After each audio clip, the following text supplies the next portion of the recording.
Hello and welcome to the FIFA eClub World Cup 2019, live from Sky Studios here in London. 16 teams made up of 32 of the very best FIFA 19 players in the world will compete over the next 2 days to win the FIFA eClub World Cup. The players are here, the scene is set, and we are moments away from kickoff in our very first match.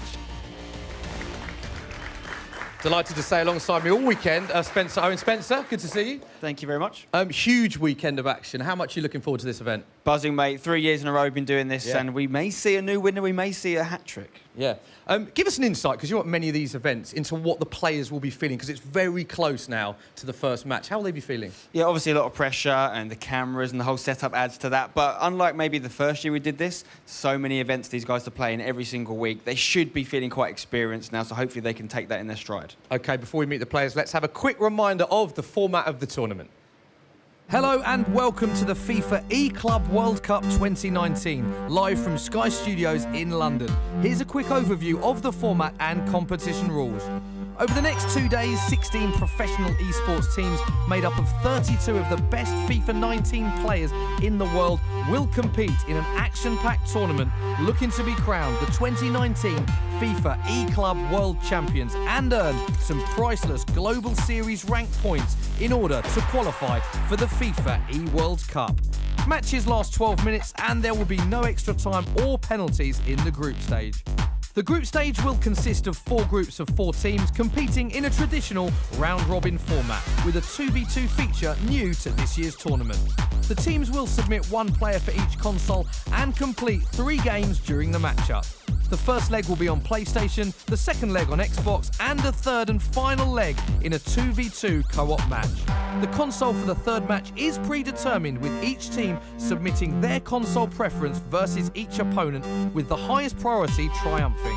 If these preferences are tied, there will be a coin toss. Each game within a matchup counts individually. Teams will be awarded 3 points for a win, 1 point for a draw, and 0 points for a loss. Each team can amass a total of 9 points per matchup, and the top 2 teams from each group advance to the knockout phase on day 2. Throughout the knockout stages, teams will play 2 1v1 legs on each console. If the results are tied, regardless of the aggregate score, there will be a deciding 2v2 match. The team with the better aggregate score picks their preferred platform. As well as thousands of FIFA prize money up for grabs, the winning duo will get their hands on a whopping 1,500 FIFA Global Series rank points each. Those all-important points will become crucial en route towards qualification for the major end-of-season event, the FIFA eWorld Cup Grand Final. Best of luck. So, Spencer, having seen that, big change to this year's format, the introduction of a 2 versus 2 matchup. Very exciting for us. What impact do you reckon that'll have on the players? Well, it means they've got to play well with others, which is a big test sometimes in esports. I think it's a great addition, though, particularly for the eClub World Cup. It's about having a strong club and team harmony, or should I say chemistry, is going to be really important. Yeah, you're a big fan of this as an introduction, aren't you? I think so, because it tests a little bit of an unseen entity. You don't always see that in every other tournament. You know, they've got to work well together, they've got to communicate well. Sometimes they've got to overcome language barriers. Good point. We'll see that today and over the next few days. So I'm looking forward to seeing how it goes down. Yeah, it'd be great to see how that unfolds. We can have a look now at the current global leadership. So, Spencer, talk us through this. Obviously, it's in 2 parts, PlayStation and Xbox. This is the current global leadership in the PlayStation. Nicholas, who plays today, currently top of the PlayStation leaderboard. Yeah, this is a new addition for this year, and it means we've got an official ranking going into every tournament. We know exactly where people stand in the world. Nicholas, currently world #1 on PlayStation. He plays here today alongside a Maestro squad, number 8 right now, 8th position. So only 2 people from the top 10, meaning there's going to be some movement on that leaderboard come the end of the weekend. OK, let's have a look at the Xbox One.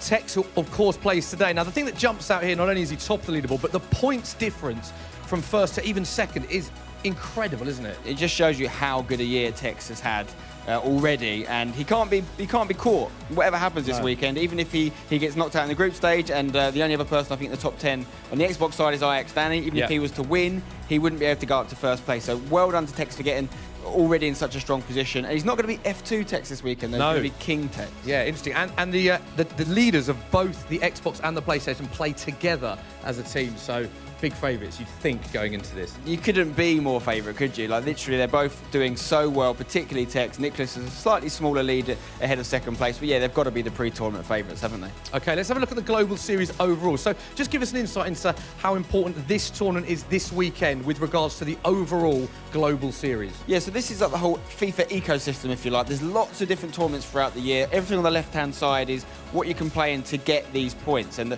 alongside the FUT Champions Cup and the FIFA Majors is where the big points are up for grabs. This is a FIFA Major, 1,500 points to the winning team. But you've also got licensed qualifying events, you've got the official league partners. Of course, you've got FUT Champions Weekend League, which is where it all starts, playing at home. Up to 10 points up for grabs every single weekend if you can get 27 wins or more. All these points feed in to the Global Series rankings we've looked at already, trying to get the top 64 will go to the playoffs, and then off the back of that, the top 16 will qualify for the big one, the eWorld Cup Grand Final. Yeah, and you mentioned the points there, which is a very good point, because obviously there's $40,000 US for the winning team, 20,000 per person, but it's actually the points that are up for grabs are equally as important, if not more so, because there's such huge points up for grabs for these players this weekend. Yeah, huge. Like I said, 1,500 points here, and you want to try and get into those playoffs. And ultimately, yes, the prize money here is substantial, it's massive, but it's also a chance to earn future prize money in the big final, obviously the eWorld Cup Grand Final. So if you can get, I mean, we're kind of thinking that 600-700 points is going to be enough to qualify for the playoffs. So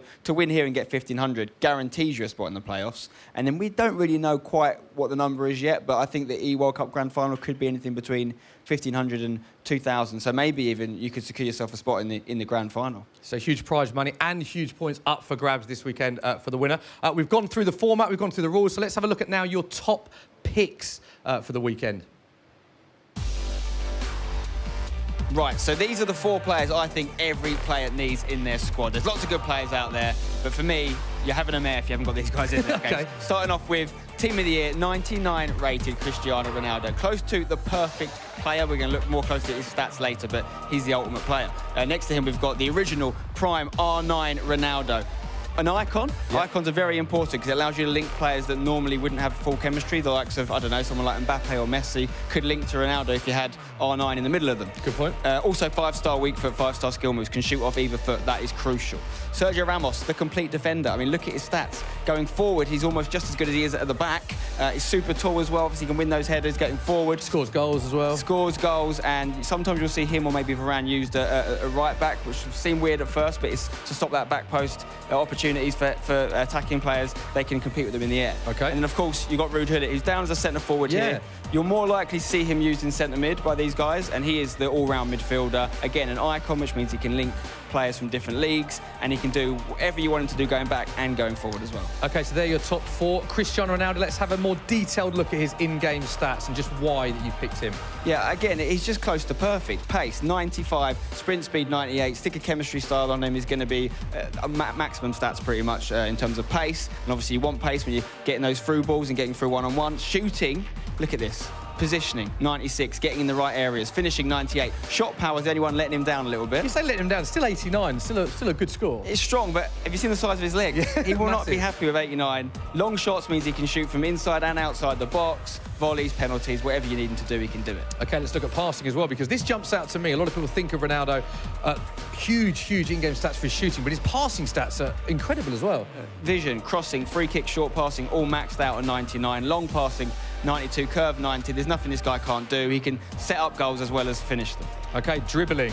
Let's have a detailed look at his in-game dribbling stats. Yeah, I mean, ball control, 99, composure, 99. Everything's strong here apart from balance. Maybe you get better balance from a shorter player like a Messi with the lower centre of gravity, but you take that because the height he has brings you other advantages. Okay, we've got defending stats as well. Obviously, not a huge part of his game, but let's look at the defence stats in depth. Yeah, no one's going to use Ronaldo in the back 4. However, the heading stat is crucial. 99 heading. This is why, unlike in real life, where there's that debate between the Ronaldo and Messi, for me in FIFA, there is no debate. No debate for you in FIFA? Not in the game. You want Ronaldo over Messi because of his heading and the physical attributes. He can just do a little bit more. Finally, you mentioned the size of his legs. He is an incredible specimen. These are his physical stats, and once again, they don't disappoint. Yeah, that jumping links in with that heading ability, meaning if you put a ball, back stick, front stick, wherever you want it, he's going to attack it and he's probably going to win it. Stamina as well. All the Team of the Year items have incredible stamina, so they're not going to get tired in that last stages of the game, and his strength is superb as well. So he's pretty much the perfect player. OK, so they are your top picks. Great stuff, Spencer. They're your top 4 picks. I don't think many people can argue with those 4. Any other players that you expect to be used quite heavily this weekend? There's loads of great players we've seen emerge in previous tournaments, like the Team of the Year and Mbappe, of course. But one thing I'd like to look at is this is the first tournament we're doing after the last patch in the game. And I'm interested to see if there's any new players that get picked. One person I think we could see more of is Team of the Year Van Dijk, who not everyone's been using previously, but obviously one of the biggest centre-backs available with those amazing stats Team of the Year players have. I think he's 6'4", and I think we're going to see probably more crossing in-game than we have in previous tournaments. Therefore, you want the biggest options in the defence to get rid of those crosses coming in. So maybe we'll see a bit more Van Dijk. I've already seen the Bromby guys getting him set up in their team, so might see a little bit of that this weekend. OK, moments away. Can we get a prediction for you who you think is going to win the FIFA E-Club World Cup? Putting you on the spot a bit here. Yeah, I mean, you'd be a brave man to go against King Esports. They've got the 2 highest ranked players, as we've talked about. The question mark for them is whether Nicholas and Tex can play together as a team. But then you've got to look at Bromby. These guys have won the first 2 iterations of this tournament. Can they make it the hat-trick? Different players, although Fredberg's carried over from last year. They've also got Dingo in there this year, but they've already won some tournaments playing together this season, so I think you've got to watch out for Bromby. OK, with that said, it is time to cross to our matchday commentators, Richard Buckley and Brandon Smith. Thank you very much, guys. And yes, it's an absolute pleasure to be back again for the FIFA E-Club World Cup, the 3rd time this competition has run. And this is a very special place, Richard. The first ever E-Club World Cup was here, and what a story that one was. Yeah, we all sit on this chair right here in the Sky Studios. It was Mark Uzo on that day who won the Club World Cup for Bromby, and that started this sort of era of domination in the Club World Cup for all Bromby. They won last year as well with Houston and Fredberg. Can they make it a three-peat? Can they go 3 Club World Cups, 3 trophies? We'll find out over the next 2 days. Exactly that, Richard. So much action to get our teeth into today, of course, and I believe the players are just slowly arriving here, of course, in the arena now. A fantastic spectacle it is again. I think the first time we saw the kind of E-Club World Cup system like this was back in Paris last year, and you can see all the players there. You've obviously got the likes of Prime Ninja, VFL Bookun there. Yeah, Prime Ninja, big tournament for them. Webb and Janos, 2 players, different sides of the world, coming together for this tournament. And we see Man City walking out here as well. Shells and Ryan, a big tournament, both for them players. Need those Global Series ranking points on the board. And of course, Footballist there with those guys. And then here's your next 2. A new team, obviously, the E-Premier League, Wolves, they look very dangerous. And look at those 2, the French boys, Rapsu and Maestro. That's what I think is going to do well this tournament. They've had 2v2 experience in the past. And let's not forget about the champs, Bromby. They've had success this year, already on 2v2. E-Superliga champions, won a Danish trophy a couple of weeks ago, coming into this tournament full of confidence. Exactly that, and you can see those champions there. You said it, Richard, can they do it 3 times in a row? If they didn't have pressure on them already, I'm sure they will this time. Well, here's the groups now. This morning we're going to be focused on Group A and Group C, but let's have a little bit of an overview, Richard. Look at those groups for me. That Group D is tough. It's a very tough group. Group D is very stacked indeed. I'm looking at Group B as well. NFG Esports, Imperial, FaZe Clan and Tricked Esports. 4 great organisations in that group, and it's going to be tough. Top 2 go through. Let's not forget that. So bottom 2 in each group will be eliminated after today. Exactly that, and we'll come on to the format very shortly. But some of those teams in there, Group A, again, we've got to speak about that one. All of these groups look so stacked indeed, and these are the fixtures. This is what we're going to be kicking off with this morning. Group A and Group C. Bromby against Wolves, wow. And then obviously Man City Esports up against Prime Ninja. And over in Group C, VFL Bookun up against Footballist, up against Dijon against Team Vitality, an all-French clash there. And wow, that's going to be a great game. Yeah, so this is what's up for grabs over this weekend. Lots of prize money and lots of Global Series ranking points up for grabs. The winning team will walk away with $40,000. Runner-up, $20,000, and then it staggers down as your placing does come further throughout the tournament. The first game that we are going to be focusing on, Brandon, Prime Ninja up against Manchester City. And let's have a word about this one then. Shells. A player that he came out of the woodwork back when EA Sports really started to push competitive FIFA back in Berlin. What a story that was for that man. I don't know if he can hear us or not. He's laughing for it. And they got picked up by Man City as of late. You know, he spoke to the manager, Will Pivers at Man City. He's like, I want to give this guy a chance. I feel like he's still got the ability to do that. Go on a few months. He's qualified for his first event. Yeah, representing Junior Lad after his Berlin Foot Champions run there throughout FIFA 18. A little bit into FIFA 19. He's partnered with Manchester City now, and what a player he's got behind him there as well. Ryan Pessoa of #United on loan for Manchester City. But it's a tough task they've got in front of him. No, they have indeed. And if you don't know this man, Webb Nasri, one of the biggest and the best players coming out of that Japanese FIFA scene. Qualified for so many events, however, hasn't been able to dominate as much as he did last year in FIFA 18. But, you know, if you need someone to put an arm around you when it's not going well, I think he's got the best partner in this team. Yeah, the man behind him, Janos, 2011 runner-up in the FIFA Interactive World Cup. He's going to be playing on the Xbox side of things. Nice and relaxed in his chair. He knows that it's a big 2 days for Prime Ninja, and enough talking from us. Let's get into some gameplay. Exactly that. And if we haven't spoken about the format too much yet, it's going to be a 1v1, 1v1, then we go into a 2v2 as the tournament obviously progresses. But that's how each game will play. So the maximum points you can pick up as a round of fixtures is 9 points. Yeah, 3 points for a win for each player. PS4 player plays against PS4 player, Xbox player versus Xbox player, and then we're going to see a 2v2 game in this group stage format. Well, here we go. They're on the way. The FIFA E-Club World Cup is back in town, part of the FIFA 19 Global Series as ever. And we're in London once again, hopefully, to create even more history in this e-sport. First game of the day, as we said, Man City up against Prime Ninja. The second team to really come into the FIFA esports space from the Premier League a few years back, and they haven't looked back ever since they come into it. Just Group A and C fixtures this morning as well. And hopefully we're going to have a fantastic day of action, or fantastic weekend, if anything. If you didn't already, Prime Ninja from right to left with Webb Nasri. As he comes forward now, could be kicking off this tournament as he means to go on. A lovely deflection there, and it's going to go out for a corner. Yeah, interesting to point out when Spencer was talking earlier about the patch. We're playing on the latest version right now, so those finesse shots, those timed finesses from outside the box, they're not going to be as prominent, I think it's safe to say, as they were in the last tournament we had at the LQE last weekend. I'm going to see a combination of different goals scored now. Yeah, we're going to see the El Tornado crosses more than likely into the back post area. We're going to see nice passing moves. You saw Webb Nasri there early on, almost passing it into the goal.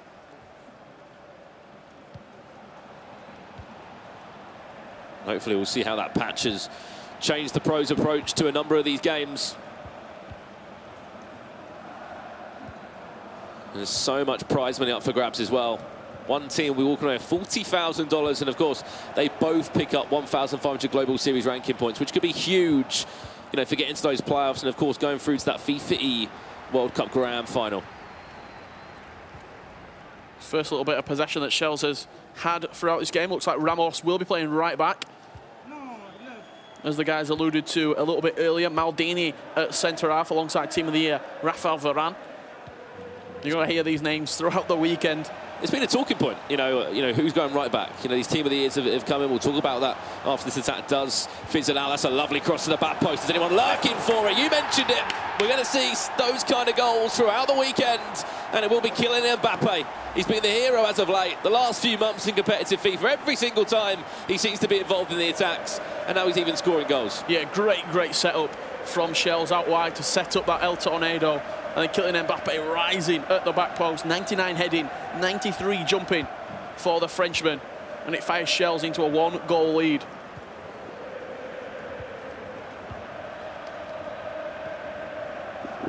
Webb here, looking to get back into the game. Look for Neymar down this left-hand side. He's quite a conserved player, Webb. He's patient. He doesn't rush his attacks. I think the one thing we take away from Webb is that we saw him have a breakout year last year at those playoffs. Surprised everyone. You know, no one could stop this guy from Japan. Here he comes forward now. Lovely fake shot into. Yeah, he qualified through the last chance qualifier, the last chance weekend, I should say, did Webb. So it came into the year quite late on, I think it's safe to say. If you're looking at his sort of run this year, it's been very, from day one, he's been at the forefront of FIFA esports. So I think maybe, do you think last year with that element of surprise, it brought him late on into the year, and it just sort of took people by surprise. I remember he beat Boras in the quarterfinals in Amsterdam, and that's sort of a shock. That's a heavy hitter, you know, taking up the competition there as he comes on the attack now. Maybe going to try and get himself back in this game, but what a start from Shells. His first LAN event of FIFA 19. Here comes Webb now. Lovely fake shot. Went for the shot outside the foot. Tried to get a rebound on that one, and it will go for a corner there. But in the other game as well, we just heard a raw 1-0 to Vitality up against Dijon. Yeah, look for this corner to be played into the front post, more than likely. You see he's just moved his keeper out a little bit of Shells. It's going to the back post, in fact. He's tried to find it. Just a hand, if anything, from De Gea. I think we're going to see a lot more goalkeeper variation as well this weekend. I saw a few players using Van der Sar between the sticks, Courtois, De Gea. It's all personal preference. What you're using at home, you want the same sort of team that you're having at a LAN event. That sort of excuse for using different players shouldn't really be there this late on into the year. You see Shell's still using R9, for example. Yeah. He's probably used him at home, and he's thought, you know what, I can actually get on board with this R9 card. It's going to be interesting to see, you know, throughout the year. New foot items will come involved. You know, you saw that 95 in form Ronaldo as of late. That some people luckily packed in their foot champions rewards. Unfortunately, we weren't one of them. Yeah, unfortunately not. As much as I'd love to be. What a man that would be to have in your ultimate team. 1-0 currently to Shells on the attack again. It's just been... He was pushed in the face there, Cristiano Ronaldo. He's going to fall to the floor. I think it's 4-4-2. If that's 4-4-2, that is so Shells-esque. Yeah, I know. It definitely looks like Webb is using 4-4-2, looking at it. Looks like Shells could be using a 4-2-2 by the looks of it. Just trying to get a little bit of a indication on the formation that he's using. Well, I'm sure we'll see it when we go into half-time. Half-time, yeah. See some changes that both these players will make. It's important to remember. Of course, then we go on to the Xbox side of things straight after. And a goal's been scored in one of the other games as well. We'll give you an update on all of those at full time between these legs. Well, I think it's Wolves on the end of that one up against Bromby. I think the interesting thing this weekend, Bromby have got so much pressure on them. You know, they've come into this tournament. If you look at how they won it last year against MV, it was what you want from competitive FIFA. It was a crazy final. Fred Berg, he'll hold his hands up. Didn't really perform in that first leg. Performed in the rest of the tournament, but in that first leg in that final when he needed to play, he left it all to Houston. Yeah, I think as well, you can't take any you can't take anything away from it. He got beat by a player who was arguably in his best form of the entirety of last year in Ice Vogel. Just coming off the back of the, I think it was Foot Champs Spring Cup in Manchester, where he made it to the console final, made it to the G-Fin Elite Season 3 semi-finals, did Ice Vogel, and he was just on sort of a tear at that moment. Houston, unbelievable performance from him, overturning a 3-goal deficit against Aero in the final, no bigger stage than that, and did walk away with a playoff spot and also a heap of prize money. Here we go then, half-time between the two, and you can see the formation there, 4-2-3-1, very esque of competitive FIFA this year. That 4-2-3-1 seems to be the way for everyone to play. Yeah, 4-2-3-1, and I'm just looking here. It does look like Webb is using 4-4-2 at the break. One shot, one goal for Shells. A perfect opportunity that he did work to that back post for Kylian Mbappe to leap up above the rest and to put him 1-0 up. The interesting thing here about this Prime Ninja team as well, you've obviously got Webb, who's the Japanese FIFA player, and you've got a Colombian player in Llanos. It's going to be interesting to see the language barrier between them two this weekend. However, one thing they do both speak is great competitive FIFA, really, isn't it? Yeah, I think in the 2v2, it could come down to communication in the end, potentially. Especially this year with the goalkeeper movement as well. We saw that. We've seen a couple of 2v2 tournaments this year. One of them was the G-Fin Elite Series in 4. So you're looking at it right now. With Season 4 of Gfinity, I think one of the big things was the goalkeeper movement. All that communication, who's moving the goalkeeper, where you're moving it. It's such an instrument this year that is almost needed in competitive FIFA to be able to move him left and right and moving backwards. Very, very interesting who's going to take the role in the 2v2s. As Webb comes forward here, Vieira into Hullet.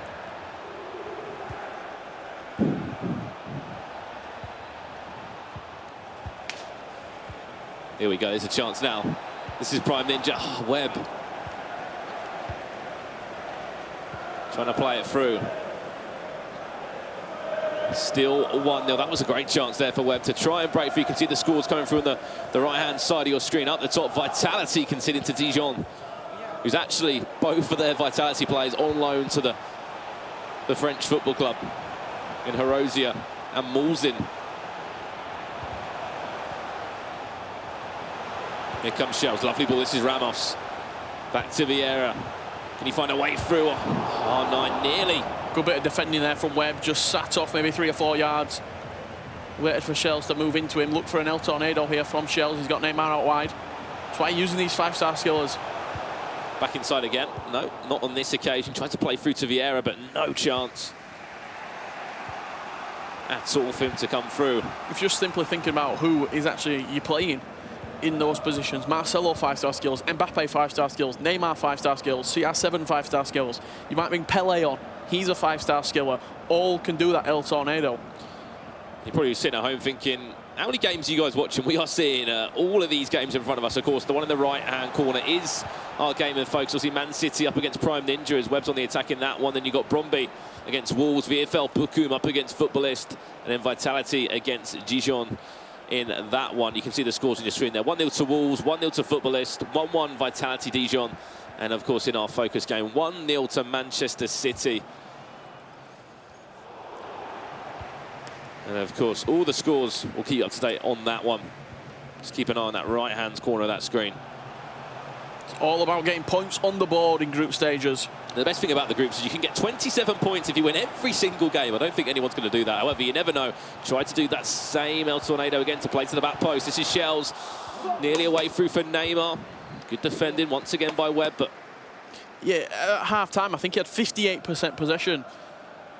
Did the man from Japan. But you're not using that possession to create any clear-cut chances. Not even clear-cut, any chances at all. It's fine having possession in the midfield and the attacking third, but you've got to create that into shots on target. And that's something that he's just not doing at the minute. There's another goal going from Wolves. 2-0 up, they lead now against Bromby. Not a good start for the current champions, or the 2 times champions of this E-Club World Cup.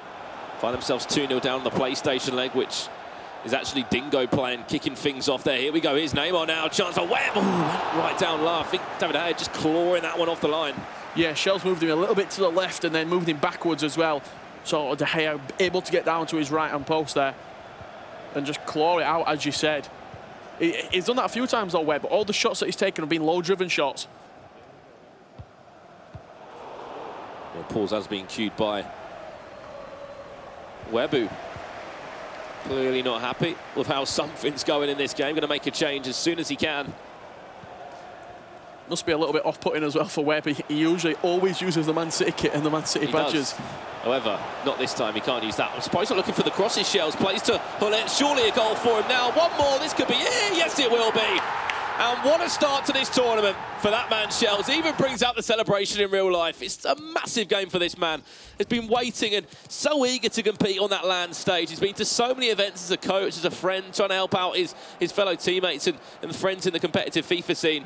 Well, there we go, 2-0 up. What a start for that UK FIFA player. I think a lot of pressure just came off of Shell's shoulders right there, because I think if you're looking back, even by his words, at last year's Club World Cup, it wasn't a performance that he could go away with. I think he went away and just weren't happy with the performance that he had last year. Obviously, him and Gorilla with Unilad were very much favourites to go far in that competition. It didn't happen for him. I think this year, looking at the Global Series rankings, looking at the pressure that is on him and Ryan, this is a big opportunity. And I'm not going to lie, a good performance from Shells in this first game so far.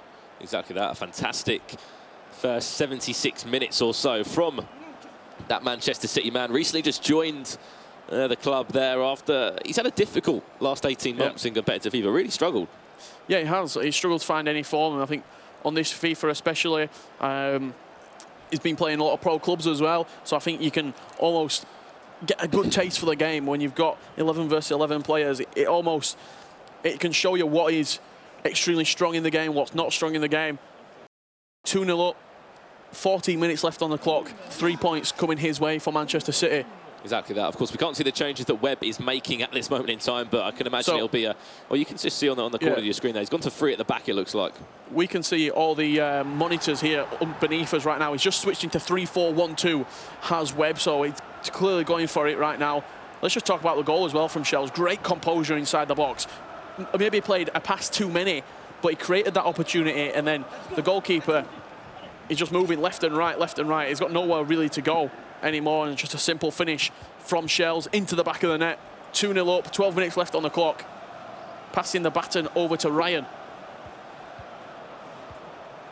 Here we go, chance for Webb. Oh no, what a start that would have been. That were a big, big chance there for Webb Nasri. Looking to bounce straight back into this game and just flashed it wide of the post. It's been the story of the game for him when he has created those golden opportunities.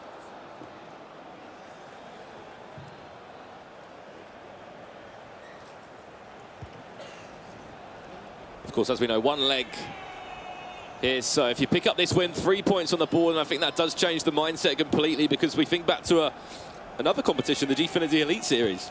Yeah, very similar format in the terms of it's 2 games, 1 leg each game, and then the 2v2 to complete the series, you would say. Well, here comes Webb now. Kevin De Bruyne intercepted. It's a free kick. You see Will Pivers there behind Shells, the man who assembled this team together, alongside Ryan.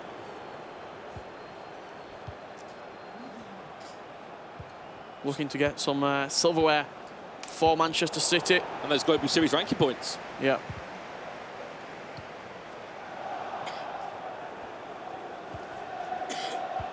Webb's brought on De Bruyne as well. But again, Shells have been very, very good defensively this game. There's not been a lot of room in behind that back four for Webb to go into, and that's probably been what he's succeeded so far, has Shells. I think on this new patch, I've spoke to a lot of the pros, and they've said defence is going to win trophies. Defence is going to be the thing that almost sees you out and sees you to those latter stages. Look at Tex this year. The reason that he has been so successful is defending has got so much better than it was last year. Here we go, added time of 2 minutes. Messi now, fantastic start for Shells. Can he make it 3 of the best? Surely, oh no, great save from David De Gea. Really, really good play right now. Shells almost going back to his Berlin Foot Champions Cup form, you'd say, just on that performance alone. Massive. It might just be 1 game, but that is the best I've seen Shells play in a very, very long time. It might just be 90 minutes of FIFA, Richard, but that is months upon months of frustration, you know, not qualifying for events and all that pressure. 2-0, hasn't conceded the goal either. Let's look back at the highlights from that game as well. It was the early start, Kylian Mbappe to the back post, Neymar crosses over, Mbappe with the header. Yeah, when you've got you might be thinking, how's Mbappe got up at the back post there? The attacking players on these Team of the Year sort of variants and these items, they've got such big upgrades over the fullbacks in terms of the jumping, in terms of the heading. It's just extremely strong at the back post right now. Mbappe, Messi, Ronaldo, all these players are going to leap up and they're going to win headers. And look at that pass right there. I didn't see it. No. Shells did. Played that one more pass just to open up a fantastic opportunity for him to go and score that and make it 2 or 3-0 there, I should say. And you can see all the scores there. That is how all these results have gone so far. These are the full-time results, of course. Other games still in action. 2-1 to Wolves for Fields, and a 2-0 win for Shells there as well. However, one man that is with that winner right now is Spencer FC. Yes, guys, I'm here with the main man at Man City. It's Shells, just got a very solid 2-0 victory in the first game against Webb. How was it for you? Shaky. It's always nervous playing the first game. You know, you think about a lot of things before. You just want to get into the first game. But yeah, it was a good 2-0 win. Defensively, I done well, kept a clean sheet. It's very tough to do. Webb was giving me not a lot of space to be attackive and give me freedom. But a 2-0 win, I can't complain. It's a little bit different to normal, isn't it? Because you're not thinking so much. Obviously, first of all, it's a single leg game. You're not thinking about aggregate either, because it doesn't matter if you win 5-0 or 1-0 at this stage. So you got to that 2-0 victory. What was going through your head in the last sort of closing exchanges? I think just knowing that I've kind of relieved the pressure of myself and hopefully giving my teammates Ryan some confidence boost. You know, he's been motivating me, so now I've got to do the same thing for him. Yeah, we saw some fantastic stuff from you a couple of FIFAs ago, and you're absolutely dominating it. Are we going to see the return of Shells? Is this the start of the comeback? I guess we have to wait and see. Okay, talk to me about your 2v2 practice. In a minute, we're going to see you and Ryan go together on that. Have you been putting some time in? Yeah, me and Ryan played some games last night and went to the hashtag HQ and played some games there. But we feel confident. We were playing well, communicating. Just it's a crazy game on 2v2. Like, you got to be communicating. Everyone's got to be on the same page. So hopefully we'll bunch up together and get the wins. Okay, a very strong start today from Shells at Man City. Look forward to seeing how you get on next. Meanwhile, we'll go back to our casters, Richard and Brandon.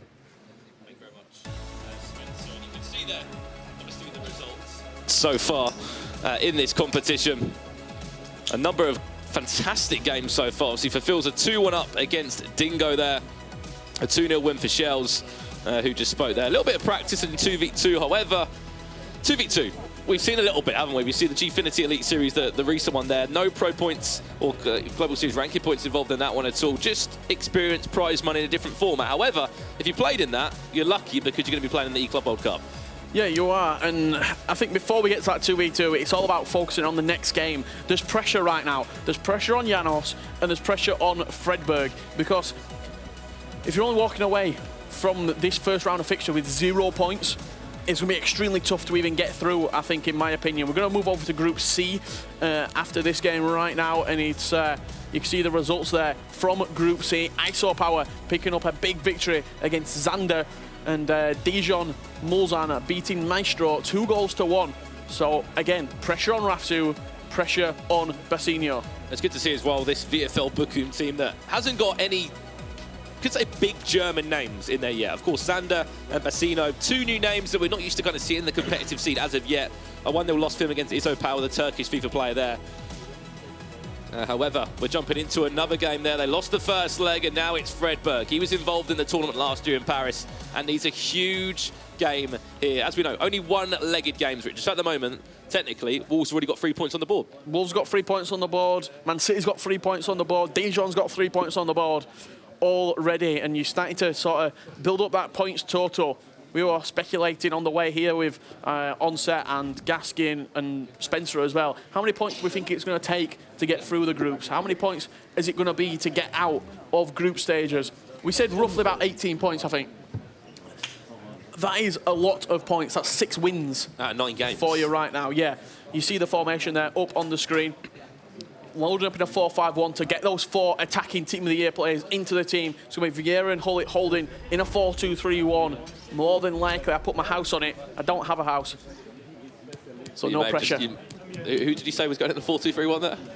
I imagine it's going to be Bromby, but I was incorrect. You were saying you would be homeless and you'd be coming and moving in with me.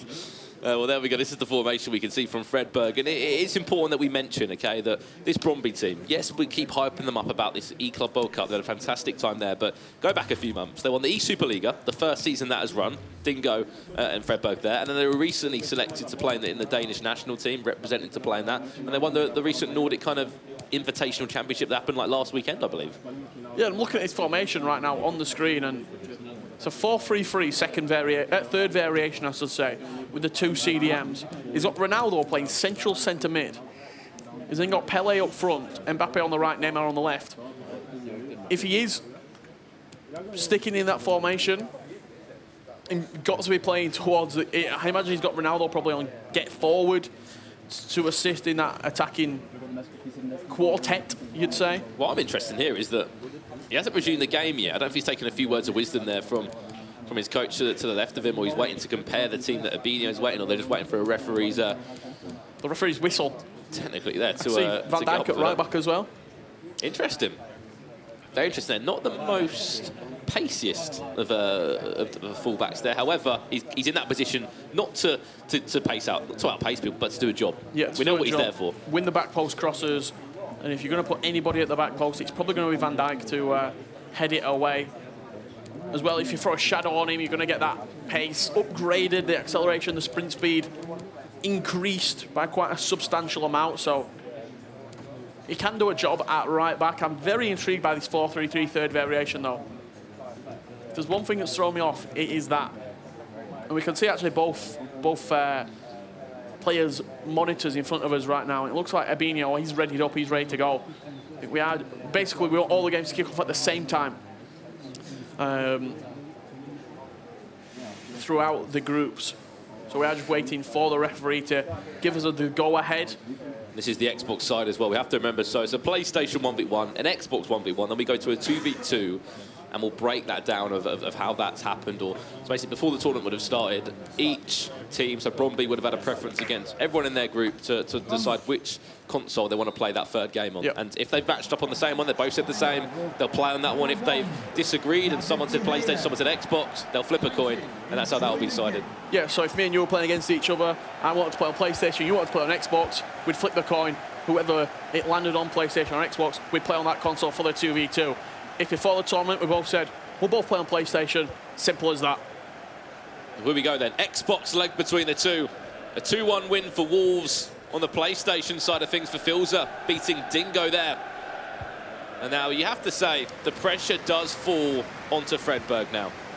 Yeah, a lot of pressure on Fredberg right now to clutch up this victory. I don't know if you saw as well, Richard, the announcement video for Ebinio, signed to Wolves, obviously with Team Bundled. I think he was like live streaming on Twitch, got the call and got called on board to join this Wolverhampton Wanderers esports team to play with a really good friend of his as well, for Filza. And if that was a sign of what was to come for those two, there's a lot to come. Two Brazilians in that Brazilian scene that's so big. Yeah, extremely big, extremely thriving right now is the Brazilian scene, alongside Tor, alongside Senna. And of course, you can see the profile there of Bromby, the players involved, both Danish FIFA players there. The only team to win the FIFA E-Club World Cup. There's only been 2 of them. This is number 3, and they've won them both. And of course, already qualified as last year's winner. That's what's so good about this tournament. You re-qualify straight away there. However, on the other hand, Wolverhampton Wanderers, an all-Brazilian team there. Yeah, for Filza in the top 20 of the global series ranking points. Both of these players we've bundled as well, so you're going to get that game plan mentality coming out from them. They plan ahead. They might go into a FUT Champions game and it'll be that they have to go 2-0 down and then try and get back from that position to see what sort of different things they have got in their locker, it's safe to say.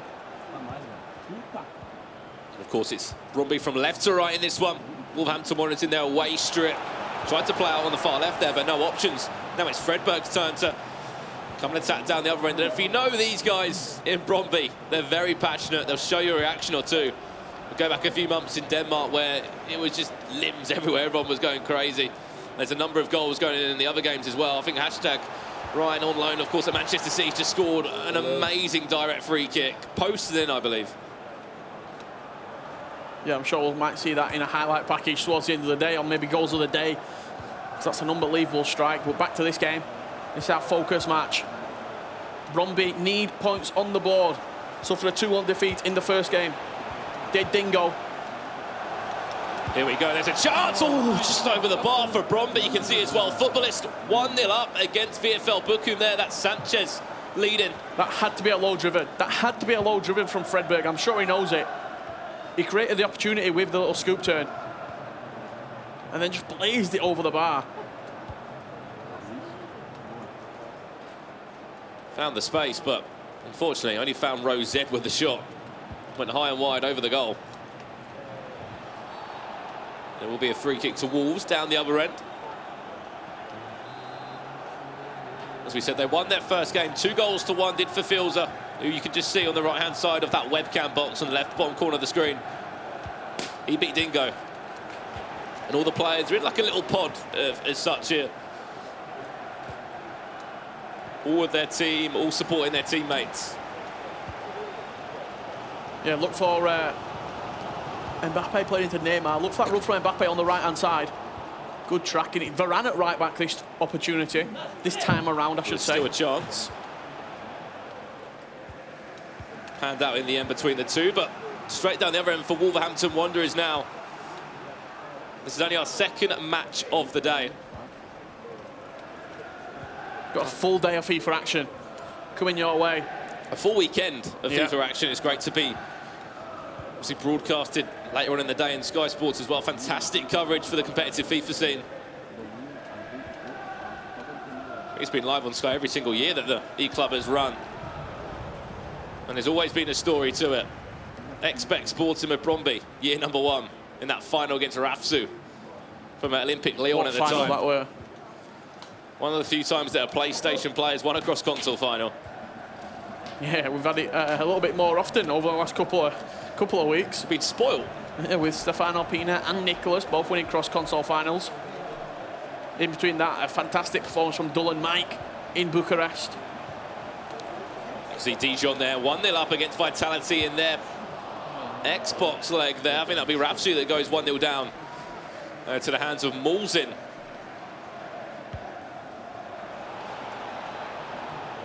For the team of Ferozia. And Mulzin there. Here we go down the other end now. This is Hullett. This is Fredberg on the attack with Neymar. Blaze his shot over a little bit. Oh, lovely choice of skill moves, but intercepted in the end for him. Still, this attack is not over yet. Hasn't fizzled out. Goes for a fake shot into a finesse. It was timed green, but as we know, the success rate isn't as high on this new patch. Yeah, I think he timed one earlier and it went red and you just saw it go off like a little bit of a damp firework past the left-hand post. No vigour, no. Here's Zabinho. Neymar. It's turned out to get a shot away. Oh, how's that not gone in? So close. Flash past the post there. Really good setup as well. Heel-to-heel flick, created the space. Neymar on his left foot. Left foot doesn't matter because it is a 5-star weak foot. As I said, just inches past the left post. Back to the drawing board as we approach half-time. I have to say, I think Fredberg's slightly on top. Been getting in the right areas, and Fredberg loves the skill move. We'll see it again as he goes forward. Loves to just bring out that flair element to his game. So unpredictable, and if he goes and scores now on the stroke of half-time, that would have been fantastic for him. The perfect time to score a goal. Intercepted by Abinio. You might be able to hear a few roars going around. I think VFL booking him, maybe it would just equalise there. And there we go, half-time between the two, and there really isn't much to celebrate. I don't think anyone's had a shot on target. Yeah, no shots on target. Possession slightly in the favour of Fredberg at the break. And it did switch into 4-2-3-1. I've got my house back. 4-2-3-1 back for Bromby and for Fredberg. I thought it were a little bit strange that we're using Ronaldo as a centre mid. He switched into 4-2-3-1. Ronaldo at the top, Mbappe and Neymar out wide, and then Pele just behind CR7 with Vieira and Hullett holding. The reason you use those holding midfielders, just give that sort of protection in front of your back four. They're going to drop in, and you'll see a lot of the pro players. You've got your two CDMs in this position. They'll sprint back with the central midfielders instead of pulling the centre back forward. They'll run back with the ball instead of meeting it. It just basically means your defence can move back 3 or 4 inches, create a little bit less gap in between goalkeeper and defence, and it just makes it a lot easier to defend. Just opens up that extra space to defend as well, where you've got that 2 CDM just sitting in front of that back four. If you can win your battle there and stop the pressure falling onto your back line, it'll be even better for you. Into the second half now. Still goalless between the two. Remember, in this group, Group A, this game is from, obviously you don't know who's in Group A, Bromby, Wolves, Manchester City and Prime Ninja. And it's safe to say Prime Ninja are not having a good day at the moment. They've just gone 2-0 down. You can see the score coming across at the top of your screen. 2-0, that's Ryan Pessoa up against Janos. Yeah, 2 goals as well for 92 Team of the Year nominee Gareth Bale. I'm a massive advocate for that item myself. I've done him. I play him right wing, I play him striker in game, and he's different gravy. Neymar. This is Fredberg. He loves pulling out those skills. Could be a chance for him as well. Ronaldo with a shot. A fantastic block at the back for Abinio. Had to be strong, had to be timed, and that's exactly what he did. Played short to Pele. Now this is from Fredberg again will win another corner, and you can see there 2-0 Manchester City, but I believe goals are flying in all around the games. Vieira, can he get a shot away? Going to play short. However, nothing has come off there, and I think we're going to have a look at some other goals happening in the tournament as well. This is the goal. This is a free kick. And you mentioned Gareth Bale, you know, saying that how good this man is. That's the first one he scored. Let's have a look at the second one. Let's see what the second one's going to be delivering for us. Gareth Bale from a direct free kick. Very, very saucy goal. Just up and over the wall. We never see that. We never see that in competitive FIFA. No one on the post because you're not expecting a shot from Ryan there. And you see the second goal here. Bale just on the edge of the D. Timed into that corner. So powerful. The keeper could not even get a strong enough hand on it to stop it. And that was an incredible first half. 2-0 up. Ryan Pessoa. What a team this is shaping up to be between Shells and Ryan. Yeah, a real dream team, you'd say, forming right now. It's early doors. Let's not get too carried away. Here we go. Another chance. This game is a game of missed chances. It really is. It really is. And I think it's anyone's to take as well. The first leg ended 2-1 for Philza beating Dingo on the PlayStation. Right now on the Xbox, 0-0 with 2/3 of this game completed already. See there as well in Group C, Footballist 3-1 up against VfL Bochum. We can see the whole arena in front of us now. I'm sure you guys just saw that if you have been watching from the start of how close we are to these players here. And we've seen people literally roaring centimetres away from us when goals have been flying in. The passion for this e-sport. Kante coming on, sorry to interrupt you there, Team of the Year. N'Golo Kante, I think the biggest thing about the celebration is not only can we hear it, but the other players can hear it as well. Well, that's a mistake, Richard. Going to play to Neymar. This is Abinio now after that chance he just missed. And does that, if you're a player that's new to an event, if it's like your first event of the year, one, you can get too carried away in your celebrations. We've seen people do that before. And the other time, it can intimidate. Yeah, it really can. Ajax Danny, for example, someone that will always give a bit of emotion when he scores a goal. Changed his way a little bit now, as he's kind of more mature in his performance. If you've got Ajax Danny getting up from his chair and screaming in your direction, I would be intimidated as well. Of course, those guys will be in action later on today. That'll be Group B and D this afternoon. Only Group A and C right now. Still, we haven't seen a goal in this game. I think it does change your mindset a little bit when this is a one-legged game. You know, we're used to a lot of tournaments being 2 legs, aggregate scorelines. Whether it's 1 leg PlayStation, 1 leg Xbox, and then 1 leg 2v2. Do your best. Can you get 9 points? Can you even do 27 if you win every single game? If someone done that, that would have to be in the history books. This game, though, it's very almost not unsafe, you'd say, at the minute, this game. It's going to be a 1-0 victory for either of these players. There's going to be a goal in this game. I can guarantee it. Ronaldo, this could be that chance we're talking about. It's just they both seem to be a little bit timid in front of goal. I think Abinio knows if he doesn't lose, they're going into that 2v2 with 4 points. It's a pretty safe scoreline. Fredberg, on the other hand, he just seems to be rushing. Playing with too much quickness, one of them not playing quick enough. Kind of seems like he doesn't know what he wants to do as well, Fredberg. He'll get around the edge of the box, he'll get into the box, he'll flick that right stick and pull out a skill move or two and time the shot, but sometimes that shot really isn't even on target. Watch this corner now. Back post, he's controlling Ruud Gullit. Ruud Gullit to the front post, and it's going to work for him as well. That's the goal that he has been looking for, Fredberg. You saw Ruud Gullit, he picked him up and he started controlling him with the right stick. All the way at the back post. He sprinted him to the front, and then a bullet header from Ruud at the near post. Courtois helpless in the goal. I'm not sure if Alexandro was just a little bit too scared of how powerful that was. He can't just move to the side. And it just went in that near post. Keeper couldn't get close to it. A bullet header there from Ruud Gullit. 1-0 up, 75 on the clock. And there was a goal coming for one of these two. It was just whoever could take their chance. You said it, Richard, a game of missed opportunities. Ruud Gullit didn't miss that one. Abinio, maybe one goal could Spark a whole load of them. Oh, maybe it could have been. Fabinho straight away down the other end. 1-1. It's taken, what, 70 minutes to see one goal. It's taken about 4 minutes to see two. This game has just burst into life right now. Here at the Club World Cup, we're asking for something. We're asking for a little bit of passion, a little bit of desire from either these two players, because it just seemed a little bit flat, I think it's safe to say. And one goal has sparked this game. Because now we're in the exact same situation. Fredberg will start rushing again because he knows 3 points is essential in this first round of fixtures. It's all about getting off to a good start. I think you spoke about earlier, when we go through to the knockouts tomorrow, we might not even see the 2v2.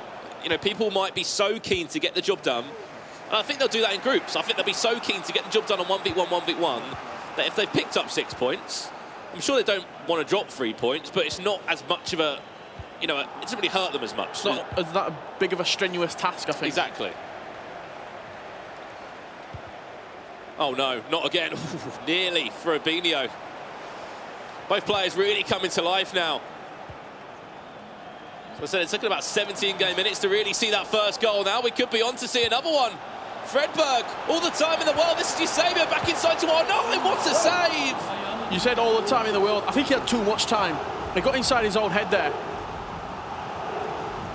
What a chance there for R9. You can see Group A and Group C there. We'll talk about that just in a second after this corner does come in from Fredberg. Looking to do the exact same again with Ruud Gullit.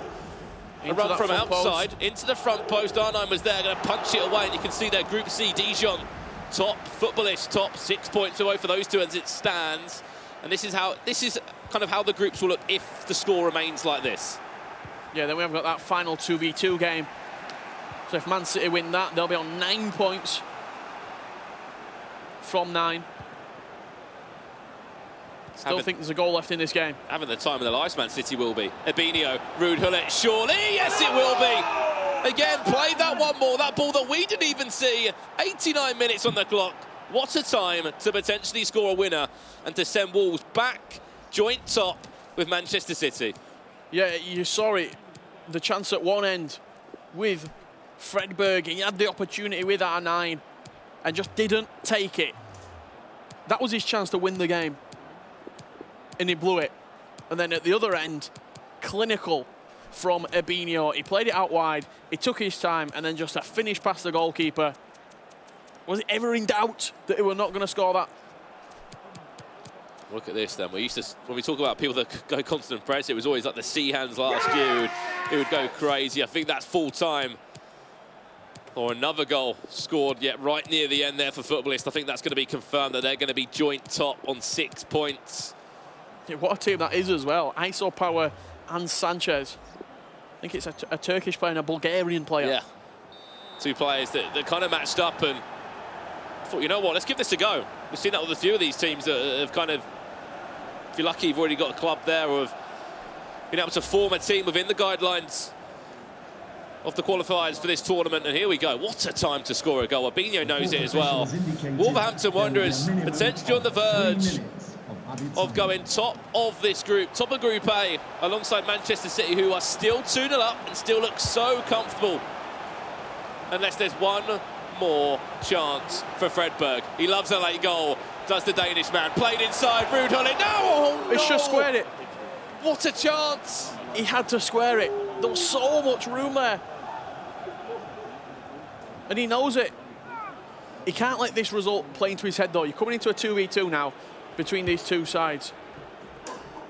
And you have to just come in with a fresh mindset in this 2v2. But another 3 points on the board for Wolves. And 2-1 victories for Wolverhampton Wanderers. That's the thing, we haven't seen massive scorelines in these games as of late, because they have just been one single game leg. You can just see there, Fredberg angrily just did his signature there to confirm the result of that game. Two big chances. You said it, Richard. I'm taking the words out of your mouth again. A game of missed opportunities. And for me, that's what it was more for Fredberg than Fabinho. Yeah, Fredberg had multiple chances in that game to win the match late on. Hold it there. 73rd minute was when the first goal flew in. 4 minutes later, look at this. R9 Played lovely passage of play there. To Kante. Yeah, the little back heel. Lovely pass. Created the space for him. CR7 slotted in from close range. You see there the camaraderie between Fafilza and Abinio. And then it was a late winner for Abinio with 94 R9, not the prime R9, the 94 R9. And again, seeing that pass that we didn't even see. Rudhulla had it, played it out to R9, not messing about at all there. And you can see this new patch that's coming now. We're seeing a different play style from both players. And again, an unpredictable play style from a lot of them. Here's Group A, and that's the game that we just saw there to confirm who would be joint top of that table. Man City, as it stands, they're currently about 10 minutes away from being confirmed. They'll be home and dry. They'll be 6 points at the moment. A fantastic opening 2 legs for them.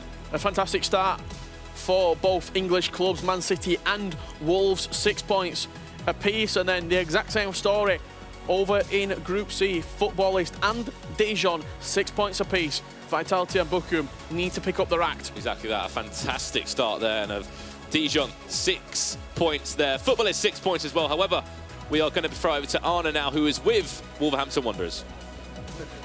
Thanks, guys. I'm here with the Wolverhampton Wanderers. Oh, we have some excitement going on, but not as exciting as your game just was. You guys went down 1-0 in the 72nd minute and came back to score 2 goals on the PlayStation side. How are you feeling about your win?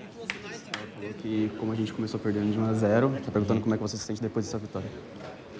Me sinto bem, eu acho que às vezes deu um vacilo no escanteio, mas eu estava jogando bem e eu estava tranquilo e eu sabia que se eu continuasse com o mesmo jogo eu poderia fazer os gols. E foi isso que eu fiz, eu mantive meu jogo e acabei fazendo os 2 gols. Unlucky for the corner, but he know that he was calm, playing his own game, and he could turn the game. And I feel confident for the rest of the tournament. Right, well, we have an exciting 2v2 match coming up. You guys have picked up the first 6 points, but you still have a chance to get 3 more. What are your plans going into the 2v2? Of course, we want to win, but they are hard players. They know each other. They were training, but we have a nice connection because we're Brazilians, so we play always together. I think we can win this. Well, we are going to see. We actually need to do the coin flip to see what console the next game is going to be played on. Now, we're going to bring in the Brøndby players over here. If we can get some space. Ready? Okay. Oh, look out. And it is on Xbox. The 2v2 match for Brøndby and Wolves will now be played on Xbox. Brøndby, how are you feeling going into this last match where you need to pick up the 3 points? We are feeling confident despite the loss. I think we got this. Well, I wish you luck, and we're going to pass it back to comms with Brandon and Richard.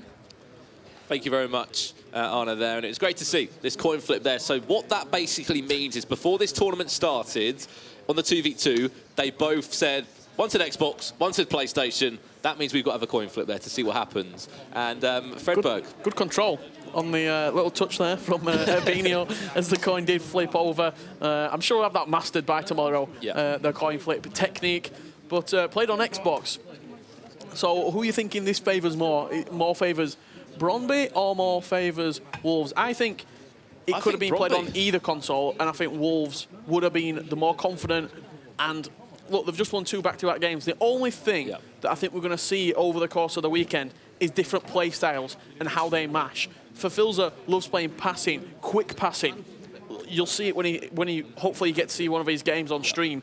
Super intricate passes in and around the box, building up through the sort of sections of the pitch. How does that mesh with Abinio? I'm very intrigued to find out. And also you can see there as well that Man City against Prime Ninja will be played on PlayStation in the end there. So it's going to be PlayStation there. We don't really know who that's going to favour as much, but it's a little bit of insight for you. I spoke to Fafils yesterday and Abinio and went, how are you guys feeling? You know, and the question I asked every single pro at this tournament was like, how are you looking forward to 2v2? And Fafils went, for me, I feel like we've got an advantage. One, because we're both Brazilian. We've both got that kind of chemistry.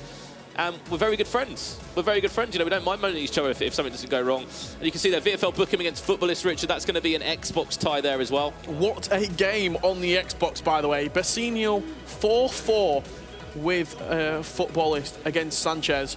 And that 2v2 right there on the Xbox, that's going to have some fireworks.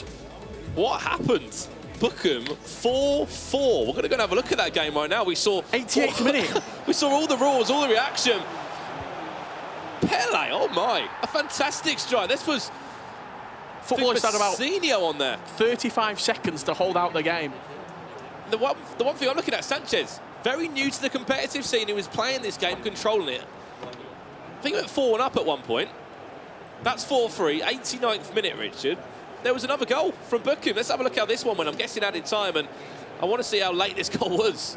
Wow. 93rd minute. It was the last play of the game. CR7, first time finesse into the top corner.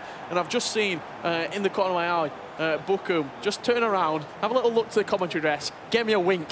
He knew this game was always going his way. 4-4 the scoreline.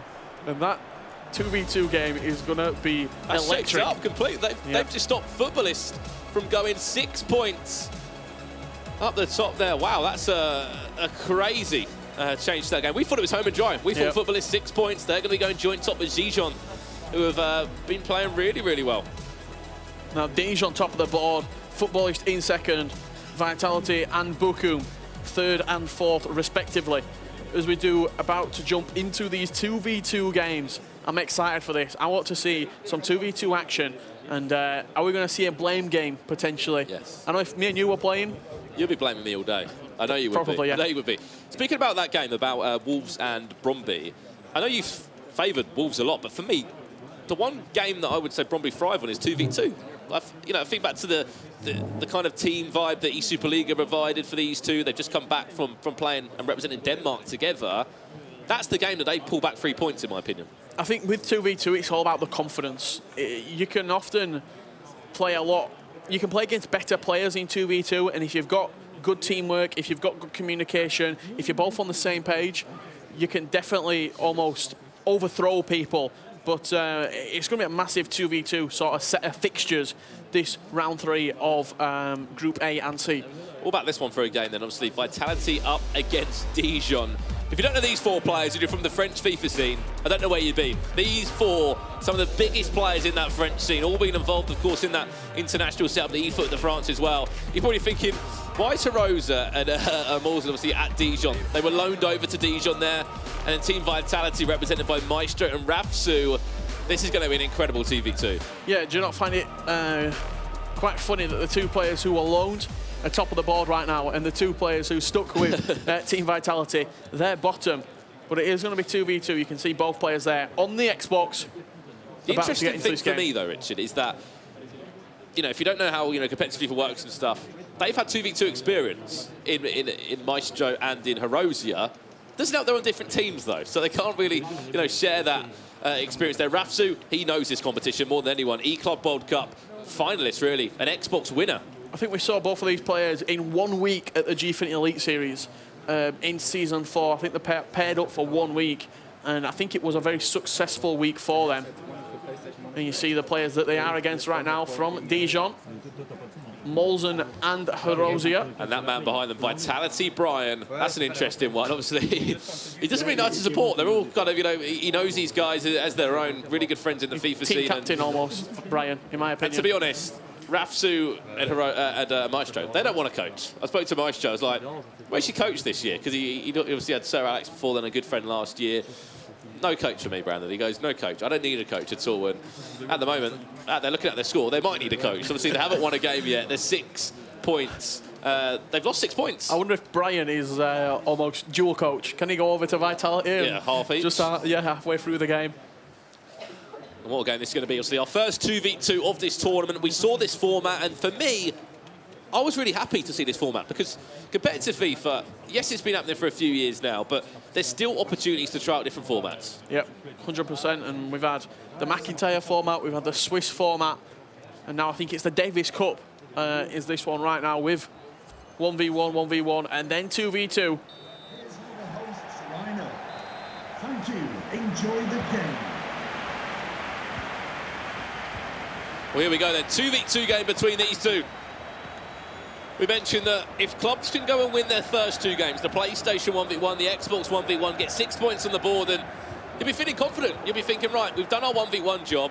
2v2, I'm not going to say we can go and have a bit of fun, we want to go and get 9 points, but this is the game that Vitality must win. They must get points on this board after game number 1. Only time will tell. See Dijon kicking from right to left. Vitality in their strip. That's obviously in the game of FIFA 19 now, a number of esports organisations with those kits in foot. An early pause by Vitality, maybe not happy with something. And it's going to be interesting to commentate over this, the 2v2, because we can't actually see who's controlling which who. player, yeah. So when we refer to a goal, it will just be that team that has scored. It's difficult though, 2v2. You know, I've heard some people try and break it down before. I think the two things is defending is a massive one. For me personally, it's the goalkeeper movement. You have to know which, almost dedicate a player. I'm going to move the goalkeeper. We saw it in the Elite Series. If you're wondering why we keep going back to the Elite Series, it was a 2v2 format. It was all played in 2v2 during Season 4. So multiple times throughout that tournament, we saw people messing up with the goalkeeper Dijon, movement. this could be even worse for Vitality. Oh, what a ball roll that was to pull the keeper out. It nearly worked for him. I think he went for a bit of a cross there, and I think Maisha just saying, we've been waiting for a pause there to get into this game. And they're not too happy with their teammates there to get into this one right now. See, 4-2, 3-1 between the two. Rafael Varane at right back. We're looking at Dijon's team in front of us now. I think they are actually pretty much in pods directly next to each other as well. So they're giving each other a little bit of banter as well. Through this game, you can see some of the scores coming through. Footballist 1-0 up. Maybe they're thriving off this 2v2 format in a game where they just threw away 3 points, Richard. How they threw away their game? 4-2 up. With literally, what, 3 minutes left, plus added time? You have to move on, though. You have to move on past that now. We've seen it happen before, though, and I'm sure we're going to see it happen again. Comebacks are a thing in FIFA esports. You can be 2 goals down with 10 minutes, 5 minutes left to play. The mental side of the game, very underrated. Watching players almost lose the battle in their own heads, and then you see it transfer onto the pitch as well. This ball sort of breaking down in the midfield here, and both of these players losing possession multiple times. That's what you can do with 2v2, though. You can mark players out of the game. Of course, if you have just joined this is Group A and C fixtures we're looking at. And this is from Group C, the game we're looking at here as well. See, Footballist, the other game that's not on the stream, but you can see it's 1-0 up. We'll give you an update throughout that. I think we're going to see a lot of draws in 2v2. Yeah, I think we will. A lot of nil-nils as well, I think, probably, because you've got that extra man to mark the extra pass, to mark the back post cross. Let's have a look at that goal that put Footballist 1-0 up. See that team in orange. A shot from distance, and what a shot it was, a pile drive. I think that was Messi that scored it.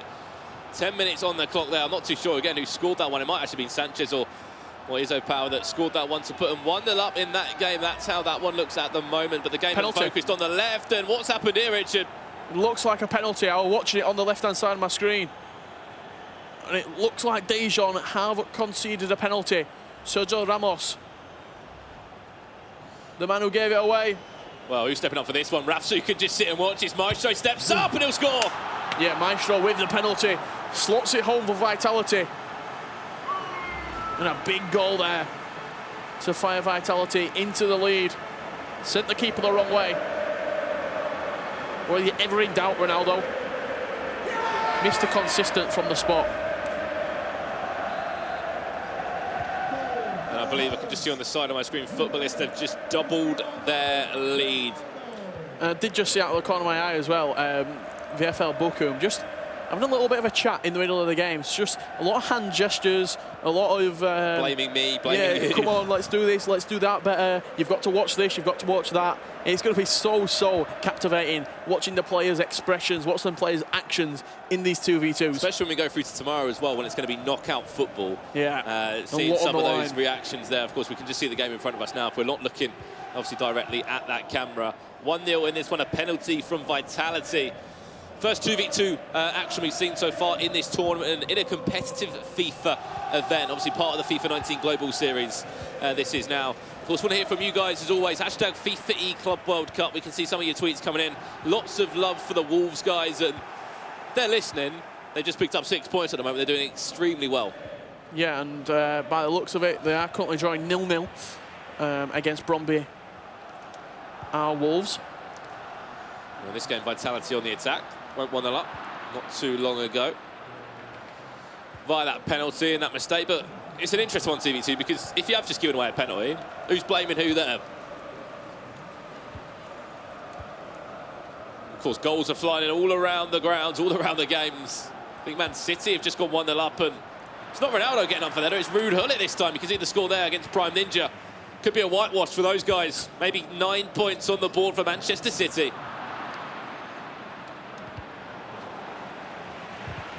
All the love coming in with that hashtag at FIFA eWorld Cup or hashtag FIFA eClub World Cup. This is what we're looking to do right now. Vitality just sort of kill the time in this game, just wear the players down, look for the balls in behind as you press higher up the pitch from Dijon. They'll be looking to go into the half-time. Still leading out 1-0. Remember, Dijon have got 6 points on the board at the moment. This is massive for Vitality to get 3 points on the board to start off their tournament, really. The amount of time left is Dijon's best friend right now, because we know how Hirose likes to play. He likes to play a possession style of play. Keep hold of the ball, move it left to right. Wait for space to break down almost in the pitch. And then capitalise. Well, there we go. Bromby 1-0 up against Wolverhampton Wanderers in an all-important game there. Last attack off the half from Dijon.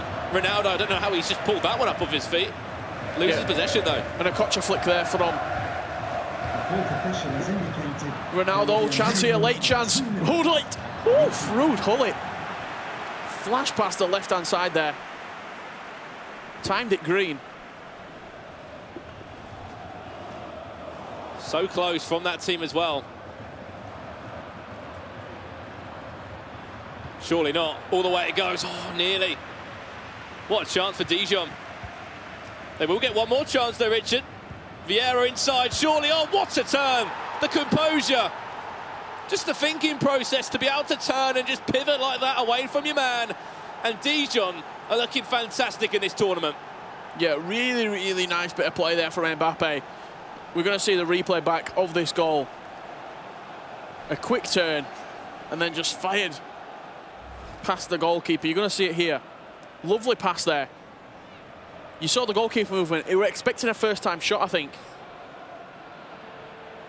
And he just moved it maybe 3 centimetres to the right. That just threw off the positioning from the goalkeeper, and Mbappe makes it look so simple, and that is going to take us into half-time. I don't know if you noticed as well, Vitality, Brian. No coaching from anyone.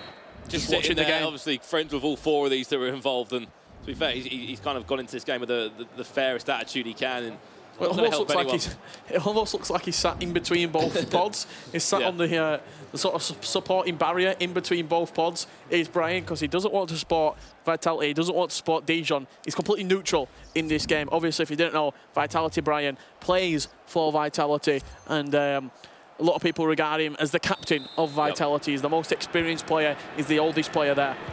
Exactly that. Well, here we go. Second half now. 1-1 between the two, and then a late goal on the stroke of half-time from Dijon.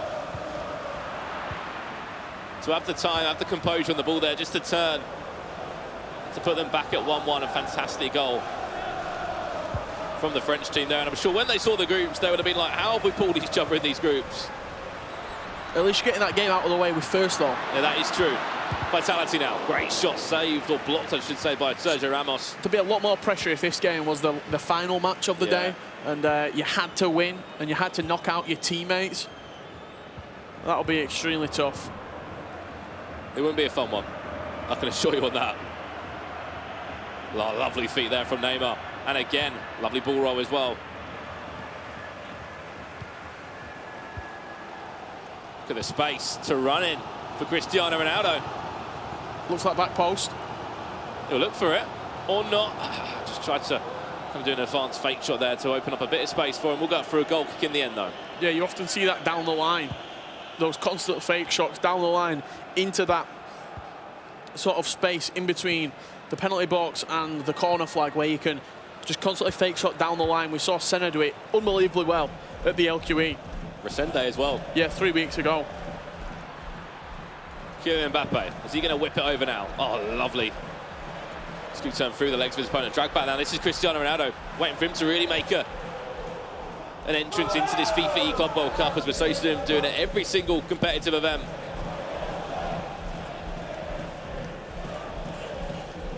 Dispossessed there, Dijon, a hoof down the line. Wolves get themselves a goal back against Bromby. And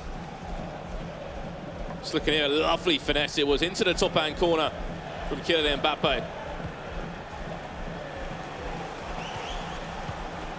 Still 1-1 in this game. Now, this is the third game, so we're coming near to the first round of fixtures completed from Group A and C. If you want to know where Group B and D are, it'll be later on this afternoon. Of course, if you're waiting to support the likes of FaZe or Tricks or Ajax or King Esports, that unbelievable roster there, it'll just be a little bit later, though. Yeah, they'll be later on this afternoon. Once A and C have finalised the groups and 4 players are going through. And of course, we can see a number of people watching this event, obviously around the fantastic arena we got here. I think we're going to hear a few words, obviously, from Adam and Spencer now. How are you seeing this, boys? Thanks very much, guys. Spencer, nearly at the end of the first round matches. Loads of goals going in. What have you made of the action so far? Really good. I'm really enjoying the dynamic, particularly when it comes to this 2v2 at the end. And you can't like think if you've had a bad first few games that the 2v2 is not important. It's so important because you can dig some points back. Yeah. We're seeing that happen right now. We're hearing a lot of noise, a bit more noise than normal maybe because you've got that team mentality we don't always see. Yeah, the atmosphere's good here, isn't it? It's Yeah. very loud. We can look at Group A, the standings now. Man City started very strongly. Yeah, really good start from Man City. The game's still going on, so we don't know for sure if they're going to... That's as it stands, obviously. Yeah. But if they make it 9 points at any point, that's really, really decent. And you mentioned the atmosphere, and we can hear it again. Another goal's gone in. A lot of atmosphere down here, isn't there? It's good to see. Big for Bromby, that goal, actually. Bromby trying to get their first points of the day so far. And I think 2v2 is where we're going to see them really come through. That's where they're really experienced. Yeah. How important is it? Just give us an insight into how important it is to get points early on in the board, because if you don't get the points early on the board, it does put a lot of pressure on you going into the latter stages, doesn't it? Yeah, particularly, we talked earlier about the fact on the Xbox players, they're going to feel a lot of pressure throughout the day because they're always up second. So, for example, if it's not gone well for the PlayStation player and they found themselves not getting any points, Xbox player feels that added pressure on him. And then again, if you haven't got anything from the first 2 games, that 2v2 is really key. Yeah, OK, right, it's time to throw back to our match commentators. Thank you very much, guys. And, you heard them say about atmosphere. It's happened again. Footballists, 2-0 up. Bochum have just scored 2. Bochum is actually the closest station to us up at this end of the studio, and every time they score, I see a massive celebration just out of the corner of my eye. VfL Bochum are going to be good entertainment this morning for the Club World Cup. I can guarantee you that. 2-2 now. They're back in their 2v2 game. Obviously, our game in focus, Dijon against Vitality, still remains at 1-1 as of late. As they're on the attack now, lovely ball out to Cristiano Ronaldo. Can he whip it into the box? But I'm seeing Ronaldo seems to be pushed out to the right, it seems. Well, that's simply just playing in. Ooh, that's a lovely Lacroqueta. Looking to make space in the box. That's simply, you're playing Ronaldo as a left cam or a right cam. Just for the simple fact, you can hit those back post crosses. Ronaldo, arguably, I won't even say there's an argument about it, the best header of the ball in the game, the best leaper, the best finisher in the game. So you are going to play to his strengths. You play to each player's individual strengths. That's why you're using Neymar out wide. 5-star skills, a lot of pace. Goals, as we said, are going in. What a game that is. I think when Spencer and Adam were talking again, Bromby scored, they went 2-0. They've just conceded, in fact. 2-2 now in that game. Neymar, here we go. This is the chance for Vitality. A great turn and a great finish as well. The Frenchman pulling out the 2 French FIFA players into the lead at 2-1. Yeah, I'm not sure if it was Maestro or Rafsu from that reaction. I think it might have been Maestro there. Lovely bit of individual skill. Drag back into a low-driven timed. Slammed it past the goalkeeper. No movement necessary there. I think the best thing about this event is, you look at this game here, every single one of those players needs Global Series ranking points. This isn't a tournament for these guys. This is literally a fight for them. This is a chance to gain those points, to put them into those playoffs. And there's a lot of Global Series ranking points up for grabs. One good tournament could even get you into the FIFA World Cup Grand Finals. Not long left now. Thibaut Courtois just hoofs that one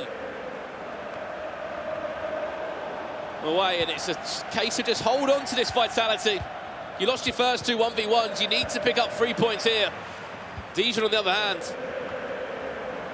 will be their first loss of the competition. Don't take too much from it, though. It's the 2v2 game, and maybe, if anything, the least kind of priority out of the 3 games. The 1v1s are the big boys. Yeah, you can get 6 maximum points just simply from the good 1v1 performances. But it could be the 2v2s that send you through in the end. If anything, a bit of game management now. Or one more attack from Dijon. Lovely ball all the way out to Eusebio. Someone has to flick onto Ronaldo there. There we go. Get Ronaldo on the ball. He's intercepted by Vieira. Added time of 2 minutes. This is Vitality's to lose now. They'll pick up 3 points, or maybe not. If they go and lose this one now, this could be heartbreak. Dijon on the attack. Penalty. Tried to play out wide. Oh, it looked tough. Maybe they were crying for a penalty there. Headed away. Referee, it's all over. Surely he's going to play one more attack. No, that's it. That's it. That's 3 harsh. points on the board for Vitality. They're a very, very close call right at the end. I've seen penalties gave for less than that, certainly. I seem to remember one last week, I think it was Megabit and Tex. There were a penalty gave, and there were more contact in that we've just seen right there than the penalty that we gave last week. But a big performance. Vitality getting some much needed points on the board in that final game of round 1.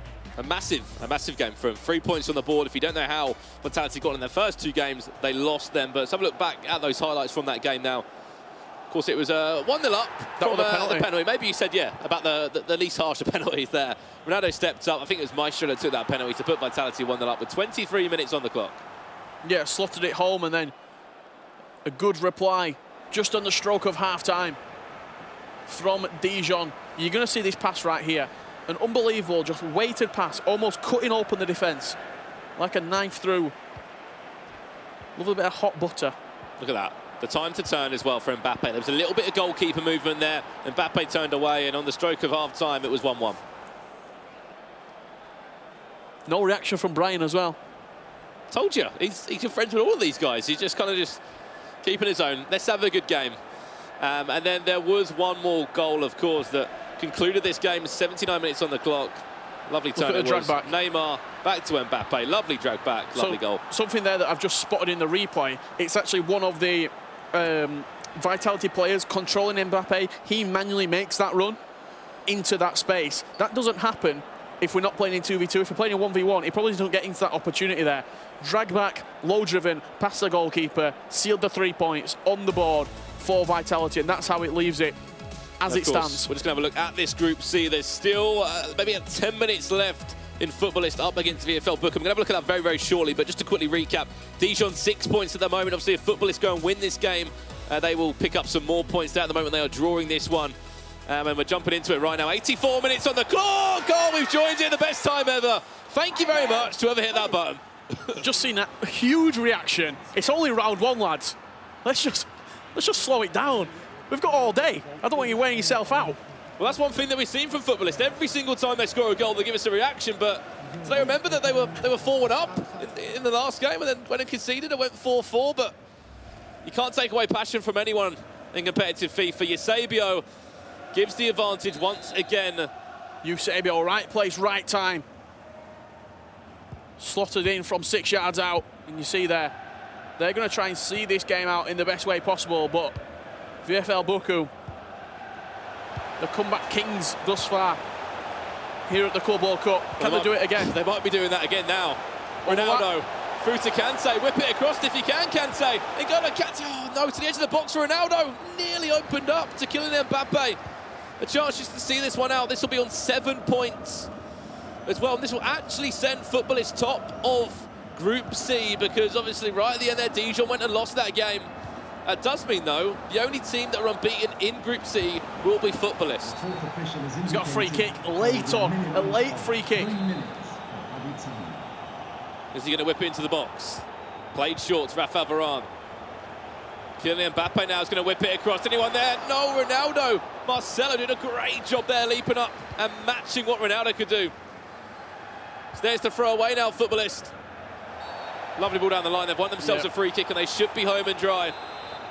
I wouldn't be surprised to see him play it all the way back to the goalkeeper, maybe.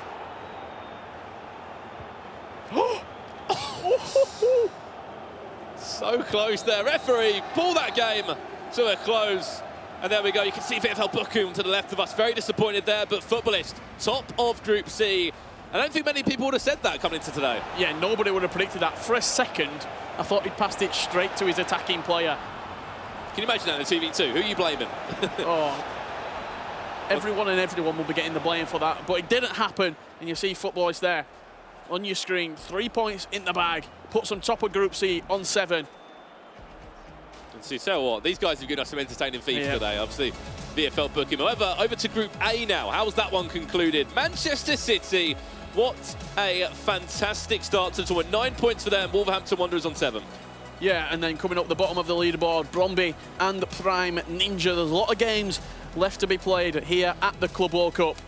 Let's have a jump over to Group C and see how that's looking after the first round of fixtures. Exactly that. Footballist, 7 points on the board. The only unbeaten team left in that group, Dijon, with a good performance as well. However, what a round one of fixtures here at the FIFA Club World Cup. Yeah, first round of fixtures at the FIFA Club World Cup have wrapped up. I think we're going to hear the wise words of Spencer and Adam after round 1, lads. Thank you very much, guys. Yes, Spencer, the first round is over. Let's get your thoughts on the end of the first round's play. Man City is the main story right now. They're top of the league in England and they're top of the league at the Club World Cup right now. Can do no wrong, can they? Yeah, very, very impressive. Not easy to do what they did, particularly only conceded 1 goal. And that's 2 different players, and that's a 2v2 scenario as well. So there's a lot of things to deal with. Very impressed with that. And the Wolves guys as well, also unbeaten. So they're playing each other next. That's a game to watch. Yeah, big game that. 2v2, let's talk about that new format to this year's, to this weekend, should I say. It's been great to watch the 2v2 and the psychology behind that as well. Yeah, the lads were just mentioning it then. One of the things I really like about 2v2 is the different runs you can make. Yeah. Obviously, you at one point, if your team's got the ball but you're not in possession yourself, you can control those off-the-ball runs, and that's where communication is really important. That's where practice makes perfect. If these guys have been spending a little bit of time together before this event, working on those strategies, it's going to come through here for sure. And I've been watching the games with you. You've been very much enjoying the gameplay, haven't you? Yeah, well, we're seeing this is the first tournament we've done after the last patch, and I think what we're seeing is a more varied amount of different goals going in, some different angles as well. So I'm very much enjoying that. It's a little bit less predictable, and I think it's good to watch. And is this one of the best goals so far? Gareth Bale's goal, one of the goals so far that you've been impressed with? Well, this is quite a rarity, to be honest. You don't see that many direct free kicks hit at this level. Usually the guys are going with percentages and they're playing kind of little layoffs from free kicks. But Ryan, who we're going to chat to in a minute, actually, has decided to hit this one. I want to actually pick his brains about it and find out what his thoughts were. Gareth Bale, we know he's got it in his locker, of course. Yeah. But you don't always see it at this level. So, Ryan, what were you thinking there with that free kick? To be honest, I've always taken direct free kicks. I never really made the man run off of the free kick. Not many people expect it, so I feel like that was a benefit in my, I guess, my perspective. So, and it worked. No complaints. And it's been a perfect start for you two. How have you found the 2v2 playing together? How have you found that? It was a lot more tough than I thought, because when we practiced, it was more relaxed, but now it was serious time. But we communicated well, we defended really superb. Attacking was a bit of a struggle, but I think you got to give credit to the other guys. They played great in defence, but it was fun. It was a lot of fun. And we spoke earlier about the importance of getting points on the board early. It must be very pleasing for you to have a look at the group table we saw. Perfect start for you guys. Yep, it's good to start off with 9 points out of a possible 9. And, well, we just have to keep really. There's 2 more games. Ultimately, it doesn't mean anything unless we go through the group minimum. So we just have to make sure we can keep on performing. And Shells, next up, you got Wolves, right? What are we saying about that? Obviously, the way the first round's gone, that's a big game. Could decide who tops the group. Yeah, definitely. I've heard a lot about the Wolves guy. Fulfills I've watched him at events. Nicholas said he was one of the greatest and one to watch. So if Nicholas says that, then you got to watch out for him. Big game. Looking forward to that one. Big game. And Spencer, you said that that's one of the games of the tournament now, looking at how the group is panning out. Well, when they play each other, traditional football is obviously one favourite. Okay, no disrespect to Wolves. Yeah, Wolves are playing well. Wolves are very good. Wolves are making it hard for a lot of teams right now. I think it's going to be a little bit closer in this one, in the FIFA stakes. I think it's going to be a really important game, or 3 games, we should say, to decide who could top this group. But let's not count the other teams out. Brøndby particularly, they have won this trophy twice. They're the only team to have ever won it. They're not going to go silently. Can they do it again, do you think? They need some points next game, don't they? They have to pick up some points against the Ninja guys, or else it might be too late for Brøndby. Okay, let's have a quick look at the format then. Hello and welcome to the FIFA E-Club World Cup 2019, live from Sky Studios in London. Here's a quick overview of the format and competition rules. Over the next 2 days, 16 professional esports teams made up of 32 of the best FIFA 19 players in the world will compete in an action-packed tournament looking to be crowned the 2019 FIFA E-Club World Champions and earn some priceless Global Series rank points in order to qualify for the FIFA E-World Cup. Matches last 12 minutes and there will be no extra time or penalties in the group stage.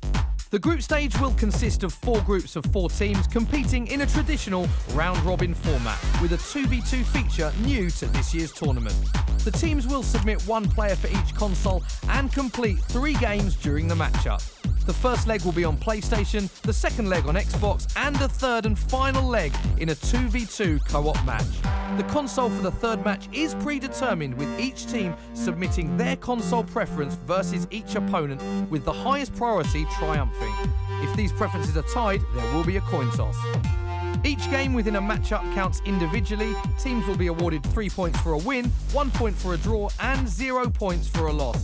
Each team can amass a total of 9 points per matchup, and the top 2 teams from each group advance to the knockout phase on day 2.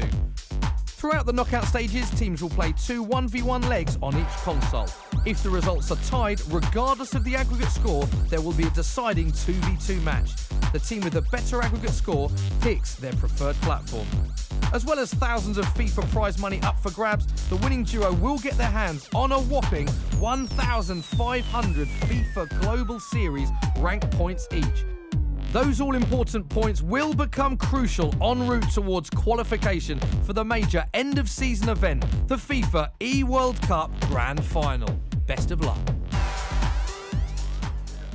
So Spencer, just had a look there, a little reminder of the format and how it's worked. It's a good format, isn't it? We mentioned that the 2v2 is new this year. You've got the one-on-one still in the PlayStation, the Xbox. It's almost like the complete way to find the best team, isn't it? Because it's all skill sets being tested. Yeah, the word team is the operative word there, because obviously FIFA traditionally is a 1v1 esport, and what we're seeing here is the clubs or the esports teams or whatever being rewarded for having a roster of talent and a group of guys that can work together as well. So it is the Club World Cup for a reason, right? It's the clubs being tested, not the individuals. And you made an interesting point earlier. A lot of other factors come into it, like with the 2v2, language barriers and things like that. There's a lot of other factors that can come into what could be a crucial 2 versus 2 matchup. Yeah, well, we haven't seen them play yet. We're going to see them later today. The team we've been talking about a lot is King Esports, which is made up of Tex and Nicholas, the 2 guys ahead of the PlayStation and Xbox leaderboards.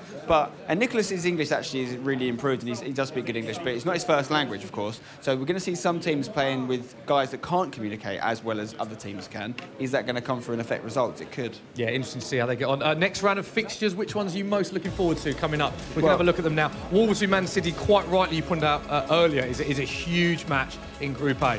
Yeah, of course, we talked about that one. That's really important. But likewise, the guys from Prime Ninja need some points, as do Bromby. They only picked up 1 point from that draw in the 2v2, which I think is going to be their main skill set, the 2v2, but they've got to get some points. You think that's their main skill set, yeah? Well, that's what they're most experienced at. I think these guys are, not that they're not 1v1, but they're really good at 2v2, so I'm expecting them to get points there, but they need to pick them up in the 1v1 as well. And in Group C, we've got Footballists versus Vitality, really important game. Impressed by Footballists' goal-scoring ability, scoring lots of goals. They had a 4-4 draw in their second game. Amazing game of the tournament so far. Lots of goals, and we'll see a few more of them, particularly in this single leg sort of setup where, as an Xbox player or PlayStation player, you only get that one game, so you've got to go gung-ho sometimes. But I'm sure we'll see lots of goals. And interesting, Group C a lot more open than Group A. Tougher one to call that, isn't it? Yeah, that was going to be one to look at, obviously, after this round as well, and see going into the third round of fixtures who's top of it and who's got a good chance. But right now, I think with the Group A Wolves City game, depending on what happens in that, we could have a group leader or group winner from that game. Yeah, that important. Okay, right, we're nearly ready for our second round of matches. Time to cross to our commentators for the next games. Thank you very much, gentlemen. And yeah, it's time for our second round of games today at the FIFA E-Club World Cup. My name's Mark Hatcher, and of course, joining me is the duo, it's Dan Gaskin. Very exciting stuff so far, Dan. We've obviously got the action underway now. Time for round 2. Who impressed you, though, in that round number 1? I've got to say Footballists, to be honest. Both their in-game ability, the amount of goals they were scoring, because this match, it can be quite tough to break through defences, but also the amount of passion they're showing with every single goal. Richard Buckley was saying, just calm down a little bit. We don't want to see too much energy blown early on, but I love it. I love the enthusiasm behind it. It's going to build confidence for the team, and I hope to see more of it in the second round. Yeah, we're already sort of feeling the energy in the room at the moment. It is a real team atmosphere here. Obviously, it is the FIFA E-Club World Cup, and you're getting that feeling, aren't you? The players standing behind each other, sort of every single goal that goes in, you're hearing that noise across the arena, and we're saying, you know, calm down, keep it quiet. I want to hear them get louder, to be honest with you. I want every single goal that's going in today and every single game to get louder and louder. And I think it is, because more points are going to be available, and those games get more and more important as we get to the end of the groups. The Global Series ranking points are so important for every player in this room, but there are only 4 players within the top 10 on their respective consoles. There are so many players where this is their first live event of the season. They want to secure those points, and so they are relying on their teammates to perform. So having that energy, being able to celebrate goals is going to be extremely important throughout this tournament. Yeah, it's going to be vital, and of course, it's not just that, Dan. We've got a lot of money on the line here at the FIFA E-Club World Cup. We've got a $100,000 prize pool,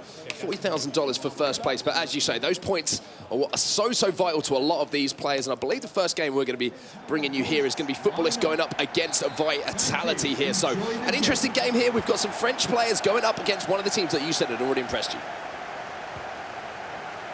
Looks like it's actually going to be Dijon versus Bochum here as our first game instead.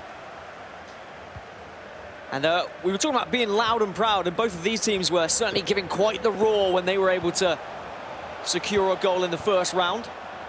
And a lot of these early stages are usually a bit cagey. You try and suss out your opponent. Of course, we are starting on the PS4 side of things rather than Xbox. And I wonder whether that puts a little bit of pressure under that PS4 player, knowing that they have to go first to try and secure some early points. Of course, 9 points available in total, 3 points per game, 2 1v1s on either console, and then a 2v2 to wrap things up in this group stage. So 9 points potentially available, and I think as we see the groups sort of dwindle down towards the end of the games, those 2v2s will become even more vital, more pressure on the players involved, and we're going to see moments of magic. We're certainly going to see some mistakes, and I wonder if we're going to see a few teammates turning to each other and raising a few eyebrows about some of the decisions that have been made. Of course, this is a Group C match, and here's Neymar with an attempt here. Times that finesse shot beautifully, but the defence holds strong there, and the block comes in. It's going to be a corner here to VfL Bochum. Early pass, just trying to whip one in. I do like the front post header myself. We saw a couple of times already today, just dragging those players front post. Headers, of course, very effective in this latest patch. Very important to get players with good jumping stats. That's why we see the likes of Sergio Ramos, Team of the Year, Varane, sometimes be put in that right-back position where we have seen aerial ability be exposed, but still Marcelo favoured at left-back, despite the fact that he seems to be the man who gets picked on by Cristiano Ronaldo so often. It's very true. At that back post. It is very true. Obviously, former teammates in real life, but Marcelo's having pretty difficult time with things at the moment. As you can see, the player cams coming in there. Mulzon against Sander, and there's a lot of players in this tournament as well, like Richard and Brandon were talking about before. They have a little bit more 2v2 experience than some other players, and I think that might come into play, as we say, as we get those 2v2 games coming in. But I also feel that a lot of teams are going to be putting a lot of pressure on these 1v1s, because if you can get those out of the way, let's get 6 points on the board before that 2v2, which is a slightly more not favoured format, should we say, for these players. They like to play 1v1. It's something they're not completely used to. Takes the pressure off them a little bit. It's almost an even environment when you go into a 2v2 situation. When you look at these two players in particular, both players who are under 200 Global Series ranking points, they're going to be looking at 2v2 as a new environment where they say, all right, well, we've got a chance going up against some of the best players who are here. Maybe even Tex and Nicholas, if we were to go up against them, we can actually take them down in 2v2 because it's not something they're necessarily familiar with. I think that's what's really exciting about this format. Well, here is Mbappe then coming forward. For Sander, and it's a driven shot into that near post. Timed it perfectly. The green lights were on. The red ones were on for Thibaut Courtois there. Comfortable save for him, and Mbappe goes far post with the finesse shot, and the first goal of the game is going to go to VfL Bochum. And I really wish I had a statistic on how many goals Team of the Year Mbappe has scored since his introduction to this whole Global Series. It's been incredible, his impact. At the first tournament where we saw the Team of the Year cards added, he was a super sub. People were bringing him on maybe 60th minute, 65th, and we were seeing just what he could do when he was brought on the pitch. But now everyone making sure he is a first starter, and you can see why. Incredible shooting stats. One of the best, if not the best foot item in the game, in my opinion. Yeah, certainly the most improved, in my opinion. That standard gold Mbappe foot item, pretty decent. Obviously has the 5-star skills, it has the 4-star weak foot, pace, decent shooting, but the upgrade that this Kylian Mbappe has had in that Team of the Year really is noticeable. It's not only just on the ground as well. We're seeing winning so many headers, so strong on the ball, so difficult to get off the ball as well.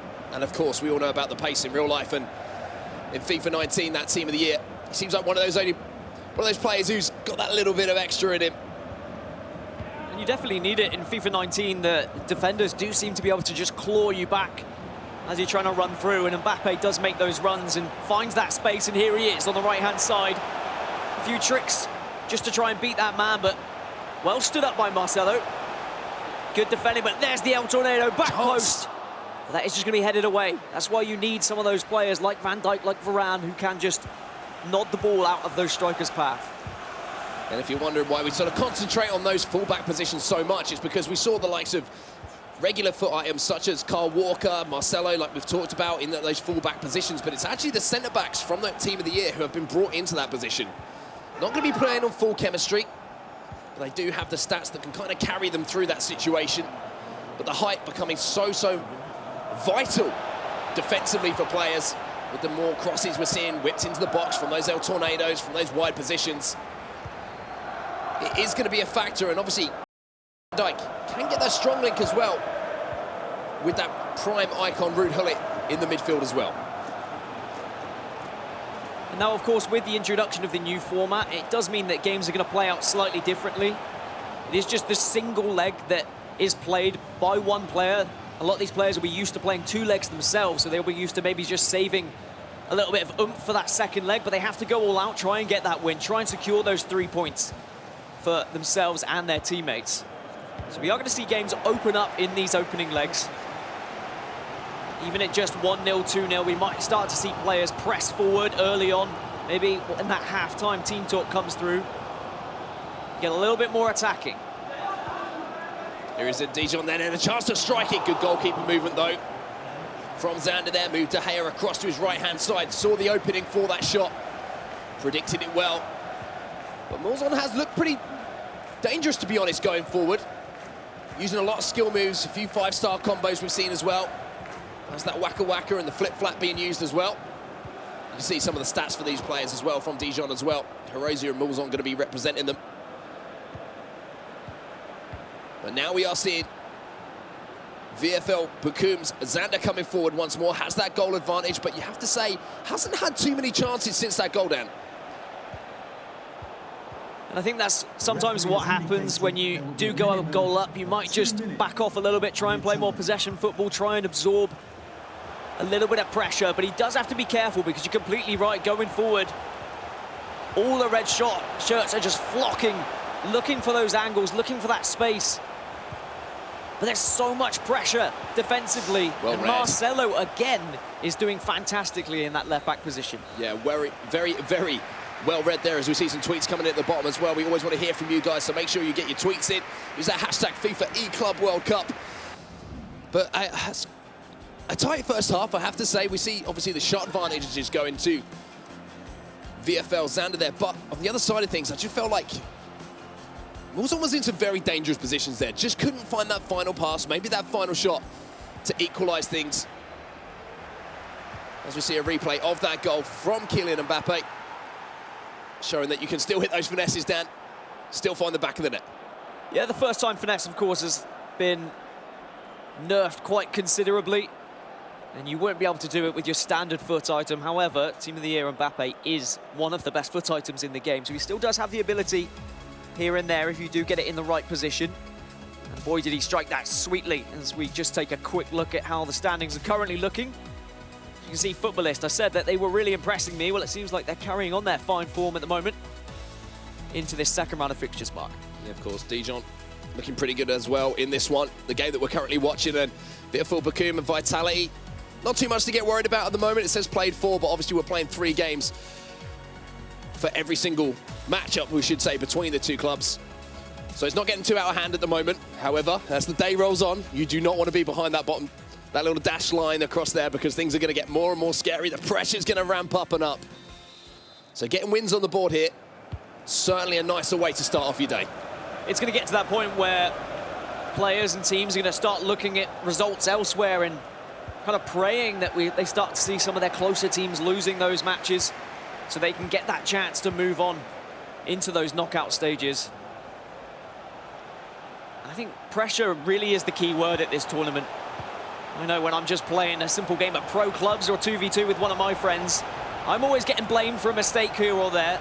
It is your fault, when there's so much money on the line, when there's so much global series ranking points on the line, someone is going to get the blame for any mistakes. Oh, that's a great pass. And R9 has the chance to tie it up. What a save from David De Gea. Great goalkeeper movement, not for the first time in this game. But speaking of mistakes, on the other side, you've got to talk about praise. And you've got to praise your teammates when they do something well. Goalkeeper movement, of course, this is just a 1v1 environment. It's extremely important that you know when you want to move your goalkeeper. It was fantastic there, but in 2v2, who is going to be that person who moves the goalkeeper? Certainly something for us to keep an eye on as we see the players developing their tactics as the 2v2s roll on through the day and they get a little bit more experience under their belt. Here is Moulson then, down this right-hand side with Mbappe. Currently 1-0 down, as you can see. Gives the ball away fairly sloppily there. Pretty high up the pitch as well, so there's a chance for a counter-attack here. R9 through the middle. Look at the run there from Neymar as well. Ferdinand extends a leg to get the tackle in as the Brazilian was bursting in behind the back line there. A decent pass in behind. We might have seen a big opportunity to double the lead. And I'm wondering if we've seen a switch now from Dijon. For Moulson, just moving over to a 4-3-3 perhaps. It does look like there are 3 attacking players in very close quarters up top. Maybe just looking for a little bit more space, trying to create something a little bit extra special as it's Neymar on the edge of the box now. Drag backs galore, just trying to get away from that man. He's looking for that gap so desperately. Here's Mbappe, tries the El Tornado, maybe trying to line up a volley on the edge of the box, but well defended here by Xander, and now he has a chance, and you can see Moulson with that change of formation, potentially with the change of tactics, adding more pressure, he's going to leave himself a little bit susceptible to that counter-attack. I think maybe that's what Xander has been kind of waiting for. Space. He's been waiting for those through balls to be able to work, and naturally, as you say, when you do start to see players get a little bit more attacking, those fullbacks are probably going to join the attack as well, and then suddenly you can make some incredible passes down the wing to the likes of Mbappe, and he can run riot. Get a cross in, use that back post header, or even just use a skill move or two to work your way to the box. So Moulson, with just under half an hour left in this game to try and get something out of this game for Dijon. Hullet, beautiful little croqueta, there is the chance, and it's the post! On the rebound though, Neymar trying to recycle this one, gets inside the box, but Ramos snaps back into the tackle, but what a big chance that was for Moulson to tie the game up. An absolutely massive chance for Moulson, but he didn't look phased in his player cam whatsoever. Just accepted, all right, it's hit the post, I keep going on. He instantly went for that attack just off the rebound. Whereas you see a lot of players sometimes kind of wearing their hearts on their sleeves a little bit, and they will react instantly, and sometimes they'll miss those second chances because they're already reacting to what's happened. But very calm, very composed. As you can see in the top right-hand side of your screen as well, we do have results coming in elsewhere. Game's still being played. Man City 2-0 up against Wolves. That's certainly an exciting one, and I think it was Spencer who was mentioning it. That's more like real life. We would expect to see that result in the Premier League. As an Arsenal fan, I was expecting to see it last weekend as well, and lo and behold, exactly what happened. So Man City looking pretty good at the start after the first round of games. 9 out of 9, you can't get any better than that. But back to this game now, and Moulson has to pull something out of the bag here in this last 20 minutes. Has a chance from the set piece. Hullet looks for the little flick in behind, and luckily gets the ball back there. Neymar inside the box, the El Tornado, and Neymar goes down. The referee gives nothing. Anyone else but Neymar might have got a penalty. But no, I think it was a fair challenge in the end. It was so close there, but now we might have another chance. Big chance here. Pass. Oh, big save from David De save. Gea, though. How has he got in the way of that one? The pressure from Moulson is relentless at the moment as we get towards the end of this game. 15 minutes or so left. But giving the ball away in this situation, this is where the counter-attack becomes so deadly. So vulnerable here, Mark. You can see the players just making the runs, but he's done well to track back, but this is where the space is going to open up on those wings. But great defending, centre-backs just coming forward, making sure he's pressing, not giving too much time on the ball. Game management starts to come into the conversation here for the VFL man. Just need to run that clock down. Keep possession of the ball. You cannot concede if you have possession of that ball. And now you're going to see a ball down the line, and you feel like a second goal here might be too much of an uphill battle. The ball comes into the box. It's Mbappe who was trying to turn, and the game really has opened up now, Dan. Yeah, great pressure, though, defensively. Just making sure that he's pressing with both the man he's controlling and using that RB or R1 button just to bring in that second man as well, not allow that extra space. It certainly needs to press up the pitch a little bit now with just 10 minutes remaining. We saw some substitutes coming in. I think Lionel Messi joined the pitch. Maybe he can do a little bit of magic, but it's all Bochum going forward at the moment, and that's not going to be what Dijon want to see. Well, there is a chance here in the bottom right-hand side of your screen. As you can see, we've got plenty of games going on here in round number 2 of the fixtures. You can see Wolves versus Man City. We mentioned that one. Manchester City 3-0 up. Brøndby, our current champions, 3-0 up. Footballist versus Vitality as well. Footballist, again, 2-1 up. They've had a really strong start here on day number 1. But the game that we're focusing on, as we say, there was a chance. But with just 5 minutes left to go in this game, the question is, can Dijon find an equaliser here? Can Mulzon do something to get at least a point out of this first fixture? And he has a chance, and he's riding on Lady Luck a little bit after the bar was just struck there. You might have seen in the bottom hand right of your screens. He does have a few minutes, though, to just scrape something out here. And we've heard a lot of noise already in the studio today, and I'm sure there would be a roar if there were a goal late on. Yeah, and it might be the last attack of the game as well, so he's got to make this one count. Has to be patient in and around the box here, the Frenchman. Mulzon gets the turn. Oh, he's done it! That could be a point in the bag. 30 seconds into added on time. Arnaud Ronaldo unleashes a shot on that left foot, and he beats David De Gea. And you can't say it hasn't been undeserved, Dan. And I said there'd be a roar, but it was more a roar of frustration from Zander there. You can see the emotions across his face at the moment. So disappointed when it was so late, when he was so close to those 3 points. But on the spin, an absolutely rifle of a shot there from Mulzon, and you can see just a sigh of relief as he knows he's not letting down himself, he's not letting down his team, and he's secured a point, or has he? One last chance, maybe, going forward. This is the point. He has to focus now. He has to switch on. There it is. The final whistle does go. So Mulzon rescues a point at the end of this one for Dijon.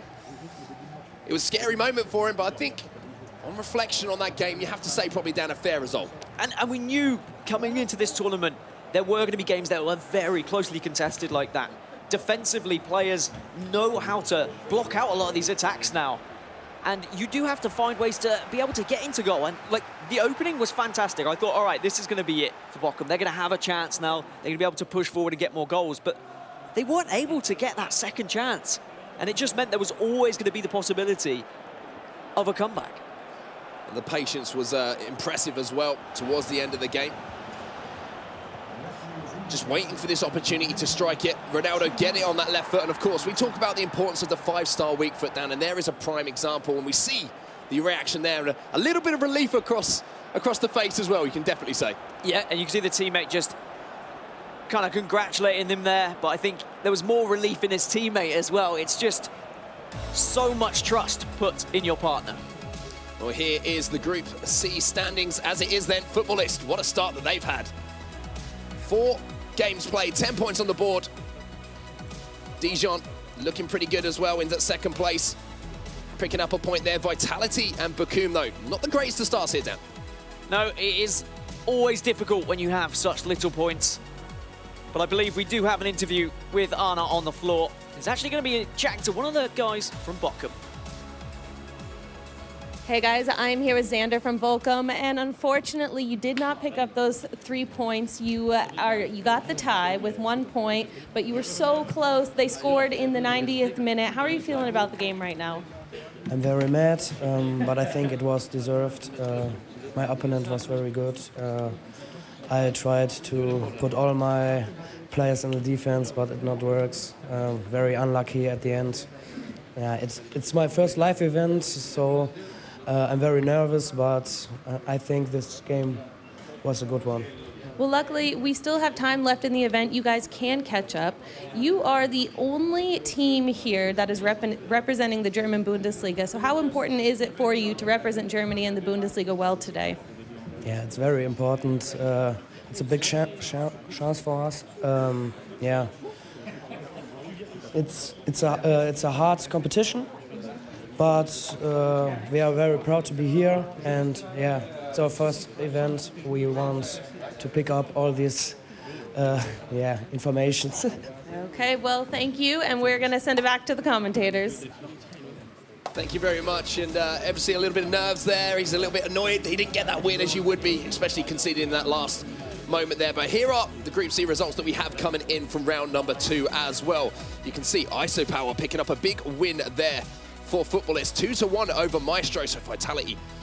I mean, Rafsu's got some work to do in that second leg there, Dan. Yeah, and I was expecting big things from Vitality at this tournament, to be honest. So I'm hoping they are going to step things up as we get further into this round 2. But you did see a little bit of nerves, and as he said in that interview, it's his first live event. You can't blame him. I remember when I played ages ago back at my first event, it was absolutely terrifying. Once you've kind of got that first event under your belt, you start to get a little bit more attuned to it. But at the same time, this might be the only live event you get of the year to try and secure some of those Global Series ranking points. So maybe that first game, get out of the way, and now just move on. Trust in your teammate. Try and find a way to kind of relax and calm yourself down a little bit. Yeah, and I think being surrounded by, you know, some players that have been at more events and have that experience under the belt is definitely going to be important. Just give you that little bit of confidence to play your own game. And this is going to be our next match up here. We've got Janos taking on Fredberg here. So we've got Prime Ninja taking on our current champions. Brondby.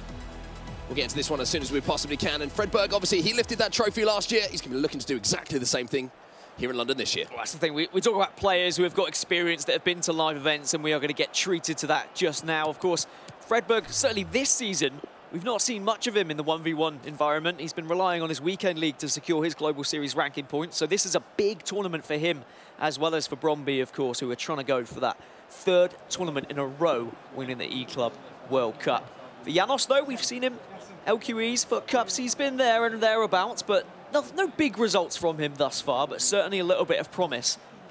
And this will be a chance to try and get a decent result against Brondby here. I think that Brondby are kind of the team that everyone would like to beat, because then they can say, oh, well, we've taken down the champions, so surely we can do anything here. Yeah, they seem to just have a little bit of magic about them, Brondby, when it comes to the FIFA E-Club World Cup.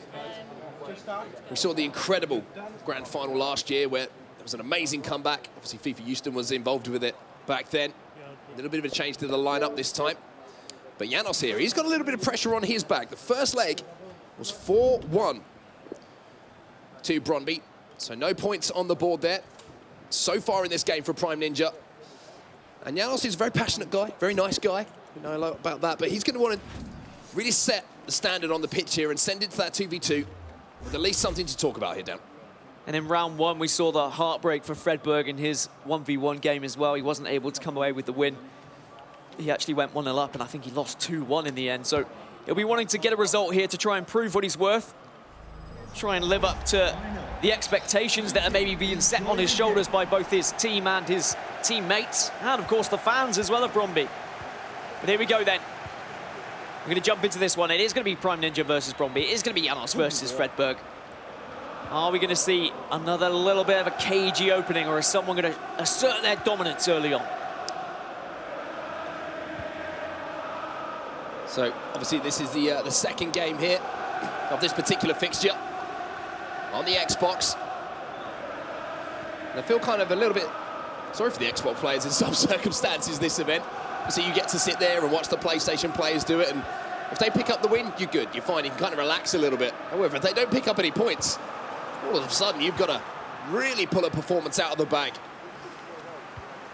Well, here's a chance early on then, a little bit of space. He went for that fake shot to try and burst around the side of Rafael Varane on that right-hand side, but it's going to be Janos who defends it well now, and how he can formulate an attack of his own. It looks like the 4-2-3-1's going to be used. such a standard formation so far in FIFA 19, but as we say, a new patch, Dan, a new dawn, a new day.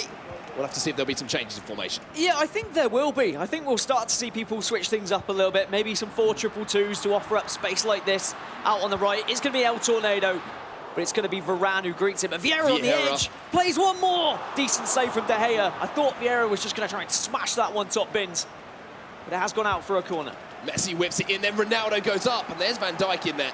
And that's exactly why he's in there. Most other players that you have available, any other foot item, Cristiano Ronaldo will win those headers with his jumping stats, with his heading accuracy, but one thing that you don't want to be doing is making a mistake and letting CR7 get in the box, because it can cost you, but oh dear. Ruud Gullit's going to want to roll that one back again, and I don't think Janos is going to want to watch that on the lowlights. They called him the Hullet Bullet, but definitely not living up to expectations there. What a phenomenal early chance that was. And now that is going to put a little bit of pressure onto Bromby here. I'm sure we're going to see Fredberg just try and keep the possession a little bit, play it around, regain his confidence now, and say, okay, I've got away with an early chance here. It's a big let-off. Let's just get back into this game. Yeah, it's a big let-off for him. I mean, 10 times out of 10, I want to say, you'll probably see that hit the back of the net, and now Cristiano Ronaldo's twisting and turning, trying to find space. Neymar now, beautiful heel to heel. El Tornado volley just over the bar. Oh, I mean, that would have been something magical, and it would have hurt even more for Janos, having been straight down the other end and missing from 6 yards out with Ruud Gullit. And you can see there, the 4-2-2 on display. I do think it does open up a little bit more in terms of opportunities, but notice how you have got Cristiano Ronaldo as your right attacking midfielder there, almost as a winger, and that's because you want to be crossing to him on that back post. Your smaller players like Neymar and Messi, they're up front, they're not on the wings, because they're not going to be as effective in the air. There's now Bromby going forward here for Fredberg. He's trying the El Tornado again. And the thing is, once that animation starts, Mark, you do have that chance to draw a free kick in. Yeah, you're committed. If you're a defender and you go early, you might think it's the Berber spin or the McGeady spin. Get it up in the air, and you can find yourself giving away some penalties and free kicks. So now a chance here from the set piece, taken short. Marcelo does go towards that back post. Vieira, though. The Frenchman using every single inch of his frame in order to get up there and defend that one. 0-0 after 20 minutes, but chances at both end, Dan. Yeah, I think both players have a clear idea of how they'd like to try and score goals. Usually around the halfway mark, if we do start to see a pretty even game, all tied up, no chances gone in, you might see a few different ideas thrown in here or there. But I do feel like with this patch, you need to be very familiar with skill moves, with how to beat a man with a 5-star skiller, for example. Because defensively, it can be extremely tough to try and break down, especially when they have the team of the year foot items available. They are literal brick walls stood in front of you, and if you don't know how to twist and turn past them, you're just going to be running in and you're just going to be tackled every single time. Yeah, it almost becomes a game of how unpredictable can I be in order to beat the man. And then if you mix things up, use a few skill moves, beat a man once, next time the most obvious thing you could possibly do becomes the unpredictable thing. So keeping it fresh, keeping those ideas, and making your opponent think, all part of the attacking game here in FIFA 19. And that's the problem with sometimes trying to repeat these successful ways of scoring. The El Tornado to back post is a successful way. It's 2 shots just over the bar. LA just sees that one go over, but we saw FaZe Tass at the last event which he played at. It was El Tornado into cross every single time. And whilst it worked a couple of times, his opponent eventually just sussed it out and found a way to defend it, and Tass almost ran out of ideas. I'm sure he, at this event, as we know, is going to be playing for FaZe, and he's going to have that chance to try and redeem himself. And I know what an incredible player he is, and I'm sure he'll be looking at different ways. But here it is, El Tornado back post, not going to find the man. It's Ramos there who wins that header, and I wonder how effective that will be. As we see, it's one thing that we talk about. There's always shifts in the meta. When we talk about meta, we mean most effective ways to score, essentially, and formulate attacks. El Tornado cross to the back post was so effective, as I say, because we had those fullbacks in position who were, you know, the foot items, the right back and the left back. who didn't have that height, who didn't have those jumping statistics to match up against these Team of the Year foot items. But now we are seeing the combat to that and the evolution, which is why these players are always at the top of their game and able to stay on top. It's that adaptation, Dan, that makes them so special. Look how many black shirts were around the yellow shirts there. You have the ball with Cristiano Ronaldo and you're being swarmed by 4 or 5 players. If you don't know how to escape that, you're going to have a very tough time. But I've got to say, Fredberg is doing very well on the ball to make sure he can actually beat at least 1 or 2, but he's struggling to beat the 3rd or the 4th man. He's looking for that extra pass. And he's so desperate to try and find that space, but he's not even been able to get real shots on target here because Janos is playing very deep. Even with that 4-2-2, he's still got players probably with a very low and deep line, meaning that through balls are going to be a lot harder. You're not going to see anything lobbed over the top either. He's going to have to be patient in his build-up as well with that deep line. Going to have to move up the pitch kind of incrementally almost before getting in and around sort of 20 to 15 yards out from goal, around that 18-yard box. That's when you start pinging those passes. Start looking for those return balls. Start making those runs as the El Tornado is played towards the back post. Marcelo wins the header there. Once in a blue moon, it does happen. And I'd be interested to see the chemistry style that a lot of players are using on Marcelo, if they are using him in at that left-back position. We've seen the Sentinel become more popular. Usually we see that sort of shadow card to boost the pace and boost the defending stats, but the physical stat is where that jumping is held. So it'll be interesting to see. Keep an eye on that one and see if they are trying to boost that up and make sure that he can win as many headers as possible as we hit that half-time mark. Yeah, you don't need to be boosting the speed of Marcelo. He is quick enough as it is on that Team of the Year foot item. But certainly at the moment, 45 minutes all tied up as we move across now to Wolves versus Man City here. It's also all tied up 0-0, but that was the opening goal. As you can see, the green timed header there. Van Dijk, of all people. There he is. We talked about his heading ability, talking about it defensively. He can also get on the end of them at the other end. A towering header there from Virgil van Dijk, something I'm sure Liverpool fans will love to see. And that was the opening goal for them. And then we saw this one just from a free kick then for Wolves to get back into it. And I always feel like you've got to have something creative from free kicks, Mark. You need to have something up your sleeves at all times. And look at that. A chip up and then just a pass into the box. And Hull at this time, in another game, is able to put it away. Yeah, as you say, the variations in different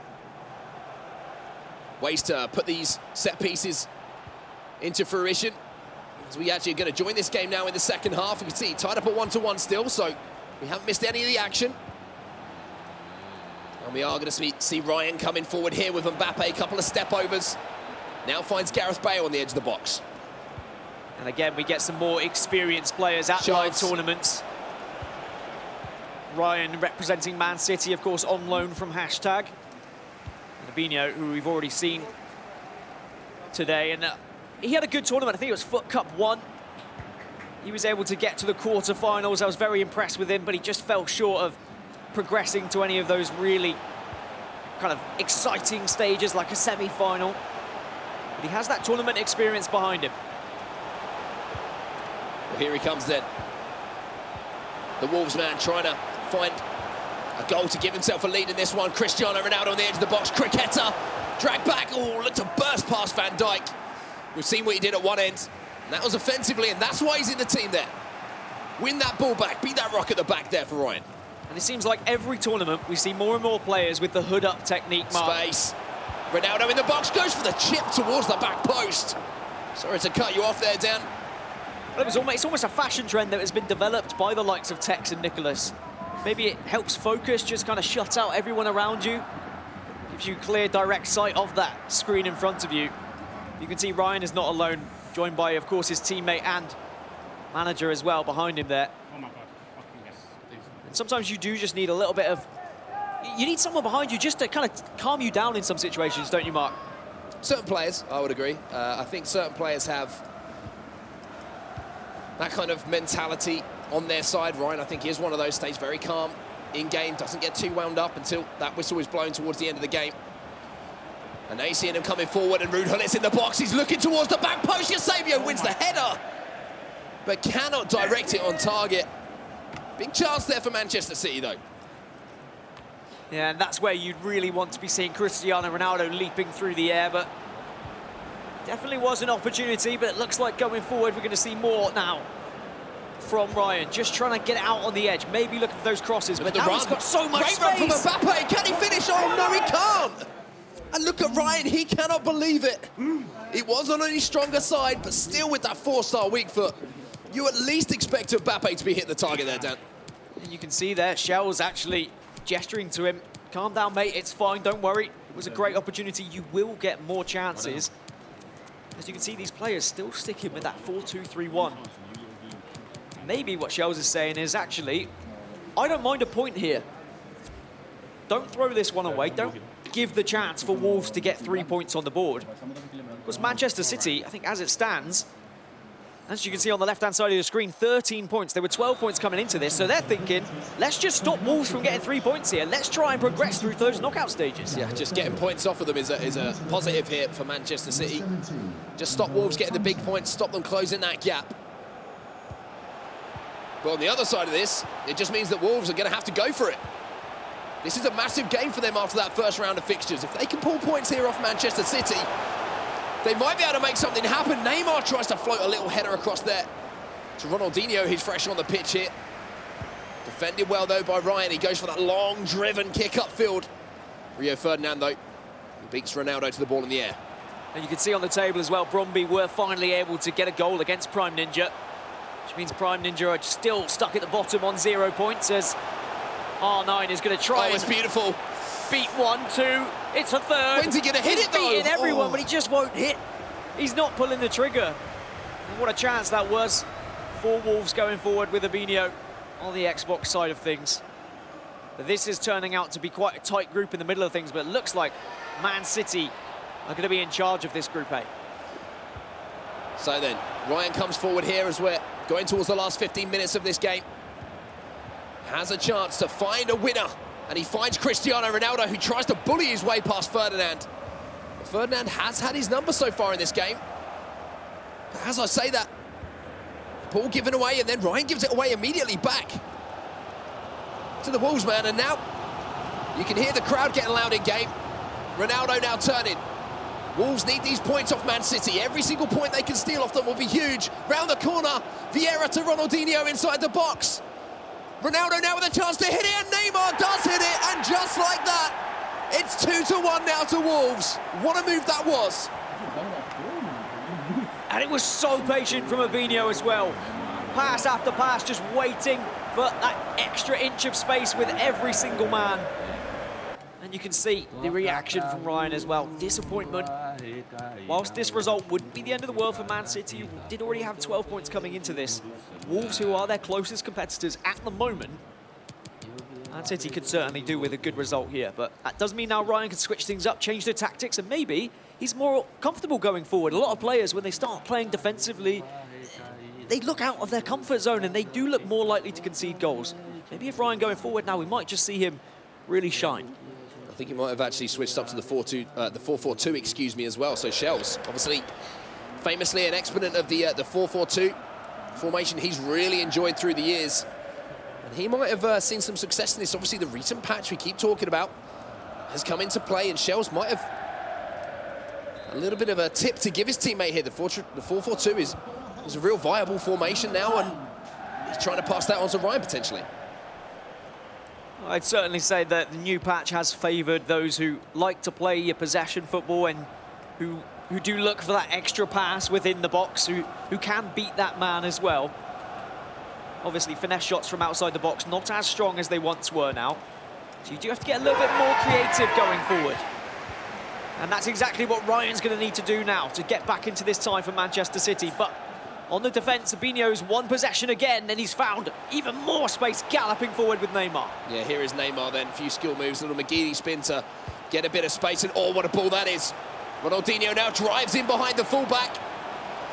And he's going to win a corner here, I believe, and that just means precious seconds are going to be eaten off the clock here. Wolves moving closer to another 3 points. Not sure what happened there, though. I think he's tried to play it short, and receiving player is just kicked out of play, which gives Ryan a chance now going forward. He's trying to look at the space here. Take advantage of this out on the left with Messi. He's going to try and beat that first man, though. Messi comes back inside, and Mbappe back to Lionel Messi. Oh, and he just couldn't find the pass there to Kante. We've seen N'Golo Kante, that Team of the Year for IM, score some important late goals. So far this year in FIFA 19, he had the chance maybe for another one. Messi on that left foot. Courtois forced into the save. Courtois doing well to get rid as well, just up the pitch, and has actually found a white shirt, and we're going to see a 3-on-1. There's so many men, so much space. Ronaldinho to finish it here. What a recovery tackle that is from Marcelo. And now, Manchester City's Ryan has a chance to go forward once more. And this will be his last chance, and I think he knows it. Any mistake is surely going to kill off the game, but I say that. Is it back? He's found that spot. Ronaldo now, out to Messi, fake shot, oh, and he's done it! Bro, come on, man. He has done it with the last kick of the game. No reaction from Ryan, but look at the other player, Cam. Abinio cannot believe what has happened as Lionel Messi smashes it in at the near post. No reaction from Ryan, because he knows what an incredible player he is. He knows that he can win these games. He's probably disappointed with the draw, but what a massive point that is for Man City. 12 points coming into this game. That puts them to 13 now and keeps Wolves at bay just behind them in the table. Yeah, you see that kind of emotional release there from Ryan. It's not a big reaction, it's just a deep breath and a we got something, boys. We've got to point out that one. And on the other side of things, you've got to wonder how that affects your teammate. For Phils is going to be looking at that now thinking, we almost had 3 points in the bag now. Now there's even more pressure because of that gap between us and City at the top. As we have the replay coming in here of the goals from that game, but for Phils has got to be thinking, this is now a must-win game for us. I mean, and the 2v2, it just adds that extra little bit of pressure. And if you think there's pressure now in the groups, just wait until those 2v2s are knockout games. Whew. That's going to be incredibly scary tomorrow. But some really nice goals there in this game. That opening from Van Dijk, him of all people, just up there. But I did like this one. This was creative, Mark. Yeah, this was really creative. As you see, the little flick up, maybe trying to kid Ryan into striking that one on the half volley. But it's actually played out to Ruud Gullit there, who was making a nice run inside the box and a nice finish. You just think, pulling it out and then just popping it into Gullit, fantastic stuff, and beating De Gea. Never easy to do, but it was towards the end of the game that things were looking dangerous, Dan. And this really was such an incredible position now for Wolves, where they found that second goal. That's a great goal. It was a great move. And you thought that was going to be it, Mark. You thought it was all going to be over. But then, of course, we did see Ryan just being able to claw things back. You always say there's one more attack in any game, and look at this. Wolves thought they won it. They thought it was done. Look at the Filza, big smile on his face. But Ryan, the experience paid off here. Mbappe to Ronaldo, and this little fake shot here. Had the chance to hit it, but pulled it back onto Messi's left foot. He timed the finishing of the near post as well, Dan. And at the end of that, you see the reaction from the Wolves guys. We see the reaction from the Man City guys. 2-2, what a game it was. So great action we just witnessed. This is how Group A looks at the minute. Manchester City are absolutely flying in Group A, 13 points. Goal difference of +8. Wolves in second with 8 points. Brøndby on 7 points. Prime Ninja still yet to register a point from their first 5 games played. So Spencer, just saw the group there. Man City off to a flyer. Unbelievable. I think we said we think maybe around 15 to 18 points will be what you need to get out of the group. I think they can secure themselves out of the group in this next 2v2 game, which is fantastic work with a whole game left. Yeah, and we saw the game just now. We thought we were going to see a win, but a last-minute goal right at the death. Talk us through this. Yeah, big goal. Big moment in the day. That first touch from Messi was huge to get it onto that favoured left foot, and then a perfect time finishing as well, which is why you saw that green icon above him as he hit it. That just ensures you a little bit more chance of it going in, which obviously it did. And you can see what it means to the players. How cool is that, by the way? Look at that reaction. Right, the boys in the background, Shelton and the coach, they're going crazy, Will. But Ryan's just sitting there cool, calm and collected. Yeah, very cool. It's a long day. It's a long weekend. Yeah. You can't get too excited just yet.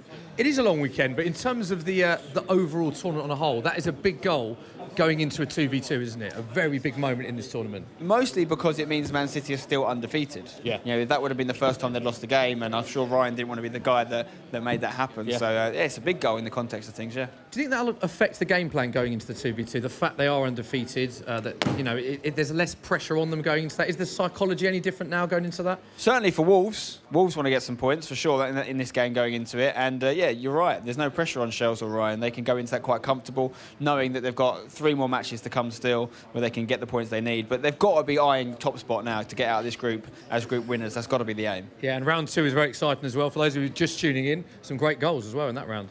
Yeah, I mean, some fantastic goals. We're seeing a good varied amount of goals today. Van Dijk, as we talked about at the start of the show today, has been used a little bit more than we've seen him in previous tournaments, and he came up with a massive header there for Ryan. And we have seen goals coming from all angles and different players. I like the fact that the Brazilians are being true to Ronaldinho. Yeah, you know, from good Wolves, point. they're Yeah. using not everyone using him. Sometimes maybe as a sub, but they're starting him in games. OK, for those just joining us on the stream, let's have a quick reminder of how the format works.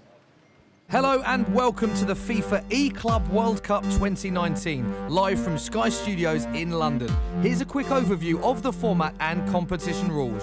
Over the next 2 days, 16 professional esports teams made up of 32 of the best FIFA 19 players in the world will compete in an action-packed tournament looking to be crowned the 2019 FIFA E-Club World Champions and earn some priceless Global Series rank points in order to qualify for the FIFA eWorld Cup.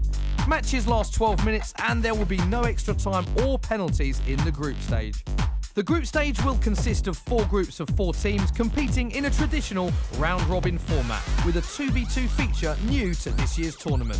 The teams will submit 1 player for each console and complete 3 games during the matchup. The first leg will be on PlayStation, the second leg on Xbox, and the third and final leg in a 2v2 co-op match. The console for the third match is predetermined, with each team submitting their console preference versus each opponent, with the highest priority triumphing.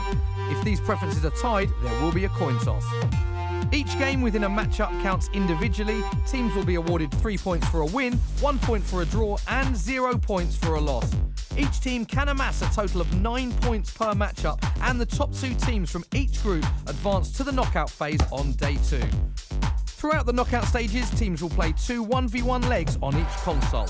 If the results are tied, regardless of the aggregate score, there will be a deciding 2v2 match. The team with the better aggregate score picks their preferred platform. As well as thousands of FIFA prize money up for grabs, the winning duo will get their hands on a whopping 1,500 FIFA Global Series rank points each. Those all-important points will become crucial en route towards qualification for the major end-of-season event, the FIFA eWorld Cup Grand Final. Best of luck. So that is the format of the tournament over the course of the weekend. Spencer, we can see the players getting ready for the 2v2 match, which is a new format introduced this weekend. It's been very exciting from what we've witnessed so far, hasn't it? Yeah, my favourite thing about it is the fact that it comes as a third game. It gives you a chance, if you had a bad first few, to rescue some points from this round of games. You know, it's 9 points in total up for grabs in each round. So even if you've lost the first 2, you can still get 3 back. But you need to work as a team. You need to communicate well. They're the teams that are doing best. Yeah, and we've seen some great celebrations in the team match, the 2v2 matchup. Let's talk about Group C quickly. We can have a look at the table. Quite open. Footballists and Dijon, though, looking like the 2 teams to beat from this. What have you made of Group C from what you've witnessed so far? There's a big gap, isn't there? Look at that, 7 points between second and third place. Huge this next game for Vitality. They're going up against Footballists, the only other unbeaten team alongside Man City so far. They did get 1 draw, of course. Right now, the obvious choice is to say Footballists and Dijon are going to go through. Yeah. That is still 9 points up for grabs in this final round. Well, we've got 3 in the final round coming up now first, and then in the final round of fixtures, we have another 9 points as well. So it's 12 points up for grabs. It's a good point, that, because there's still a lot of points up for grabs. So a quick glance at that, you'd say that Footballists are the favourite. But Bochum, they can all still qualify mathematically. Yeah, it's a total of 27 points up for grabs in this group stage. That's a lot of points, a lot more than you'd normally see in a group stage. So, yeah, you can't...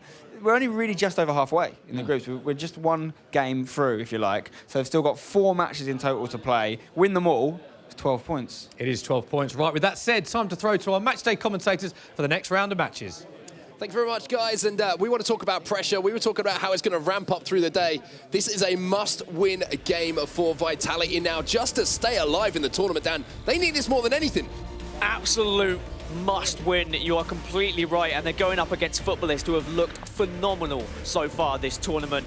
For Vitality, they need to win, because if they do lose, if they see elsewhere a result go in favour of Dijon, they are out of the tournament going into round 3. That is not where I would expect Vitality to be standing. Considering we talk about players who have the experience coming into this tournament, Rafsu and Maestro are 2 of those players. Yeah, they need to summon every single piece of experience. They need to pull off a huge, huge win here, as we say, just to keep their hopes alive, to make it into the knockout rounds. And here we go then.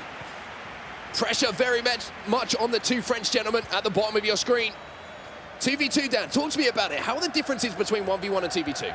Defensively, you can mark a lot more things. You have that second man who can press stuff. You can mark that back post header, for example, but you are going to leave yourself vulnerable in some spaces if you're drawing too many men out of their position. So you do have to be very aware. And of course, you have to have a lot of communication. Very important. It is fortunate for both of these players. They do speak both their native tongue. You do see some players at this tournament who speak different languages, and that's where it's going to start to get tricky. You'll see a lot more quick passing, as we say, an ability to move those players pretty much where you want them, to be honest with you. And goalkeeper movement, like we said, is going to be vital. One player has to take responsibility for that, and there is the responsibility not taken. Mbappe steals in a fantastic cross, and the keeper movement wasn't good enough to save the shot, and Vitality do what they need to do, and that is get the first goal on the board. Huge for them. And it was goals like this that I was screaming for during the Gfinity Elite Series, when we saw the 2v2 format, and we saw these 2 players play for Vitality. I wanted those low-driven crosses, just a cross goal, where you can dart to that front post with the spare man. And Vitality getting the goal they needed in such a crucial game for them. Now they just need to build on that. In the games prior, in their 1v1s, they've thrown away leads, and they've looked to struggle in areas where usually they dominate. I want to see them press now. Footballists, top of the group at the moment. They've had a fantastic start here to the FIFA E-Club World Cup. But Vitality, they've got a job to do here. The Footballists, it's not going to be the end of the day for them. As I say, if they drop points here, they've had such a great start to the tournament, but you get the feeling that they're going to want to ride the wave of momentum, and the croqueta there from Messi got past one man. However, there was a recovery tackle from one of the Vitality players, and now here come the Frenchmen again. I mean, yeah, we talk about it's an important game for Vitality because they have the possibility of being eliminated. Just 1 point here from Footballists guarantees them through to the knockouts. So they know full well they have that chance to just relax after it, securing just a draw with still 3 games left in round 3. Here it come Footballists then, Mbappe inside the box. Marcelo having to use his acceleration to get back in there and make that tackle. Fired out to Ronaldo, playing on that right-hand side again to win those headers. And now Mbappe comes away down the right-hand side. Not able to get that low-driven cross this time, but it's going to be played back out, and there is space in the middle. Ronaldo tries to pass to himself almost. I think that was a communication breakdown there sometimes. I think he was expecting his teammate to make that run through the middle and just didn't continue that run. So we talk about communication and how important it is, and Ronaldo has a chance to tie things up, and look at the reaction from Footballists. Both players on their feet. They know they have the chance not only to go through here, but to knock out Vitality as well. Trouble in paradise for Vitality. Not sure who got the blame for that one, but the keeper certainly came marching out of his goal line and left himself very vulnerable. The keeper didn't commit to the ball. He was almost just jogging towards them. So I don't know if one of the Vitality players who is controlling the goalkeeper just didn't push forward enough with him. But it all came off the back of that communication error that you said at the top, Mark, where maybe expecting another pass. But either way, we're going to see things tied up now for Footballists. And there is that raw emotion that we've been talking about, that they've been screaming all morning long, and it's still carrying on into round 2. I'm absolutely loving the passion from these guys. You know, they haven't had, as far as Global Series ranking points, the best start to the FIFA 19 season, but it seems like now they're here at this live event and they're turning up, Dan. You can see that they want this. Every single goal that goes in, you're hearing them get loud and proud about it. And Mbappe now for Vitality. What goalkeeper movement from Van der Sar. Mbappe did so well there. One of the Vitality players with the croqueta to beat the man. But the Footballist player, I'm not sure who is controlling that goalkeeper. As we say, he gambled. And his numbers dropped. Well, either way, we saw a high five just to celebrate. You can see how important it is having one of those players dedicated to that goalkeeper movement. Chip towards back post, but it is marked out and head away by Marcelo. You could see that one of the guys from Footballist just dragged Marcelo towards that back post, almost preemptively expecting the cross. So a good reading of the game. I have said quite some time that I believe FIFA 19 is all about having good knowledge of what the possibilities of what your opponent can do going forward. Here's Messi then on that left foot, tries to take that one early there. And I like that idea, maybe trying to catch them before the goalkeeper was moved. Wasn't timed perfectly though. Vieira, towering header there at that front post to get it away. And Vitality have had chances since that equaliser to get back into the lead. With the manual defending as well. These cricketers are going to be so effective. Usually you'll see players sort of waiting to see if an indicator is above the defending player when trying to utilise that skill move, because it is one of the most effective skill moves in the game, Dan. And you can see in 2v2 the cricketer is going to be even more of a favourite. Yeah, and sometimes you do just have to commit and get stuck in it and stick a foot in and say, look, I might draw a foul here, but I'd rather that than a goal. Now at the other end, Footballist, they managed to sneak it in! It didn't look like that angle was possible. And the roars erupt yet again as Footballist look to secure themselves into the knockout stages. And for all the celebrations going on the sides of Footballists, you can see some disagreements, some conversations happening between the Vitality players. Can't afford to be in that medal game right now. Tournament life is on the line. Put it behind you. Get back into the game. They've had chances, Dan. They need to focus on that. One thing that we have seen in previous 2v2 tournaments is that lack of judgment on that goalkeeper movement, is that responsibility that that one player has. Because if you don't read the game the same way that your partner does, you are going to have disagreements in where you should have been placing that keeper. Back post, Ronaldo. Oh, Marcelo just managed to hold off the Portuguese striker there as he was towering towards that back post.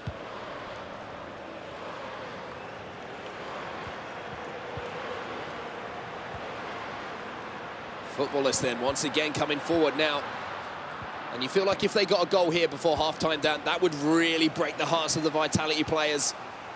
You can see they're already feeling the pressure. No free kick given by the referee there.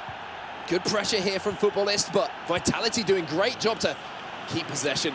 Commentator's curse comes in thick and fast there as they give it away almost immediately, and now Footballist back on the attack. They really want to take advantage of this format and take advantage of maybe some practice that they put in with 2v2. They can't quite find the pass, but how disappointing would that be for the likes of Maestro, who is one of those top 10 players in the Global Series rankings. Of course, he performed incredibly well, finishing in second place at Paris Games Week, the first LQE of the year. But since then, he's kind of fallen short tournament after tournament, despite securing so many points early on. Well, Mbappe is going to win the ball back for Vitality. Tries to squeeze a little reverse pass into Ronaldo. Nervous moments there at the back for Footballists. I think just get to half-time for them at the moment. Take a little breather. Ronaldo, though, looking at a third, and Mbappe with a time finish. They jumped out their seats. We were out of our seats. The crossbar, excuse me, denies what would have been a fantastic goal here, and a 3-1 lead to Footballist. And I was saying when Vitality took that 1-0 lead, I wanted to see them press on, but it was Footballist who were able to respond. It's Footballist who are dominating the possession. They're the ones who look scary going forward, Mark. We're actually going to jump over to Wolves versus Manchester City here. Again, 2v2 at the moment. And as we see a goal going in for Manchester City here, they've had a great start. 1-1 though, tying up the game. We know how important the points are becoming as these, even in round 2, Dan. Yeah. Still got so many more games to come. It's another potential chance to almost get out of the group stages and get towards knockouts for Man City. But I think the important result here is Bromby. Bromby are just 1 point or a couple of points behind Wolves at the moment, and they will just be hoping that Wolves lose this to Man City so Bromby can pounce on that. For Prime Ninja, however, they're almost eliminated. You can see there, just on the 1 point They can only secure 9 points in round 3, so they need to pick up a win here against Bromby if they're going to have real chance of getting through to those knockout stages. Well, this is beautiful work here from Ronaldo for City. Here comes R9 coming forward. I think they're playing the 4-2-3-1, I believe, at the moment. Man City as well, so it's one conversation I always thought was interesting. If there's two players who play a different formation, obviously you've got to settle on one that you're both going to be happy with. Another little aspect of 2v2 play that you might not take into consideration. And here comes Wolves then. Hullet gives the ball away, but gets it back. Vieira in and around the box here. Messi, some tight, close dribbling, but defended well there by the City boys. And you can see there the second man just being used to make that run down the right, even though when you're playing 1v1, sometimes you see Mbappe make that run themselves. You can make that run even more precise, even more damaging to the back line when you are deciding when and where they're going to be moving. But you have to be very careful as well. Offside, something you've got to be concerned about and be very aware of. CR7. Well defended there by the Wolves boys. Cut those passing lanes. And you can see both teams making it so difficult for each other at the moment, Dan. Reading those passes. And that's where skill moves come into it a little bit more. Because you don't have that AI defending, marking those passing lanes maybe quite as precisely. If you can take on a player who's manually defending, we've seen the effectiveness of the cricketer in the last game we were watching. That's sometimes how you unlock one of these defences. I think importantly is not being scared to pass the ball backwards when you're in a sticky situation as well. But now it's going to go forwards, but it is going to be the half-time whistle. The Phils are not so happy about that. Thinks the referee maybe should have allowed it to go on, but we all do when we have the ball. And only one shot. One shot on both sides, Mark. It's a very close one. Yeah, a tight game, as we would expect from four incredibly talented players who are both topping the leaderboard at the moment. Looking across some of the other games at the moment, there are goals going in the other goals. So we go back to Vitality versus Footballist at the moment, as we've had a goal go in there. Messi catching that one on the volley just before half-time. And that wasn't... Just after the break, excuse me. And that was already a fantastic one. But then another goal for Vitality going forward, I believe. They were able to get straight back into things. A nice interception. And just being able to really use cutting the passing lanes, like you say, Mark. And look at the pace of Mbappe here. We talk about how he's one of those foot items who just seems to be quick enough. And of all players, it's the little Argentinian maestro. He steals in with the header there, Lionel Messi. And what were frowns have turned to smiles now for Vitality. And we're seeing another goal just come in there, Dan. Vitality now 4-2 up. What a turnaround. They've literally just scored one whilst we've been looking at these replays, to get a 2-goal advantage now in what we said was pretty much a do-or-die game for them. And they might just be able to stay alive in this tournament. And if they had an unbeaten round 3, they could still get through, in theory. And they need to just ride this momentum now. And most importantly, hold on to this win. Hold on to the lead. It's been an issue for them so far. This is the goal that we just missed. The fourth goal, and again, it's Messi. Beautiful low-driven shot, timed to perfection across goal. We're seeing more of that creep into the game as well, as we hear another goal go in here. I believe Footballist, it's actually Wolves, excuse me, who have just scored against Manchester City. So goals going in across all of these games that are happening at the moment. And you can see every single goal that's going in, the more games we have, the louder and louder the cheers are getting, Dan. Most importantly, because those goals are going in for the teams who need those points so ever desperately to try and stay in the competition, try and give themselves those chances of getting through to the knockout stages. Of course, this is only Group A and Group C. We still have B and D to come later as well. Plenty more action coming on your screens here at the EU Club World Cup. Now, what can Footballists do? They did well to fight back from 1-0 down, but now at a 2-goal deficit, Vitality are going to have the experience just to hold on to this. They should do. They should learn from their mistakes. Sometimes you have to be taught a harsh mistake, a harsh lesson, I should say, from one of your mistakes before you learn. And if they haven't learned from those mistakes in the earlier 1v1 games and how to see these games out, then you have to worry for them in the tournament. Mbappe turning now. Beautiful heel to heel. He just leaves his man in the dust. The ball roll just showed enough to Marcelo, but he gets it back. And at 5-2, a 3-goal difference. Vitality They're staying alive, Dan. Now, we obviously don't know who is controlling each player, but I've got a feeling that was Maestro. That looks like the Maestro I recognise from the tournaments he's played in those 1v1s. He has those abilities. He can beat the men with skill moves. A little bit of fortune. He was able to keep that ball after that tackle, but he is more than happy to put that chance away and to give Vitality still the chance here. And more importantly, Mark, it means footballists haven't secured their knockout stages yet. It means going into round 3, they still have to pick up points. So then everything's starting to get very, very interesting here in London. Mbappe now and Vitality just feel are turning on the moves at the moment. Here is Mbappe, scoop turn, goes past one, dinks it into the box. Ronaldinho misses the target.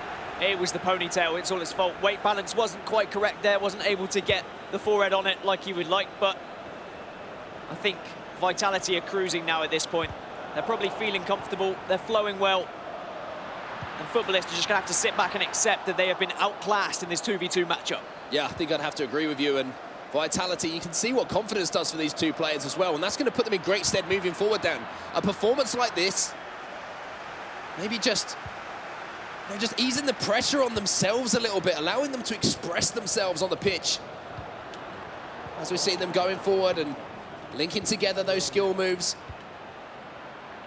In tight game situations, you don't want to risk it. You don't want to be made to look a little bit silly in some situations.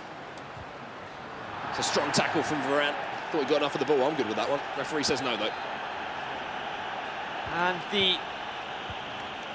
the thing to look forward to for Vitality is they play Bochum in round 3, who are currently bottom of the table. So there is a high possibility there of picking up a decent amount of points. And that might be scaring the likes of footballists, the likes of Dijon, who have to go up against one another. And this group, it looked like it was all done, it was all sorted. We had our 2 qualifiers, but a twist in the tail, thanks to these incredible French players on Vitality. Time, the big factor in this game, as we have 87 minutes gone in. Even if footballists manage to pull one back here, they're not going to have enough time to formulate enough attacks to tie it up and grab a point from this one. So it is going to be Vitality who will pick up the lead, barring a miracle, bar the referee being more generous than I've seen him in the entirety of FIFA 19. Mbappe, though, wow. I mean, I'm happy to see the game out now. Now that I've seen that, I'm good. Well, it's a good way to go out with a bang in this particular game. Quite rightly deserves a salute as well. A nice little flick up the El Tornado and time to perfection as well on the volley. How about that one? But it's still going to be a 2-goal lead for Vitality. There is still not going to be time for footballists, surely. Crazier things have happened, though. And I was just about to praise Vitality for how they were defending and how they were switching back and forth and being very aware of where their partner and who their partner was controlling. Vitality are looking to put the dagger in here, and it's Neymar. He's in acres of space, and he squeezes it under the body of David De Gea. So for all of the impressive stuff that we just saw at the other end in an attacking capacity, they can't get it together at the back, and Vitality just goes straight up the other end. And like a hot knife through butter, not a knife through hot butter, they go back and restore that goal lead. Always got to throw out a famous Richard Buckley quote when you have a chance to do so. You have to, don't you? Really. But there was just so much space at the back because footballists naturally are playing more of an attacking formation just in case they had the chance to get back into the game. But it is going to be done. It's going to be dusted. And Vitality finally pulling out a result that they needed. But they need to step up going into round 3.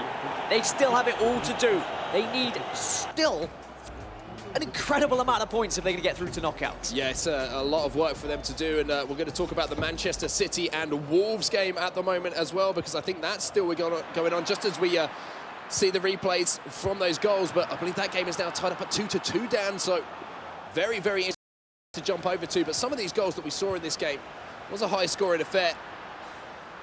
Impressive stuff, and I feel like in 2v2 we are going to see more goal-scoring opportunities. We are going to see more of those abilities to beat players in those 1v1 situations and create chances. It's going to be, for me, who can defend better, to be honest with you, out of the 2v2 combinations we're going to see. It's just the amount of chances you can create with that second man off the ball and where you can move him. And we thought that that was going to be it. We thought Footballists, they were going to cruise from that point at 2-1, but when we switched over, Vitality, they switched on. They got back into the game, and Messi, I don't know how he was able to put that one away, but Vitality would have been more than happy to see it going hurtling into the back of the net. Then it was just a small mistake here. These are mistakes you can't be affording to make going forward, but it's also decent defending from Vitality, tracking back. And the great thing is here, you want to talk about work rates of a player? Who won that ball back? Lionel Messi. Who finishes it off? Lionel Messi. From one end of the pitch to the other, the Argentine got his first of the game here, and then I believe he got another one on the board here as Vieira found the run. And that's what we mean about those runs off the ball down. Very rare that you would have seen Messi dart into that space quite as precisely in a 1v1 situation, but being able to control that player, make those runs. And you've really got to credit it's what can make the difference. You really do. The finishing of these players has been absolutely phenomenal. It doesn't matter, I don't think if it was Rafso or Maestro, they both knew how to put the ball in the back of the net. And I think you have to trust in your partner. Oh, that was a bit of magic. That was a spectacle, I'm going to be honest. That was impressive. That was super impressive. And I think there was a time for one more goal towards the end of the game here. You thought maybe there's a chance with just a few moments left in the game, but this was the one that ended it off, and it was Neymar again with that low-driven shot. It went underneath David De Gea towards the end, and Vitality somehow managed at 6-3 to stay alive.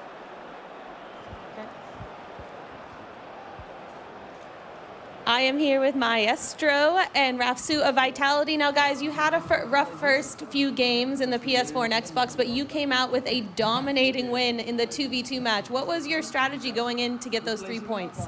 It's not the first time we were playing 2v2. We played indefinitely together, so we know each other, and we just try to play the best we can, and we've done this.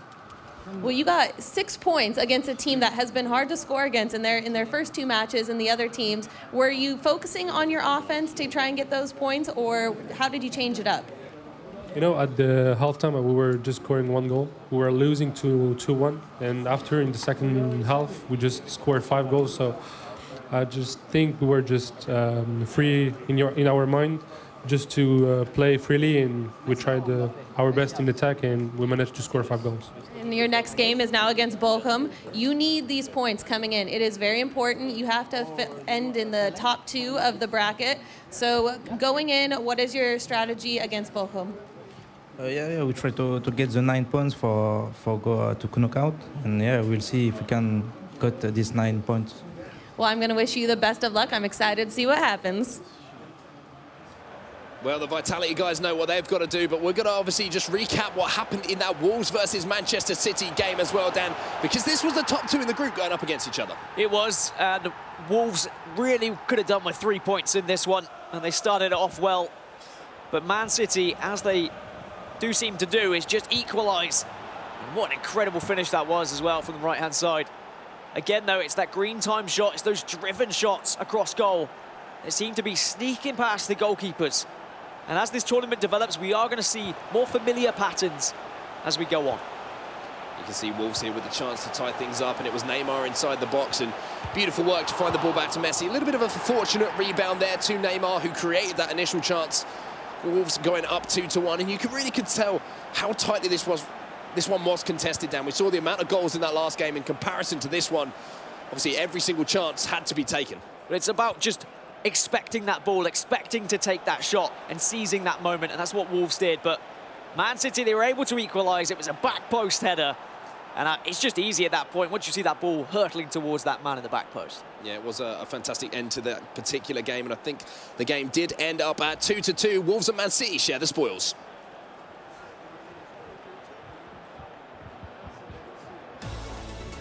So this is what it means for Group A. Manchester City absolutely flying at the top, 14 points from 6 games played. Wolves in second, 9 points. But Bromby just sneaking up, Spencer, with 7.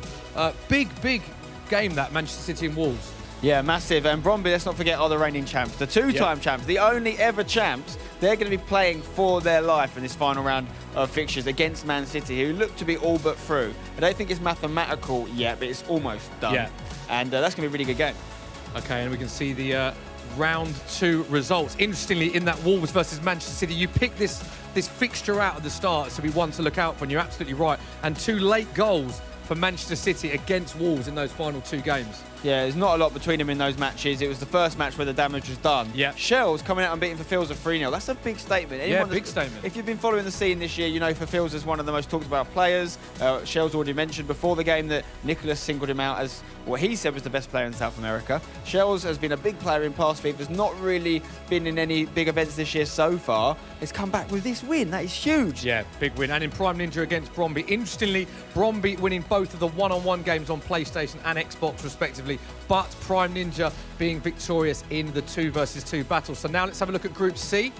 We were following this game as well. Dijon and Footballist. Interesting. Look at that, Spencer. Top equal, 13 points, both with the same points after 6 games. Vitality 6, Bochum 2. So it looks like they're the 2 favourites that are going to advance to the knockout stage. Yeah, there's a decent gap there, isn't there? 7 points. It's not looking good for Bochum. I think mathematically it's possible, but it's almost certainly not going to happen. Vitality, if they have a big finish and win all their games, could still squeeze through. But yeah, the money's on Dijon and Footballist. You right put now. Dijon as favourites slightly over the 2, having watched them all so far? Yeah, Footballists are scoring a lot of goals, but they're conceding a lot as well at the other end. So that's going to come back to hurt them eventually, I think. Yeah, these were the results for those of you just joining us now. Footballists winning the first individual, in fact, winning both individual games, the one-on-ones, but Vitality advancing in the 2 versus 2 battle, 6-3. Epic game there. Dijon against Bochum was 1-1 in the first game, the one-on-one battle in the PlayStation match, and then 2 comprehensive victories for Dijon. 5-0, Spencer, in that second game. Yeah, only 1 goal conceded across the 3 games there from Dijon. That's really impressive. And yeah, 5-0 win is never a bad thing. So they're looking good, top of the group. Yeah, okay. Before the tournament, we got you to pick your top picks. Let's have a look at who you went for. Right, so these are the 4 players I think every player needs in their squad. There's lots of good players out there, but for me, you're having a mare if you haven't got these guys in there. Okay. Starting off with Team of the Year, 99 rated Cristiano Ronaldo. Close to the perfect player. We're going to look more closely at his stats later, but he's the ultimate player. Next to him, we've got the original prime R9 Ronaldo. An icon. Icons are very important because it allows you to link players that normally wouldn't have full chemistry. The likes of, I don't know, someone like Mbappe or Messi could link to Ronaldo if you had R9 in the middle of them. Good point. Also, 5-star weak foot, 5-star skill moves, can shoot off either foot. That is crucial. Sergio Ramos, the complete defender. I mean, look at his stats. Going forward, he's almost just as good as he is at the back. He's super tall as well. Obviously, he can win those headers getting forward. Scores goals as well. Scores goals, and sometimes you'll see him or maybe Varane used a right back, which seemed weird at first, but it's to stop that back post opportunities for attacking players. They can compete with them in the air. Okay. And then, of course, you've got Ruud Gullit, who's down as a centre forward here. You're more likely to see him used in centre mid by these guys, and he is the all-round midfielder. Again, an icon, which means he can link players from different leagues, and he can do whatever you want him to do going back and going forward as well. Okay, so they're your top 4. Cristiano Ronaldo, let's have a more detailed look at his in-game stats and just why that you picked him. Yeah, again, he's just close to perfect. Pace, 95, sprint speed, 98. Stick a chemistry style on him is going to be maximum stats pretty much in terms of pace. And obviously you want pace when you're getting those through balls and getting through one-on-one. Shooting, look at this. Positioning, 96, getting in the right areas, finishing 98. Shot power is the only one letting him down a little bit. You say letting him down, still 89, still a good score. It's strong, but have you seen the size of his leg? He will not be happy with 89. Long shots means he can shoot from inside and outside the box. Volleys, penalties, whatever you need him to do, he can do it. Okay, let's look at passing as well, because this jumps out to me. A lot of people think of Ronaldo, huge in-game stats for his shooting, but his passing stats are incredible as well. Vision, crossing, free kick, short passing, all maxed out at 99. Long passing, 92, curve 90. There's nothing this guy can't do. He can set up goals as well as finish them. Okay, dribbling. Let's have a detailed look at his in-game dribbling stats. Yeah, I mean, ball control, 99, composure, 99. Everything's strong here apart from balance. Maybe you get better balance from a shorter player like a Messi with the lower centre of gravity, but you take that because the height he has brings you other advantages. Okay, we've got defending stats as well. Obviously, not a huge part of his game, but let's look at the defence stats in depth. Yeah, no one's going to use Ronaldo in the back 4. However, the heading stat is crucial. 99 heading. This is why, unlike in real life, where there's that debate between the Ronaldo and Messi, for me in FIFA, there is no debate. No debate for you in FIFA? Not in the game. You want Ronaldo over Messi because of this heading and the physical attributes. He can just do a little bit more. Finally, you mentioned the size of his legs. He is an incredible specimen. These are his physical stats, and once again, they don't disappoint. Yeah, that jumping links in with that heading ability, meaning if you put a ball, back stick, front stick, wherever you want it, he's going to attack it, he's probably going to win it. Stamina as well. All the Team of the Year items have incredible stamina, so they're not going to get tired in that last stages of the game, and his strength is superb as well. So he's pretty much the perfect player. Okay, so they are your top picks.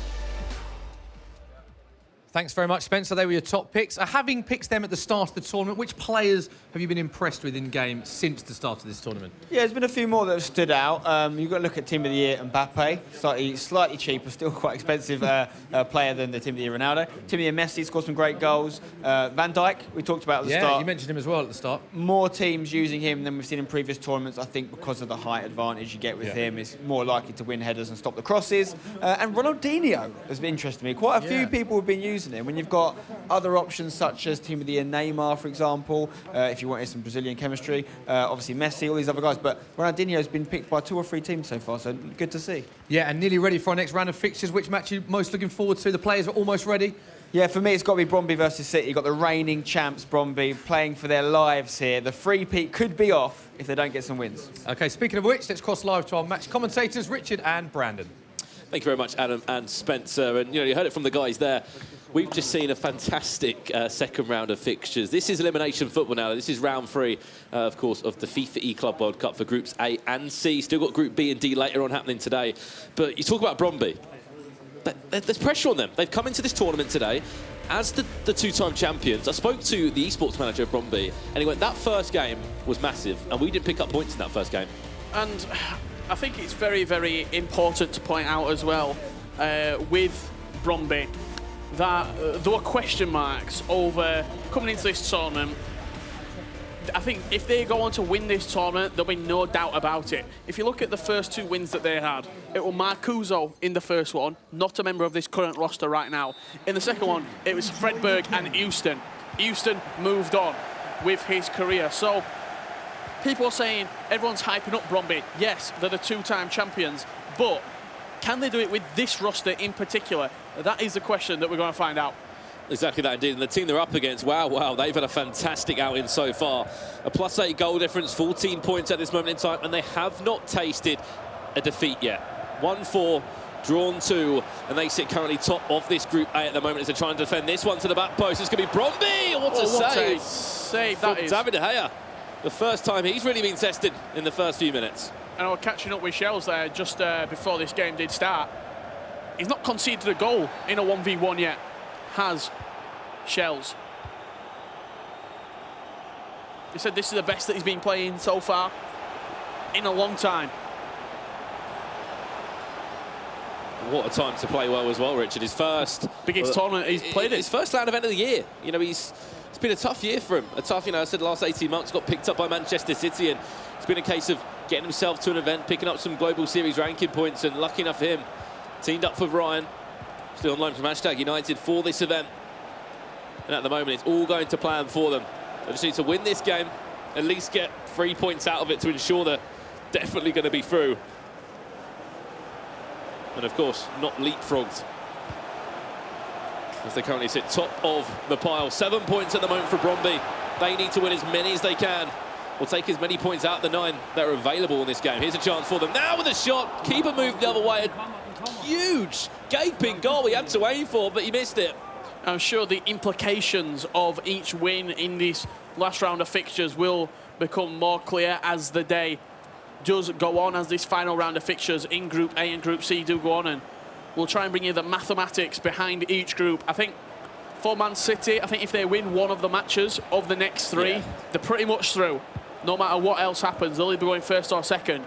Obviously, you want to go first to give yourself the more preferred seed. You'll be playing the second placed player in Group C, I believe. In Group B, I should say. Here we go. Chance there, just fouled. No, he's not. We're playing on instead. But just a breakdown on that Group A. I think the guys, Adam, Wilsey, Spencer, obviously Onset and Gaskin, talked about it as well. This is how it's looking at the moment. Manchester City up the top at the moment, 14 points. Bromby in second. Sorry, Wolverhampton in second, Bromby in third, then Prime Ninja. Not a good outing for those guys. 1-1 game, lost 5. I think they're out. Of Janos and Webb. Only on 3 points at the moment. I think it's too difficult. Well, Maxer can get his 12. Man City's already got 14. And then Wolves are playing Ninja, so so it's going to be tough. If Ninja, I think the only way Ninja could go through is if Bromby beat Man City 3 games out of 3, and Ninja beat every game, win 3 games out of 3 against Wolves. That's the only way they could go through, do or die time. But we've seen a few miracles from Janos in the past. We have indeed. Going to be an attack that's still played on. Lovely fake shot into a ball roll. Seenham gave the entire Bromby roster there, thought that was a penalty as well. What a chance it was as well. We can see both the games. This is over in Group C as well. So you've got the two players, or the two teams, I should say, that are top of that group. Both on 13 points, Richard. Both won 4, drew 1 and lost 1 in Dijon and Footballist. Yeah, we saw a little bit of a revival from Vitality in Group C, but could be too little too late for the French giants. Maestro and the Rafsu. Of course, you've got VFL Bochum there. Haven't actually won a game yet, unfortunately, for those guys. Yes, they've been giving us some action-packed FIFA coverage, but only on 2 points, and that's from the 2 draws in that one. But, of course, our featured game, Bromby against Manchester City. That's only in game number 1 at the moment. Kick it off on PlayStation. Then we go over to Xbox, and then that all-important 2v2 game that has been so interesting for the Penalty, neutral. City. Back into this one, then. Penalty for Manchester City. This is Shells kicking off. Can he kick it off with a goal? Yes, he can. Straight down the middle. Easy as you like. And where has Shells been for the last few months? Because he's playing some fantastic FIFA right now. He switched it on at the right time. Has Shells. Almost like we talked about earlier, that pressure. He won his first game of the day. If he loses that first game, the pressure starts to build. It starts to build. He's a confidence player, he Shells. He plays his best FIFA when he just feels at ease, when he feels relaxed. And right now, he got a penalty, smashed it down the middle. And as it stands, puts Manchester City on 17 points. I think you mentioned it as well, you know, how confident Shells has been. Hasn't really conceded many goals, if any, so far in the tournament. And all those tournaments that he's been to, you know, he went to the FUT Champions Cup in Bucharest, went to the Gfinity LQE, he's been to the, you know, so many tournaments with friends, coaching them, and if anything, soaking up that experience, soaking up all that emotion, seeing all his friends go through these tournaments and thinking, right, I want to be there, and this is my time. A little bit like Jazz from last year. Pro player, but still doing his bit coaching with Team Envious. There has been a breakthrough in that game. Footballist 1-0 up against Dijon there. R9 Ronaldo on the score sheet. That's for Izo Power as well, the Turkish player there. Yeah, taking on Molzen. Look at that, a little chip into a head for R9. Interesting finish. And that puts those guys 1-0 up. If they win that one, they'll be top of the group at this moment in time. It's down the other end, this is Shells again. Wants to extend that lead to 2 goals. Going to cut back inside, tried to finesse that one, cleared away in the end.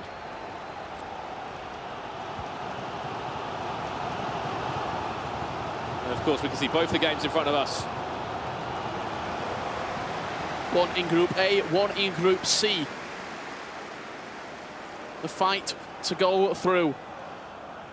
As we know, top 2 go through, and the crazy thing about this tournament is Group B and D haven't even played yet. So they would be watching the stream from the hotel, probably coming in now, leaving on the coach from the hotel, getting themselves prepared for an afternoon of that. If you was a player, would you prefer to play in the morning, or would you prefer to play in the afternoon? I think I'd prefer to play in the afternoon, get a good sleep in, not having to get up early, have something to eat, and then just come on, switched on. I can even play a little bit of weekend league in the morning, get warmed up. Or play some 2v2 practice. Yeah, and just this afternoon, champions, everywhere you look. Mo Basher, Tass, Danny, Nicholas, Tex, wow. Royal. All people have won trophies. Tell you what, Prime Ninja 1-0 up, Richard, right top corner there. This is Shells in possession. Can he get a shot away? Yes, he can. What a save from David Heyer. That could have been 2-0. That could have been Shells, 2 goals up against Dingo. Ball it goes in once more, punched away. Of course, it's been fantastic to see so many different games switching between everything here. Half-time in this one. It is 1-0 at the break. Seen a few penalties, actually, for Manchester City's way. There's a shot in the other game. Footballist with the chance. It's going to go for a goal kick in that one. Other than that, not too much to talk about. So Prime Ninja winning right now. I don't know if it is possible. I'm just trying to think what's off my head here. Did Prime Ninja win all the games to be on 12 points? That still won't be enough to take over Man City. But if anything, it should be Man City win every one of these games. Bromby stay on 7 points. Prime Ninja go to 12, and then Wolves have to somehow lose all their games for this miracle to happen for Prime Ninja. And if it does, I'm sure we'll be seeing a big smile from Janos. That'll be the biggest turnaround in group play. Amazing. It would be crazy to see. But I doubt that's going to happen. Wolves have played so good today. And Bromby slowly turning into that form where they know they can. And here we go. Second half of action, literally kicking off in sync with each other.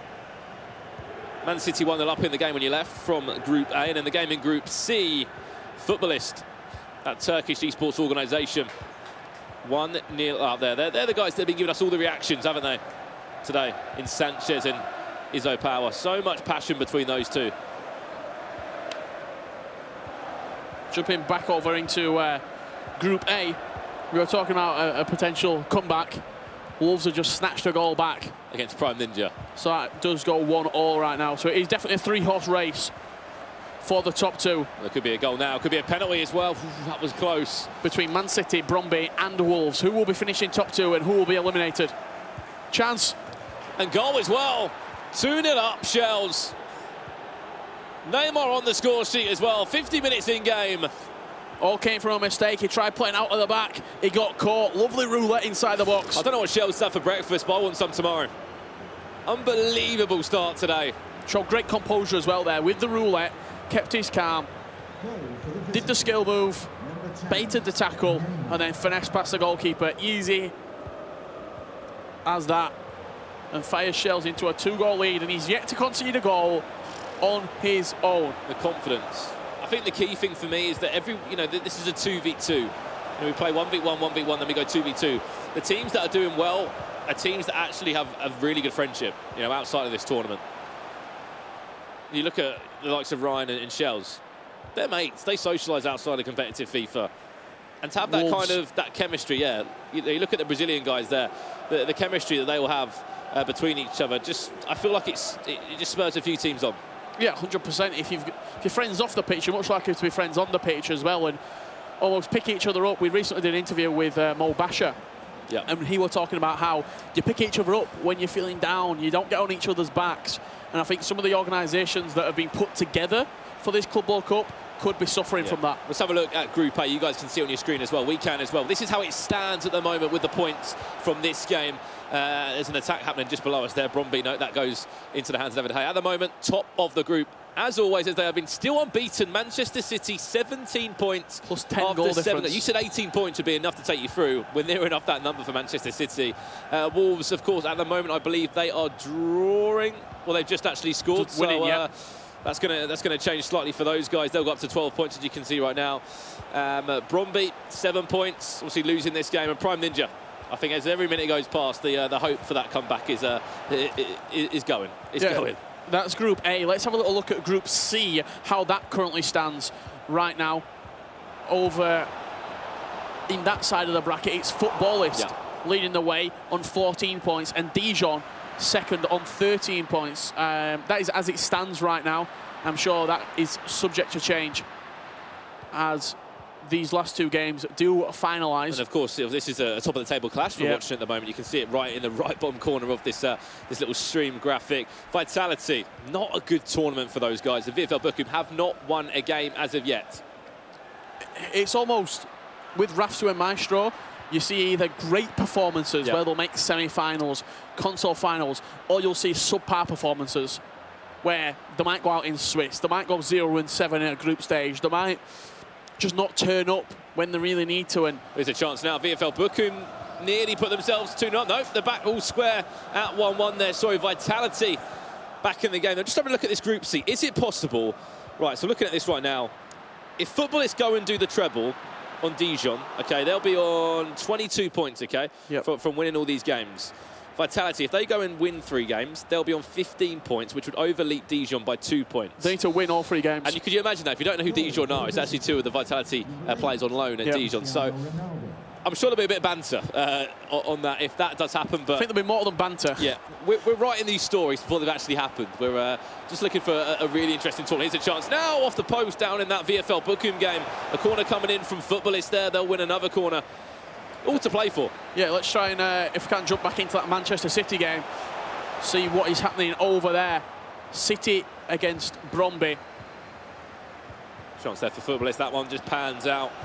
And 1-1 Vitality, Bookhoom. We jump into it. He jumps into it at the right time, Richard. 72 minutes on the clock. Shells still has not scored, well, not conceded a goal. He's not conceded a goal, this man, and he's just winning, scoring, looking so fluent, looking so confident. Yeah, looking like, I've said it before, looking like the Shells of 2017 in Berlin. The man is on fire right now for Manchester City. I think he felt as though a little bit of pressure on him. He signed a contract for Man City, and right now he is performing. It was a case of, for him, you know, he played at uni, lad, and in his own standards, that wasn't good enough, his performance there. He's had that trust put in by Manchester City, and he wants to repay that. He wants to go and perform. There's a penalty down in the Wolves game. That's actually to put them 4-1 up. Yeah, they lead 4-1. Unfortunately, Prime Ninja. Oh, no, it was Prime Ninja that scored it. It's a finesse down in this game. So much FIFA going on, I'm actually getting myself confused of what is happening. Prime Ninja have got a goal back. They're 3-2 down. We'll give you an update on all those scores. As always, I think I got confused because I always see Wolves playing their away white strip. In our focus game, 3-0 Manchester City. Fantastic stuff from those guys. Bromby, can they get a goal back with Dingo? Yes, they can. There's a goal back. First goal that Shells has conceded. Lovely, La Croqueta into a little bit of space and then slotted at the near post. 3-1 the scoreline. You got to think that is enough for Shells to clinch 3 points, but I think there's about 12 minutes left on this game. 10 minutes left. We have seen comebacks like this occur in the past. Well, we only have to look at the VFL Bochum game against Footballist.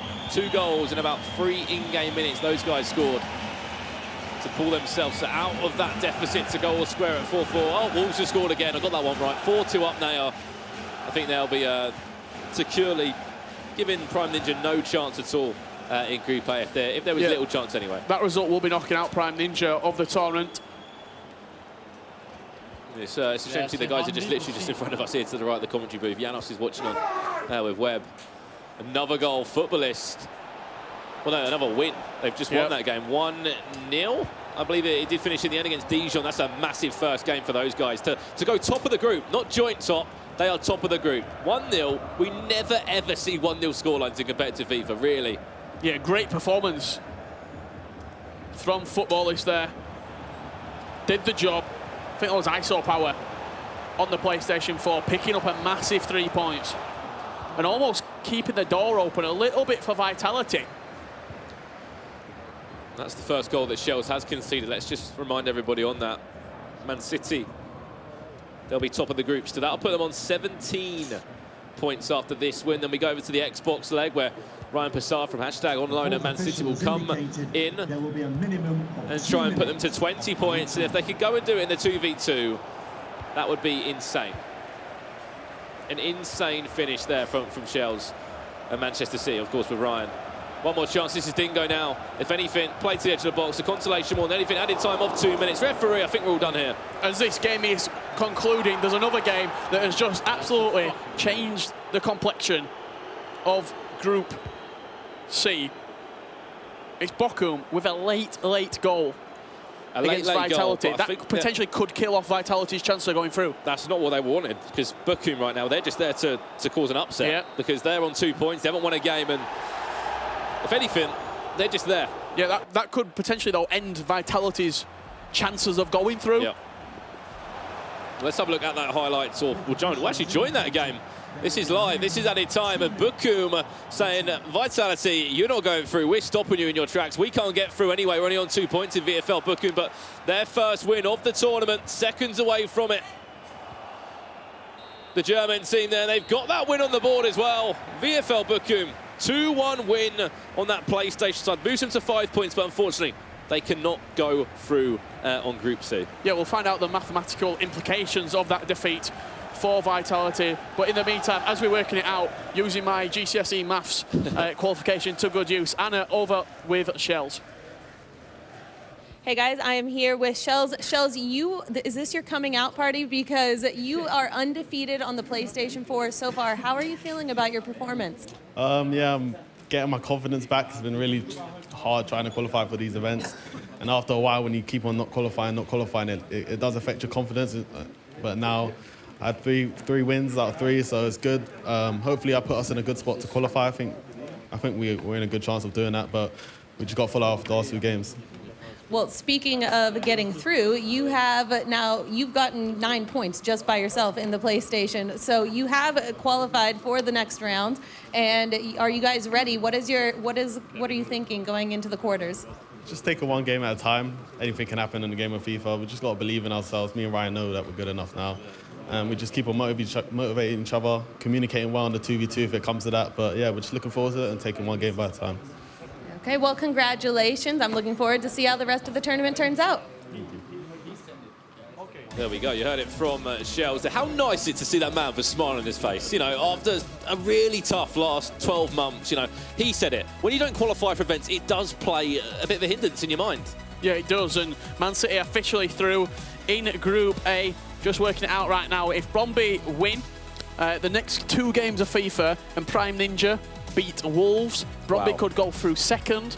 13 points. Bromby need Prime Ninja to do them a favour. They need Prime Ninja to beat Wolves on the Xbox and in the 2v2 to even have a sliver of hope of Bromby going through. Well, at the moment, they're just about to finish their first game. Wolves winning 5-2, so if the script does follow, unfortunately, I don't think Prime Ninja will be doing that. However, jumping over to Group C, and there was a game obviously between Vitality and VfL Bochum, and it was one of these. Vitality, you need to win these next 3 games to have any chance of going on through. However, VfL Bochum had other plans.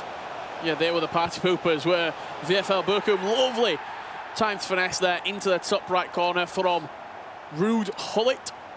Scored a few goals He has, yeah. A few headers outside the box, a bit like we used to see him in FIFA 18. I think it's because you're one of Spencer's want-to-watch players. He thought, you know what, I'll show you something to watch here, Spen. Have a little look at this. Well, that was 55 minutes into that game. Ruud Gullit stepped up. You can see again, Neymar into Ruud Gullit all the time in the world, and actually took the choice of a finesse there to just caress that into the top-hand corner and to put VfL Bochum 1-0 up. And this was on for their first win of the competition. Yeah, you see here, short free kick played from Vitality. Gullit into Ronaldinho. Lovely pass there through Vieira. And it bounces back to Ronaldinho off the post on the rebound. They've had a few of them today, Vitality. Yeah. I think they've hit the post a few times, and Maestro and Rafsu, very vocal players. If that didn't go in the end, I'm sure they would have given a bit of reaction to that. Put that 1-1. However, there was only one more goal in this game, and if you were listening to the stream just a few minutes ago, you would have known which way that has gone. It was VfL Bochum's way. 86 minutes on the clock. They love a late goal to the Germans, and here they come forward. Yeah, Ronaldo down this far-hand side, played into the box for Lionel Messi, across the goalkeeper, and an 87th minute dagger to the heart for Vitality. Could potentially see them out of the tournament. We're going to get a full little group breakdown of Group C after these highlights have played out. There you see it. And that's a massive game. Yeah, that's it. That top 2 go through. That is it. Even that is the top 2 go through. I'm sure they'll be playing for the seeding now. Who finishes first, who finishes second, because if you didn't know, footballists are playing Dijon. Footballists just won that first game 1-0. Vitality, they had to win all 3 games. They went and lost that, so the most they can get is 12 points. Now, that will not be enough to catch Dijon. So I'm not saying put your feet up to the top 2, because they will be wanting to play for the seedings. Yeah, they'll be playing, I believe, Group C and Group D will be matching up first versus second in the latter stages. So I think if you're finishing second, there's a good chance that you'll be missing King Esports, which nobody wants to be matching up in the latter stages tomorrow. Exactly that, of course. Still so much action to come from Group C and A, but before we do that, we're going to throw over to the guys, Spencer and Adam. Thank you very much, guys. We just saw the graphic there, Spencer, of Group C. Footballists looking very strong, and we know the top 2 that are going to qualify now. Yeah, we just need to find out the order, of course, as the lads were mentioning there. And that is important. That is important, because they're going to go up against someone from another group, obviously. And if it's Group D, which I believe it is, that is the group that has King Esports in it. Yeah. So if we're to imagine those guys finish top of their group, which is a good chance, you don't want to finish second in Group C, because it means you're going to play them. But the pressure off slightly, knowing that they're qualifying, so they can ease it off a little bit. And psychologically, that must be very strong going into their last few games, knowing they have a place tomorrow. Yeah, I mean, that's definitely true, but at the same time, we've seen many teams and players at tournaments like this have a very strong, say, Saturday, and then turn up on a Sunday, and it's literally a different day, but in terms of FIFA, it's a different day as well. Yeah. We saw what happened with Ryan, actually, who's playing for City this year, but last year was in the #Academy team. They won all their games on the first day, top of the group, got knocked out.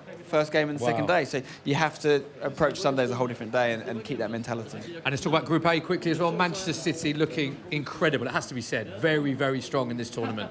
Yeah, unbeaten still. The big question coming up for the last few games there is Brøndby. Are we going to see them go out? I think they have to win all their games, and there's a few results that kind of have to go their way as well, so it's not looking good for the Brøndby fans, but looking very good for the City fans. Yeah, been very good for Man City. Right, let's throw to our commentators for our next round of matches. Thank you very much, guys. You heard it there.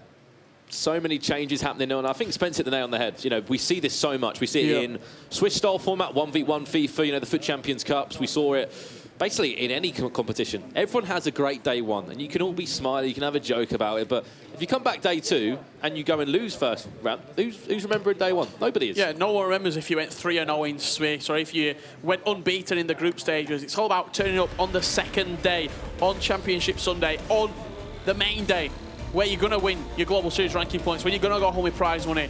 We are going to jump into this game. Of course, this between is Footballist and Dijon, the fight for top. It is, it really is. Obviously, you could say match one went to, obviously, Footballist. That was obviously his own power play. And that's Sanchez, you can see on your screen now, sitting in the chair. He probably gets the award for the best reaction in this arena. Every time he scores a goal, he's been going crazy there.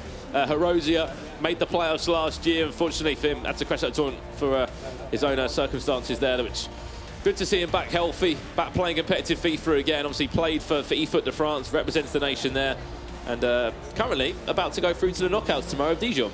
Yeah, there's no real pressure on not qualifying right now. He's guaranteed himself a jump up in Global Series ranking points also. And you can see Vitality Brian. Technically, he can kind of come into the coach role now, because one team's out, Vitality's out, now your attention's changed to this team, Herozia and Malzin, which for me is the younger team. It's the more younger team. Obviously, Tricked Esports, they're playing later on today with Essa and Mikkel Lord-Hort.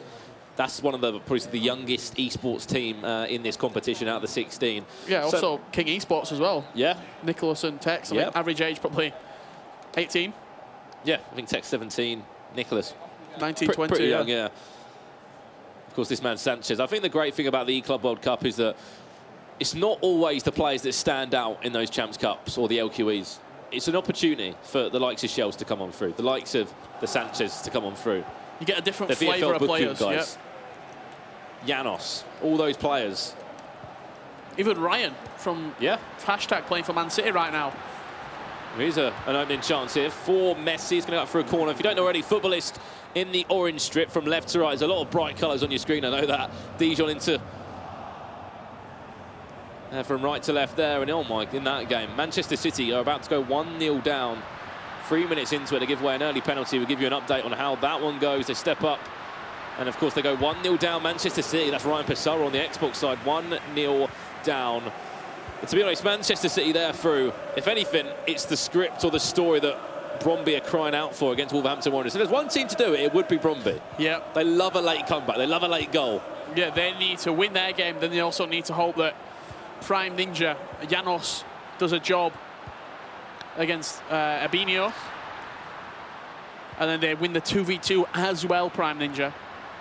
But the game you see on your screen now is Group C. Footballist in the orange. They're top of the group on 16 points. Guaranteed to go through, so are Dijon on 13. Oh, the skills are out. Neymar now. Ooh, he's asking for a penalty there. Referee says no, play on. He only goes as far as Rafael Varani's playing it right back for Dijon. No surprise there, really, for around 90 pace. On his Team of the Year item. Great in the air as well. Big frame, 6'3". Unbelievable defending stats. See there as well. Brøndby 1-0 up against Manchester City. An early goal, 3 minutes in, that was a penalty. Here we go, this is Dijon now, Kylian Mbappe. Tried to play it through into the hands of Van der Sar in goal. Yeah, we saw Van der Sar used a little bit over the last couple of weekends, and I think more people decided to go on the Van der Sar bandwagon, you'd say. Saw a few players use Neuer, but it's always David De Gea, it seems. That 97 team of the F item that seems to be unstoppable. 0-0 still. And nothing really to say about these other games in action. Goalless between VfL Bochum and Vitality. Goalless between Wolves and Prime Ninja. If the Brøndby story is on the cards.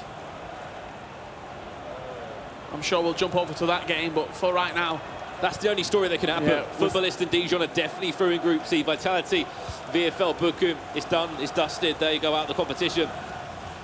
But there could be one story. Brøndby against, obviously, the point tally that Wolves are going to step up, but that would be some upset there. And this game is just all about who can go top of the group, top of Group C. To be honest, if you look at this group in Group C, I honestly think you'd be saying Vitality definitely to be in that top two, and maybe even Dijon. I'd have said, honestly, I would not have put Footballist in my top two coming into the event. If I would have done predictions, they would not have been in my top two. Just because of we haven't really seen much of these players. We've seen Izzo Power on the world stage a few times. Sanchez, kind of like a Bulgarian player coming out of nowhere, a little bit like Nightwatch. We don't know all that scene too well, and that's not taking away anything from Footballist. They've played so well today.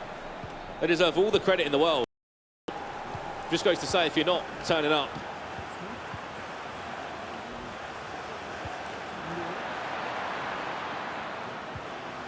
lovely ball through there. Here's a chance now for Dijon there. Looking at the game on the right bottom corner of your screen.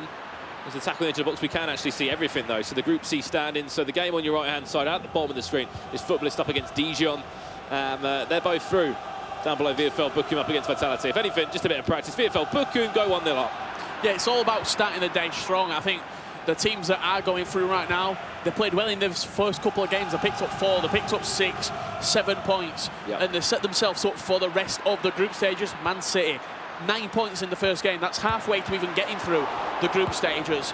Ooh, so that's a double save from Van der Sar. You can win the first game, first couple of games, and it just sets you up mentally as well for the rest of the day. Just seen an incredible double save from Van der Sar there. Sorry to interrupt you, Richard. From Footballist, his goalkeeper choice there. He's in the frame for a reason. He's the Dutch legend. It's the positioning of Van der Sar. Unbelievable positioning. And it looks like we're just seeing it on the left-hand side right now of our screens. The potential prime ninja is Brøndby storyline could be over because Wolves are leading 1-0. If anything, Brøndby just crying out for a good performance from Prime Ninja. Good performance from Janos, that's all they want right now. Unfortunately, it won't happen. This is on the Xbox side, guys, the 1v1, then we've got a 2v2, and then it's done and dusted. Group A, Group C, it's done. We know who's going through, we know who's going home. There's been another goal scored by VfL Bochum there. Just to thinking about this start this morning. Yeah, it's just come too late for him. For VfL Bochum, unfortunately.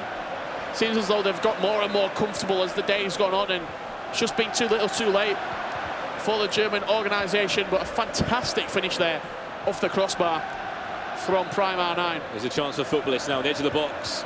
Intercepts in the end, comes of nothing there, but a great experience for these two as well. They'll be picking up some Global Series ranking points. This is what this tournament is great for, the prize money, the Global Series ranking points in Zander and Bassino. 2 German players, for me, new German players coming into this scene. Still so much to prove, so much time to do it as well as this esport grows bigger and bigger. I've just seen a big goal out of the left-hand corner of my screen. Manchester City scoring for Ryan. Puts in 1-1 right now against Brøndby, so pretty much as it stands, it looks like Brøndby will be crashing out of the competition, and Bochum there. You see the celebration from Vitality, trying to get back into this game. Playing for pride right now. Just conceded a goal there as well. Past Van Dijk. Couldn't even make the block. Could the Dutchman there. And David Hare couldn't do anything either. 2-1 in this game still. VfL Bochum in control. But as we said, both of these two will be going out of the competition, just playing for a bit of pride. VfL Bochum mega bit used to be representing that team over in Germany. It's been a few changes. We had Nicholas Rajek there for a bit, Danny Fink, and now they've got Kevin Assia. Unfortunately, didn't actually qualify and actually signed a little bit after the qualifiers. We have had a breakthrough, though. Dijon have just gone and scored a goal, which will be interesting because if they win this game, both will be joint top, 16 points in Group C, and it'll be a battle out of the 2v2 games to see who takes top spot.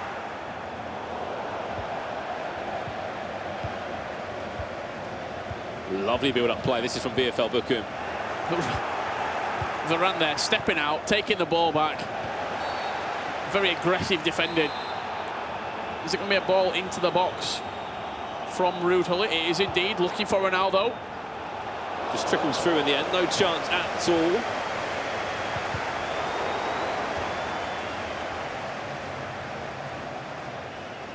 Of course, this game as well. Team Vitality as an Xbox game. As Rafsu playing, and he's going to score. It's going to be another one through Messi, through the legs as well. 2-2 the score. It's been a frustrating morning for those two guys. However, Vitality will score and all square apiece at 2-2 once again. Yeah, really good goal there as well. Lovely back heel. You'll see it here from Mbappe. Setting up Messi. Not the best of finishers from the Argentine. Slots it through De Gea's legs. And Rafsu playing for pride right now. I think it levels this game 2-2. It's Bassinho from VFL Bochum competing in this one against Rafsu. Lots of experience for the Frenchman there. 2-0 up was the German, and unfortunately for him, back to 2-2. If anything for these guys, a learning curve, a learning experience. At least they picked up their first win though in the tournament. Yeah, very important not to go out without a win. Just for your own motivation to continue to play at this level. To show that you can compete with the best players. Even if you go out 1-4, for example, in Swiss, or 1-3 in Swiss. Look, I did get a win. I didn't get whitewashed. Interesting game over there. Footballist all square, 1-1 against Dijon. And I think Prime Ninja might have just equalised against Wolves. And then they have. I think. We'll wait for confirmation on that. You can see Footballist against Dijon. These are all the games, I should say, from Group C. Footballist against Dijon. It's a top-of-the-table clash at the moment. If Dijon win that one in the red strip, they will go joint top, 16 points each. Hold the phone. I'm pretty sure Group A is just starting to liven up a little bit. We saw Prime Ninja get a goal back. That's now 1-1 with 30 minutes left to play. And Bromby have just gone 2-1 up against Manchester City. So the Bromby dream... They can't give away a point, though, because it will go to goal difference. So it's in the hands of Prime Ninja right now. I don't know if Janos can hear us. But Urbinio on the other side of that needs to have a good performance, needs to win this game. A point would send this to goal difference if Bromby win. Bromby are 2-1 up. But that's, of course, happening over in Group A. We're looking at Group C here. Nearly at half-time in VFL Bochum Vitality, where there's been 4 goals. What a first half of action that's been. And then Footballist up against Dijon, 1-1 at this moment in time. Dijon, one more attack. They play the through ball. No, they can't intercept it in the end. Have Bromby just scored again? I think they have. I think Mbappe has just scored again for Bromby in Group A. If you're wondering why we keep on talking about Group A, Group C pretty much wrapped up. Well, it is wrapped up with Footballist and Dijon both going through in the top 2. In Group A, Prime Ninja needs to pick up a performance against Wolves. Time's running out for Wolves. Bromby are to go through. Just jumping into the second half Here we go. and there we go. They've heard us, and they've jumped over to what can be such a big game here. If you're wondering why we keep hyping up this, then this is Group A. So Manchester City, they're through. They're home and dry. 17 points at this moment in time. No one's catching them. Wolverhampton Wanderers, 12 points, okay? If they draw this, they'll be on 13. Bromby are playing Man City at the moment, and Bromby are winning 3-1. Or 2-1, I should say. If Bromby win and they draw this Wolves, it'll be 13 points for Wolves, 10 points for Bromby, taking us to a Grand Slam finish. Something could happen unless Wolves go and win this game. They need to win this game. They might be able to hear us. This is a chance for them. Maybe they listened.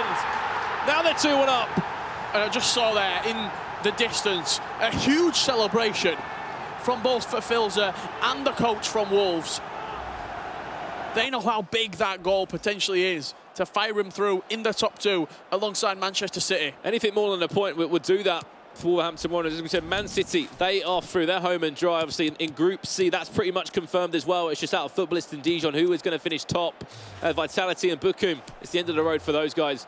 Unfortunately, Prime Ninja, end of the road for them as well. Bromby are hanging on by a fingertip right now.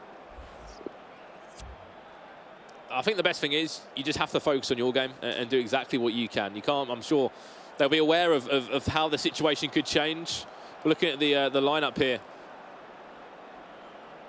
as well. I think of Prime Ninja, of how they could potentially change. Yeah, Janos going very attacking. He's gone fast build-up. He's also put his depth and his width quite high as well, has the Colombian.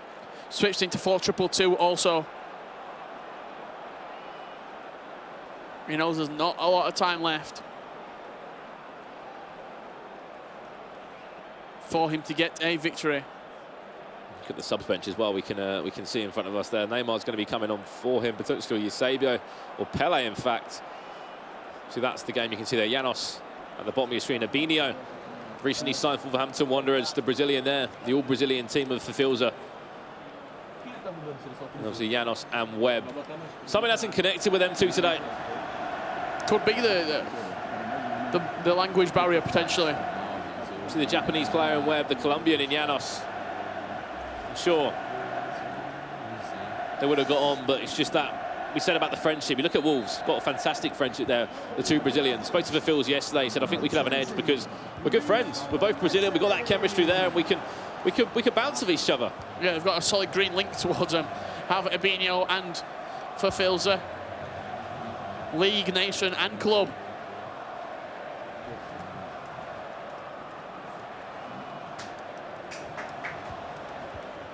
Hold on for this for 10 more minutes, Wolves. You will be definitely through to the knockouts tomorrow. Or Bromby, look like they're going to be home and dry. They're 3-1 in that second game, okay? Doesn't matter. If Bromby win this and Wolves win this, it doesn't matter, okay? Wolves and hashtag will be through to the back post. Over the bar from Janos there. Just asking too much, I think, from that kind of range. Yeah, especially from Eusebio as well. Maybe if it were Ronaldo, potentially we could have seen something special, but with Eusebio, the 93 rated icon, he's got great jumping, he's got good heading, but when it's red time from that far out, very unlikely to score. Oh, goal back for Manchester City. They're only 3-2 down now. Wolves just got to hold this one out. You can see the score there, top of your screen. Bromby 3-2 up still, but they have just conceded, so obviously the goal lead from 2 goes down to 1. A draw would still put this all in the balance. I think it got down to goal difference then with the final game. But they would have to score quite a few goals, yeah. Bromby.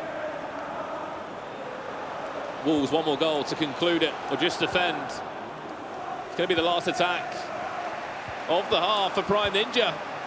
Last attack of the game, I should say. Kylian Mbappe all the way across, surely not. Bro, there is! Janos with the goal with Eusebio. Maybe it's back on. This whole tournament story, we keep on hyping up. That'll mean that Wolves will go to 13 points if they draw this one. Prime Ninja, they're out of it. They're just there to cause an upset, really. Yeah, they really are, and that goal right there, huge in the complexion of this group stage format. If Bromby know the result after this game, right, there's 7 minutes left in that Bromby game. They're currently 3-2 up still.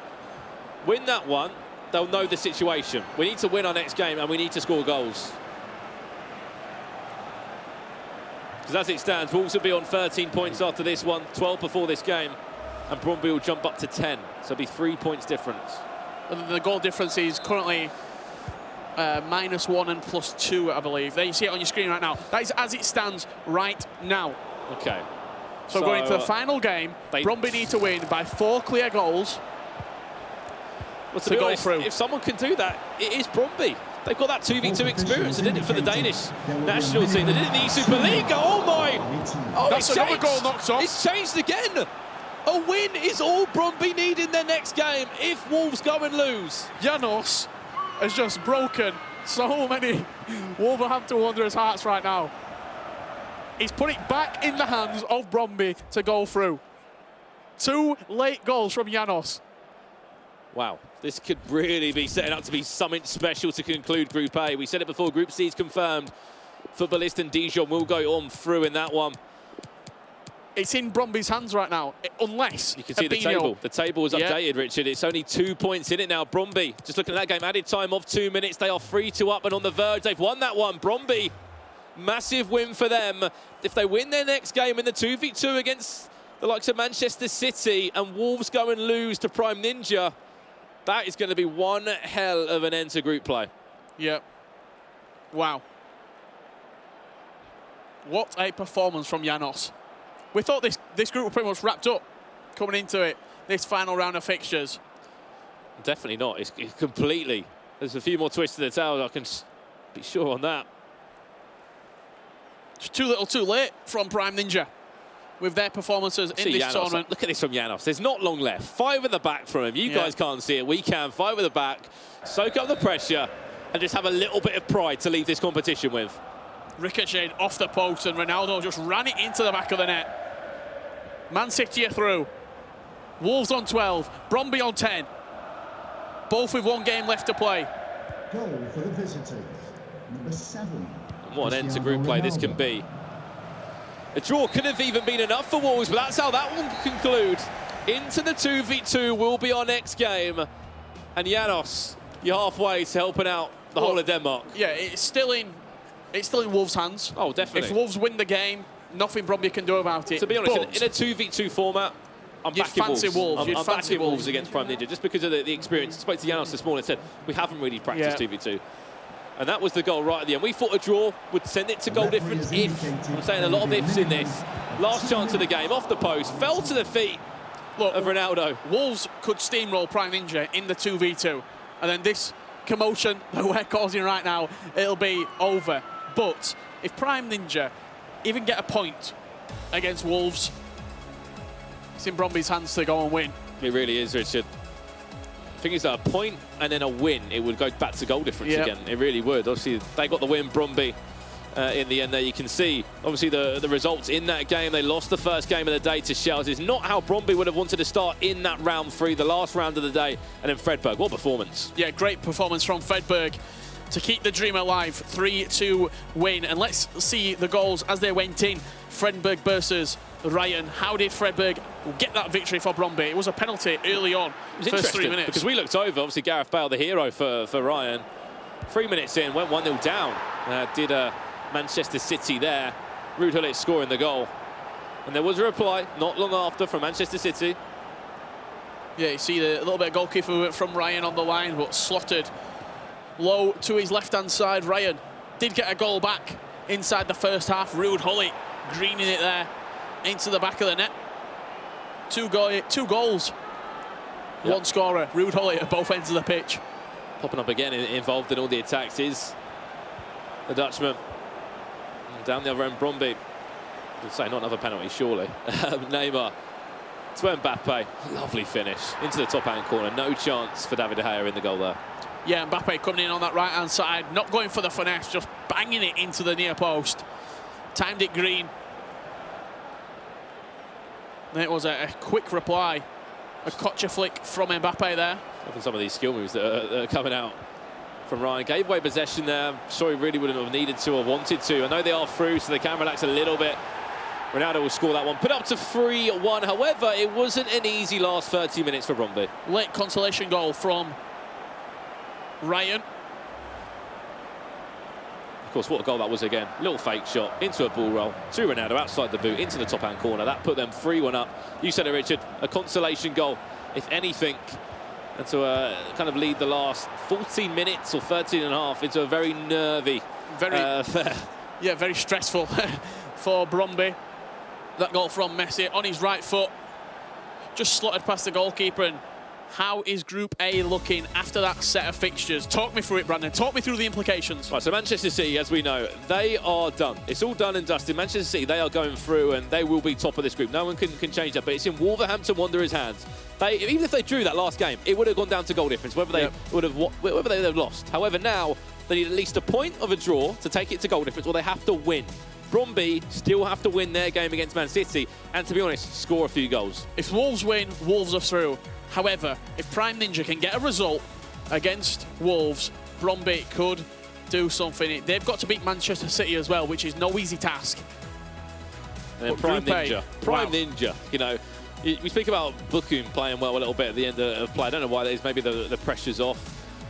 And they seem to be thriving off that. But Prime Ninja, Janos, a massive performance there for the Colombian. I think picking up their potentially the first win or the second win of the competition. 2 goals in the last 3 minutes from Janos have breathed a new bit of life into this group in Group A. Group C pretty much wrapped up with Dijon going through alongside Footballist over in Group C, but Group A still up for grabs. Man City are through. Who is taking second place? Exactly that, Richard. Obviously, Wolverhampton Wanderers, we said, just win your game. It's easier said than done, though, when you're playing against a very difficult team. However, I think we'll have a look at some of the best goals of the day.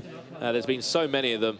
And I don't know which one would be your favourite there. We've seen so many good ones. This is, you mentioned Gareth Bale. You said about that Team of the Year nominee that still made it into the game. People can still get their hands on it. And that was Ryan Pessoa there, scoring an amazing free kick there with Gareth Bale. Yeah, that was a cracking free kick from Gareth Bale. You're going to see a good goal here from Footballist. Lovely fake shot and then powered into that left-hand near post. And I think we are going to go back to Gareth Bale, I think, Brandon. Oh, it's not going to be Gareth Bale. Not going to be the Gareth Bale shot this time. It's actually Ninja seems to score. Johan Cruyff, wow, lovely finish. Yeah, lovely El Tornado with Johan Cruyff into that near post volley. This was a VFL Bookhoom out to the edge of the box for Vieira. In it goes, lovely finesse. Wasn't even timed. Kylian Mbappe into the top hand corner there. And then one of our final ones, Footballist on the score sheet again. They scored a great goal not long ago. Look at the press there to play it to Mbappe. Again, I guess he finishes it. Oh, 3 players. Oof. 3 players round to do that. El Tornado on his weak foot. Timed volley into the top left corner. The scoreline, it was 5-3, but what a goal it was from Mbappe, and Footballists are through. You wouldn't have thought that coming into this tournament. Of course, Group C, this is how it's looking. There's still a 2v2 game to be played between Footballist and Dijon, then Vitality and Bookhoom. Obviously, Vitality and Bookhoom just playing for pride more than anything, a little bit of fun. If Dijon win the 2v2, they'll go top on goal difference. They will indeed. Obviously, 17 points each. They will be on. The second game finished 1-1 between the two. First game finished 1-0 to Footballist against Dijon. And just a word on, you know, we talk about these foot items, these foot teams, like on, you know, the special esports edition of the game when they can just... For me, it's been the Mbappe show today. Again, the last few tournaments, it's been Mbappe. You've seen the price of this guy rise in the transfer market as well. He's so good. Yeah, the Mbappe show, Sergio Ramos, Rafael Varane, the defenders, people who are defending well are winning games. Shells, I think he's only conceded, what, 1 goal in the entire tournament. He's unbeaten, 9 points from 9 on the PlayStation 4 for Manchester City. Defenders win trophies. Yeah. They build from the back. I think, again, we're used to seeing those centre-halves at right-back as well. We're seeing a bit more Varane at right-back. Never really see him. It's normally just Ramos or a Kyle Walker. Van Dijk, someone's used, or a few teams have made that risk and put Van Dijk at right-back just to stop those kind of back-post crosses that we've seen a few of those El Tornado crosses that people can still seem to do. But I think it's been great on this new patch that we're on. We're seeing a different combination of goals. Yeah, different combination of goals. A lot of near-post shots right now. Yeah, timing it green is more important than ever right now. I was talking to Ryan earlier. He was saying, look, if you're timing stuff green, you're going to get success. Look at Dylan Mike in Bucharest. He won the Foot Champs Cup 3 in Bucharest. For his warm-up on the 3rd day of the entire tournament, he didn't even play other players. He didn't even do friendlies. He went into the skill games on FIFA and just practiced timing it green over and over and over and over again. Did he want to play against an opponent? Yep. Crazy. Going to skill goals there. We're going to go over to this game, I believe. Brøndby against Man City. You don't know anything about these two, of course. The 2 Danish players recently just selected to represent the nation of Denmark in that kind of Nordic invitational tournament, I want to say. I want to get out there, a bit of a mouthful for me to say. Obviously, the likes of Finland, Norway, Sweden were all involved in that. You look at the likes of Boris Legend from Sweden. Obviously, you've got likes of Viper from Norway. Zimmer from Sweden as well. And, of course, you've got likes of Makers in Finland. All these people battling out in the first tournament where Denmark's been represented. You know, there was a lot of talk about who should represent them. They went in there. Probably a lot of pressure on them, and they went and won that tournament. Yeah, a lot of pressure on them, indeed, because there were question marks over why these 2 players have been picked as well, looking at some of the other talent in Denmark, especially on the Foot Champions rankings. Houston, Agger, very high on the rankings right now, but these two players from Bromby in Dingo and Fredberg, they went in and they performed and they came away with a win. And the way I look at Bromby, you know, for me, it's the focus is on the Superliga. Like, some players enjoy the global tournaments. You know, for me, like Stefano Pina, he plays for PSV, but it's always about the global tournaments, not as much about the Eredivisie as some players like. For me, that's the way that Bromby are. They love the club. They love the, you know, the E-Club World Cup. They love all these club competitions, and to pick up their points via that. They won that tournament. They got some global series ranking points. But don't get me wrong, that Danish scene is stacked, and I'm sure that the national team will change over the next few years.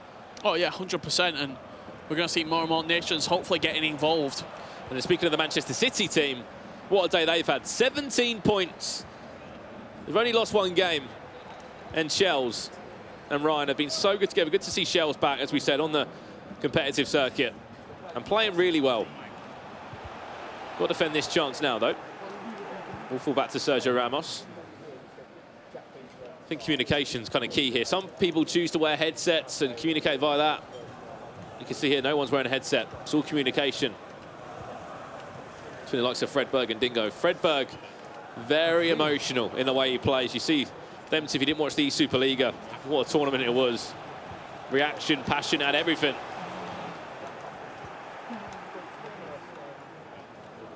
But how does Man City feel? Because they could potentially be weighing up. If Wolves are, you know, as a fellow Premier League team, please just go and draw, or just don't let them win, please. Yeah, and I think if you are Man City right now, you're trying not to think about tomorrow, but it's going to creep into your mind. Got to get a good night's sleep, got to eat well, got to prepare well as well. I think the 2v2 is going to be even more important tomorrow with how the day will break down. 2v2 elimination matches could be coming into play. Exactly that. We might even need to go to them as well. Tornado. Lovely ball across. Ooh, well, tornado across.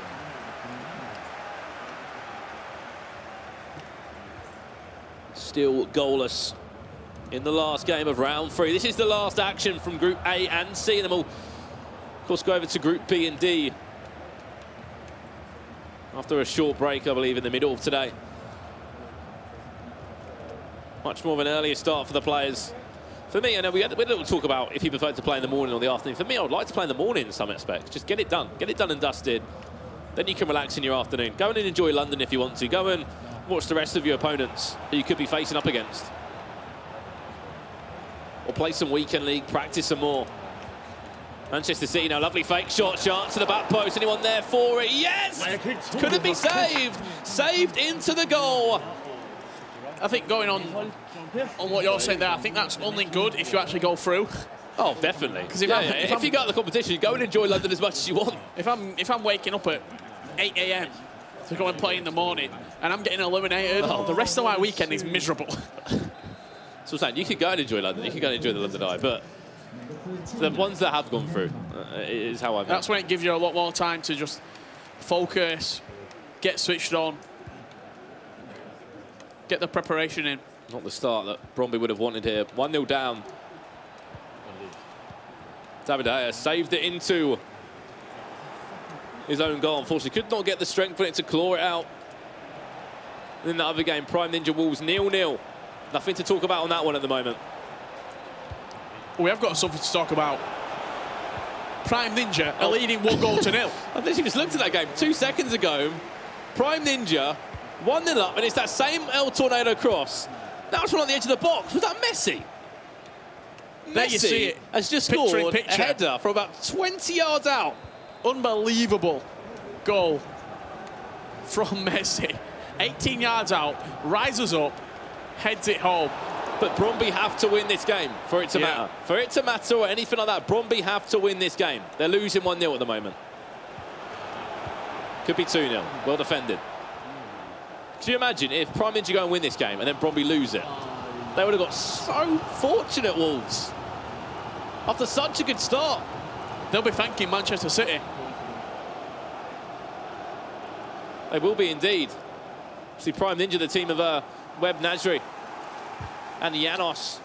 Spoke to Janos, as I said earlier today. Hasn't really had any practice at 2v2. Well, maybe, if anything, just got used to it throughout the... Ball goes all the way across, headed away. Able to soak up the pressure still. In the game on the left-hand side between Bromby and Man City. Man City on the attack, 1-0 at the moment. This is in Group A. This is to decide who goes into that second spot. Man City are already through in Group A. Wolves have just scored. Equaliser there. Game on. Yeah, it all came from a mistake again from Prime Ninja, trying to play out from the back. Got dispossessed. 3 passes later, it's in the back of the net. It's Ruud Gullit scoring a goal, bursting past that attacking line. It's a mistake they wouldn't have wanted to concede from, but 1-1 in that game. Still 1-0 in this one as we approach half-time. The only goal to come from was a back post header from Neymar. See the team of Ryan, Pessoa and Shells. Ball inside, could be a chance. No, not for Bromby. Keep it like this. Wolverhampton Wanderers will go through. 13 points to the 10 of Bromby. Man City will top the group as they already have, but they'll be on 20 points instead. I'm looking forward to playing whoever finishes second. Oh, I'm just watching the Wolves game there. El Tornado cross to the back post. Inches over the bar. From Mbappe, rising up. If anything, that was what Janos was trying to do. Yeah. Of course, you've got the team of Webb, Nasri and Janos now. Last chance of the half for Bromby. A goal to bring the Great Danes alive. However, defended it is, attacked down the other end now. And that will be all she wrote in that first half, or not. Bromby blocked again. Attack not over. Played inside. This is Bromby now. Oh, he had so much time. What's a chance? They had so much time. In the other game, Wolverhampton Wanderers, they've got an attack. That's intercepted. That's half-time, though, in the Bromby Man City game. I'm sure they'll be asking probably for a score update in the other game to see how that one is set up. But before you worry about that, ensure you're winning, Bromby. You're 1-0 down. Into this Wolves game. 30 minutes on the clock. We're just hitting that mark now. There's about 15 minutes difference then in the games. Which means that if Bromby go and win, they're going to be watching that game behind them and praying that somehow there could be a turnaround. Wolves, if Wolves draw this, it goes to the goal difference, which they should be winning. They should be winning that. As we know, Group C all confirmed. Footballist top at the moment with Dijon in second. Both of those will go through. Vitality and VfL Bochum out the competition, unfortunately. You'll see the team you're looking at here in the white as well. Prime Ninja, they're out the competition. They're just still fighting right till the end to try and kind of mix up how this tournament, this group should be finished. Prime Ninja is made up from a man from Japan and a man from Colombia, and they're communicating over FIFA. And it goes. Just remember that. Ball and it goes again. Oh, Messi. Varane leaping up there. Good header. But Courtois equal to it in between the sticks for Wolves. He's won the header as well. That second half has kicked off between Manchester City and Bromby. That's still 1-0. This is a chance for Wolves. Great save. Thibaut Courtois. In comes the corner. It's so fast. Attack after attack after attack. Oh, Manchester City have ripped up the script into a million pieces now. 2-0 up Manchester City. They want to win again, and they want to go even higher at that top of the group. 20 points. They don't care about storylines or three-peats or back-to-back-to-back. They care about winning the trophy themselves and putting a new name on it in Manchester City. And they go and score again, Richard. 17 points. They've already registered 18 goals so far. Add them two as well. That'll be 20 they've scored. And it won't really matter for Wolves. Wolves draw this. They'll go 13 points. Still 3 points ahead of Bromby. And that wouldn't be a good story for any Superliga fans out there that have tuned in, or Superliga fans, to support Bromby on their travels, on their kind of road to potentially picking up a third FIFA E Club World Cup. They go out, it means there's going to be a new winner. We're going to be seeing a new club name on that trophy or in the history books. Yeah, and the run of trophies for Bromby will come to an end. Both games on your screen now. Half-time in that one. Wolves against Prime Ninja. Keep it as a draw. Just win your game, Wolves. You'll be all good. On the other hand, I'm guessing, is it free at the back time yet or not for Bromby? It wouldn't honestly not surprise me if they have gone all-out attack. Remember that game, I think it was against AFG or AGF. Probably one of the most craziest games I saw in Denmark, where it was like a away goal rule. Bromby had won like literally the last 2 attacks in the game. Fredberg and Dingo. It was scenes, that's all I can say. Yeah, it was 5-5 against AGF, and it was the last kick of the game that put them through in the semi-finals. Such a crazy game from the 2 Danes there, and that's why they could always pull it back. But right now it's such a confident Manchester City team with the likes of Ryan involved and Shells, who's looked so good today.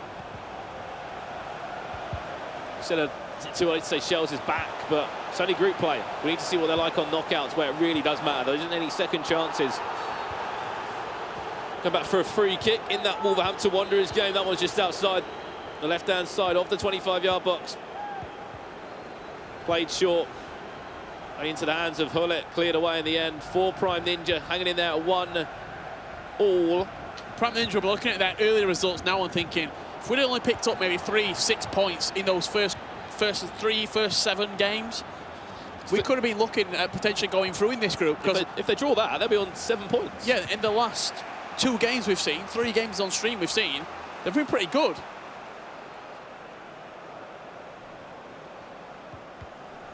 You can't just be good over 1 game or 2 games. You have to be consistent throughout group stages, picking up points wherever you can. Of course, as we said, this is the last game from Group A and C, and we'll see it all concluded. We'll know who's going through, who's going home. Footballist will go through, so will Dijon. Manchester City looking to go 20 points. Well, hit 20 points, just say, at the top of that table. 1-1 in the other game, a pause or 2 being queued. And we can just see on the right-hand side of our screen, you guys can't see it, the changes that are being made for Prime Ninja. I love that they're still fighting in this game. Yeah, because anyone could give up. You're not through. Yep. They still want to go out with a bit of respect. Do Prime Ninja. They want to go out with the best points total possible. Man City still leading 2-0. Time's running out in that game as well, Richard. 77 minutes are about to hit. Haven't seen anything really that, I could say, good from Bromby in a 2v2 game where I thought they would thrive. They really haven't.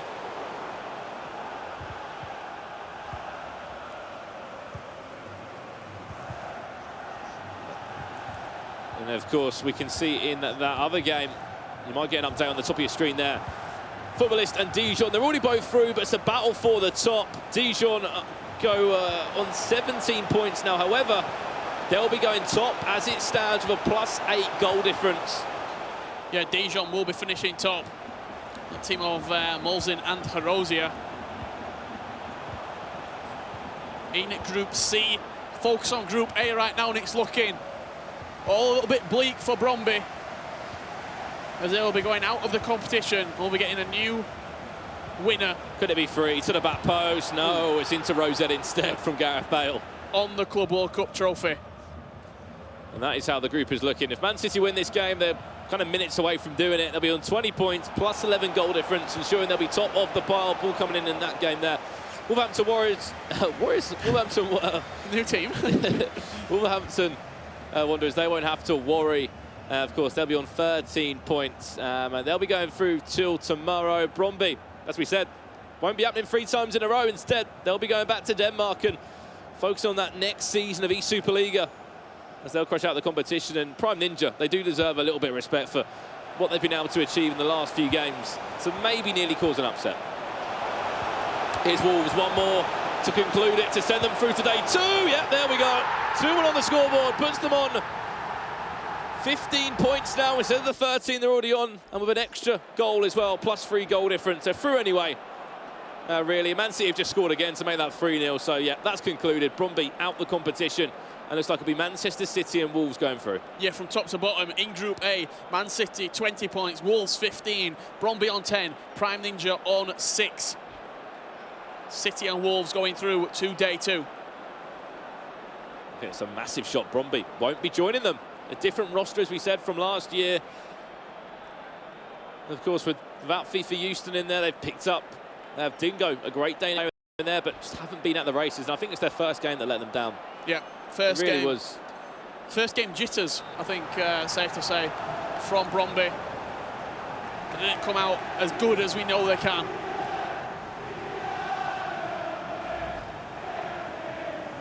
There we go, Kylian Mbappe once again scoring. He gets subbed off as well after putting them 2-1 up.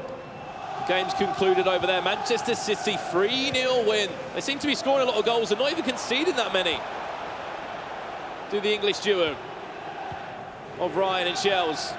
Solid performance after solid performance from Manchester City, and they're the best team that I've seen in the first half of the day. Nice job done as well for Wolves. They can try and score again. I'm sure they'll be leaving day 1 with 15 points. They're already going through. They can let the shackles off now. They know they're through.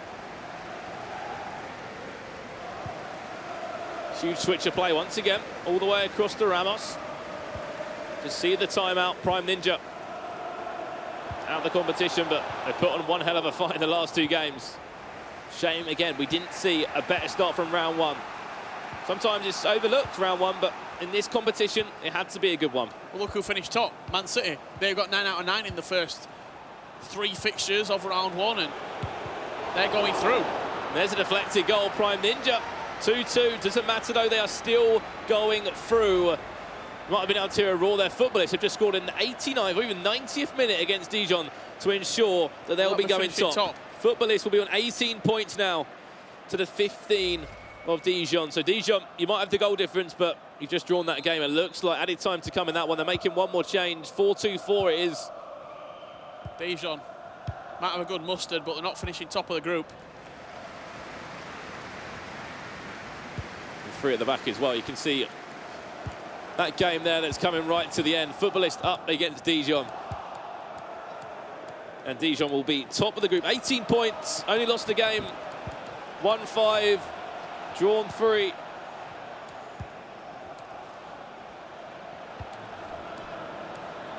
We're just waiting to jump into that one now. You can see obviously Prime Ninja against Wolves. They're going to try and score. They will. Doesn't matter though. Wolves are through. We must repeat that. They've already got 12 points. Even if they lose this game, they will be going through. But what a turnaround. What 5 minutes from Prime Ninja. Yeah, if this had happened maybe an hour and a half later, they could have been in a position to go through in this group, but wasn't meant to be for Prime Ninja, and that team of Janos and Webb will be going their separate ways on different flights back to Japan and Colombia, respectively. Just see them there to the right of our screen, just chatting between them. I love the energy right now. It's the last game of the day. They're out of the competition, but they're just fighting right till the end. They'll be on 9 points there, which is still actually only 1 behind Brøndby. I think that's footballist Dijon wrapped up. He's pointing. I can see. Oh, he's pointing to someone in the crowd. They're celebrating. That's his manager over there. They're all going to be top. So footballists will be on 18 points up the top. Dijon on 15, and they'll be going through to day 2. Just waiting to conclude the Wolverhampton game here. It will be Wolves and Man City going through. Man City 20 points at the top. Wolverhampton Wanderers on 12. And they would have said if Brøndby won their game, Brøndby potentially could have gone through. Yeah, Brøndby have only got themselves to blame, really. If they would have won their game, they had a chance to go through, and Prime Ninja did them a favour. They've just pretty much won this game against Wolves. Not sure if Wolves know that. Someone relay the message and tell them that they are through in the group, finishing second. Message to come on now. Ferdinand, pull back a goal. You're already through though, guys, as we said. You can't go top. You can't go out. You are definitely through. Win, draw, loss. And after this, we'll conclude all the games, all the groups, Group A and C, as we go from 8-4 in half the competition, and a little bit later today we'll have Group B and D coming up there. Some massive teams involved in that one. A little bit of panic there from Prime Ninja. If in doubt, get it out. And here comes front post flick on. No, he can't. Thibaut Courtois will just punch it straight back out to Ruud Gullit. Play short to Ronaldinho, drag back into a fake shot. Still in possession, another drag back from him. Added time to come any second. Prime Ninja, why couldn't we see this form a little bit earlier from you? I'll say it again and again. Left it too late. Yeah, finally found their 2v2 mojo in the final game of the day. But then you look at preparation again then. You know, they didn't have a good game 1, didn't have a good game 2 at 2v2. That preparation could have been better. Failed to prepare to fail. Added time of 2 minutes, seconds left. Wolverhampton Wanderers join Manchester City going through in Group A, and that is done and dusted. 12 points on the board for the Premier League side. 2 Premier League clubs, both going through in Wolves and Manchester City. Just enough in the end, scraped through. Did Wolves. They'll be going back to the hotel tonight. They'll be planning out, watching gameplay back. How do we get better? What did we do wrong? Who's that other game in Group C? It was a battle for the top. Dijon took the lead all the way across. Post fell back to the feet of Arnaud and Ronaldo. If you didn't know the situation, both these teams were through, but they're just battling out for a top spot. Yeah, there was a late goal from Footballist to snatch top spot back. 88th minute. Wins the flick on. Ball over the top. CR7 in behind. Lovely finesse there to make it 1-1 as well. And that was right at the end, and that basically meant that Footballists would go at the top of the table. You can see it now, 18 points from those guys. To be honest, they've kind of come into a competition and caused a massive upset. No more games to play in Group A and Group C. Footballists go top, 18 points. Dijon in second on 15. Vitality and Bochum, 8 and 7, eliminated from the group standings. And of course, over in Group A now, see how that one concluded in the end. We knew it was the 2 E-Premier League teams. Of course, in Man City, and of course that Wolverhampton Wanderers team. They left it late, they made it tough. However, Anna is with those 2 players right now. I am here with the boys from Wolverhampton. They have just secured their place going into the quarterfinals for tomorrow. And guys, you did not know going into the last leg, the 2v2 match, who was going in between you and Brøndby, but you knocked out the 2-time defending champions. How are you feeling about your gameplay today? Yeah, it was crazy playing against the very nice players, the actual champions. But for me, I think I'm not playing my best FIFA, but I need to grow up for tomorrow. It's a new day. But we are confident for tomorrow, and we're going to make our best for maybe win. Well, I don't think I completely agree. Your gameplay's been pretty good. You are in the top 2 of your group to get into tomorrow. What are your plans going against in the quarterfinals for the next? Quais são os planos da gente para amanhã, já que a gente está classificado para as quartas de final? A gente está jogando bem, alguns detalhes que precisa acertar. E agora esperar quem que vai ser nosso adversário. Vamos estudar os adversários também, ver o que a gente pode fazer contra eles. E de resto, manter o resto, né? He said that we are playing a nice FIFA and happy that we'll qualify for tomorrow. Need to see your opponents and fix some details, and the rest, keep the rest. Well, I know we are all excited to see you. New faces here at the FIFA E-Club World Cup. And boys, I wish you the best of luck for tomorrow. Thank you for being here today. Thank you. Bye-bye. Thanks very much, Anna. So, Spencer, nearly at the end of the morning session, a great day's play that we saw, and we know the 4 teams now that have qualified. We do, and the big story, obviously, is that the reigning champs, the 2-time champs, the only champs, are no longer going to be the only champs, because Brøndby are out. We are going to have a new champion. So let's just remind ourselves of Group A. So the 2 teams that qualify, Manchester City and Wolves. City have been fantastic in this tournament. Brøndby, as you quite rightly said, out with Prime Ninja. So they're the 2 teams. The 2 English teams on English soil both qualify. Performing, aren't they? Doing really well. So unlucky to Brøndby. Obviously been amazing servants this tournament. You can't win them all. Come on, no. Selfish. Let some other people play. It would have had to have done something amazing to win 3 on the bounce. Let's remind ourselves of Group C. As we said, we know the teams that are qualified as well. Footballists Dijon qualify for the knockout stage. Vitality and Bochum no longer with us in this tournament. So looking at those two groups, who's been your team of the tournament so far, would you say?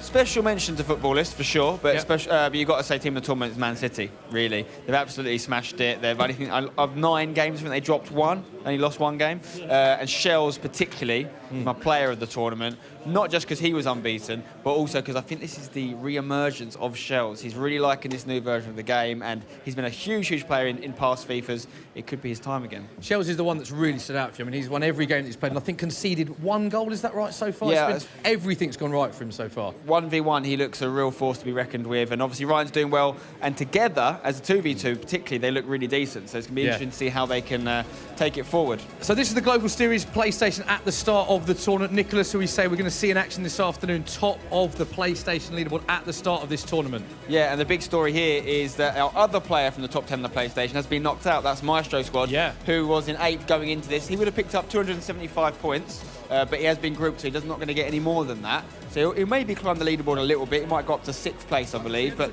there's room for other PlayStation players to get more. Still 1,500 points up for grabs, of course. Yeah, huge points up for grabs for the winners. Let's have a look at the Xbox. This is at the start of the tournament. Tech's huge, huge lead at the start of this tournament, and also worth pointing out, he's playing with Nicholas, who's top of the PlayStation leaderboard this afternoon, together as a team. Yeah, that's why you got to come back later and watch the second half of today's stream, because those two as a team, it's going to be storylines either way. They're either going to continue their domination or someone's going to get a big upset there. We're going to see Ajax Danny in action as well for Ajax as well. Yeah, so of all the teams this afternoon, some big teams playing this afternoon. Who are you most looking forward to seeing play? Obviously, you've got to look at the King esports guys, Tex and Nicholas as the pre-tournament favourites, probably the biggest favourites there's ever been going into a FIFA tournament, purely because they're the 2 number 1 seeds together. I'm also looking forward to seeing how the FaZe boys get on. Obviously, FaZe is a huge esports organisation. Is this the time they're going to make a big stamp on the FIFA scene? It could be. Yeah, well, that is the end of our stream for this morning, but come and join us this afternoon. We'll be back in an hour for the afternoon session. See you in a bit.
Hello and welcome to the FIFA E-Club World Cup 2019, live from Sky Studios in London.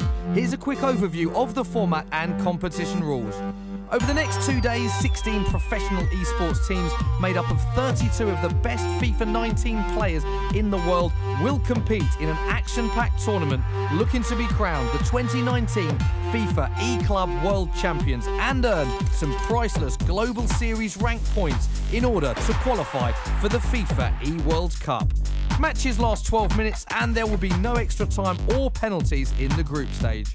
The group stage will consist of 4 groups of 4 teams competing in a traditional round-robin format with a 2v2 feature new to this year's tournament. The teams will submit 1 player for each console and complete 3 games during the matchup. The first leg will be on PlayStation, the second leg on Xbox, and the third and final leg in a 2v2 co-op match. The console for the third match is predetermined, with each team submitting their console preference versus each opponent, with the highest priority triumphing. If these preferences are tied, there will be a coin toss. Each game within a matchup counts individually. Teams will be awarded 3 points for a win, 1 point for a draw, and 0 points for a loss. Each team can amass a total of 9 points per matchup, and the top 2 teams from each group advance to the knockout phase on day 2. Throughout the knockout stages, teams will play 2 1v1 legs on each console. If the results are tied, regardless of the aggregate score, there will be a deciding 2v2 match. The team with the better aggregate score picks their preferred platform. As well as thousands of FIFA prize money up for grabs, the winning duo will get their hands on a whopping 1,500 FIFA Global Series rank points each. Those all-important points will become crucial en route towards qualification for the major end-of-season event, the FIFA eWorld Cup Grand Final. Best of luck. Hello and welcome to the FIFA E-Club World Cup 2019, live from Sky Studios in London. Here's a quick overview of the format and competition rules. Over the next 2 days, 16 professional esports teams made up of 32 of the best FIFA 19 players in the world will compete in an action-packed tournament looking to be crowned the 2019 FIFA E-Club World Champions and earn some priceless Global Series rank points in order to qualify for the FIFA eWorld Cup. Matches last 12 minutes and there will be no extra time or penalties in the group stage. The group stage will consist of 4 groups of 4 teams competing in a traditional round-robin format with a 2v2 feature new to this year's tournament. The teams will submit 1 player for each console and complete 3 games during the matchup. The first leg will be on PlayStation, the second leg on Xbox, and the third and final leg in a 2v2 co-op match. The console for the third match is predetermined, with each team submitting their console preference versus each opponent, with the highest priority triumphing. If these preferences are tied, there will be a coin toss. Each game within a matchup counts individually. Teams will be awarded 3 points for a win, 1 point for a draw, and 0 points for a loss. Each team can amass a total of 9 points per matchup, and the top 2 teams from each group advance to the knockout phase on day 2. Throughout the knockout stages, teams will play 2 1v1 legs on each console. If the results are tied, regardless of the aggregate score, there will be a deciding 2v2 match. The team with the better aggregate score picks their preferred platform. As well as thousands of FIFA prize money up for grabs, the winning duo will get their hands on a whopping 1,500 FIFA Global Series rank points each. Those all-important points will become crucial en route towards qualification for the major end-of-season event, the FIFA eWorld Cup Grand Final. Best of luck. Hello and welcome to the FIFA E-Club World Cup 2019, live from Sky Studios in London. Here's a quick overview of the format and competition rules.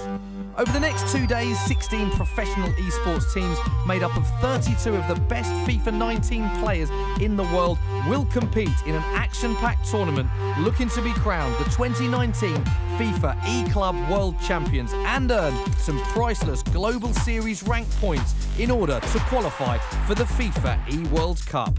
Matches last 12 minutes and there will be no extra time or penalties in the group stage. The group stage will consist of 4 groups of 4 teams competing in a traditional round-robin format with a 2v2 feature new to this year's tournament. The teams will submit 1 player for each console and complete 3 games during the matchup. The first leg will be on PlayStation, the second leg on Xbox, and a third and final leg in a 2v2 co-op match. The console for the third match is predetermined, with each team submitting their console preference versus each opponent, with the highest priority triumphing. If these preferences are tied, there will be a coin toss. Each game within a matchup counts individually. Teams will be awarded 3 points for a win, 1 point for a draw, and 0 points for a loss. Each team can amass a total of 9 points per matchup, and the top 2 teams from each group advance to the knockout phase on day 2. Throughout the knockout stages, teams will play 2 1v1 legs on each console. If the results are tied, regardless of the aggregate score, there will be a deciding 2v2 match. The team with the better aggregate score picks their preferred platform. As well as thousands of FIFA prize money up for grabs, the winning duo will get their hands on a whopping 1,500 FIFA Global Series rank points each. Those all-important points will become crucial en route towards qualification for the major end-of-season event, the FIFA eWorld Cup Grand Final. Best of luck.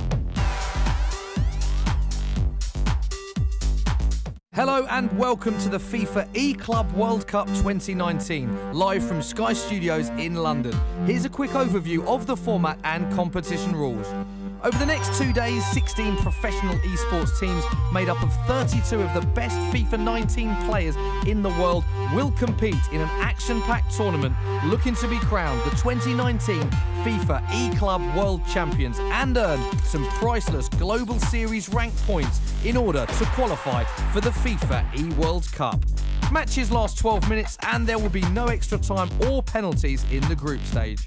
The group stage will consist of 4 groups of 4 teams competing in a traditional round-robin format with a 2v2 feature new to this year's tournament. The teams will submit 1 player for each console and complete 3 games during the matchup. The first leg will be on PlayStation, the second leg on Xbox, and a third and final leg in a 2v2 co-op match. The console for the third match is predetermined, with each team submitting their console preference versus each opponent, with the highest priority triumphing. If these preferences are tied, there will be a coin toss. Each game within a matchup counts individually. Teams will be awarded 3 points for a win, 1 point for a draw, and 0 points for a loss. Each team can amass a total of 9 points per matchup, and the top 2 teams from each group advance to the knockout phase on day 2. Throughout the knockout stages, teams will play 2 1v1 legs on each console. If the results are tied, regardless of the aggregate score, there will be a deciding 2v2 match. The team with the better aggregate score picks their preferred platform. As well as thousands of FIFA prize money up for grabs, the winning duo will get their hands on a whopping 1,500 FIFA Global Series rank points each. Those all-important points will become crucial en route towards qualification for the major end-of-season event, the FIFA eWorld Cup Grand Final. Best of luck. Hello and welcome to the FIFA E-Club World Cup 2019, live from Sky Studios in London. Here's a quick overview of the format and competition rules. Over the next 2 days, 16 professional esports teams made up of 32 of the best FIFA 19 players in the world will compete in an action-packed tournament looking to be crowned the 2019 FIFA E-Club World Champions and earn some priceless Global Series rank points in order to qualify for the FIFA E-World Cup. Matches last 12 minutes and there will be no extra time or penalties in the group stage. The group stage will consist of 4 groups of 4 teams competing in a traditional round-robin format with a 2v2 feature new to this year's tournament. The teams will submit 1 player for each console and complete 3 games during the matchup. The first leg will be on PlayStation, the second leg on Xbox, and a third and final leg in a 2v2 co-op match. The console for the third match is predetermined, with each team submitting their console preference versus each opponent, with the highest priority triumphing. If these preferences are tied, there will be a coin toss. Each game within a matchup counts individually. Teams will be awarded 3 points for a win, 1 point for a draw, and 0 points for a loss. Each team can amass a total of 9 points per matchup, and the top 2 teams from each group advance to the knockout phase on day 2. Throughout the knockout stages, teams will play 2 1v1 legs on each console. If the results are tied, regardless of the aggregate score, there will be a deciding 2v2 match. The team with the better aggregate score picks their preferred platform. As well as thousands of FIFA prize money up for grabs, the winning duo will get their hands on a whopping 1,500 FIFA Global Series ranked points each. Those all-important points will become crucial en route towards qualification for the major end-of-season event, the FIFA eWorld Cup Grand Final. Best of luck. Hello and welcome to the FIFA E-Club World Cup 2019, live from Sky Studios in London. Here's a quick overview of the format and competition rules. Over the next 2 days, 16 professional esports teams made up of 32 of the best FIFA 19 players in the world will compete in an action-packed tournament looking to be crowned the 2019 FIFA E-Club World Champions and earn some priceless Global Series ranked points in order to qualify for the FIFA E-World Cup. Matches last 12 minutes and there will be no extra time or penalties in the group stage. The group stage will consist of 4 groups of 4 teams competing in a traditional round-robin format with a 2v2 feature new to this year's tournament. The teams will submit 1 player for each console and complete 3 games during the matchup. The first leg will be on PlayStation, the second leg on Xbox, and the third and final leg in a 2v2 co-op match. The console for the third match is predetermined, with each team submitting their console preference versus each opponent, with the highest priority triumphing. If these preferences are tied, there will be a coin toss. Each game within a matchup counts individually. Teams will be awarded 3 points for a win, 1 point for a draw, and 0 points for a loss. Each team can amass a total of 9 points per matchup, and the top 2 teams from each group advance to the knockout phase on day 2. Throughout the knockout stages, teams will play 2 1v1 legs on each console. If the results are tied, regardless of the aggregate score, there will be a deciding 2v2 match. The team with the better aggregate score picks their preferred platform. As well as thousands of FIFA prize money up for grabs, the winning duo will get their hands on a whopping 1,500 FIFA Global Series ranked points each. Those all-important points will become crucial en route towards qualification for the major end-of-season event, the FIFA eWorld Cup Grand Final. Best of luck.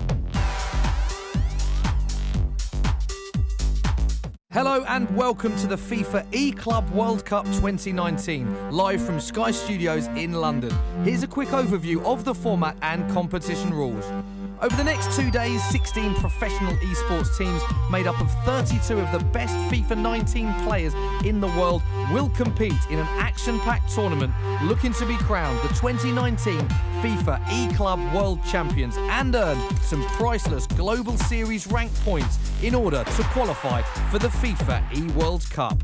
Matches last 12 minutes and there will be no extra time or penalties in the group stage. The group stage will consist of 4 groups of 4 teams competing in a traditional round-robin format with a 2v2 feature new to this year's tournament. The teams will submit 1 player for each console and complete 3 games during the matchup. The first leg will be on PlayStation, the second leg on Xbox, and the third and final leg in a 2v2 co-op match. The console for the third match is predetermined, with each team submitting their console preference versus each opponent, with the highest priority triumphing. If these preferences are tied, there will be a coin toss. Each game within a matchup counts individually. Teams will be awarded 3 points for a win, 1 point for a draw, and 0 points for a loss. Each team can amass a total of 9 points per matchup, and the top 2 teams from each group advance to the knockout phase on day 2. Throughout the knockout stages, teams will play 2 1v1 legs on each console. If the results are tied, regardless of the aggregate score, there will be a deciding 2v2 match. The team with aggregate score picks their preferred platform. As well as thousands of FIFA prize money up for grabs, the winning duo will get their hands on a whopping 1,500 FIFA Global Series ranked points each. Those all-important points will become crucial en route towards qualification for the major end-of-season event, the FIFA eWorld Cup Grand Final. Best of luck. Hello and welcome to the FIFA E-Club World Cup 2019, live from Sky Studios in London. Here's a quick overview of the format and competition rules.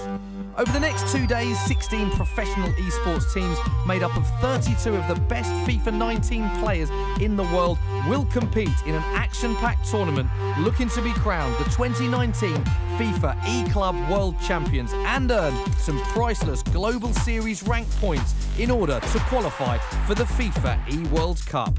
Matches last 12 minutes and there will be no extra time or penalties in the group stage. The group stage will consist of 4 groups of 4 teams competing in a traditional round-robin format with a 2v2 feature new to this year's tournament. The teams will submit 1 player for each console and complete 3 games during the matchup. The first leg will be on PlayStation, the second leg on Xbox, and a third and final leg in a 2v2 co-op match. The console for the third match is predetermined, with each team submitting their console preference versus each opponent, with the highest priority triumphing. If these preferences are tied, there will be a coin toss. Each game within a matchup counts individually. Teams will be awarded 3 points for a win, 1 point for a draw, and 0 points for a loss. Each team can amass a total of 9 points per matchup, and the top 2 teams from each group advance to the knockout phase on day 2.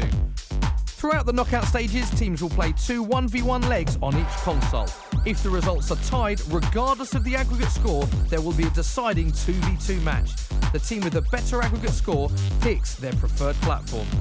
As well as thousands of FIFA prize money up for grabs, the winning duo will get their hands on a whopping 1,500 FIFA Global Series rank points each. Those all-important points will become crucial en route towards qualification for the major end-of-season event, the FIFA eWorld Cup Grand Final. Best of luck.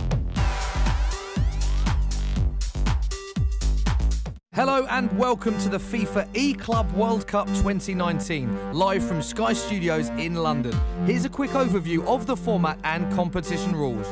Over the next 2 days, 16 professional esports teams made up of 32 of the best FIFA 19 players in the world will compete in an action-packed tournament looking to be crowned the 2019 FIFA E-Club World Champions and earn some priceless Global Series rank points in order to qualify for the FIFA eWorld Cup. Matches last 12 minutes and there will be no extra time or penalties in the group stage. The group stage will consist of 4 groups of 4 teams competing in a traditional round-robin format with a 2v2 feature new to this year's tournament. The teams will submit 1 player for each console and complete 3 games during the matchup. The first leg will be on PlayStation, the second leg on Xbox, and a third and final leg in a 2v2 co-op match. The console for the third match is predetermined, with each team submitting their console preference versus each opponent, with the highest priority triumphing. If these preferences are tied, there will be a coin toss. Each game within a matchup counts individually. Teams will be awarded 3 points for a win, 1 point for a draw, and 0 points for a loss. Each team can amass a total of 9 points per matchup, and the top 2 teams from each group advance to the knockout phase on day 2. Throughout the knockout stages, teams will play 2 1v1 legs on each console. If the results are tied, regardless of the aggregate score, there will be a deciding 2v2 match. The team with the better aggregate score picks their preferred platform.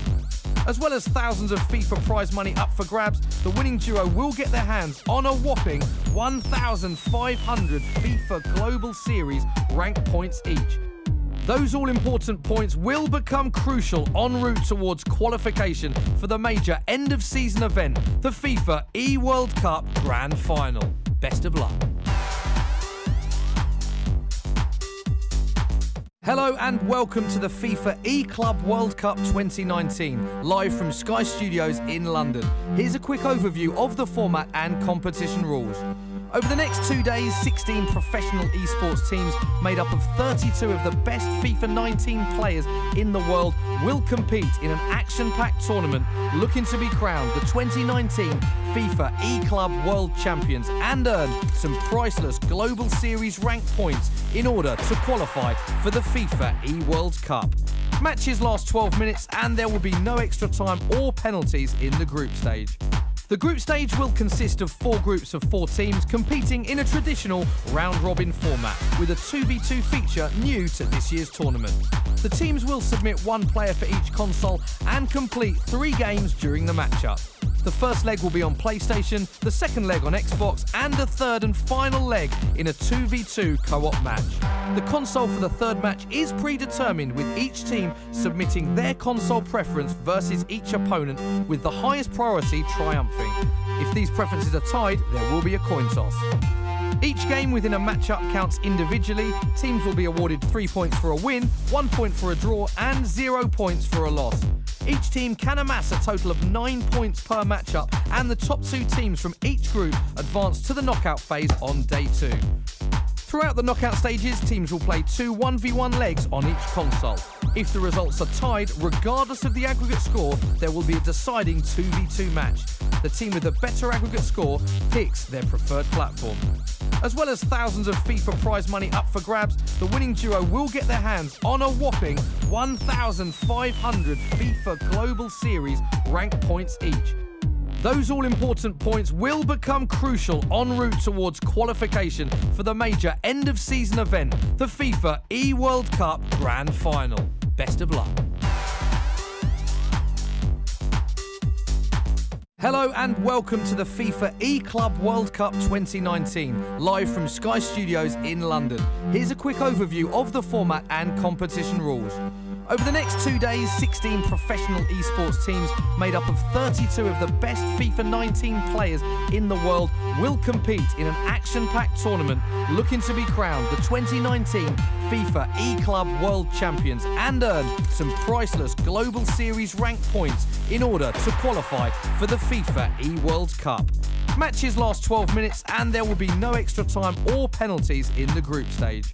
The group stage will consist of 4 groups of 4 teams competing in a traditional round-robin format with a 2v2 feature new to this year's tournament.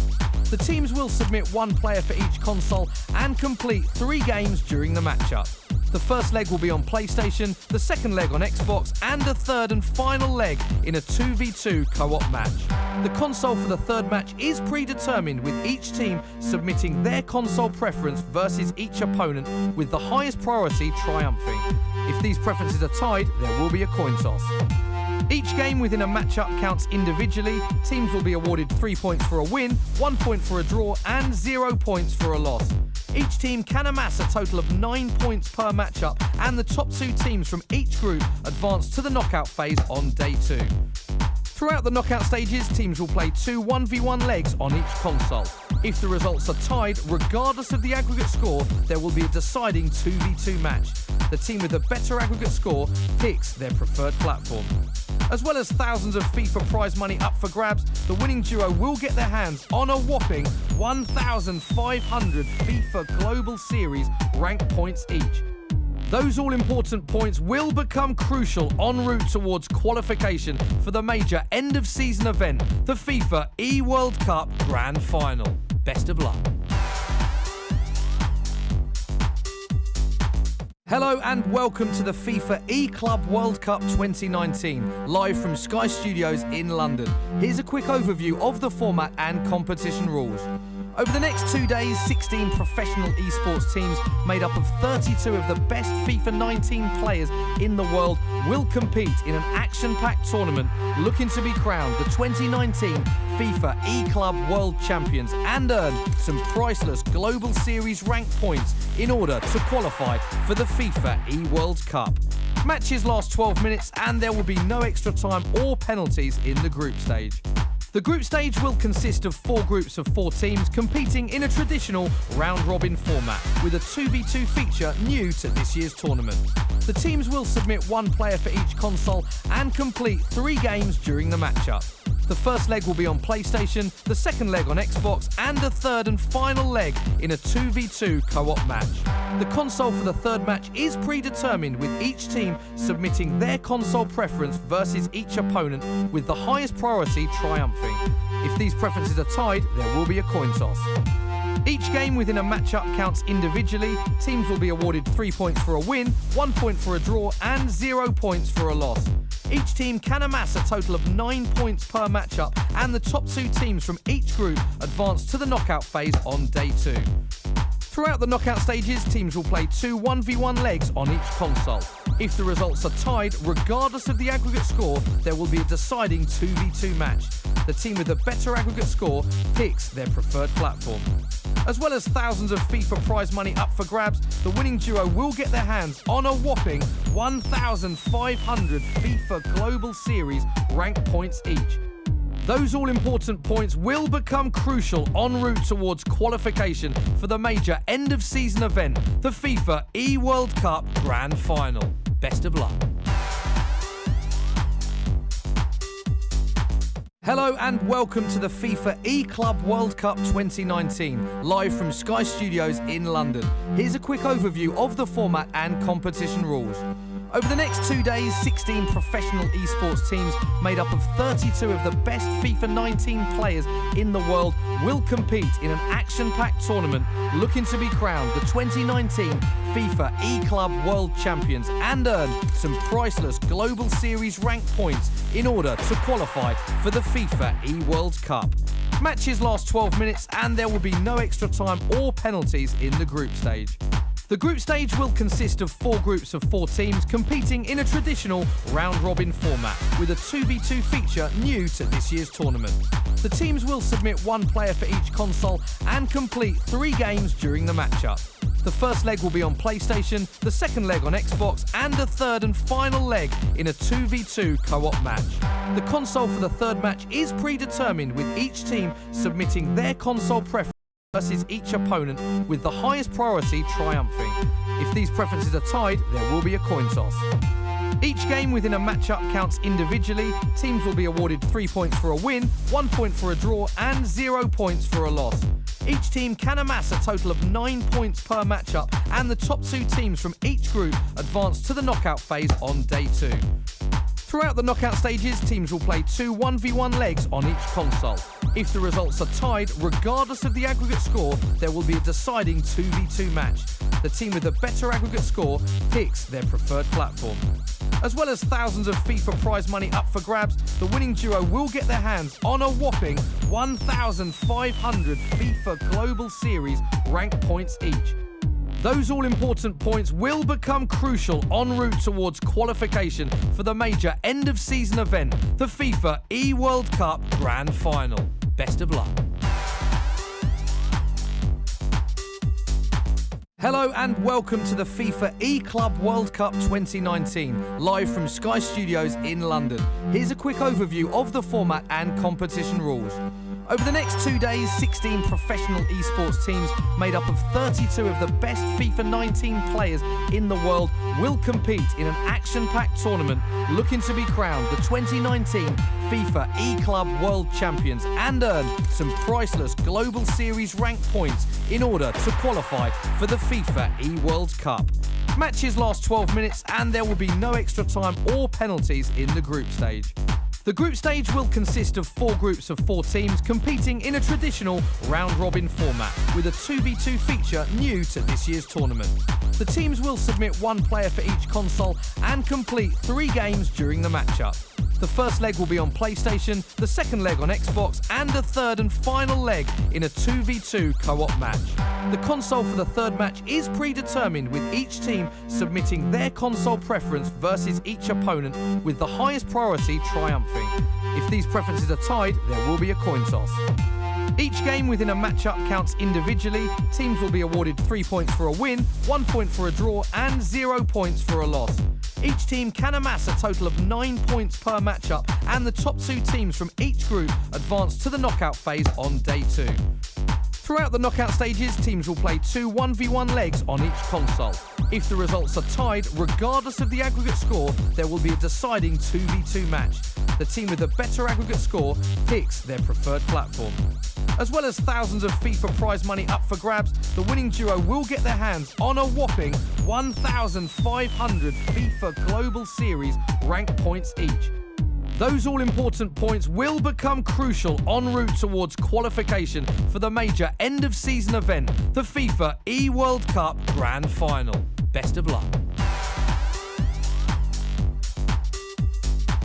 Hello and welcome to the FIFA E-Club World Cup 2019, live from Sky Studios in London. Here's a quick overview of the format and competition rules. Over the next 2 days, 16 professional esports teams made up of 32 of the best FIFA 19 players in the world will compete in an action-packed tournament looking to be crowned the 2019 FIFA E-Club World Champions and earn some priceless Global Series rank points in order to qualify for the FIFA eWorld Cup. Matches last 12 minutes and there will be no extra time or penalties in the group stage. The group stage will consist of 4 groups of 4 teams competing in a traditional round-robin format with a 2v2 feature new to this year's tournament. The teams will submit 1 player for each console and complete 3 games during the matchup. The first leg will be on PlayStation, the second leg on Xbox, and the third and final leg in a 2v2 co-op match. The console for the third match is predetermined, with each team submitting their console preference versus each opponent, with the highest priority triumphing. If these preferences are tied, there will be a coin toss. Each game within a matchup counts individually. Teams will be awarded 3 points for a win, 1 point for a draw, and 0 points for a loss. Each team can amass a total of 9 points per matchup, and the top 2 teams from each group advance to the knockout phase on day 2. Throughout the knockout stages, teams will play 2 1v1 legs on each console. If the results are tied, regardless of the aggregate score, there will be a deciding 2v2 match. The team with the better aggregate score picks their preferred platform. As well as thousands of FIFA prize money up for grabs, the winning duo will get their hands on a whopping 1,500 FIFA Global Series rank points each. Those all-important points will become crucial en route towards qualification for the major end-of-season event, the FIFA eWorld Cup Grand Final. Best of luck. Hello and welcome to the FIFA E-Club World Cup 2019, live from Sky Studios in London. Here's a quick overview of the format and competition rules. Over the next 2 days, 16 professional esports teams made up of 32 of the best FIFA 19 players in the world will compete in an action-packed tournament looking to be crowned the 2019 FIFA E-Club World Champions and earn some priceless Global Series rank points in order to qualify for the FIFA eWorld Cup. Matches last 12 minutes and there will be no extra time or penalties in the group stage. The group stage will consist of 4 groups of 4 teams competing in a traditional round-robin format with a 2v2 feature new to this year's tournament. The teams will submit 1 player for each console and complete 3 games during the matchup. The first leg will be on PlayStation, the second leg on Xbox, and the third and final leg in a 2v2 co-op match. The console for the third match is predetermined, with each team submitting their console preference versus each opponent, with the highest priority triumphing. If these preferences are tied, there will be a coin toss. Each game within a matchup counts individually. Teams will be awarded 3 points for a win, 1 point for a draw, and 0 points for a loss. Each team can amass a total of 9 points per matchup, and the top 2 teams from each group advance to the knockout phase on day 2. Throughout the knockout stages, teams will play 2 1v1 legs on each console. If the results are tied, regardless of the aggregate score, there will be a deciding 2v2 match. The team with the better aggregate score picks their preferred platform. As well as thousands of FIFA prize money up for grabs, the winning duo will get their hands on a whopping 1,500 FIFA Global Series rank points each.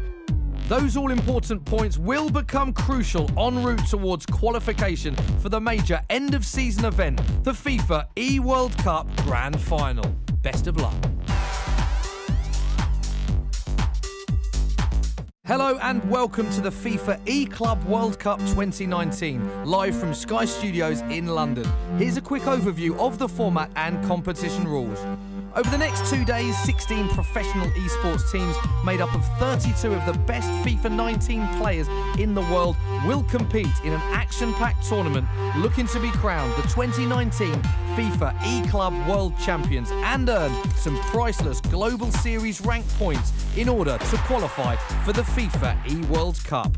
Matches last 12 minutes and there will be no extra time or penalties in the group stage. The group stage will consist of 4 groups of 4 teams competing in a traditional round-robin format with a 2v2 feature new to this year's tournament. The teams will submit 1 player for each console and complete 3 games during the matchup. The first leg will be on PlayStation, the second leg on Xbox, and the third and final leg in a 2v2 co-op match. The console for the third match is predetermined, with each team submitting their console preference versus each opponent, with the highest priority triumphing. If these preferences are tied, there will be a coin toss. Each game within a matchup counts individually. Teams will be awarded 3 points for a win, 1 point for a draw, and 0 points for a loss. Each team can amass a total of 9 points per matchup, and the top 2 teams from each group advance to the knockout phase on day 2. Throughout the knockout stages, teams will play 2 1v1 legs on each console. If the results are tied, regardless of the aggregate score, there will be a deciding 2v2 match. The team with the better aggregate score picks their preferred platform. As well as thousands of FIFA prize money up for grabs, the winning duo will get their hands on a whopping 1,500 FIFA Global Series rank points each.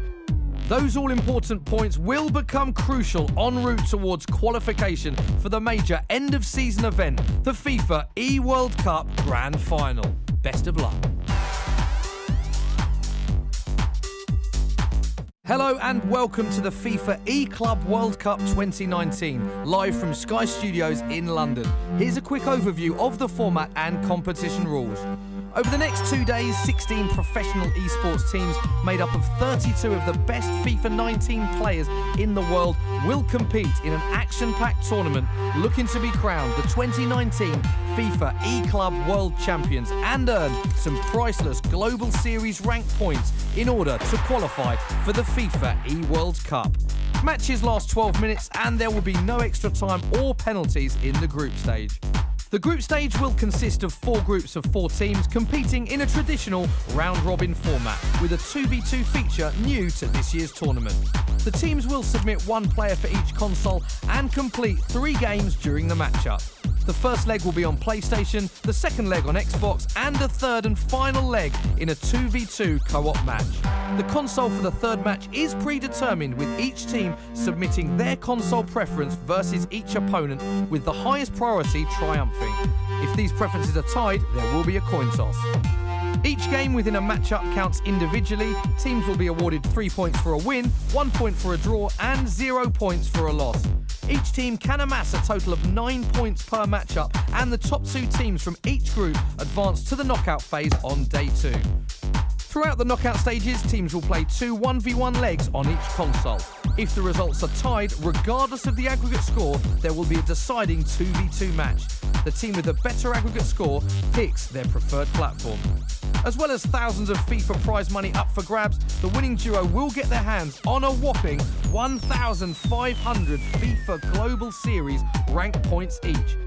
Those all-important points will become crucial en route towards qualification for the major end-of-season event, the FIFA eWorld Cup Grand Final. Best of luck. Hello and welcome to the FIFA E-Club World Cup 2019, live from Sky Studios in London. Here's a quick overview of the format and competition rules. Over the next 2 days, 16 professional esports teams made up of 32 of the best FIFA 19 players in the world will compete in an action-packed tournament looking to be crowned the 2019 FIFA E-Club World Champions and earn some priceless Global Series rank points in order to qualify for the FIFA E-World Cup. Matches last 12 minutes and there will be no extra time or penalties in the group stage. The group stage will consist of 4 groups of 4 teams competing in a traditional round-robin format with a 2v2 feature new to this year's tournament. The teams will submit 1 player for each console and complete 3 games during the matchup. The first leg will be on PlayStation, the second leg on Xbox, and the third and final leg in a 2v2 co-op match. The console for the third match is predetermined, with each team submitting their console preference versus each opponent, with the highest priority triumphing. If these preferences are tied, there will be a coin toss. Each game within a matchup counts individually. Teams will be awarded 3 points for a win, 1 point for a draw, and 0 points for a loss. Each team can amass a total of 9 points per matchup, and the top 2 teams from each group advance to the knockout phase on day 2. Throughout the knockout stages, teams will play 2 1v1 legs on each console. If the results are tied, regardless of the aggregate score, there will be a deciding 2v2 match. The team with the better aggregate score picks their preferred platform. As well as thousands of FIFA prize money up for grabs, the winning duo will get their hands on a whopping 1,500 FIFA Global Series rank points each. Those all-important points will become crucial en route towards qualification for the major end-of-season event, the FIFA eWorld Cup Grand Final. Best of luck.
Hello and welcome back to the FIFA E-Club World Cup here live from Sky Studios here in London.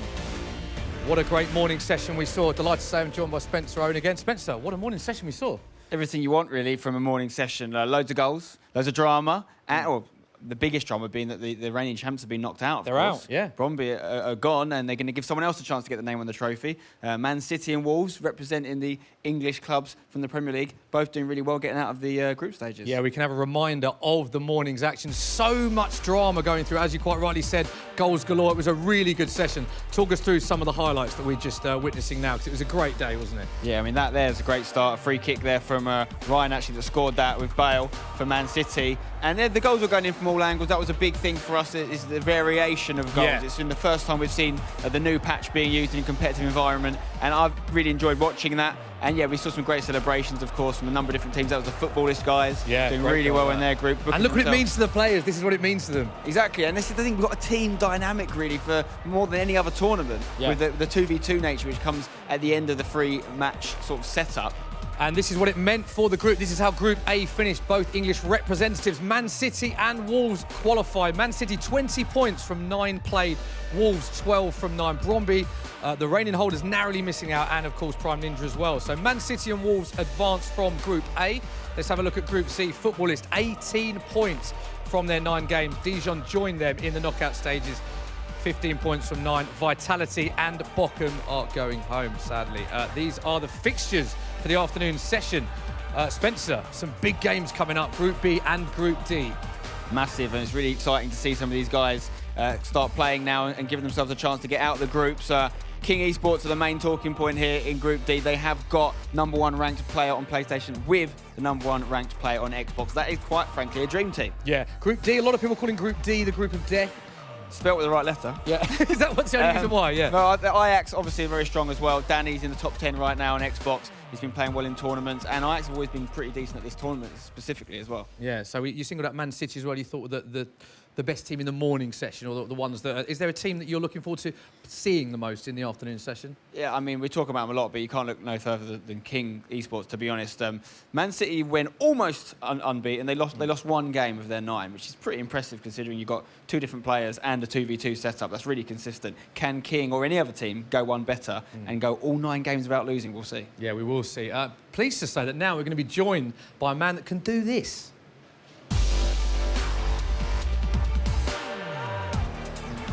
That was Benteke back there. Fuchs! Oh, that is a stunning strike! Absolutely glorious! A beaming smile, and what a way to score your first goal for your club. Well, you can go to grounds the length and breadth of the country for a whole year to try and find a strike like that. That is just amazing. Good clearing header, it's well clear of the box, drops on his foot, but just look at that. Tompkins not the bravest perhaps, but take nothing away from the strike. Oh, terrific stuff. Well, it looks simple, doesn't it? But I can assure you that is not easy. Oh, look at this. Yes, it is, of course, Christian Fuchs. Christian, firstly, what a goal. You enjoyed watching that back. Yeah, can you show me a couple more times? It looks better and better. You had 4 replays. I think you did it right there. Yeah, it was good. I mean, what a goal for your first Premier League goal. Yeah. No? What a strike. Proud moment. For myself, yeah. Yeah, okay. Now, you're here, of course, for the FIFA E-Club World Cup. NFG are part of one of the teams playing, so that also must make you feel very proud today.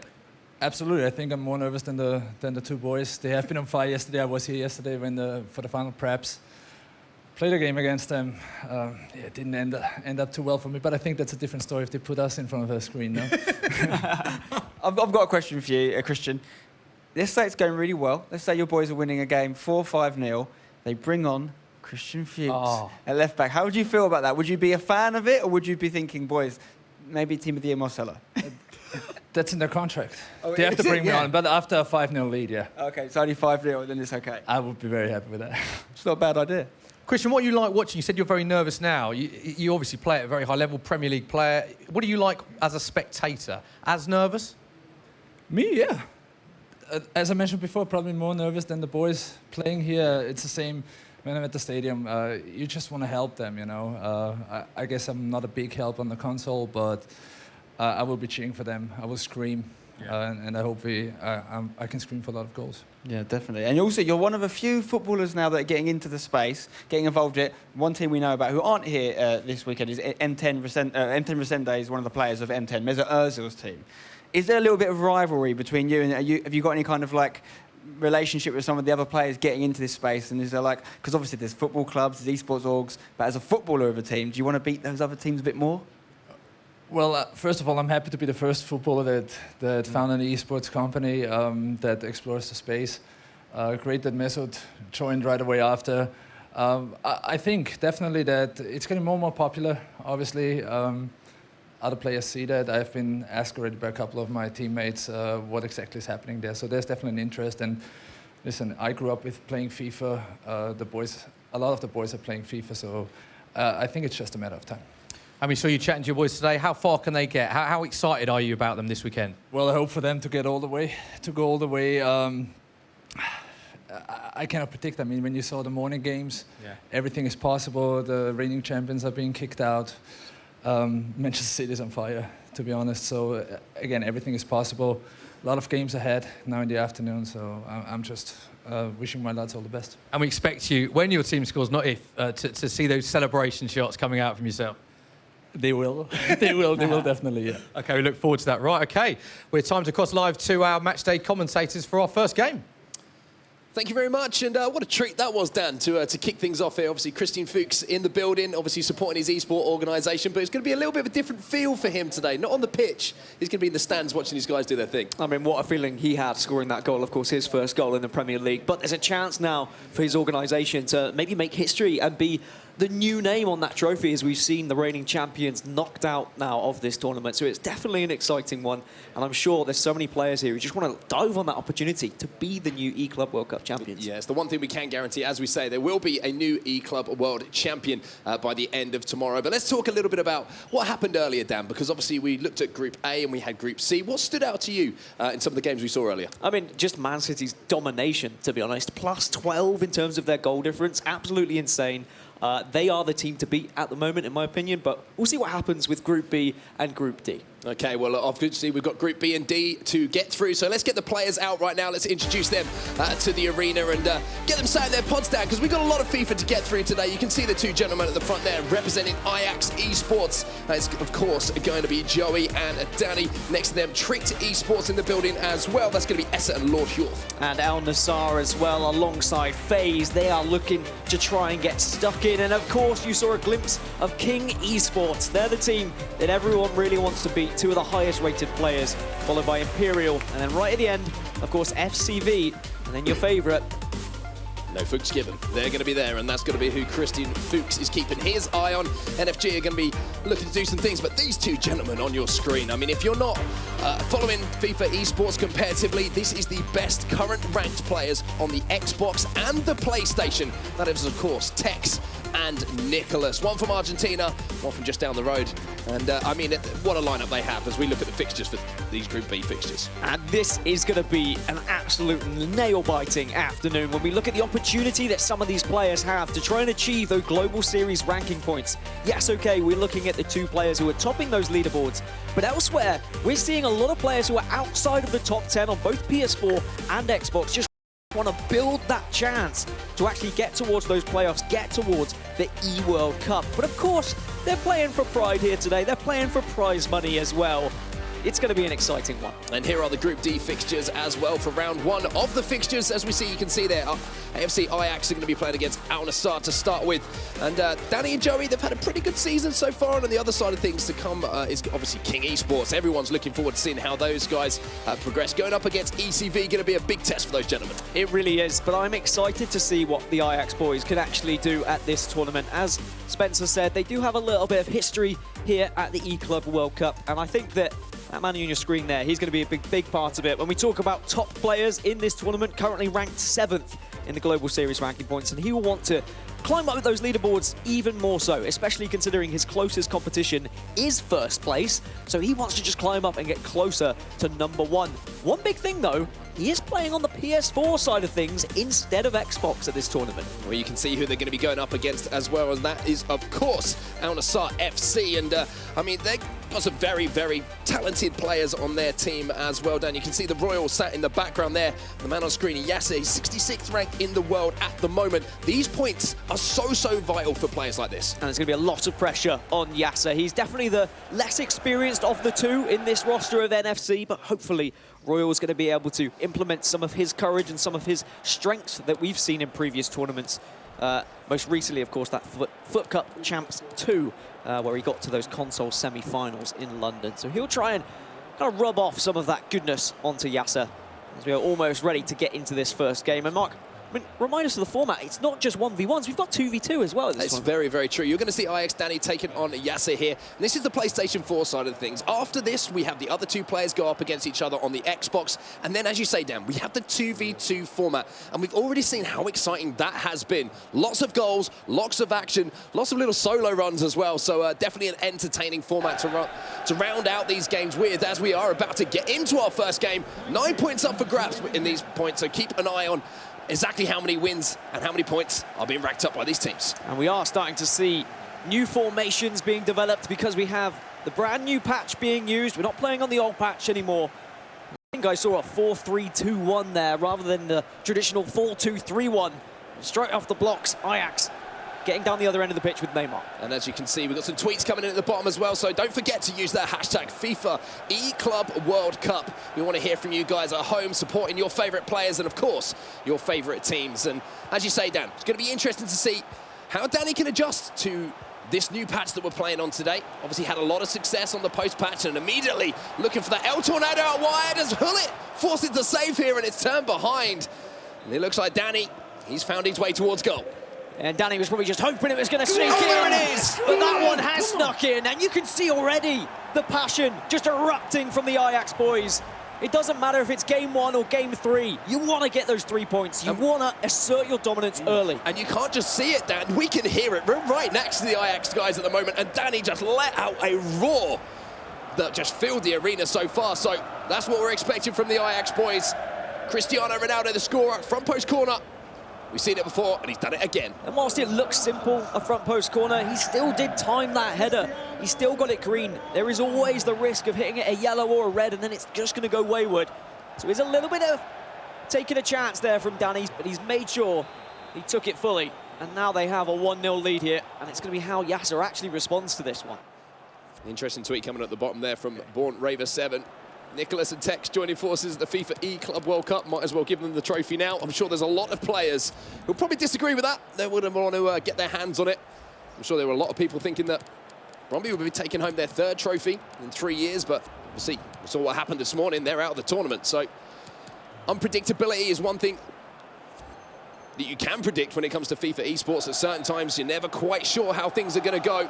But obviously, with the amount of talent that is on that lineup, King Esports are certainly going to be one of the frontline contenders.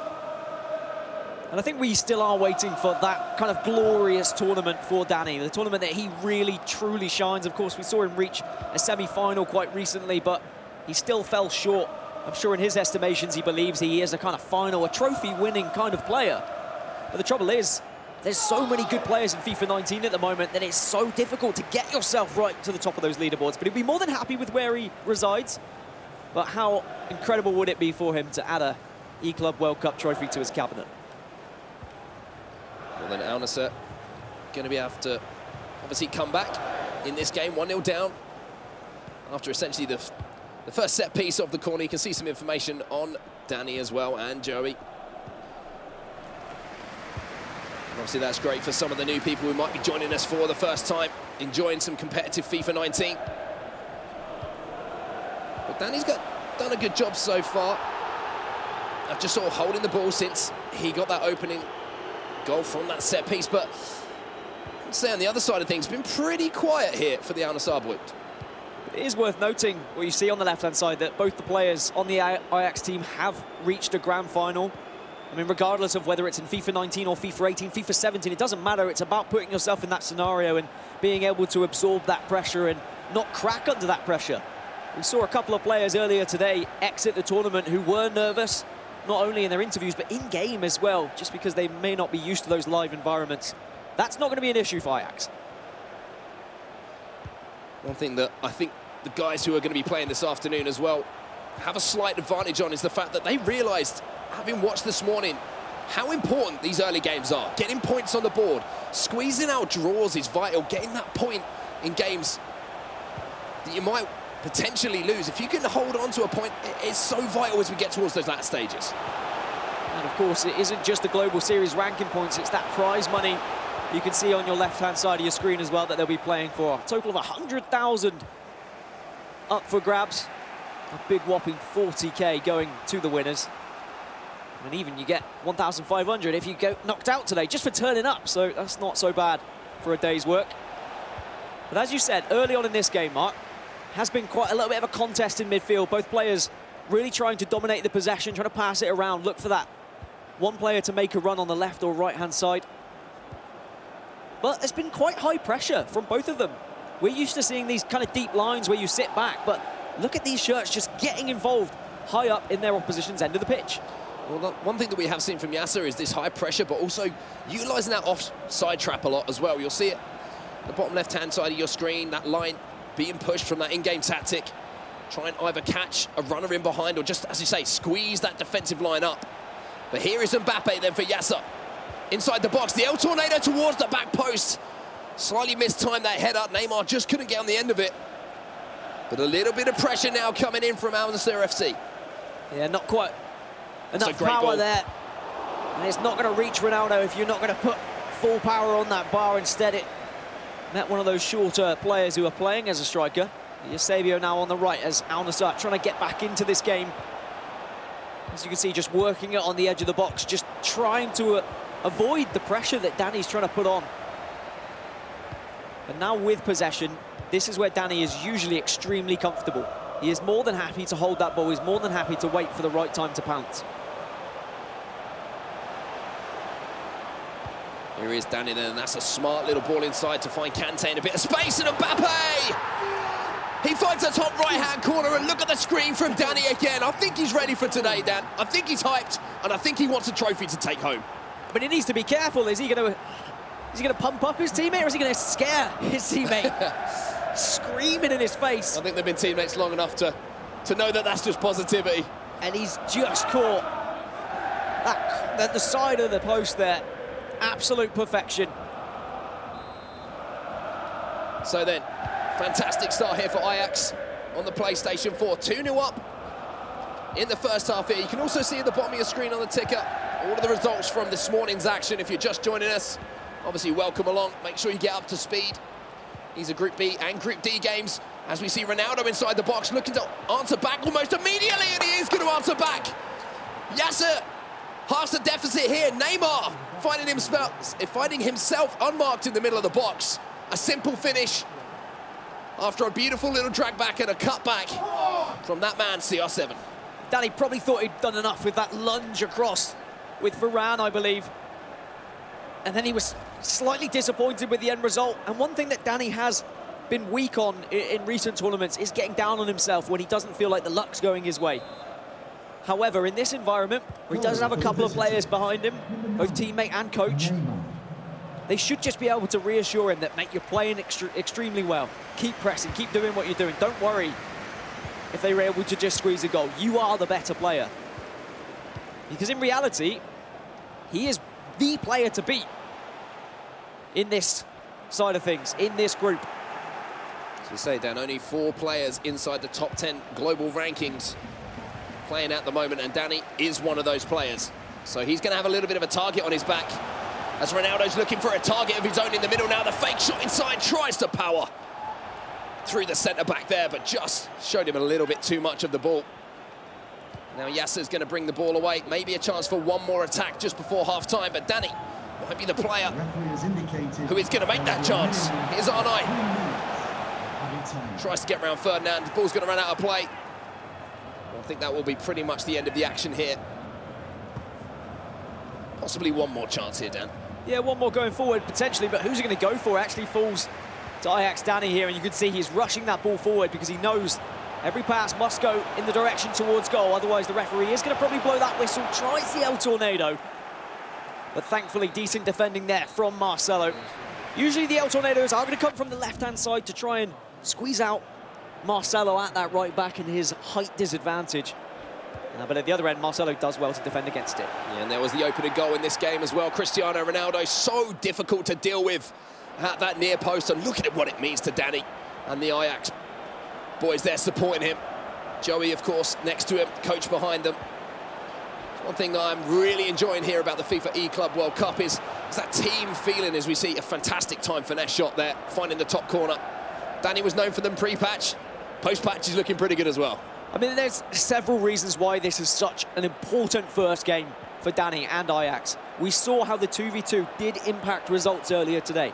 Getting 1v1 done, getting the job done for your team is incredibly important, but also for Danny, playing arguably on his weaker console here. So this is a big statement for him to say, look, it doesn't matter what console I'm on, I'm still going to get those results.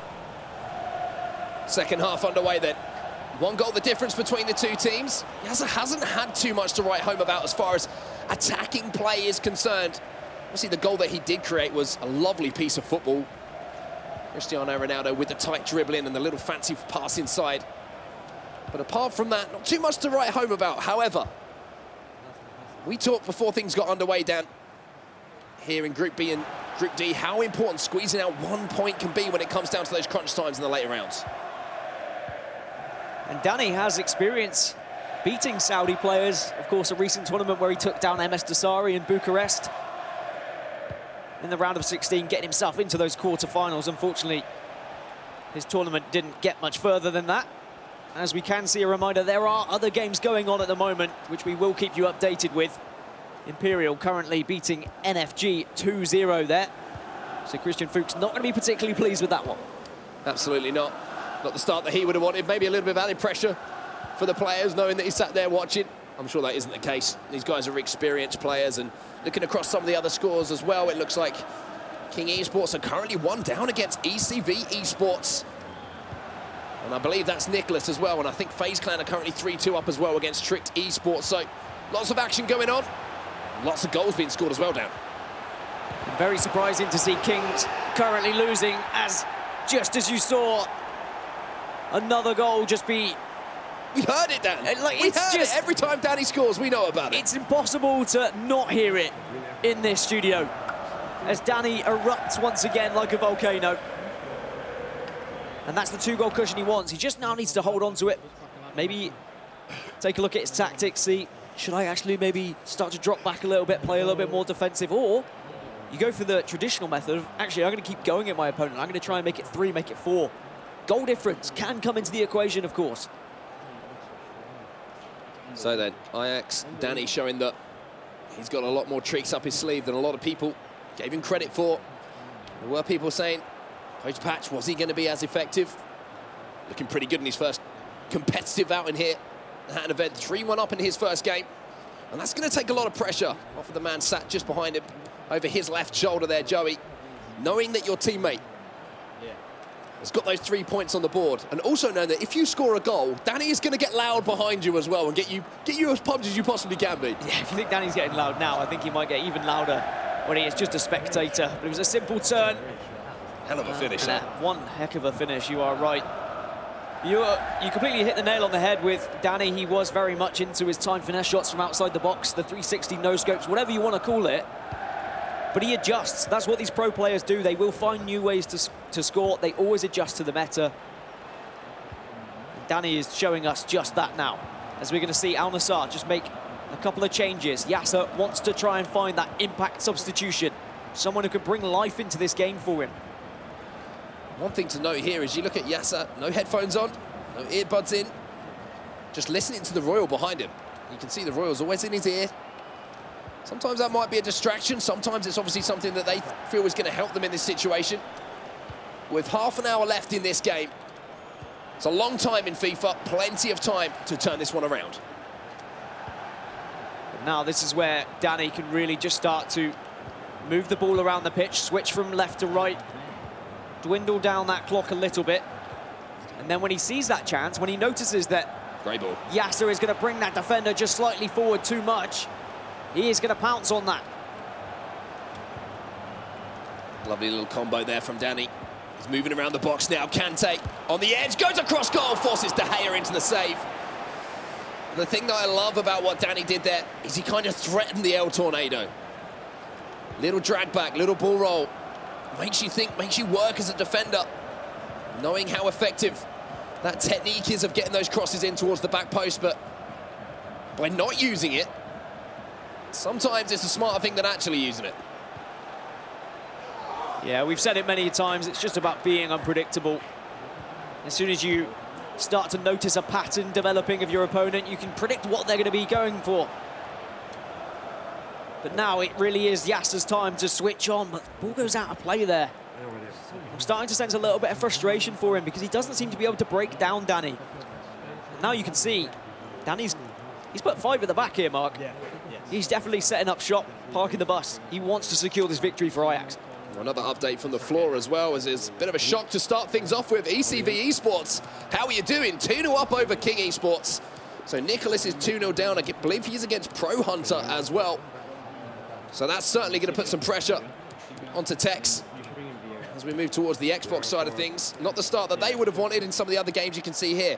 FaZe Clan now 3-0 with Tricked Esports. So fascinating start to the day here, Dan. Imperial things are difficult to predict here, and it looks like it's the one thing you can predict, as I say. It really unpredictability. Is. This tournament can provide shock results. Imperial just got a 4th goal against NFG as well. But seeing Nicholas currently losing doesn't bode well for King Esports. But I'm sure if you can rely on anyone to bring some points back, it might be Tex going into the Xbox side of things. But Pro Hunter's definitely not a player that we should underestimate either. He's been around the block. He knows how to get results. Just as what Danny needs to do against Al Nassr here now. Yeah, and I mean, think of the confidence that that's going to be breeding through ECV Esports. To see your teammate come out of the blocks like that, take down the #1 ranked player in the world. All of a sudden, Tex doesn't seem so scary. If you see your teammate do it, it gives you the belief that it can be done. And you just can't wait to get on the sticks and give it a go yourself. Imagine if they take 6 points from those first 2 games. That would be huge, as we always see a beautiful goal going in there and almost a 3rd from ECV Esports. There's a penalty in the top left as well. I think Imperial can make this 5, which would be fantastic for their goal difference. And they do convert that one, which means they will be leading this group as it stands. FaZe Clan just got into the lead as well against Tricked Esports, 4-3 now. As that game's looking to come to its conclusion, you can see all of the action that we've got going on here. We're hearing the shouts, we're hearing the screams of every single goal that's going in. We hope you're enjoying it at home as well. Of course, this is only the first round. We've got 3 rounds to bring you. And every single round that goes by, the pressure builds on these players to perform. The top 2 will go through into the knockout rounds. And that's when things really get spicy. Yeah, I've just been watching bottom left in the game we were focusing on earlier of Danny versus Yasser, and Yasser's just not been able to really offer anything going forward. Danny has completely set up shop. The back 5 now are doing a job, and as soon as he gets possession, he's just playing with the ball, he's passing it around, and it's so comfortable for him. And it looks like Ajax are just going to close this one out, unless there's something remarkable from Yasser. But I really can't see it at this point, Mark, because it looks like that's going to be a 4th. No, just goes sailing over the bar. See another goal going in, Imperial. I mean, the Imperial march has started, Dan. No Fuchs given, and now 6-1 down. We're actually going to show you some of the games, some of the goals, excuse me, from FaZe Clan versus Tricked Esports. They're on the right-hand side as we see the continuation of the game, Ajax versus Al Nassr, so you don't miss anything here. Break down some of these goals you're seeing. FaZe Clan, of course. Going to be Lev Vinken playing for them, and Tricked Esports. Their PS4 player is, of course, going to be Lord Hjorth. You just notice how a lot of these goals are developed now, and it's usually a skill move or 2 that it allows the space in the box to actually get a shot away. That one was just a simple one-touch, using that active first-touch system with Hullet there to make sure he could get that shot away. But playing it down the wings, using the pace of some of these players, and there's that El Tornado, and really utilising the height of Cristiano Ronaldo, being able to nod those in back post. Although that one was more of the middle of the goal, to be honest. Wherever he leaps, he seems to find the back of the net. Fantastic finish there from Kylian Mbappe. Maybe just using that decoy run to turn back onto his right foot, and it's another set piece there from FaZe Clan. And I believe it might have been Ronaldo again. Actually, I think it might have been Varane who was on the score sheet there, but looking at the other game, Dan, it is going to be Ajax's Danny who closes things out, so we'll go over and see the rest of these goals now from FaZe Clan. It's been a bit of a barn burner, this one, to start off. Well, when we looked at this patch and we were wondering, are there going to be goals? Are people going to be too defensive? But people are finding ways to actually put that ball into the net. And it is just simple dragbacks. And I say simple dragbacks because you don't need a 5-star skiller to be able to perform dragbacks. Well, I believe we've just gone back live. We're about to jump live into the FaZe Clan versus Tricked Esports game. If we can get into that one, of course we will get into it as soon as we possibly can. You might have seen just very quickly there before we broke away, Ajax, Danny, closing things out here. And this is how it stands at the moment after the first games here. Group B, how it's shaping up. Imperial with 3 points on the board. FaZe Clan, they managed to close things out. 3 points on the board for them. Tricked Esports and then FG, not the hottest to start on the PS4. No, certainly a -5 goal difference is not what you want to be looking at to start the tournament off after the first game. But you can still come back into things from that. I'm sure that you keep your head held high. You just need to focus on the fact that there's plenty of points still available, plenty of games. And for Imperial, though, they're going to be more than happy as we now move over to the end of this game. ECV versus King Esports. Nicholas has managed to claw one back here for King. But Can he manage to rescue a point here, or are we going to see a real shock result to kick things off in round one? Oh, that's one thing you don't want to be doing, Dan, is giving the ball away in positions like that when someone's chasing the game and you've got a goal advantage. One player who knows how to take advantage of those situations is Nicholas. But he's got to get the ball back here. Pro Hunter's looking to close this one out. Ronaldo, though, oh, he wins the header, and there was just a bit of a sloppy pass there. A huge chance for Nicholas towards the end of the game. Pro Hunter, of course, we saw him most recently at the London LQE number 3, where he reached the quarterfinals. So he's more than happy to be under the pressure, be under the cosh here, and he's handling it well. Now with just 30 seconds left and a foul being given, surely this is it. And King Esports, we were hailing them as the team to beat at this tournament, and they've been beaten in the first match of the day. Yeah, certainly going to be a wake-up call. Can't afford slow starts here.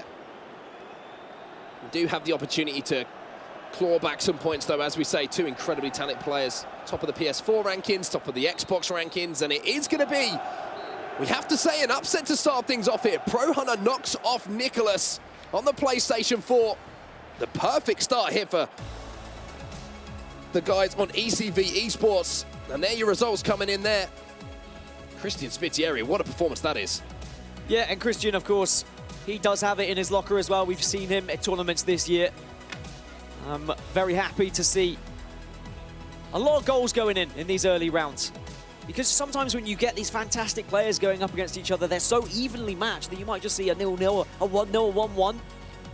But they are managing to use every skill move within their arsenal. Doesn't matter whether it's a cricketer or a drag back or whatnot, to beat that man, to grab those goals.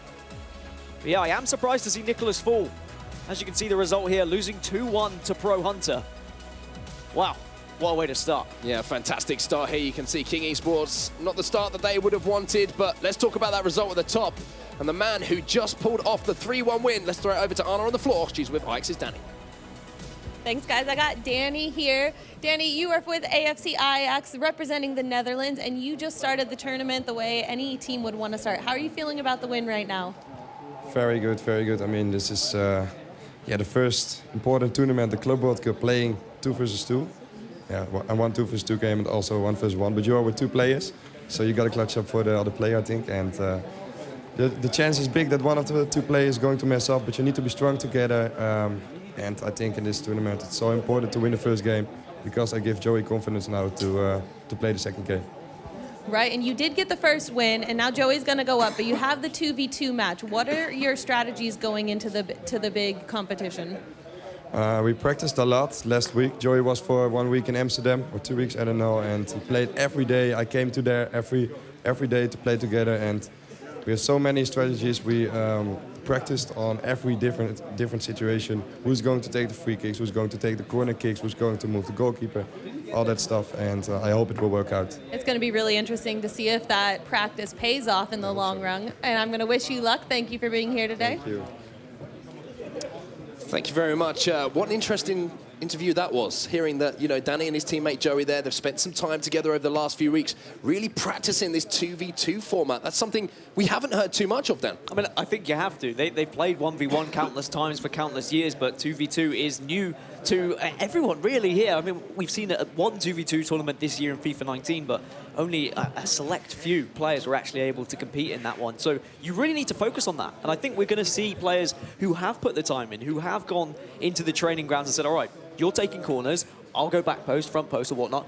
They will shine here. Whereas players who maybe haven't practiced in the 2v2, they might, like when it comes down to knockout games tomorrow with the 2v2, we might see some of the best players lose to arguably worse players who have put the time in. Yeah, and it was the specifics that I was so interested in, the little things that can cost you goals, essentially. We talked about goalkeeper movement. Who's going to be controlling the goalkeeper, for example, as a small thing? If you don't have that down, you go into your first game and you're both just clicking your right stick in and desperately trying to move that goalkeeper, you see some silly mistakes that cost goals. So getting those little, it's getting an understanding of who's going to do what, minimizing the mistakes that you're going to be making. It's obviously these guys from Ajax, they've done their prep then. I think it's also trying to get communication down early, knowing what you should be saying. Like, are you going to be saying through ball? Are you going to be communicating in elongated ways? Or is it going to be nice, short, precise ways of being communicating to your teammates?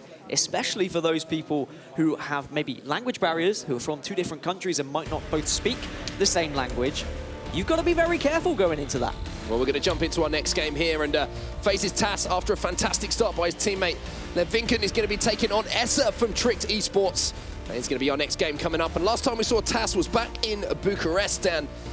And he frustrated a few players, frustrated a few viewers with his way of playing the game, but I'm expecting him here to come out the gates hot and put another 3 points on the board potentially. Yeah, it's not been the perfect FIFA 19, I've got to say, for TAS. We haven't seen him get out of the Swiss stage yet in any of those 1v1 tournaments, but maybe this is really his tournament to shine. He still managed to accumulate a decent amount of Global Series ranking points, find himself 36th currently, just out of that cut-off line for those playoffs. So this is a very important tournament for him, but the same could be said for everyone here, and especially Essa, as I believe this is his first live tournament of the season. Currently 129th in the leaderboards. Yeah, going up against the former world champion as well in TAS. It's certainly a way to introduce yourself to the competitive scene, and I'm sure he's been looking forward to this moment for a long, long time. And we keep talking about these Global Series ranking points, but for everyone at home and some of the people who might be watching for the first time, it's been a long season of FIFA 19 already for these players. Multiple tournaments, multiple weekend leagues where you have to play 30 games and get a minimum of 27 wins to qualify for then another tournament, an online tournament to put you in position to qualify for the live events. It's a long old process, Dan, and you can just see how much it takes out of these players and how much these points mean. The further we get into the season and closer we get to those playoffs and that eWorld Cup final. And it's not just Global Series ranking points, it's pride, it's playing for your club, it's playing for FaZe, it's playing for money as well. There's so much prize money available. These are professional FIFA players. This is how they make their living, and they need to get wins to be able to really make it worth it. Certainly in their eyes, anyway. There's now Marcelo on the left. He's just going to play it around, and early domination was for TAS. He certainly looked promising going forward, but wasn't able to find a shot on goal. A little bit of info on the FaZe Clan guys for you guys at home on the left-hand side of your screen as well. Just take that one in while we have the action going underway. And TAS is a very methodical player, Dan. Likes to hold possession. Likes to minimize the amount of chances that his opponent will have to go forward and cause some damage for him. Well, sometimes that can frustrate people. The way he sees it is, if I have the ball, my opponent isn't going to score any goals. And the more he does frustrate his opponent, the more likely he is going to be able to find space and find chances. There's that old tornado then from Mbappe. There is a man at the back post, and it's Luka Modric who gets up and wins the header. One of the most effective ways to score in FIFA 19 at the moment. Expertly shown there by FaZe's TAS. But we saw this in Bucharest. We saw him using this El Tornado cross, and yes, it is effective. It does work until it becomes predictable. Once your opponent starts to read it, once they start to block it, does TAS have something up his sleeve? Has he got something different? Because that's what he lacked in Bucharest. He didn't have that backup plan once those crosses were being cut out. But the perfect start for FaZe Clan. Luka Modric then. That team of the year, Luka Modric. Most stats on a foot item in the history of FIFA, I believe. And showing that he can get up in the air and he can bury a header as well. We've seen him employed by the likes of Paris Saint-Germain's Dax in competition at that right attacking midfield position. Usually where you have a pacey kind of winger player, the likes of Mbappe, the likes of Eusebio. But with those all-round statistics defensively as well, we can do work at both ends of the pitch. As TAS comes forward again, I think the linesman's flag is just going to go up there. But Essa now, if he wasn't feeling the pressure initially, he certainly is now. You can see on the left how that affects the live table as well. FaZe do take first place in Group B, whilst Tricked will be rock bottom with 0 points. It is still early stages, only 20 minutes in, but TAS can now get right back into his comfort zone of just playing keep ball in his half. Marcelo does join the attack, and I think that's what's very important about playing that team of the year, Marcelo. He does join the attack, he does get involved. Often you can cross the ball in with him. He can be the one who's pinging it to Ronaldo back post. Free kick then for TAS. Look at him watching, look at him waiting for that movement. He's trying to see where the blue shirts are going and where he can find space. He's moved Ronaldo, looks for the header, but great defense from Essa. Essa clocked it very early, made sure he moved that defender right into the eye line of Ronaldo. Little things like that these pros know how to manipulate the game, how to get the most out of it, create those high percentage opportunities. Phases Tash showing exactly that. Modric now in the centre of the park, working with Ruud Gullit. Goal got in, you can see here. We can hear, off screen at the moment. I believe that Joey's just pulled one back for Ajax. They're currently 2-1 down against Al Nassr. But Faye's taking their time to build an attack here, and it was Tass who goes for the El Tornado into the box again. Ono did win the header. Unfortunately not in a stronger position as Luka Modric to beat his man there. De Gea with a fairly comfortable save. And Essa will know now. He'll say, all right, well, the El Tornadoes are coming in. I can try and defend this. Goalkeeper movement, I might be able to stop it. But there's always that chance that he manages to sneak a second. How can I score, though? Because going forward, he's not been able to do anything. It's been those passes in the final third of the pitch that have just been going wayward, going to a red shirt time and time again. Maybe it's a mistake he needs to jump on. Maybe he needs Tass to just slip up here. Because Tass just looks like he's in full control, even at 1-0. And this really is, when you play someone like Tass, it becomes such a mental game as well. You know that it's going to take you a while to get the ball back because he takes his time to build up his attacks. And when you do get that ball back, you need to make the most of it. You can't just rush an attack and try and fire a driven pass into a striker that's a little bit risky, low percentage play. You've got to make the most of it. So otherwise, before you know it, you can be defending for 10, 15 minutes in game. And you can only have the ball for a couple of seconds and then, surprise, surprise, you defend it once again. And Essa, I mean, he's playing on drop back. You can see 10 players behind the ball, and that's just playing into Tass's advantage. He's more than happy to keep ball here and play his own game and just work a space, drag back. Beautiful from Modric. Beautiful from Tass. And he built up for so long. He was so patient. And that's what he has to offer. He frustrates Essa just to finally dive in with that last player. And it's just one little skill move, one drag back, just to get that defender out of position. And then he jumps on the opportunity. Fantastic stuff from Tass. I think I described him last time I saw him. Sometimes in his attack, he's like a doctor, just examining that back line, and the doctor prescribed something that Essa was not looking for with that goal. A fantastic little build-up. A great finish. Just how he burst into life around that 18-yard box stand. So impressive. Little drag back. Nothing too fancy, nothing too special, but just enough to create the space for the chance. 65% possession for Tass at the moment. And now that's surely got to scream a formation change sooner rather than later for Essa. It's not working for him at the moment. He's just sitting back and giving the ball to Tass. But here's the drag backs of his own. Ooh. Unfortunate to run into a couple of red shirts there, but I like what he did. He's gone for something a little bit different, and here we go, trying to get on a mistake now from Tass. Little ball right around the corner, slightly heavy touch though from CR7, unfortunately. Courtois quickly off his line there for Tass to pick it up. I'm pretty sure that will be the last action of our first half, and there's Tass. Gives his opponent a goal. Ball's going to fly out of play here almost. Maldini actually, my eyes fooled me for a second there, and there might be a chance here, but no, the referee's whistle is blown, and Tass for FaZe Clan 2-0 up.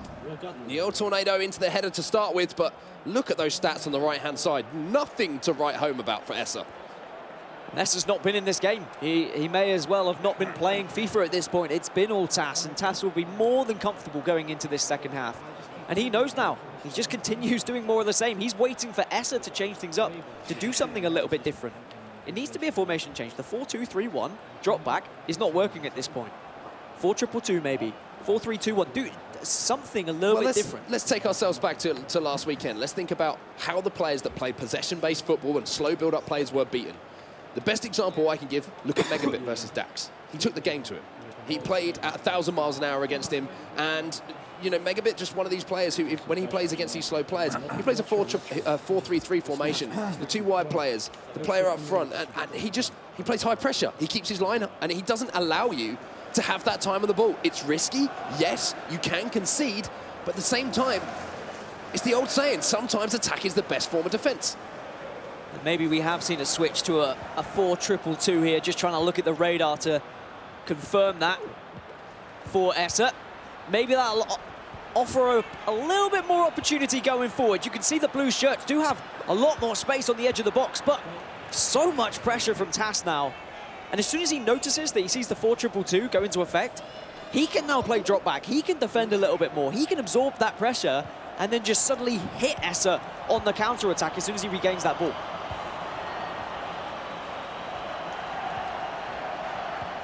Modric then playing the ball in and around the box, as you can see. Lots of action still going on at the moment in other games as well. As you can see, Imperial again are 1-0 up. On the other side, you can see the standings there for Group B. How it is standing, obviously that's changing constantly, depending on where these goals are flying in from all of the games that we're looking at the moment.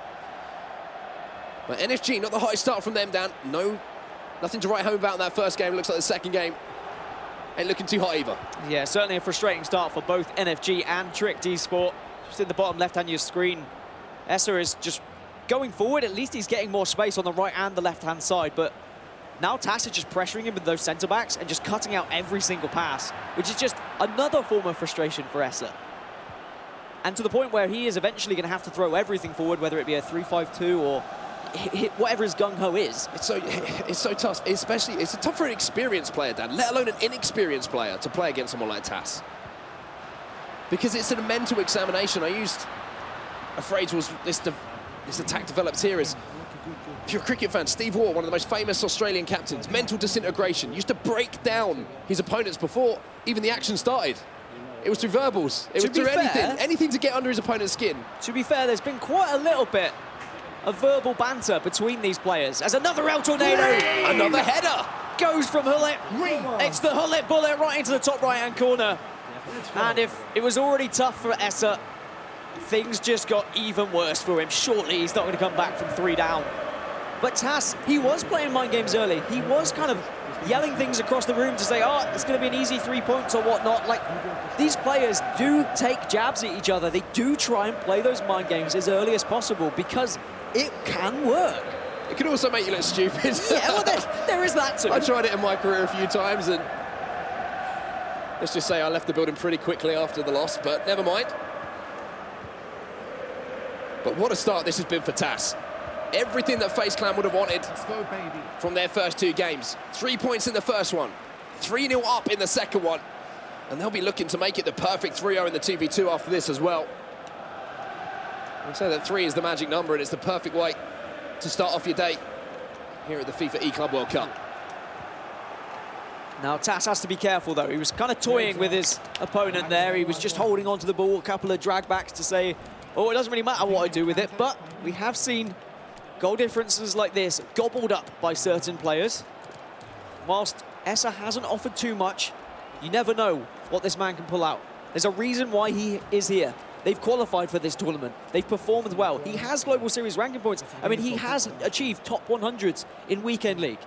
It's not like he is a bad player. He's a fantastic player. But I just think TAS's play style is overshadowing that. Another goal going in. You can probably hear it in the background, and it's going to be AFC Ajax who have pulled another one back there, scoring that game at the moment. 3-2 to Al Nassr. So the Royal over Joey, but only by 1 goal now. We'll keep an eye on those scores for you. Get them to you as soon as we possibly can. Go back to this game as we're inside the last half an hour here. Big uphill battle for the young man from Tricked Esports. As TAS is coming forward once again. Hullet has the chance, pulls it back, and Pele finishes him off. 4-0 now, and TAS is rolling. And they all want to keep rolling, keep improving that goal difference. We saw that there was that potential during the previous group games earlier in A and C of goal difference maybe coming into things. So you keep pressing your opponent, you keep going for more goals, you pummel them into the ground. You both improve your goal difference and negate theirs. And look at TAS. TAS is pumped up right now. This is a TAS that I haven't seen in a while. Yes, it's 1 game. But this is a scary TAS. Coming out of the gates like this and putting 4 goals on the board and playing the way he has as well. It's not been a scrappy performance. It's been a dominating performance from him. And I really feel just having someone like Lev behind him It's really helping him in this situation. Every goal that he scores, he's got someone there to support him along the way. Tell him he's playing well. Tell him that was awesome. I feel like he's that kind of player sometimes who needs to be reminded of how good he can be. And we talk about how players who performed extremely well with the previous patch, how they liked their time finishes, and how are they going to adjust? Well, it's slightly different for Tas. He wasn't really performing too well on the previous meta, but we knew full well the way he plays FIFA, this new patch was definitely going to suit him. A possession-based style of football, just slowly building, waiting for the right moment. And of course, he's found out the El Tornado back post, it does work, so he is using that as well. But you've got to credit his defense. He's completely negated Essa. Anything Essa's done, Tas has had a response to it. Well, he's always been a fantastic defensive player, Tas. It's what a lot of his success in FIFA has been built on. And now you can see he's trying to get a little bit creative as well. He's starting to flex the muscle, so to speak. But at 4-0 with just 12 minutes left in game, plus a little bit of stoppage time. Maybe just time for Essa to look for a consolation goal here. Try and create something that just puts his mind right heading towards the 2v2 and gives his teammate a little bit of belief as well. Yeah, he needs some confidence for sure. He needs to be able to take something away from this game other than I just couldn't break through his defense. At least if he can find something that's gonna maybe help out. That chance, Dan. Maybe something that he could bring into the 2v2. Because not only is Tas going to be performing well here in this 1v1, he can bring that into the 2v2. His defensive ability is still going to be prominent when we get into the team element. That was the chance. Showed that he can unlock the defense of Tas, but the finish was not timed well. And the shot just disappeared into Rosette. Another goal going in from one of the other games as well, and it felt like Ajax were getting back into it. Unfortunately for them, it's Al Nassr who have just scored another goal here. 4-2 now for them, a 2-goal difference as we head towards the end of that game as well. Here we are, we're jumping into it. And you heard the screams as well, or at least we did, as Royal, the more experienced member on this NFC side, is showing why he performed well in London all those months ago. Doesn't seem like that long ago, but actually it was quite a while back if you consider how many tournaments we've had since then. And Joey now needs to dig deep here. You can see starting to try and push things forward, making a few substitutions to see if maybe just someone can impact the game and change something for him. Yeah, it's going to be an interesting one to see here. Obviously, this is a personnel change, and you're going to see he's going to go for that 4-3-3 formation now. Get the wingers involved in the game. You can see, as it stands on the left-hand side of your screen as well, King Esports, they're currently winning that second game as well. So Tex, he's currently doing his job on the Xbox side of things for them. But look how tight across the board that is at the moment, Dan. That sets up round two rather nicely, doesn't it? I think this is the group of death, Group D. When we look at the players that are taking part in it, it was always going to be a tight one. I still wouldn't be able to call it. I wouldn't even be able to confidently say that King Esports would go through, especially after that early result with Nicholas getting taken down. Can we see Joey do anything for Ajax here to maybe take advantage of that earlier loss from King and try and get 6 points on the board here to be in that #1 spot? Or even just a draw, I think he'd take at this point. Yeah, see, the thing is, even a draw here, that takes 3 points off of Al Nassr, and that puts Ajax onto 4 points, and all of a sudden, Al Nassr, they're on 0. So that's how important something like this is, a game like this is. If you can scrape something out of this kind of game, then it can really set you up nicely as Ronaldo hits it on that 5-star weak foot. I mean, Joey's throwing everything forward here. Mbappe, unfortunately, gets caught by the contact of Marcelo and can't collect that little flick over his head. So this is a big 10 minutes in potentially the entire group and how it turns out here. But now we should surely just be able to see this game closed out with the last 10. But Joey is not going to give up. You can see very high pressure now, using every single player with that red and white strip of AFC Ajax just to push in, get that ball pumped up the pitch. Because one goal could change everything here and give him that little bit of hope to get a draw. He pulls it back, and it's a big goal. It's a huge goal. Mbappe just skinned Marcelo. Found Cristiano Ronaldo. And Joey has a lifeline here for Ajax. And it just plants that little seed of doubt into time. the mind of his opposition. 6 or 7 minutes in game, plus added on time as well. Definitely a chance to rescue a draw here. It's never over in FIFA 19. I think it was Mo Aubameyang who scored 4 goals in, I think, 5 to 10 minutes in game. As we saw NFG managing to secure a goal here on your screens. And boy, did they need it as well. Because NFG have been kind of teetering around, struggling, I'd say, early on. But that goal is going to give them great hope in this tournament. It certainly will, when you can see now they've gone up 3-2 over Imperial. We're going to jump back over to the Ajax game, though, because they're coming forward once again. I've just seen it out of the corner of my eye, and oh my word, Joey might have the chance here. Messi! Oh, the goalkeeper just about managed to get there. What a comeback this would be. But now we're into stoppage time, and with the Royal with the ball. Unless Joey can find a way to pick the pocket of his opponent, this one is going to be pretty much done and dusted. 3 minutes is always a scary time. He's got it back.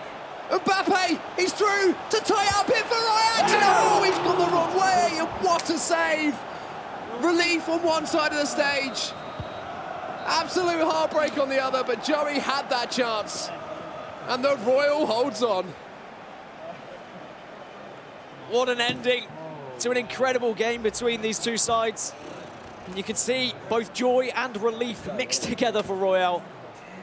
Disappointment, unfortunately, on the other side, but just laughter, because that was a scary moment for Royal there as he almost threw away what would seem a guaranteed victory, Mark. That was a smile of relief more than anything, and we're into this game now. Last time we looked at it, it was 3-0. But now it's, sorry, it was 3-2, excuse me, to NFG. Imperial managed to tie it up now, and Messi has gone near post, and NFG go into the lead. Everyone's leaving it late. It's not quite as good of a strike that we saw from Christian Fuchs earlier in that highlight package, but maybe it's one to remember. As NFG, they needed this game. It looked like they were really struggling early on in the tournament, losing in that first match on the PS4 side of things, but now on Xbox, they've got that goal lead, only 5 minutes left. Get into that tactics screen.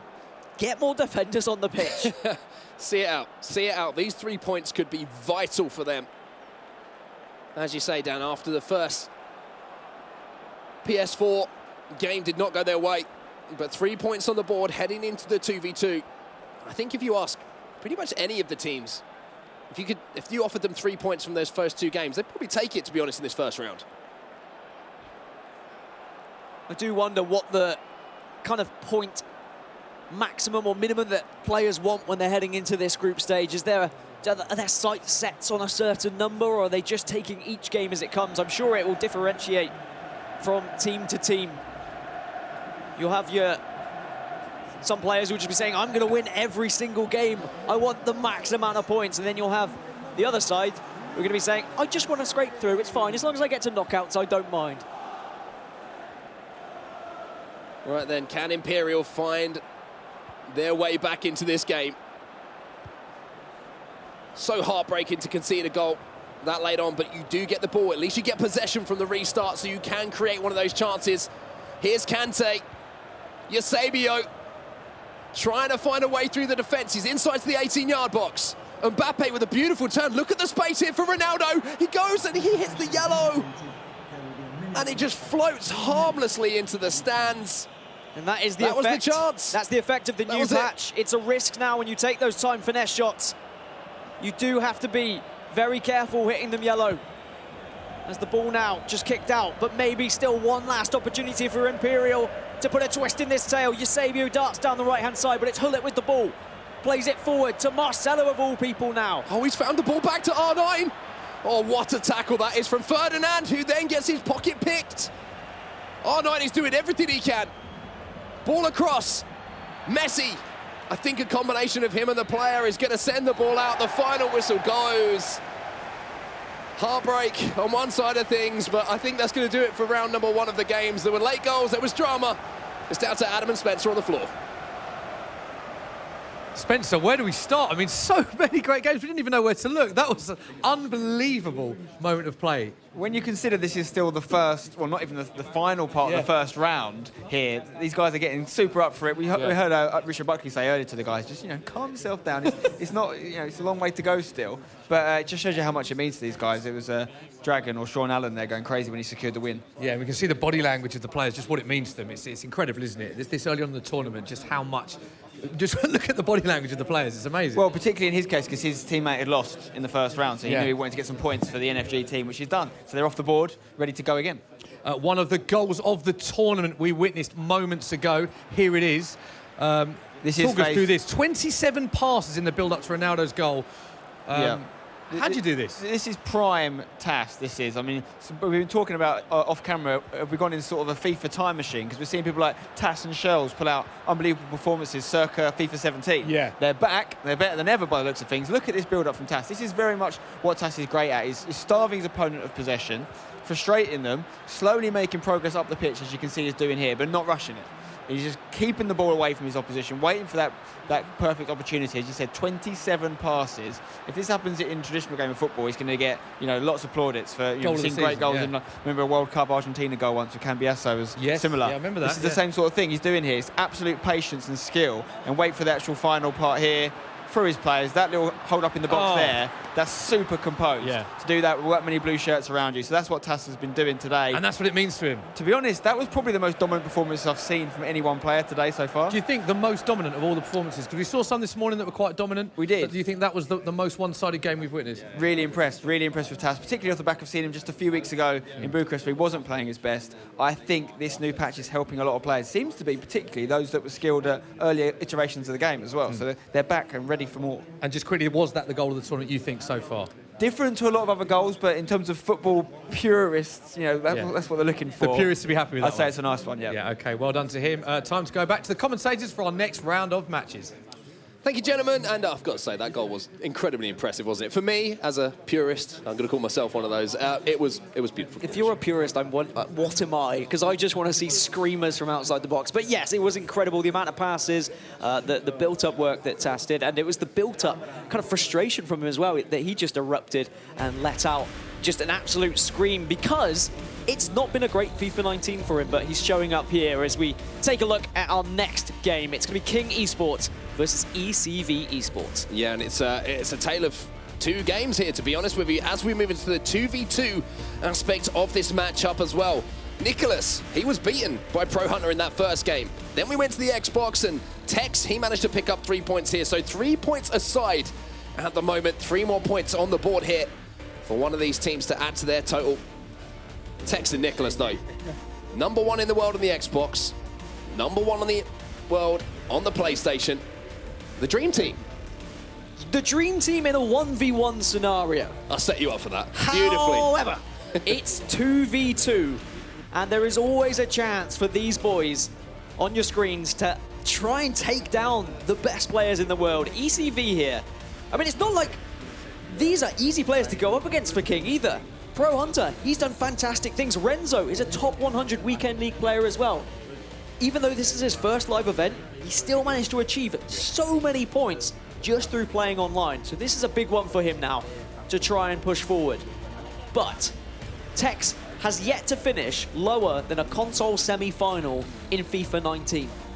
It would be absolutely flabbergasting if he were to be eliminated in the group stages of this tournament. But it is early stages still. And what a chance for ECV to try and pick up some points here in maybe an uncomfortable 2v2 situation for two of the best players in the world. A lot of differences from 1v1 play to 2v2. Communication being one of the big ones. Now, Nicholas, obviously, I think his English is pretty good, I've got to say. I think he's the one who doesn't feel 100% comfortable with his English, obviously being from Argentina. But I don't feel it's going to be that much of an issue between the two because they are so naturally talented. The thing is as well, defensively, they play very similar kind of style, Tex and Nicholas. Very strong defensive players. But going forward, you just have that flair, I feel, of Tex, and Nicholas can feed that. I mean, if you could just have Tex attacking and Nicholas defending, it would be pretty much a dream team. But unfortunately, it doesn't really work like that. The second player still has to help out on both sides, and they can add to both attack and defense. But not only that, we've got to look at how 2v2, there's a lot of changes these players have to adapt to. Also, the team selection is important. Each of these players will have a team that they are used to playing with, and there are differences here or there, whether it's in TDM positions, whether it's in the right-back position, whether it's just strikers. They obviously had to select and submit a different team for that 2v2 scenario. So is it going to be Tex's team? Is it going to be Nicholas' team? Is it going to be a hybrid of them both? Either way, it's going to be something they're going to have, one of the players is at least going to have to familiarize themselves with. And that is always going to be a little bit of added pressure into the situation. But you'd imagine that the two top players in the world should be able to adjust to anything that's thrown in front of them. Yeah, it's certainly true, and it's certainly something that we can keep our eyes on as well. As King Esports are currently making a few changes in this pause screen, so we'll get into it as soon as those changes have been made. But ECV, what do you think those guys' mindset would have been going into this first game against King Esports? Obviously, the Titans, you know, we talk about them with such high praise because of what they've done so far in FIFA 19. Do you think coming out of this, they will be happy with 3 points? I think they would be delighted with just one victory. They probably looked at this and they are expected to lose. They are the underdog, so that almost takes the pressure off them in that situation. So they can say, all right, well, I'm more than happy to go into this and just try and get a couple of points out of it, and then we'll focus on arguably weaker teams in the rest of the group. But the trouble is, there isn't any. This group is there nuts. is none. It's crazy. As we get things back underway now, it's still round one, but it is the third leg of play. We are into the 2v2, and you can see the intricacies now of the corners. Where are we going to put it? Where's the player going to go? One thing that I love here is obviously with the defenders, 2v2, you can control two of those defenders. You can mark certain positions, but you also have to deal with the runners as Ronaldo knocks it down. And oh, what a strike that was from R9. De Gea gets behind it and sends it out for a corner, though. But look how they're controlling two players here. Directing traffic as well. What they're trying to do is they're trying to get one to head the ball down to the front post player, and they're going to try it again. Hullet is going to try and head it down to Ronaldo, who's sitting front post. He's trying to barge a couple of players off that line, and they're just moving so well. Ball comes back out to Neymar, then sends it straight back into the box. Ronaldo pops it down! And the set-piece tactics work beautifully. Mbappe steals in. He's completely unmarked. And all he has to do is nod it past the keeper. And I've just got a smile on my face because the best players in the world are getting creative. You saw them pointing to different places on the screen saying, you move here, I'll go here, we'll cross it to here, and then bang, hopefully that's going to result in a goal. I don't know if it went exactly to plan, but it worked out. And they're 1-0 up. What an incredible set piece that was. The best in the world are the best in the world for a reason, and it's because they're always evolving, always changing their game, and always looking for ways to score. King Esports then 1-0 up. And the thing that impressed me most is they realised how important set pieces are going to be here in 2v2. And now they're coming forward once more with Neymar. The step overs and the drag back. This is beautiful stuff. Ronaldo leaves it from dead. Beautiful. Superb. We are second in goal for a treat when it comes to 2v2 with King Esports, I feel. Questions were asked. Have they practiced? Are they going to be able to adapt? Can they flow well together? I think that point has been proven just minutes into this first game. It's so true. What a start here from Nicholas and Tex. A lot of talk about them before the event. They've come together to form this powerhouse of a team, and what a start it's been. We've seen the brains behind the two, and then we've just seen pure mechanical ability and natural talent in that second goal. Both players involved, but I mean, ECV, they've been down on the floor twice here, and they're not out for the count quite yet. It's definitely a scary thing to be witnessing if you are one of the teams who's already qualified today, be it Wolves, Man City, Footballist or Dijon. They'll all be watching and they'll all be saying, all right, these boys are here to play in terms of 2v2. Very creative going forward, utilising the skill sets of Tex, and the pass and move. Fantastic ability of Nicholas as well. And the communication is on point. Look how they're sat. Look at their body language. They're almost sat facing each other so that they can see each other in the side of their eyes. It's great. First real attack here for ECV then. Can they half the deficit? There's only 18 minutes gone in this game. It feels like it's been a lot longer gone. Such has been the action we've seen so far. Well defended though. Used to saying that quite a lot when we watched Nicholas play. Ramos with the interception now, and here comes King Esports once again. And look at the run inside here from Neymar. Ronaldo burst past his man. Let's see what the decision-making like. It's perfect, and Neymar, only the goalkeeper there to stop him. And it was fantastic goalkeeper movement as well. It's one of those other things that players would have had to predetermine coming into the 2v2 is who's in control of it. And that was an extremely important save, otherwise it was looking to be a 3-goal deficit. And very strong going forward for King Esports, but they haven't really had to do much defensively. They've been doing applying a lot of pressure up the pitch to maybe negate that situation and take some of the defending out of the game by just winning that ball early, high up the pitch. And also by doing so, they're going to create even more chances for themselves as well. And they come forward once more. Look at this, they're just overwhelming them at the moment, and CR7 has a chance to make it 3. Good guy King Esports decided to keep it at 2.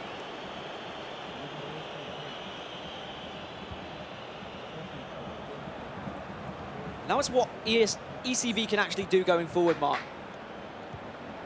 Because they haven't been able to really get that ball into the final third on the side of King Esports' side. And they've been punished high up the pitch. Maybe they need to start playing a little bit of one-touch football, because you can see the blue shirts just swarming every time. And they need to be well aware of that, but maybe a slight mistake from either Tex or Nicholas there, giving the ball away, giving ECV a chance. As you can see, the current standings on the left-hand side of the screen as well. FaZe currently winning their game, so they're on 9 points, taking control of Group B. Whereas Group D is extremely tight. Ajax currently down to Al Nassr in that 2v2. Defensively, King Esports have been so impressive in this game. ECV really haven't had much of the play at all, to be completely honest with you. However, they did get let off the hook a little bit. El Tornado now.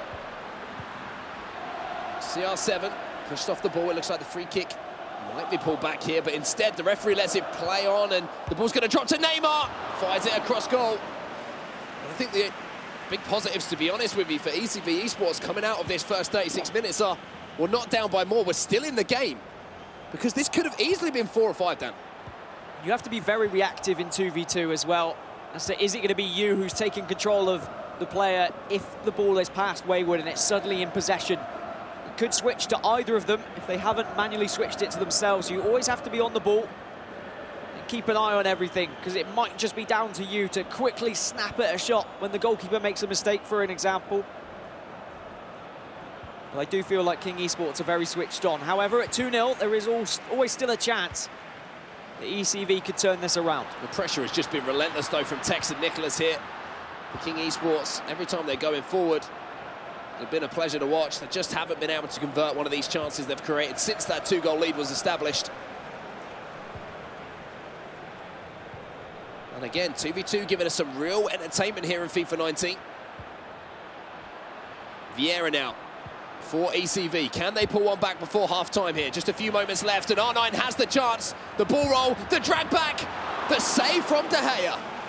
Perfect goalkeeper movement. There was no chance that shot was going in if it was heading anywhere towards the left-hand side of the goal.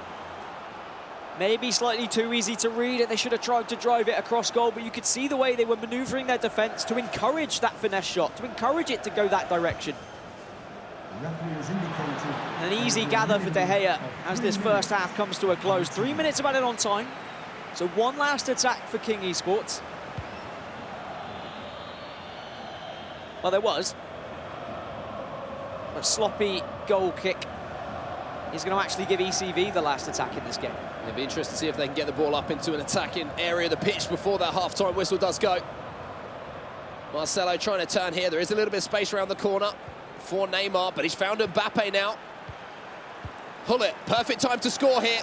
Perfect time to get some belief back. CR7 on the follow-up, and there it is. 2-1 now, just before half-time. And that'll settle the nerves a little bit.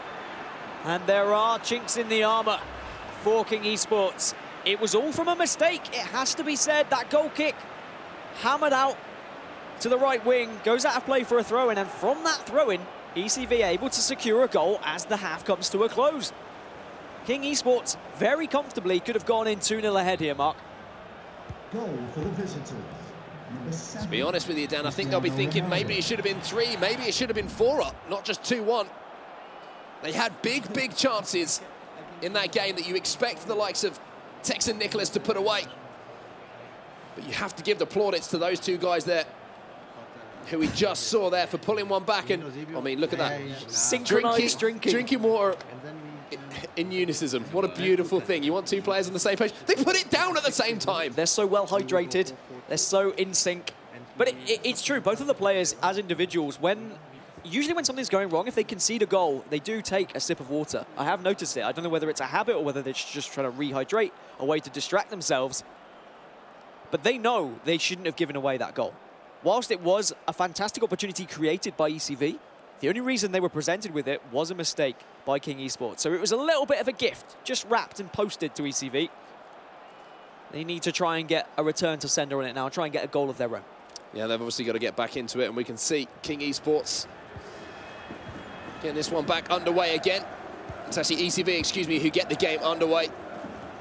King Esports playing in the blue strip here, and that chance down towards the end of the game is, towards the end of the first half.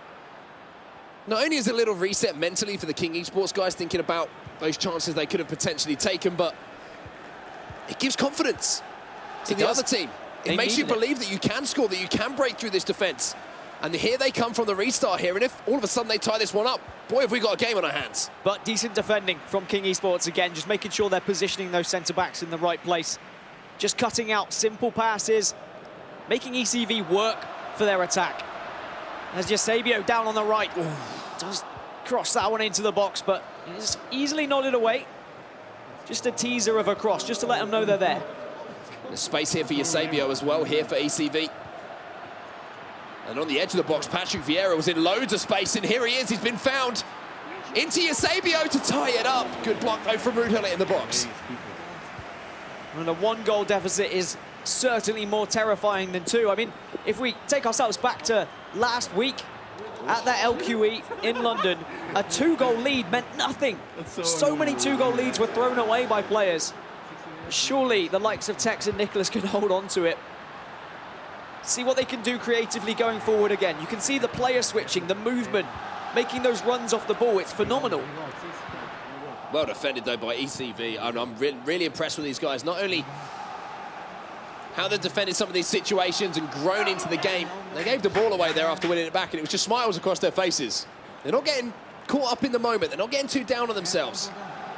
I think they understand their best chances here is to enjoy this, express themselves, and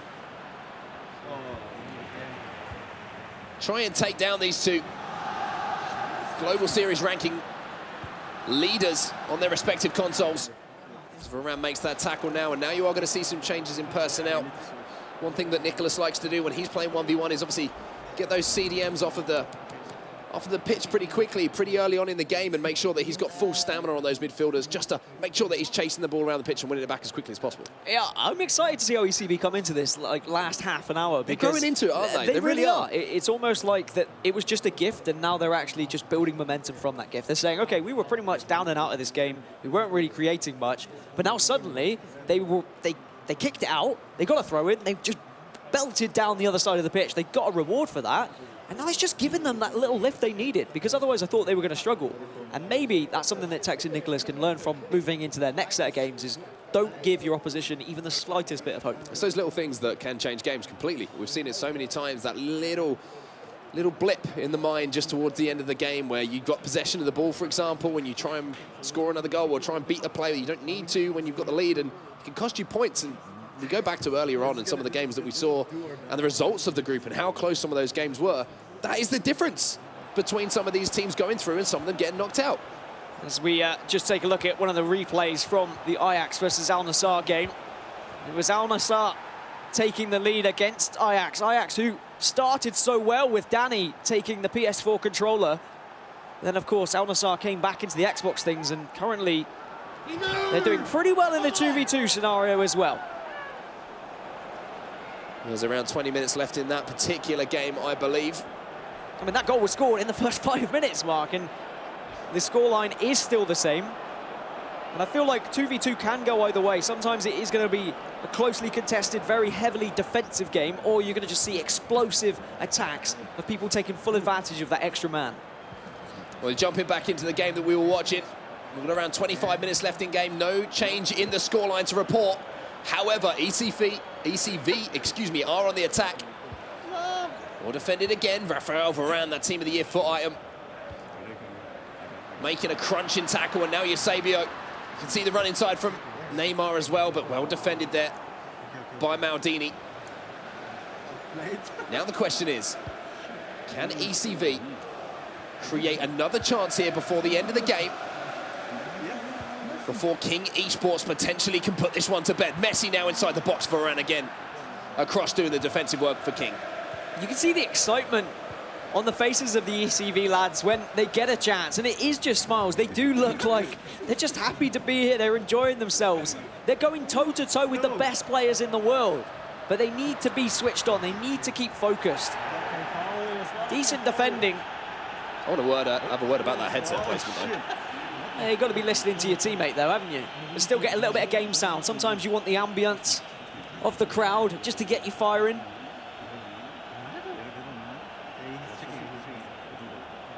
But look at the communication again, just saying, where are we going with this? Even though it's a very simple free kick, they're trying to do something with it. Oh, and he managed to just about get around the corner of this man there, but De Gea off his line quickly enough to make sure that nothing too dangerous developed. Those set pieces seem to be developing into real goal-scoring opportunities in this 2v2 scenario. There's so many options you have available to you in opposition to that 1v1 scenario. Ronaldo around the corner now with the fake shot. Look at the room here for Messi. Inside the box, ball across, Eusebio goes up. Sergio Ramos, though, I believe that was a timed defensive header as well, getting every single inch out of those statistics to make sure that he got that header away as Mbappe flies around the corner. Cruyff turned back inside. Neymar's shot was blocked. And this game really has opened up in the last 10-12 minutes. Chance to finish it here. Mbappe 1v1, the keeper movement keeps ECV in it. Snapped it ever so slightly there. It was probably a better opportunity than it looked. Maybe a driven shot across goal might have put that third goal in the net for King Esports, but ECV had an opportunity as well. And they need, if they're going to be going for the crossing game, they need to be crossing it from left to right. Oh, here's a big chance though. Eusebio's through. Chance to tie things up. Buries it. Absolutely buries it. I don't think you'll find two bigger smiles in the arena right now. ECV, Esports, they take their chance at one end after King Esports wasted theirs. The favourites for this tournament in King Esports, especially now Bromby have been eliminated, the previous champions, are being matched by ECV here, despite such a promising early start from King Esports, where I was praising their incredible creativity in the game. But ECV have just responded phenomenally. It has been insane how they've recognised how King Esports are approaching the game, and they've managed to dissect that and implement different things into their game to be defensively stronger and also offensively finding those gaps as well. Here are the results as they come in as well from Group B. Round number 1. FaZe Clan, very impressive stuff from them. 9 points on the board for FaZe Clan. What a great start that's been. Here's some of the goals from NFG versus Imperial as well, Dan. And Lionel Messi seems to be very much in amongst the goals today. Yeah, he does seem to be one of those impact subs that comes onto the pitch and makes a real difference. That Team of the Year Messi is absolutely phenomenal as Mbappe wins that header as well. Another set piece there, Dan. And Imperial, they took a 2-0 lead in this one. But I believe NFG, they had something to say about that. The team of Mbappe bursting into the box here. A back post cross, and of all players, Modric beat his man. De Gea couldn't just keep that one out and tried his best to claw it out. And that one was on the stroke of half-time. Just after the restart, though, it was Imperial who came forward once more. And again, just really using the aggression of Marcelo up the pitch to have that extra man out left to spread that play and then use that 1-2 pass. And when Cristiano Ronaldo's in a situation like that, he is not going to miss. So that was a good result for the Imperial. We now get to the closing stages of this last 2v2 game between King Esports and ECV Esports. All tied up at 2-2, despite King taking a 2-0 lead early on. 5 minutes left in this game then. King Esports on the attack. El Tornado towards that back post. Marcelo using every single strand of the afro to get that one away. Ronaldo then. Good strength from him. Eusebio, few dragbacks, maybe just guilty of overplaying it there. And sometimes in 2v2, this is another thing we should discuss, Dan. When you're in a situation where you need to find a goal, where you need to win a game or get back into it, sometimes you might feel players take a little bit too much on their own shoulders. Yeah, you feel like it's your responsibility and you feel like you can shine. Maybe it's your moment. You want your name in the headlines. But at the same time, you have to consider, well, my opponent, my partner can also do those things. You have to put trust in them. And maybe ECV might start playing for a draw here. If they start to recognize that King Esports are really going at them, really going for the win, play it around, make sure that last attack is yours. And I think they want the win, Dan. Maybe you can sneak 3 points. I think they want the win. If they can take 6 points out of this game and leave King Esports with just 3, they would have been your hand off for that at the start of this game. Into stoppage time then. Last attack of the game is going to be for ECV Esports. They whip it into the box, but it's fairly tame. Ball will go away. Marcelo should just about deal with this. And there is the full-time whistle. The points are shared between the two teams after that one. PS4 went to ECV. Tex answered back. He picked up the points on the Xbox, and then the 2v2. After being 2-0 up, King Esports let that lead slip. And the game ends up tied at 2-2. Here are the results from all of those games. And you can see a big turnaround in that first one as well, Dan, between Ajax and Al Nassr. Al Nassr are going to be over the moon with that result. Ajax certainly would be considered the second best team in this group, arguably, when we talk about favourites. But hats off to ECV for really taking it to King Esports there. I think Nicholas and Tex will be very disappointed with how that game went, the final 2v2 game, but at the same time, if you said to them, you can have 1 point from every 2v2 game in the group stages, they probably would take that, considering they haven't maybe put as much time in the 2v2 as some other players. All right, then, well, that's going to do it all from us on the desk right now. We're going to send it over to Anna on the floor. She's with a couple of players from ECV Esports. Hey guys, I'm here with the guys of ECV Esports, and you just pulled out a draw. So you pulled out 4 points against King Esports, who are the favorites in this tournament right now to many people. How are you feeling about your gameplay? Well, in the 2v2, we couldn't actually see who was controlling who because we had issues with the blue color. So it didn't really start that well, but then we were like, oh, let's just have fun, and we pulled the draw back. So yeah, feeling good. 4 points going up against King Esports is really great. And what about you? You beat Nicholas, who is one of the best players in the world, and you were very excited with that win. How are you feeling about that? Yeah, I'm pretty happy about it. It was a very close game, but I tried to keep the possession, and yeah, I won. It was a close game, but you pulled through. Guys, thank you so much for being here. I'm wishing you the best of luck in round 2 of the tournament. Thanks. Well, I mean, I love the fact that it's one of those where we get an interview and it's like, you just beat one of the best players in the world. How'd you feel? I just beat him. Yeah, simple as that. Just did what I did. Just beat him. What else do you want to know? Let's have a look at Group D then and see how things are standing up. Al Nassr, what a turnaround after losing their first game against Ajax Esports. 6 points on the board for them. King Esports and ECV, only goal difference separating those, and Ajax 3 points on the board. So all to play for, of course, after that first round of games. Yeah, an extremely tight group. and I still can't call it. I don't think anyone will be able to. They'd be very brave to try and predict which two teams are going to be able to go through. El Nassr, maybe favourites after getting those 6 points, but still, as you say, all to play for. And I'm really excited to see how this group in particular concludes. But let's take a look at Group B and see how that currently stands. FaZe really dominating, getting 9 points out of 9 in their opening games. Imperial just behind them on 6, but at the bottom there, Tricked Esport really struggling with their first round. It has obviously been a fantastic start, and FaZe Clan are going to be very, very excited. If you're just joining us, though, of course, a little bit complicated, the format for here, so we want to make it as simple as possible here for you guys at home. Let's have a quick look at the format explainer so that you can get up to speed. Hello and welcome to the FIFA E-Club World Cup 2019, live from Sky Studios in London. Here's a quick overview of the format and competition rules.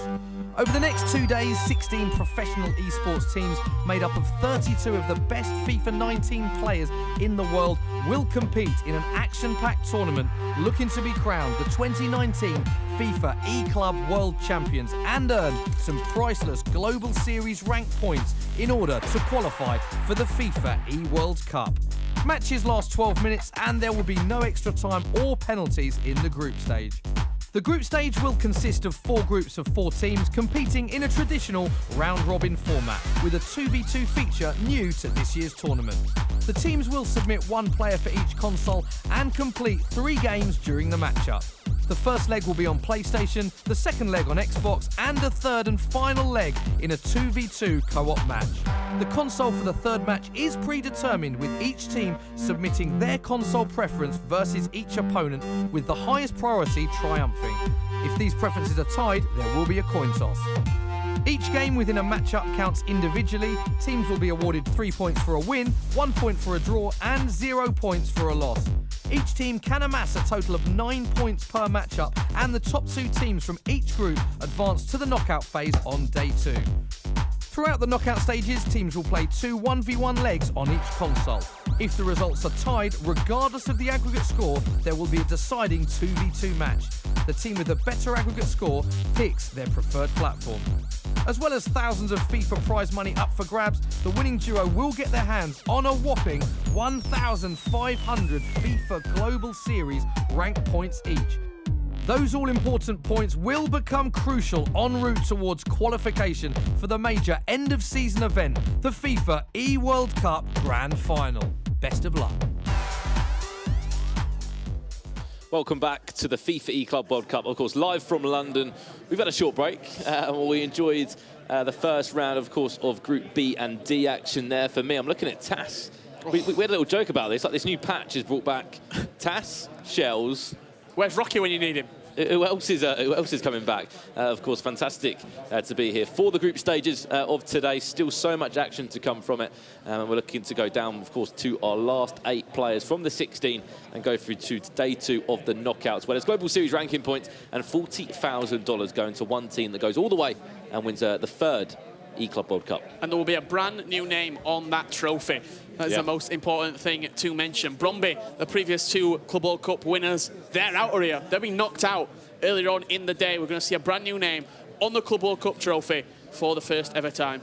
We are indeed, of course. If you didn't know the format, if you have just joined, we're going to look at the upcoming fixtures we are looking at now. See Imperial up against FaZe Clan, Tricked Esports up against NFG, and then obviously Al Nassr, the Saudi Arabian football club there, against King Esports. What a team that is.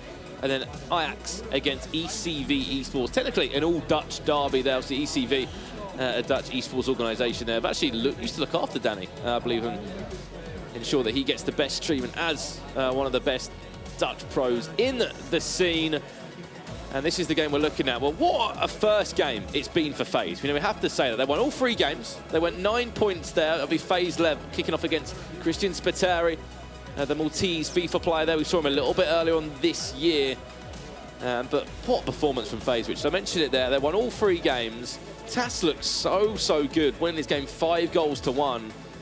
And now we're about to jump into round number 2 of the games. 9 points there on at the moment. Just looking at the whole breakdown of Group B in front of me. Imperial, they're in second at the moment. They won 6 Obviously won 2 games out of 3, got 6 points there. Then NFG only picked up 3 points and tricked rock bottom in Group B. Yeah, big thing to take away from this first set of games. Lev, 4-3, straight past Mikel Lord-Horth in a tough game there. And then Tash just came out absolutely flying. 4-1 against SA, that beautiful 27-pass move. Barcelona-esque. Oh yeah, unbelievable flashbacks to Paris from Tass with that move right there. And then in the 2v2, they clutched up when they needed to with a 2-0 victory. They've got the 9 points, very similar to what Man City did earlier on in the day when they won the first 3 games. Got 9 points. They've got a tough task ahead of them in the way of Christian Spiteri and Lyrics. Well, the best thing about, this whole club, E-Club World Cup, is that, there's teams in there that have been formed later on, teams of duos you probably would never put together. And you've also got Christian Spiteri, someone that's been in the FIFA scene for a very long time. He's tried to compete for forever, really. And since EA have really come in and started pushing competitive, he's been able to come back in. Lyrics, on the other hand, coming out of that UK scene, which is so stacked, so hard to come out of and get yourself represented. And I love this team that they've got going on with Imperial. Look, let's just be honest here. Christian Spiteri didn't only beat Basher, he annihilated him. 6-1. He beat the former world champion. Did the man from Malta. So he's flying right now. He's confident. He's got momentum on his side, and he's looking forward to this next round of fixtures. And the best thing about Christian Spiteri, when we saw him in Bucharest, I was like, how are you feeling? And he's like, I'm feeling good. Apparently, he took some wise words once upon a time from a former world champion, saying that when you're competing, don't have a big lunch. Just have a salad. Have a small salad. Believe it or not, we are speaking the truth there. We're interested to see if he enjoyed a salad at the buffet earlier today, because clearly it's working. 1-6-1. They've won 6 points out and a possible 9 so far. And it'll be the Maltese FIFA player kicking us off again up against Lev. And here we go.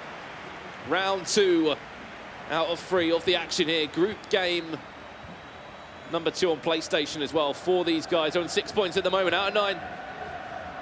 And they're against the team that is top of that group on 9 points. FaZe have not lost a game as of yet.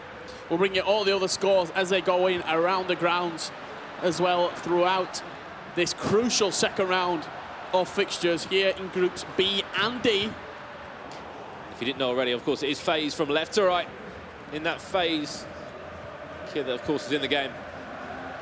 Imperial from right to left. If you don't know the format, you only just joined us. 3 games in total per round. 1v1 on PlayStation, 1v1 on Xbox, then a 2v2 on the console of choice. Well, that has been decided between both of these players.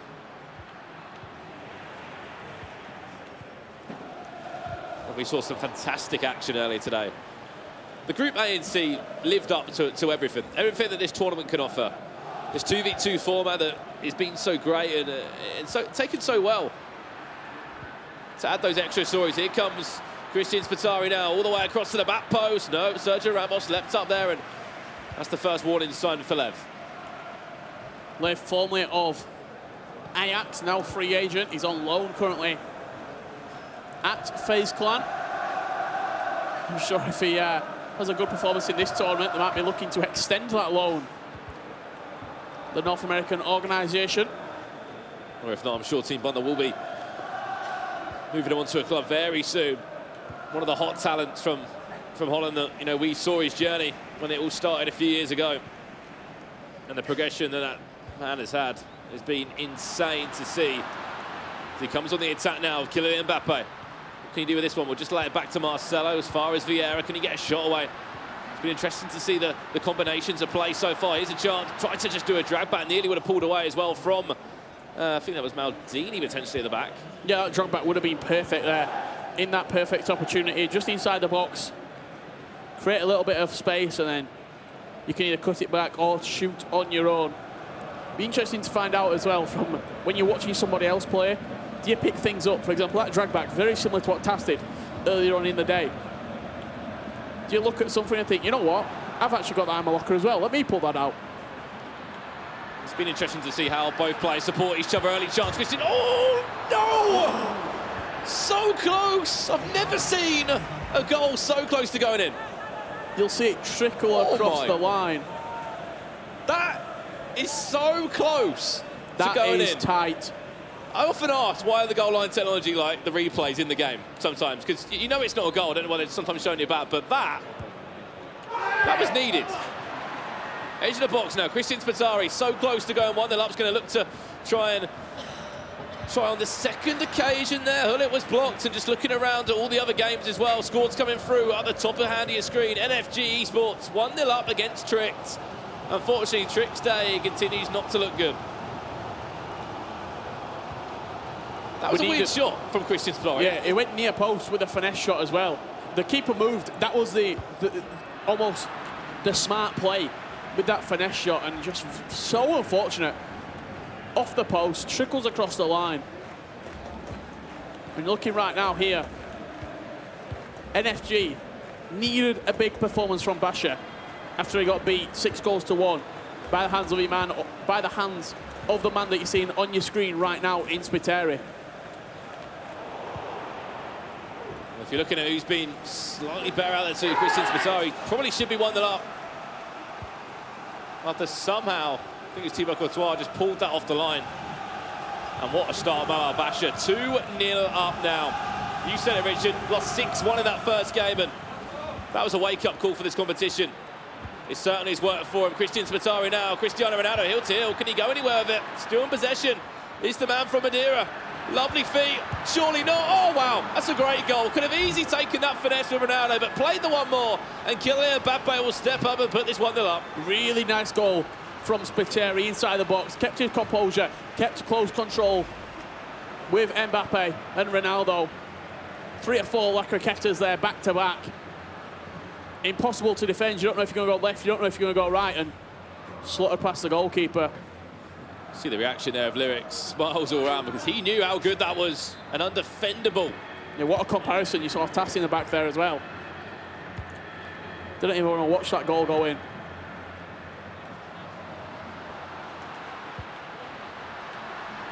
Game on now. Needs to go back. Does the Dutchman at phase for this FIFA E-Club World Cup. Goal conceded for Maal Basha. That's actually 2-1 now. Looking across the other games as well. If you can see anything else, Al Nassr against King Esports. That's 0-0 at the moment. In Group D. All Group D 0-0 right now. ECV Esports 0-0 against Ajax. You can see the updated score there. 2-1 NFG. As Lev comes forward, Cristiano Ronaldo seems to be pushed so far out wide. A few fake shots there, and does go out for a corner in the end. Straight in now. Where's that one going to go? As far as the edge of the box, headed away. The pressure still remains. Oh, just cleared away. A chance to have a breather. Spiteri's been very, very good in this opening half. Got to remind you as well that it is only one leg of FIFA. Just the best of one. There's been a breakthrough, Richard. ECV Esports 1-0 up against Ajax. That one's in Group D, you can see it. And if Maal Basha had a good opening here, he's let it go. 2-2 now, he was 2-0 up, the 2016 world champion. Mikkel Lord Horf bringing it back. A player to watch out for in that Danish scene. He's given away something. I think it's a free kick. Free kick just on the edge. Just a free kick from distance now. For Lev, if you have just tuned in, so much action tomorrow as well, coming the knockouts. Oh, what a ball that is, all the way across, back inside, he's offside anyway. Great idea from Lev, looking for that back post, but just went offside there, did the attacking player. De Gea going to be the man to kick it forward. For a second, I thought it was De Gea in the phase kit. Obviously the phase kit in the game right now. Added time of 2 minutes. Other than that, nothing really to shout about. I have to say, it's been coming for Christian. What a goal it was as well. The combination of skill moves. We might see even one more chance from him now. Vieira to Messi. Can we get a shot? Can we get a chance? For the Maltese FIFA player from Imperial. Oh, no, nearly there. I'm going to have a look at some of the other goals in that game. Half-time, slowly approaching actually for Tricks up against NFG. That's actually in the 30th minute. There's been another goal as well, just to confuse us even more. We'll come on to that a little bit later, but here we go. This is the start from Al Basha. You mentioned it, Richard. What a start it was. Yeah, great start from Al Basha. Mbappe opening the scoreline inside the first 10 minutes. And then he doubled his lead shortly afterwards, 13 minutes. Exactly the same. Neymar into the box. Found its way to Eusebio, 7 yards out, who heads it home, but I don't know who let it go worse. Elsa from Frozen or Mohamed Al Basha in this first half. Ronaldo scores that one. And that brought him back into the game. Then it was another goal from the youngster. Well, this just looks risky all over. Oh, it was a mistake to put that 2-2. And then we'll see the goal. Same again. Is it going to be another cross?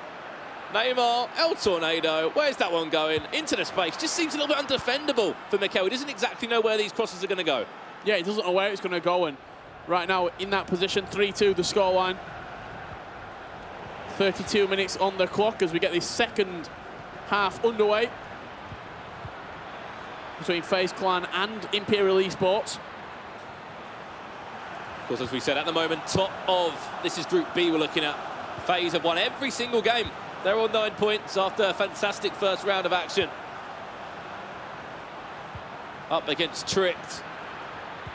It was only 2 wins out of a possible 3 for Imperial against NFG. So really the top 2 clashes at the moment, but we've still got so much more FIFA to come.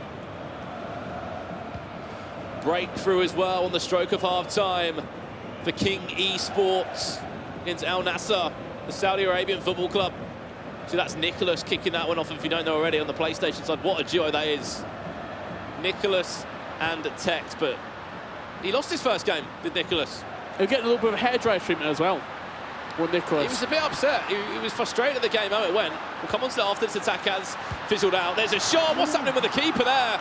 Just moved him. You were expecting a cross, and Lev just one step ahead there of Spiteri. Smashed it into the near post. You saw the goalkeeper movement.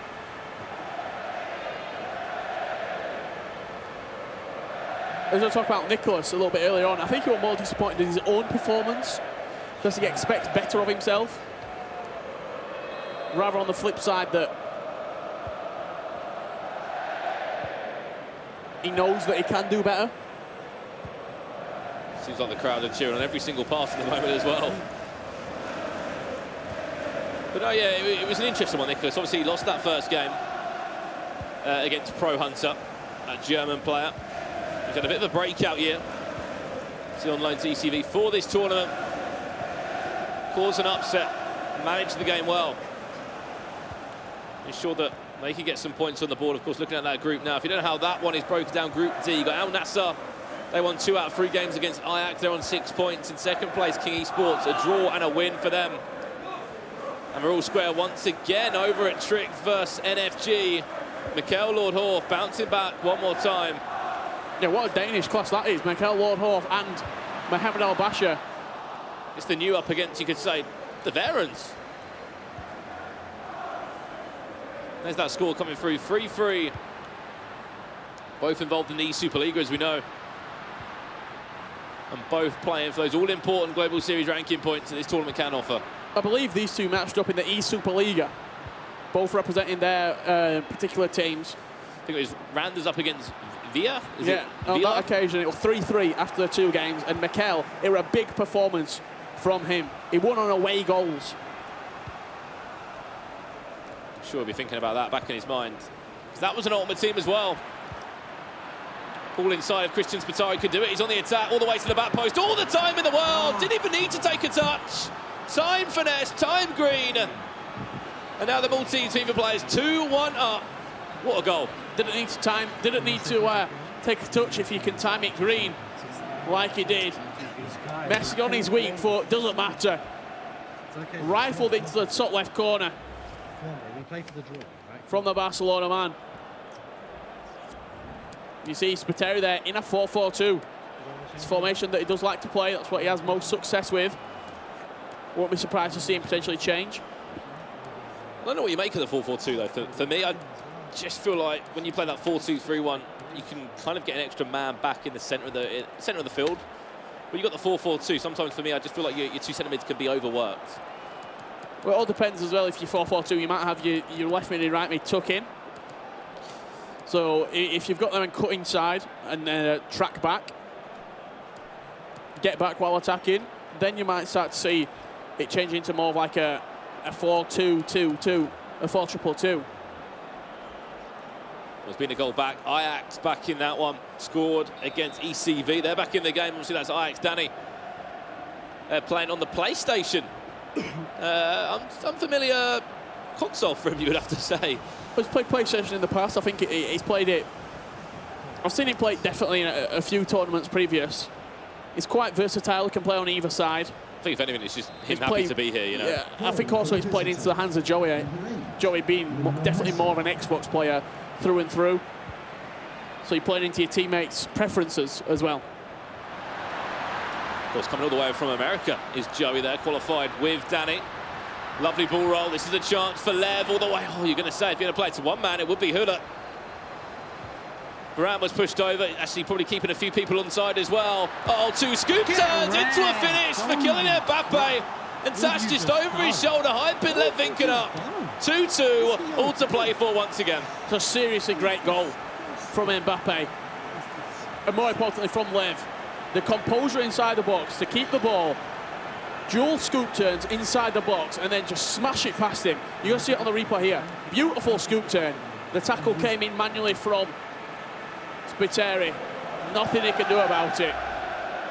Just looking at the scores as well from all around the ground. ECV Esports against Ajax, 1-1 in the bottom corner there. And you've got Al Nassr against King Esports in that incredible game. 2-0 to Nicholas. And have a look at this goal we've just seen flying. And it was Ajax's equaliser. Out to Neymar. Played all the way out to N'Golo Kante. What's happening with this one? Hello. What about that? Just because 1-1 on the 45th minute. Just because he can't time finesse it from 45 yards doesn't mean he's not going to do the exact same tactic again. Doesn't have to finesse it. Neymar, beautiful left-footed strike on his weak foot. And we just switched back and Imperial Spiteri just scored. Just like that.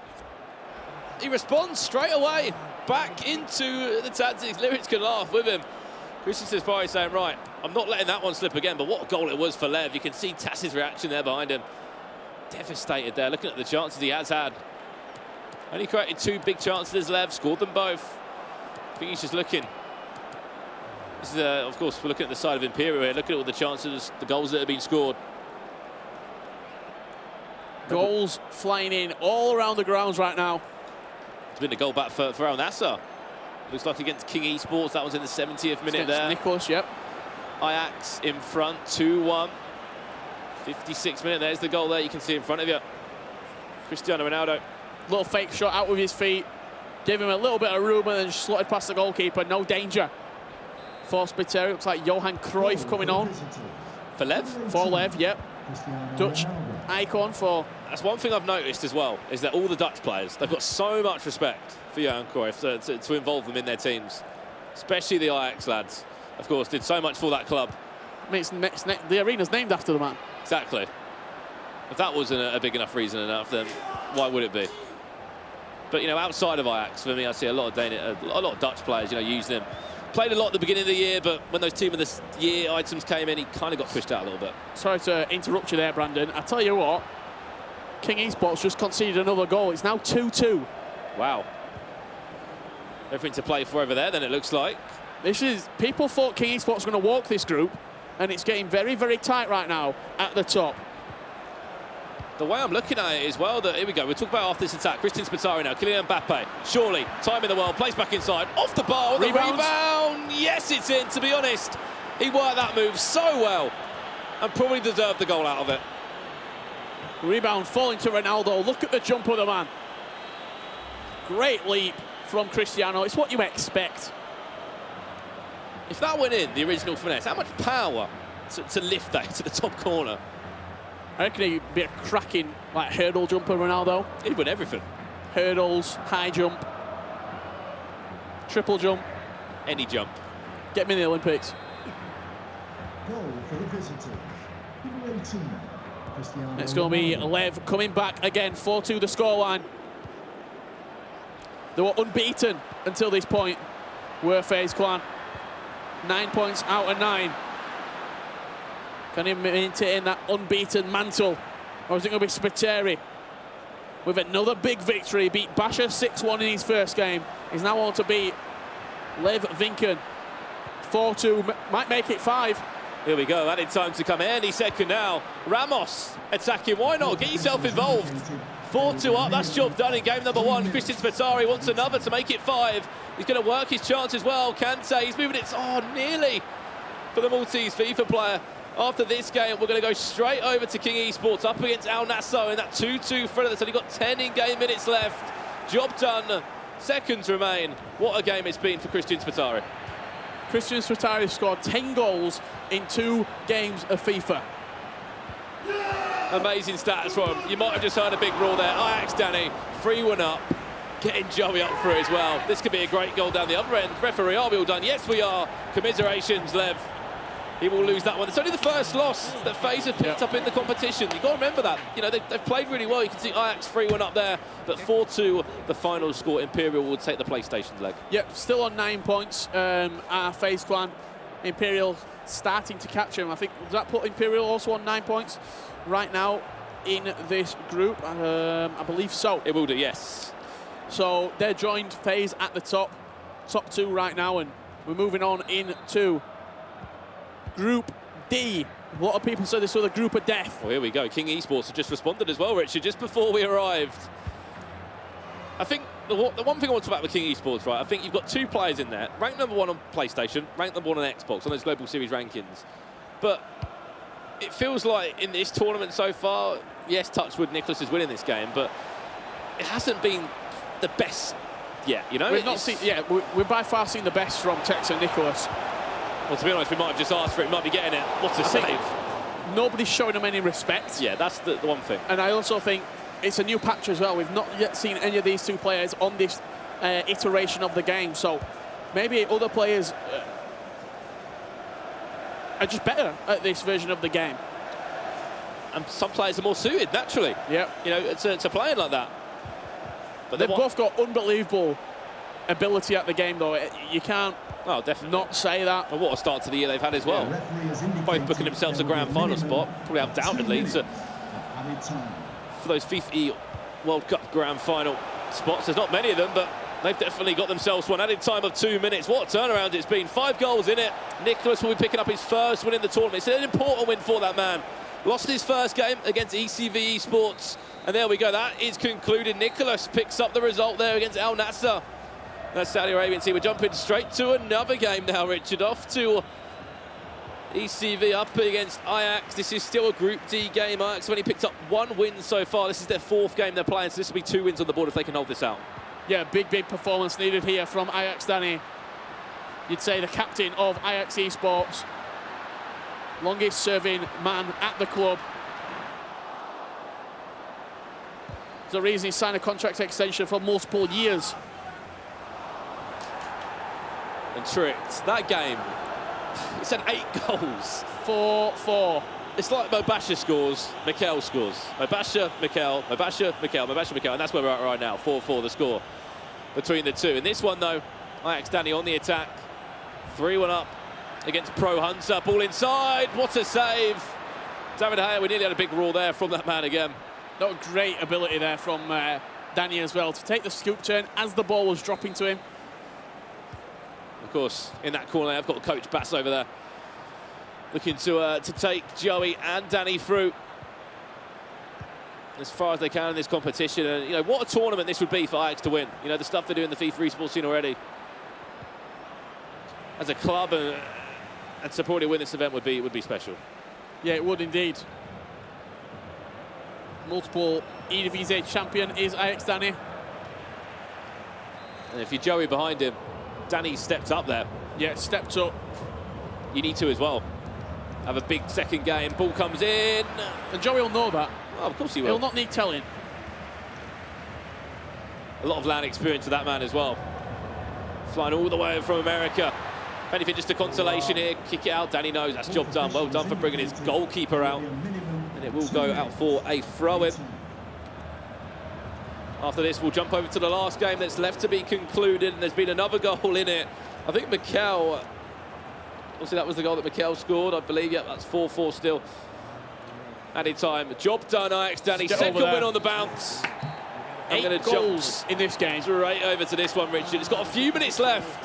Has he got one more goal in it for us in this 8-goal thriller? The last game left of this PlayStation round, then we'll go over to the Xbox side to see how that's getting on. But who is going to win this one? Is it fair enough just to leave it as a draw, or is it going to be one more chance? It's been back and forth, has this game. Will it be NFG, Basher, or will it be Mikel Ward-Hurst? It's going to be one more attack. You always get one more chance. And he said, oh, free kick. Yeah. Oh, everything has to go forward. You're not going to get long either. One if that, 2 passes to put it forward. This could be one. It's a free kick. It's one a free kick. What a chance this is for Mikel Ward-Hurst. If Mikel hits this directly from the free kick, I'm going to lose my head. Currently, bottom of the group. Played 3, lost 3. There's never been a more important time to score a free kick. We saw Ryan hit a worldy free kick earlier on in the day with Gareth Bale. Well, here we go. Time to step up for the young Dane. Mbappe, Ronaldo's over it. Which way is this one going? Run over it. Where's he going to play? Plays short. This is Messi now. All the time in the world. Can he finish it? I would have said a free kick again. No. Referee blows up. 4-4 between the two. Mikel knew what a huge chance that was. We didn't know. Was he going to shoot? Was he going to play short? And in the end, that one finishes 4-4 over in Group B, Richard. Yeah, we see the scores from that first round of PlayStation matches. Imperial and FaZe Clan. 4-2, Spiteri picking up a big victory. And we just saw that game fizzle out there. 4 goals apiece for Mikel Ward-Hurst and Al Basher. Exactly that. What a game it was as well. We'll have a look at the scores in Group D. Of what was, again, some interesting fixtures there. Obviously, Yasser, the Saudi Arabian, just loses to the hands of Nicholas. Nicholas picks up his first win of the tournament. Yes, that's his first win. Lost to Pro Hunter in round 1. It'll be a big confidence boost as well, that for Nicholas. Giving Tex almost, look, I can perform. I know you can. Let's go and do it. So let's have a look. Ajax Danny as well, picking up a 3-1 victory against Pro Hunter. How that leaves the Group D table. King Esports take the top with 7 points. And then Ajax and Al Nassr 6 points apiece. ECB bottom on 4. That is a tight group. That is indeed, Richard. Of course, we'll have a look at the other group in action, Group B, in which you can see Imperial. Wow, that was a massive win for Christian Spiteri there, just to kind of tie that one at 9 points each. Of course, plus 8 goal difference. The goals have been flying. However, that is how round 2 of the PlayStation looks. Still so much more games to come, of course, here at the E-Club World Cup. Thanks very much, guys. Spencer, the afternoon session has not disappointed at all, has it? We've seen loads of goals. Definitely have. I don't think there's as many sort of people leading the pack as there was this morning. It was FaZe for me in that first round of games. They won all their games, but they dropped one. Lev just lost, so they are human. They can be beaten. And we've seen a little bit of that come through. We thought Kings were going to be the standout performers, but they dropped some points in that first round. Maybe it took a little bit of time to get used to each other, but they look like they're finding their form now. At this stage in the morning session, Man City were very much the dominant team. It's harder to pick, as you've just alluded to there, a best team so far in the afternoon session, because points are being dropped sort of and won all over the place, aren't they? Yeah, but you don't really need to go unbeaten or anything like that in this format. There's 27 points up for grabs in the group, and we see earlier that probably 18 points is enough to get through. Yeah. So that's what you need to really be aiming for. If you drop a game here or there, it's not the end of the world. It's mainly about practice, particularly the 2v2 setup, because we could see some crucial 2v2 games later today and particularly tomorrow. And we saw a great game here. 4-4 that match. That was a great one, wasn't it? I feel sorry for Christian watching there, because it's a roller coaster of emotions. 4-4, lots of goals going in at either end. Again, they're still in with a race. They're still in the race, sorry. They have a chance to get through the group, and that's what all you need at this point, really. You want to leave yourself in the conversation going into the final round of games with a chance to progress. Yeah, and in that match, the 4-4 game, there was a great bit of play. We can have a look at it now. This was the 4-4 game. Yes, this is Tricked Esports on the ball here. Keeping the ball in possession, getting a penalty here. Ferdinand clumsily giving it away for the NFG team. Penalty for you? Yeah, I mean, you've got to be careful in the box. They've missed it there. Look at that for a rebound. Great rebound. You've got to be careful in the box. If you're hitting tackle at all at any point, there's always a chance. Sometimes it's a little bit frustrating because it can just be body contact. And you might not have actually pressed the button, but it's about positioning. If you can keep the ball in, as we saw in the lead up to that, they're keeping the ball in tight areas in and around the box, you're eventually going to win some penalties. And as you mentioned, and as Christian Fuchs mentioned earlier on in the show, it's great to see how animated he is supporting his team, isn't it? Yeah, of course. I mean, I know exactly what that feels like to watch your boys in action. It's sometimes, like you said, more nerve-wracking than playing. When playing, it's all on you. And even different, obviously, in 11-side football, you've got 10 teammates, you've got a manager, you've got thousands of fans in the crowd. And we're seeing a little bit of that come into FIFA now because we've gone from 1v1 to having a bit of 2v2 action now, so there's slightly more people to count on. But when it's all on your own shoulders, you feel a bit more in control. Yeah, very well said. OK, time to cross back to our commentators for our next round of matches.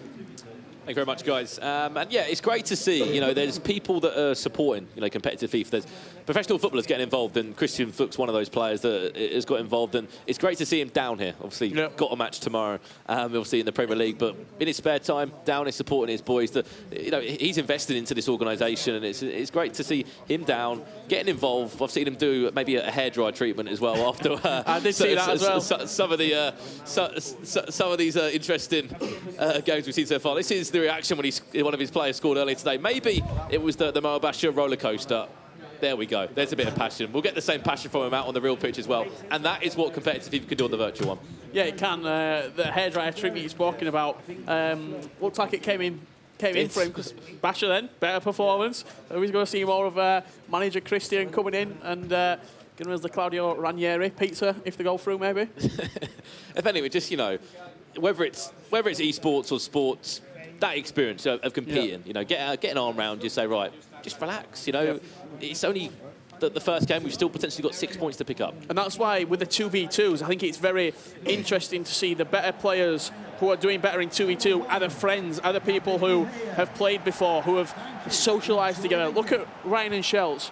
I saw a picture, I think it was Harry that put it up, a year ago. It was a photo, Harry, Shells and Ryan, all together, all socialising. Speaking of those guys right now, they're not here. They've probably gone back to the hotel, relax. Big day tomorrow. 20 points for those guys, top of Group A.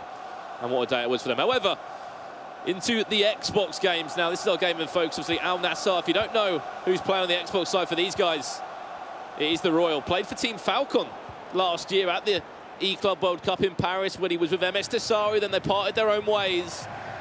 And if you don't know the Xbox player for King Esports, very similar to this. That is that man Tex. Yeah. He's been so dominant this year. It's a joy to watch him whenever we can. At LAN events. F2 Tex on loan for this event to King Esports. I'm sure if he wins this event, he'll definitely be a King Tex. It's the two kings of the FIFA scene right now. PlayStation and Xbox, yep.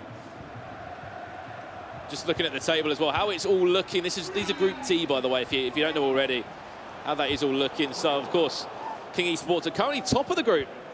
Played, obviously, 4 games, won 2 and drawn 1. They've only lost 1. The goals are flying in all around the game. There we go. There's one in here as well.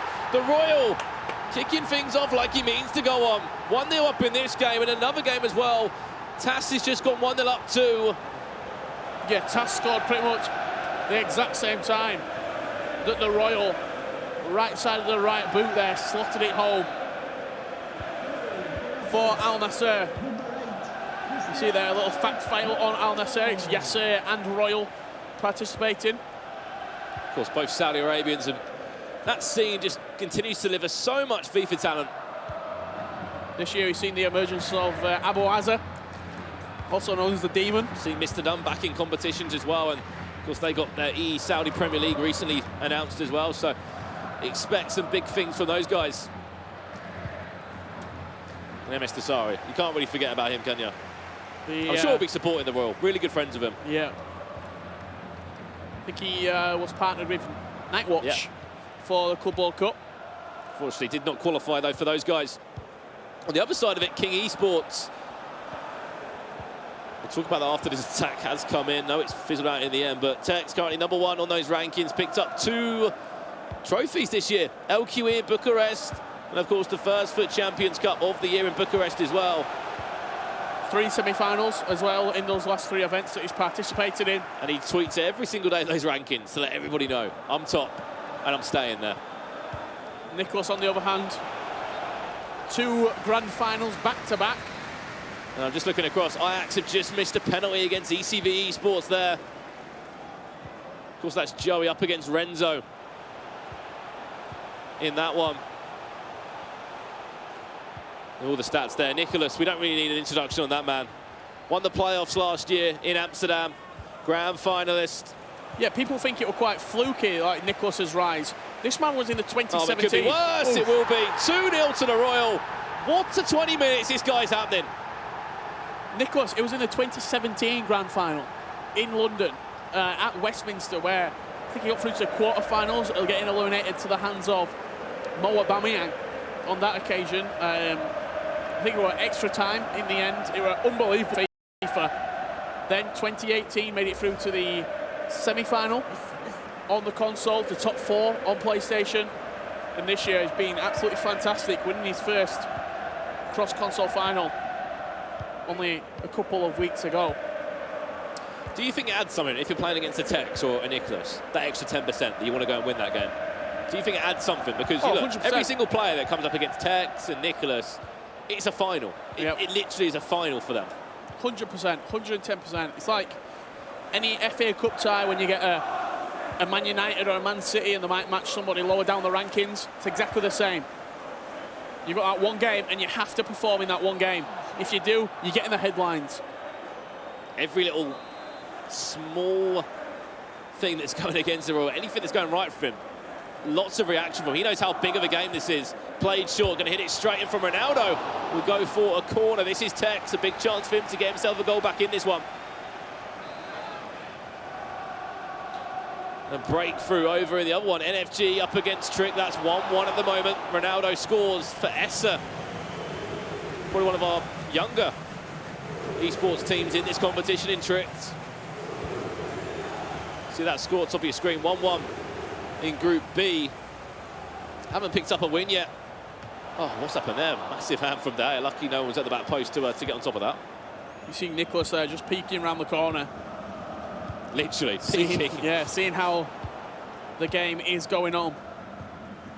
He did his job. He picked up 3 points. Is it going to be an exact reversal of the first set of rounds?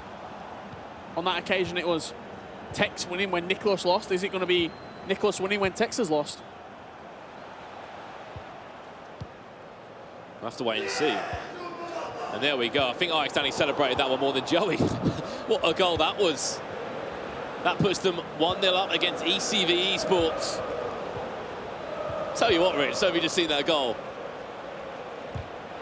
Unbelievable goal. It's like a bicycle kick cross was the best thing I could explain for that. In it goes. Cristiano Ronaldo jumps up, and as we said, he's always going to be winning that battle in the air. What a goal, a massive goal. I think, if anything, a big goal for Joey as well. To get that confidence lead back, in that game. I don't know if you actually saw Ajax's last game where Joey played. 90th minute. 90th minute is 1-on-1, and he just squandered the opportunity. Goals are flying in everywhere. Trick Esports 2-1 up. Right hand corner, or right top hand corner of your screen, with SS scoring. So you can see Tass 1-0 up for FaZe against Imperial. That's Lyrics he's playing against there. And then back to our game in focus. Still 2-0. And slowly approaching half-time. Good performance thus far from the Royalies. Limited Tex, not many opportunities. I think something as well that you have to remember, when Tex, when Nicholas have been dominating events, it's always been in a 2-legged format. And there we go again. You might lose the first leg, but over the course of 2 legs, Tex and Nicholas will usually pick up victories. In a 1-legged format, in a 1 game, the Royal can win in 1 game, and that's 3 points, that's done. That game's wrapped up then. I think the way you look at it is like that first round, Nicholas didn't do his job. Tex went and did it. This game now, tables have turned. You can't have that attitude at all, if anything. Get into half-time, have a breather with the coach there. If you're not happy with something, tell him, you know, take out that little bit of stress that you may be feeling to your coach. Everything's going to plan for the Royal. You wonder why I said he's done it again. 2-0 up is Joey against ECV. 5 at the back as well from Ajax Joey. Just saw that out of the corner of my screen. Well, you can see there the goals that have scored in that one. We heard a number of roars from him as well, and if he's playing 5 at the back, there's obviously a plan behind that. Look at this one. El Tornado into kind of a bicycle kick cross into Ronaldo. That was 1-0. That was 1-0, and then he doubled his lead shortly afterwards. You heard the roar from the Ajax camp here just to his left. Rebound at the back post, then Mbappe smashing it in. That is live pictures of Joey Buttles. Let's go back to the Xbox leader who gets a goal back. Tex, 2-1. It took him 1 minute 6 seconds after half-time. The very small break that he needed to bounce back straight away in seconds via Neymar. 2-1 the score, and everything to play for. Diving header from Neymar into the top left corner. Really smart as well from Tex to get that goal back. Goal for the visitors. What time to get it back as well. Neymar. Such an important time to get that goal back. Seems like goals are flying everywhere. We'll keep you up to date on that one. This is the game in focus though. Neymar. Oh, lovely bit of skill. That's Tex. That's Tex on the big stage. May take him a little bit of time to warm up, but when he's playing his good FIFA, no one can stop him. That is unbelievable from the young man. Look at that. Fake shot into a ball roll. Instinct FIFA from Tex. And that 2-goal lead that the Royal worked 45 minutes to get and to take him into half-time with a good advantage. It's been wiped away in about 7 in-game minutes. Back to the drawing board. Back to the drawing board for the Royal now. Don't know what words of wisdom he got at half-time, but something clearly working for him. I would love Danny to be my coach. I'm just telling you right now. 5 at the back, it's working. Ajax 3-0 up against ECV Esports. Here's a chance for the Royal, though. That's intercepted. You can see the score there in Group D. 3-0. Amazing stuff. If Tex goes 3-2 up here, what a turnaround. What an opening. 20 in-game minutes. Play one more. Yes, he can. Yes! Oh, Tex. Incredible stuff. What a goal that is. He gets out on the right-hand side here. We're going to see the replay as soon as we get back into the game. 4-2-2. And just got into a 4-2-3-1 has Al Nassr right now. It's a 4-2-2 from Tex that he is playing. It's Neymar and Ronaldo, R9 as his 2 cams, CR7 and Mbappe up top for Tex. And it's a 4-2-3-1 from Al Nassr. Just having a look here at the screens underneath me. Clearly that change into a 4-2-2 gives him a little bit more room out wide. And that's where all the goals have come from. Those wide positions and playing into the area. Question to you, what was Tex doing for the first half? Just waiting to jump into this game? I'll tell you what, Ajax Joey has hit his form right now. 4 goals up. And he's got the best hype man in the whole of the Netherlands behind him. Maybe the whole of the FIFA scene. Hyping him up every time he scores a goal. 4-0 up. And that win, if King Esports, obviously they're currently winning right now, if they went and drew this game, I think that would send them currently top of the pile with 9 points just in front of King. But if King Esports win this one, they'll be top still. 10 points on the board. At the moment, it looks that way. Don't know if you remember, but in the FIFA 17 Club World Cup, very similar story. An Ajax player making a lot of noise. It was Ajax Koen on that occasion. He was very, very loud in this exact studio right here. It was as well, so that was the team back then. Yeah. Just thinking about some of those players that are in this competition again that played there. There's a few. I was thinking about the other day, I was putting it through my head of players that played in the first ever. Rafsu, for example, played for Olympique Lyon. I'm trying to figure out that's what's popping out of my head here. He's played in that tournament. We'll come back to it a little bit later. Last year, there's so many names. Obviously, the Royal was there. Shells were there last year. With uni lads. Yep. Ryan was there with Hashtag Academy. At the time, it was called. So many people were there. And Fredberg. It's a special competition, the E-Club World Cup. Really is. Played out wide. It's a completely different vibe. Yeah. Because you're playing for a team. If you lose, you're not only letting yourself down, you're letting down another person, and it's got a different weight to it. And then when your opponent, when your teammate does score a goal, you enjoy it as well as much. You know, this whole team ethos. Let's have a look at some of the goals from this game. I was having a watch when we weren't commentating just in that last round. Every goal the Dragons scored, he was roaring every single time. Obviously playing that white strip now. He got this game underway 23 minutes into this one up against Esser. Again, another young Danish FIFA player there. Then there was a reply.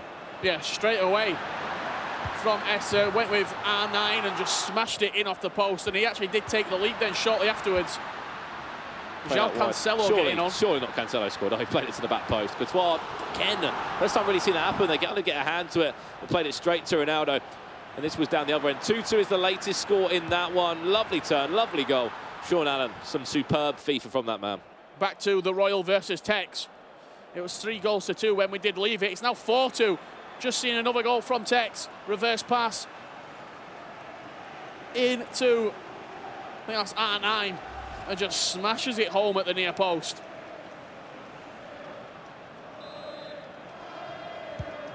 Of course, 71 minutes on the clock. What a turnaround inside the second half from Tex. 4 goals we've seen. Just a little bit over 25 in-game minutes we've seen them from him. Unbelievable stuff. When he gets into his rhythm, it's just muscle memory, isn't it? It's just so easy. Into your rhythm, the same kind of finishes, the same kind of chances you're creating, same areas where you play. Well, this is quite good for the Royal, to be honest with you. Like I was saying, instinctive. You don't have to think about where you're going to pass it. It just comes to you naturally when you are playing with that confidence and anyone leaping up, that vigour to your play. Didn't even get a hand in it, De Gea. They just went over the bar. No way near it. I think that's what you get as well. You know, I think there's 2 ways you can go. You can play in a lot of tournaments this year that there has been. I think there's like 14, 15 overall tournaments in the Global Series. You can learn every time you play in a tournament. You can do well in them, that Tex does, top 4 finishes in every single event. And then you can play in too many of them and feel like, oh, don't worry, I've got this next tournament to worry about. However, it's worked in Tex's favour that he knows what to do. Yeah. In group stage. I don't think there's been a tournament where he has not got out of the groups this year. He's always got out of Swiss. And are we looking to do exactly the same in this team format? Different tournament setting, but same results from Nicholas and Tex. It could be worse for him now. Cristiano Ronaldo, what a save. Had to be a big save. That could have been 5-2. And I'm sure we would have seen a big smile from Nicholas. You can just see peeping over the left-hand shoulder of Tex. Not long left at all. 2-0 down in the first half he was. You wouldn't believe us saying that. He really was. 2-0 down was Tex. Scored 4 goals so far in this half. I think this will put him on 11 points. And to consider that we've said that they're not playing that well. Well, they've done something right. At the moment, Tex has won both of his Xbox games. If he goes and wins this one, Nicholas is starting to get going again.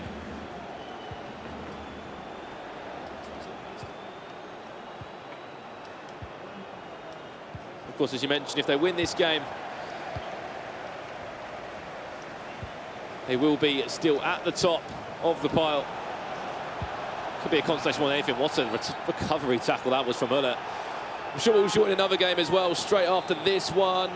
Just looking at where we potentially could go and watch. Everything's really in added time. Everyone is just the end of that Ajax game that's got about 10 minutes left. Other than that, every other game is in added time. Yeah, Ajax leading 4-1. Right now, Joey with a big performance after that 4-3 defeat that he suffered in the last round.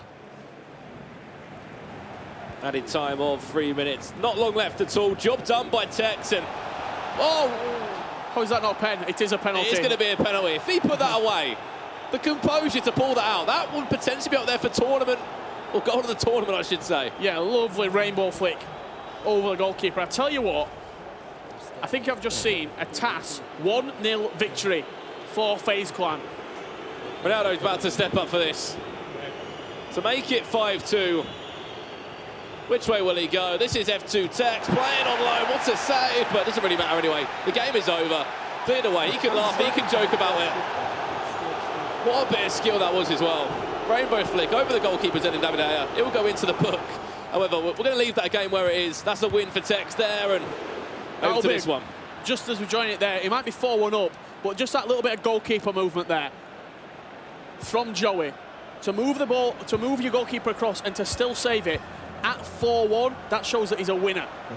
Some people would have switched off by this and thought, you know what, yeah, I've got the 3 points. And he was so disappointed not to go and win that game. Yeah. He was so close. 90th minute chance he had. I think I've seen Mateus on the pitch here. This has been a great performance from him. A really good performance. Can he go and score again? No, he can't, but that's job done, Richard. Job done. 3 points in the bag for Joey. And they'll be moving on to that 2v2. Full of confidence, looking to get a maximum 9 points out of 9 for Ajax. Incredible stuff from those two. A really important win to go and win on your console. That it's his first win registered. Obviously, Danny's been doing a great job there.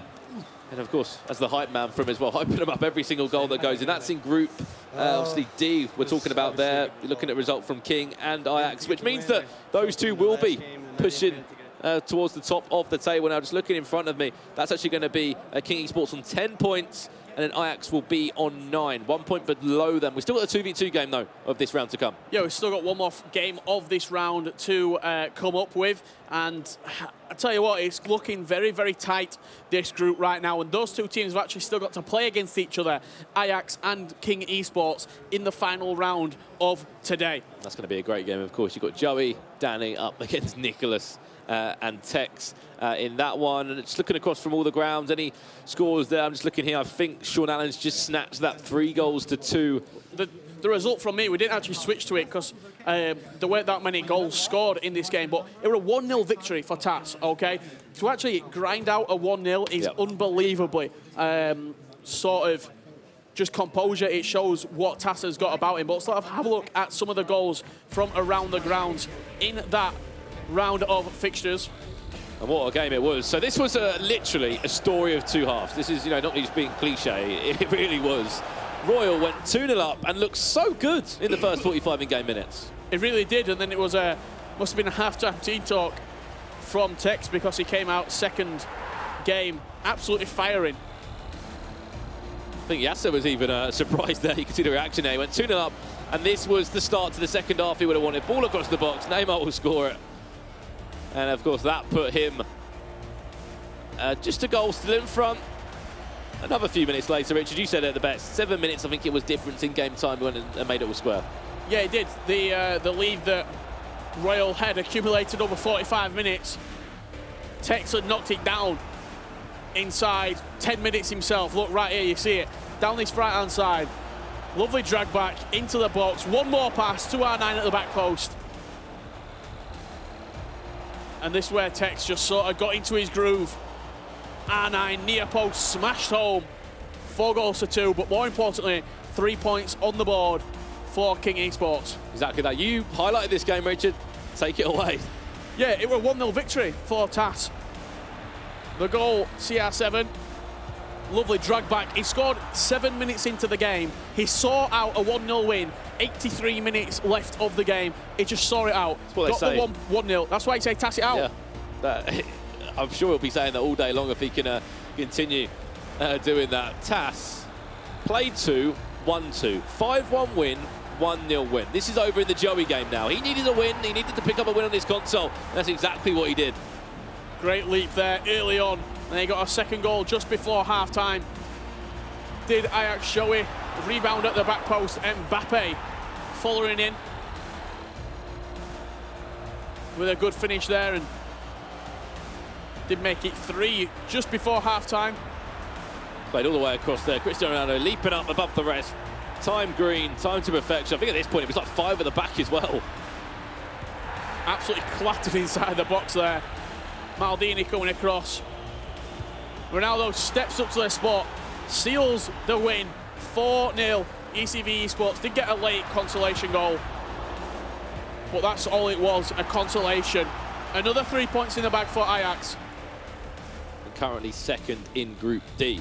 It's important to highlight. Well, this is a game that was interesting as well. The first goal, or the first game had 8 goals in it. Mar Basha against Mikel was a 4-4. In this one, Sean Allen against Essa. It was 1-0 up from Dragon there, 25 minutes in. And straight down the other end, Essa did get himself a goal back not long after. Yeah, so end-to-end FIFA, both players scoring pretty much with every attack they had, I should say. Whatever you can do, I can do better. Pulled it back. This was another chance. Dragon, exactly the kind of goal that we saw from Tas. That was on the stroke of half-time, but there was a winner. And the winner fell to NFG's Sean Allen. And what a goal it was. Off the post, rebound. And that's how this group is looking right now. FaZe Clan leading the way, 12 points, plus 5 goal difference. Imperial Esports, 9 points after 5 games played. No fucks given, 7 points. And Tricked Esports on 1 at the bottom. Not good at all, you have to say, for the guys at Trick. This is really putting pressure on, because there's still a 2v2, of course, to come up, where they need to win. They simply have to win. They don't win this, they'll be on a point. And you can't really just hold out for everybody else to do better, because everybody will run away from you. This is Group D as well. King Esports and Ajax contesting for it up the top. Yeah, there's still one more round of round 2 to play. In Group D, it's going to be King Esports taking on Al Nassr in a 2v2, and AFC Ajax taking on ECV in a 2v2 game.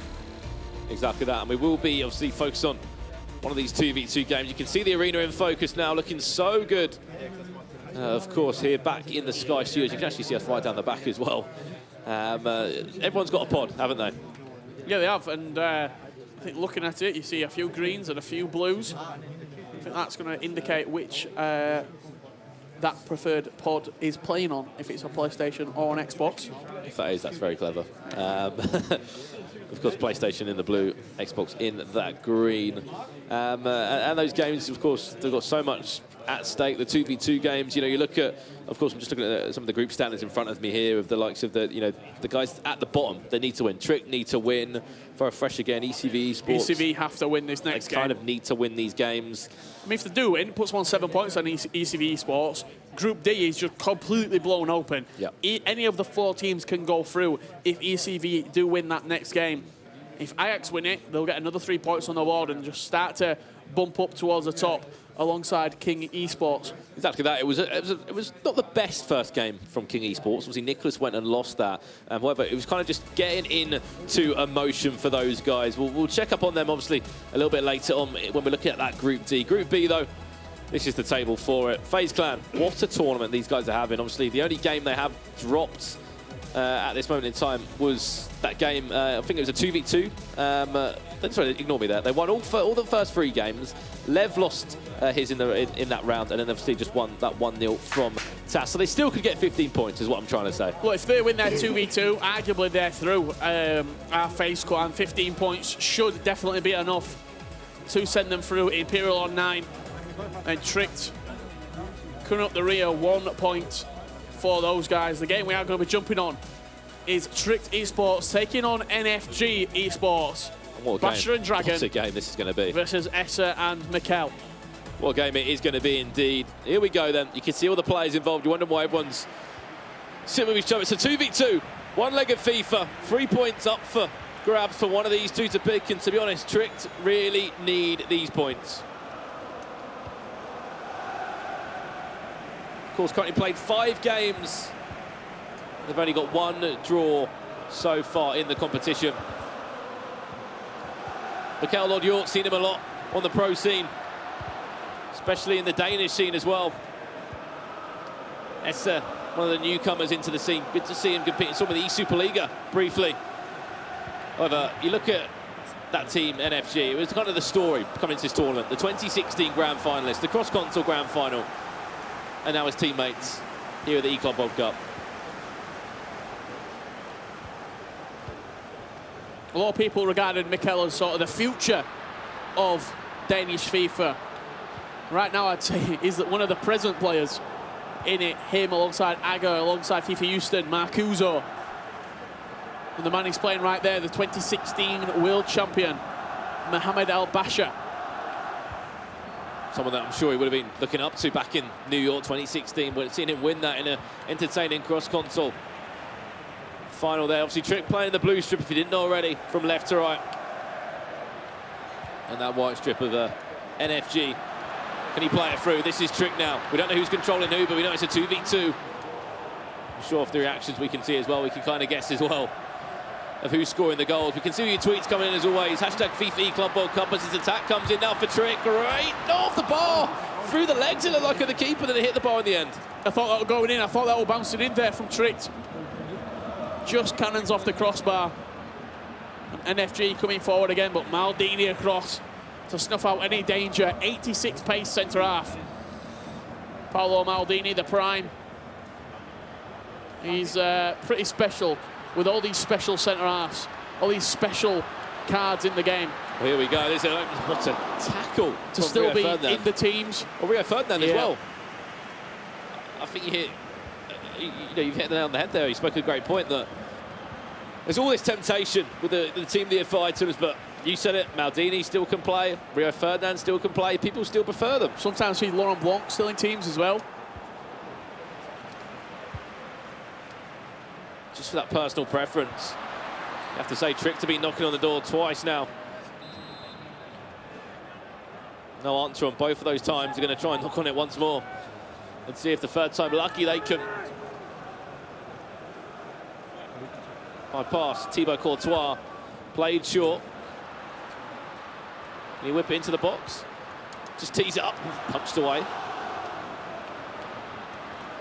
Kylian Mbappe, lovely scoop turn there. Obviously 1-0 King Esports. They're winning their 2v2 game up against Yasser and the Royal in Group D. That's a massive game. See who goes top of that group.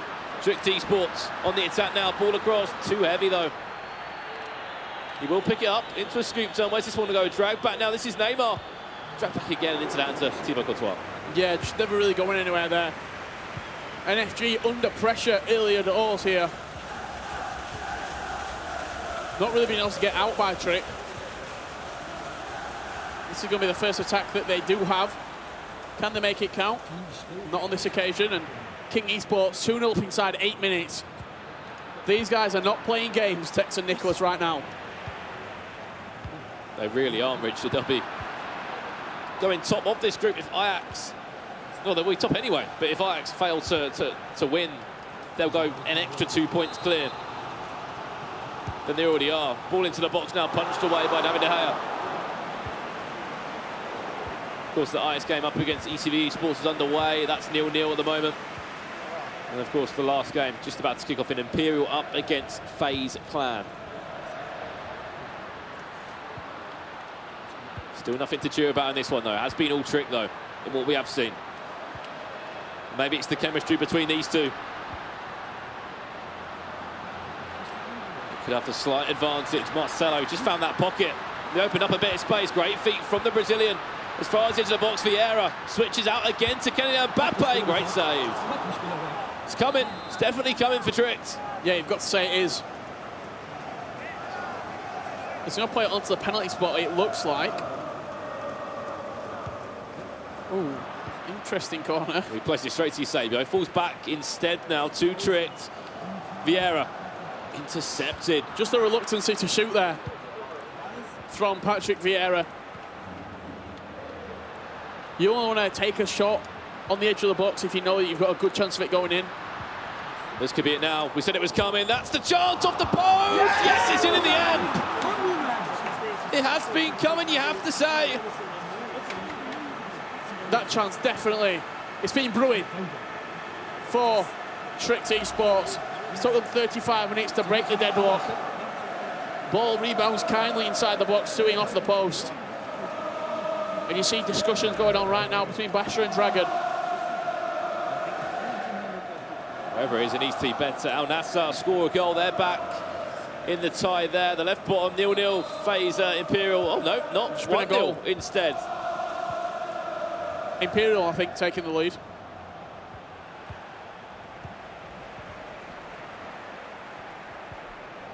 And of course, ECV against Ajax, 0-0 at the moment. Just to confirm that, it's 0-0 Imperial against FaZe.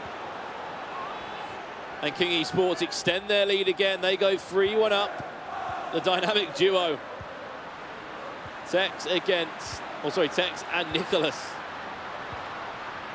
Just looks so good in a 2v2, the Tricked. They come forward once more, looking for another goal. Oh, 9, yes, it's worked again. Smiles all round for the Danes. 2-0 they lead in a must-win game. The thing is, you can look fantastic in your 2v2s. You can win all 3 2v2s. You're only getting 9 points. That's not putting you through. You have to win your solo games as well if you stand any chance of going through. Exactly that. It's like we spoke about earlier. Win your 1v1s and your 2v2. Of course, you want to win them, but if you're picking up 6 points, that's 18. 6 points every single round. You win your PlayStation, your Xbox game. You might drop 3 points each round, but you're picking up at least 18, which, if you look at who topped the group, 20 points for Man City, 18 points for Footballist. That's top of the group. To come second in it, I think, what, you're looking at 15 there and 12. Just needs to take a breather. NFG, you can see they're getting a little bit frustrated there as they're 2-0 down. Now we can see the scores. Only a few minutes into Imperial against FaZe. I'm sure we'll go over to that at some point. ECV up against Ajax. That's 0-0 at the moment. They won both the opening games, Danny and Joey. Yeah, picked up 6 points currently from this round of fixtures. Have Ajax. They're looking to make it the perfect sweep. 9 points out of 9. Maximum that a team can get in one round of fixtures. It's going to be half-time. On the game in focus, Strict Esports 2-0 up against Mobasher and Dragon, representing No Fucks Given. And after this game, there will be one more round of fixtures. And one more chance, or if you can say 3 chances, to pick up 9 points. See what you can do there. However, let's have a look at the goals in this one. Currently, there's been 4 goals scored in 34 in-game minutes, Richard. That was the first one. Yeah, great start there. And 7 minutes in, they're doubling the lead. Mbappe down this left-hand side. El Tornado cross into CR7, leaping up and diverting that header goalwards. Al Nasser did get one back. Lovely El Tornado cross all the way to Cristiano Ronaldo. And it went in front again, and that's where the game is currently at. 3-1 at the score. 4 goals have been scored in it. And King Esports looking so confident and potentially maybe living up to the hype that they came in with. Yeah, 100%. No question marks over it at the start of the day, but they're answering those questions right now at King Esports. When Nicholas lost that first game, people were thinking, oh, have they adjusted to the patch correctly? Can they play in a 2v2 environment? They're answering emphatically yes to those questions right now. We're back into our focus game. 2-0. The Trick. They're currently on 1 point in that Group B. And that will be after 5 games played. They win this one, they'll be on 4 points after 6 games. And if there's one team you need to pick up points against, it is NFG, because they're just above you on 7 points at the moment. You have to beat the people around you if you want to go through. If you're first, you've got to be beating second. If you're bottom of the table, to even stand a chance of going through, you have to pick up points against your closest rivals.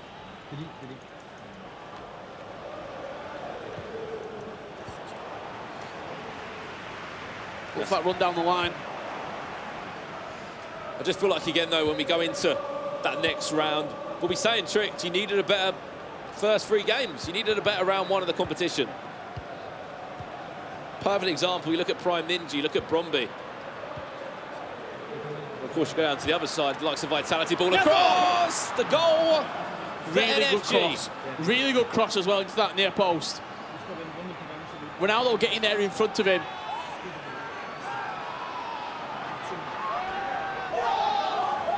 What a goal it was. Cristiano Ronaldo scoring with his head as usual. But ECV Esports have just taken the lead against Ajax. 1-0. That's a massive, because if they win that and Al Nassr lose, ECV then go and leapfrog Al Nassr into third place. Nassr go bottom by a point. Number 9, Cristiano Ronaldo. Still a long way left in that one. Imperial against FaZe Clan is still 0-0. Lovely through ball to Mbappe.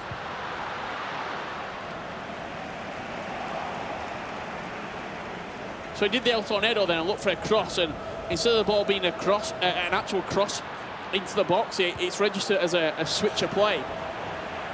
And if they concede right now from this, they're not going to. They're going to be very, very annoyed with Tricked Esports because it's a mistake at the end of the day. They're going to try and capitalise on it down the other end. Mbappe, where's he going now? Unfortunately, nowhere, only into the hands of Rafa Varane and Marcelo. Of course, have a look at some of the goals from the other games. Apparently, this one is a spectacular one. Let's have a look. ECV Esports were the ones that did break the deadlock at 1-0. How the score is right now. Messi, ball across, and wow. Hit the post and in. I mean, the El Tornado, yes, we know how good that is, but the bicycle kick was... If he'd have missed it, yeah, there'd have been so many questions because it's an open net. Why did you just head it? That will be the main question. If he would have missed and it had come out straight off of the post, I'd have been looking at my teammate and going, just take a touch and tap it into the goal. Stop doing your fancy stuff. And King Esports will score again. 4-1 up. They'll be top of the group. As we said, living up to that name, living up to the hype. And playing good FIFA in a 2v2, which is going to be really important as well coming into tomorrow. And this game still 2-1, a must-win game for Tricked. It really is a must-win. You see the table there on the left-hand side of your screen. As it stands, FaZe Clan top on 13 points, Imperial in second on 10. Third and fourth, Tricked and NFG. And then in Group D, King Esports leading the way on 13 points. Ajax in second on 9. ECV on 7. Al Nassr bottom on 6. As it stands. That could all change in just a few moments, depend on if Tricked go and concede now. NFG have looked good in these 13 game minutes in the second half. Pause now cued, but looking at the subs and the changes of Tricked. Here, Messi, bring him on, why not? On comes off. N'Golo Kante, a bit of energy in the midfield. Or Eusebio, who are you going for? Eusebio looks like he's coming on instead. Big call, Mbappe coming off. And Ronaldinho. There's your three-man substitute. See there, Tricked Esports, current age 16 and 17. I just saw a massive reaction out the corner of my eye from Ajax. They've got a goal back against ECV Esports. And they'll let you know about it as well. 1-1, the score there. Cristiano Ronaldo stepping up. I think that's a goal as well, Imperial and FaZe.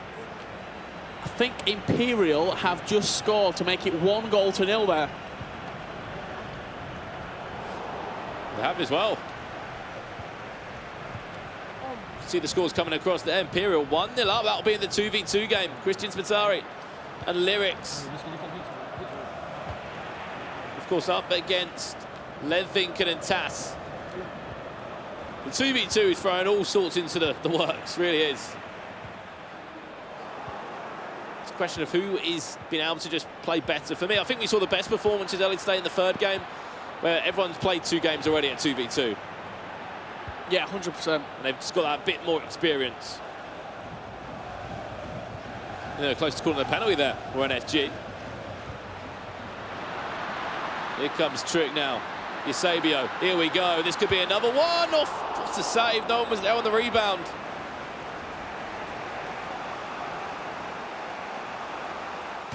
And this is the goal that we heard a massive roar about in Ajax. I don't know what happened here. Axel Oh, it's a mistake. Oh no. Oh no. Oh dear. Ronaldo will not get an easier goal. We're not going to see a simpler goal over the entire weekend. And I think, Brandon, We've just missed something. Just as a switch off of that game, Kevin De Bruyne has just scored a massive goal for NFG. We're over there appreciating the equaliser from Ajax. Expecting there just to be still the same scoreline. And in NFG, it was building. Just like we said about Tricks, it was coming. Now they've just lost a 2-0 lead. And this is the goal. Don't worry if you missed it. We'll show you anyway. Kevin De Bruyne scoring headers. Kevin De Bruyne doing probably the most un-Kevin De Bruyne thing that he can do in FIFA. Nodding it home from the penalty spot. Stooped backwards. A lot of neck muscles. Into the top corner. Now that one is 2-2, and that's not what Trick need. A point still won't be great. It really won't.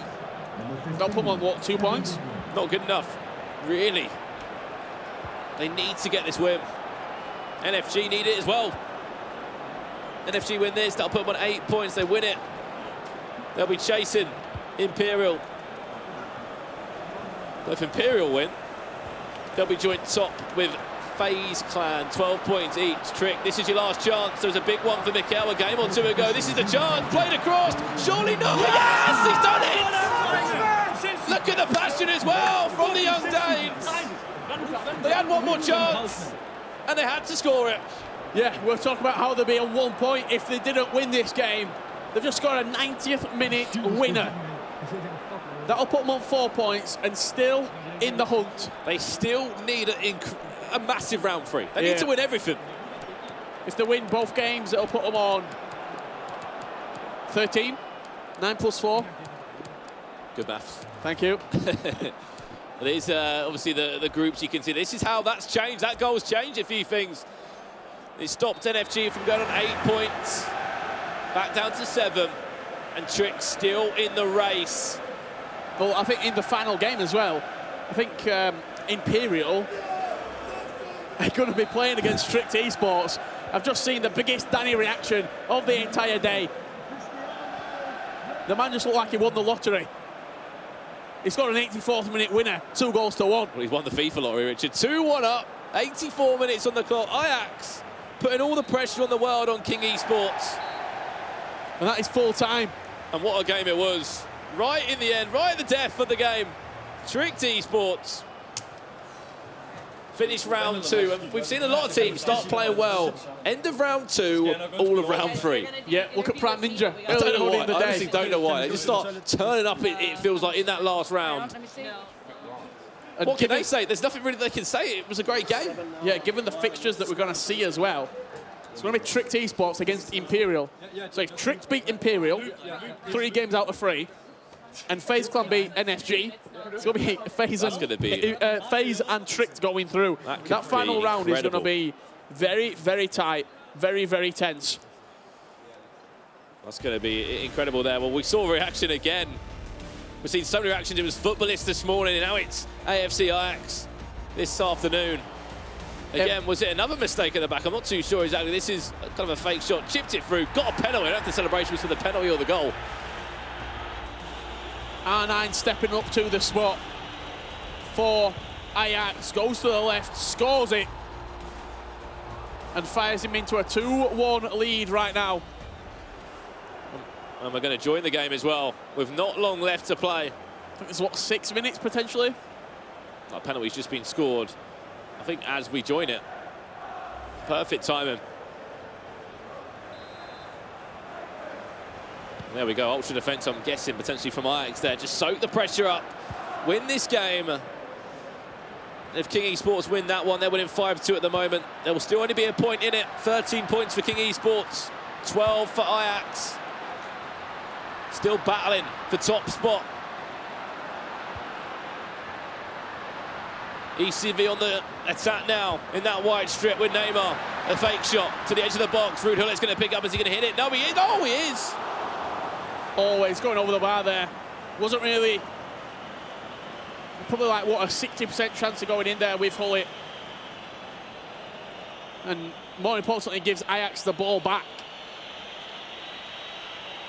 A chance to see this out for Ajax. They win this game, the record will be looking even better to pick up their 4th win of the competition. They have lost 2 games. But they'll be on 12 points. According to my theory, if you win your 2 single games, or at least you win 2 games around, you're still looking at potentially the Smith 18 theory. points. 18 points. Last attack of the game. I think they could be home and dry. Minute left, not even that.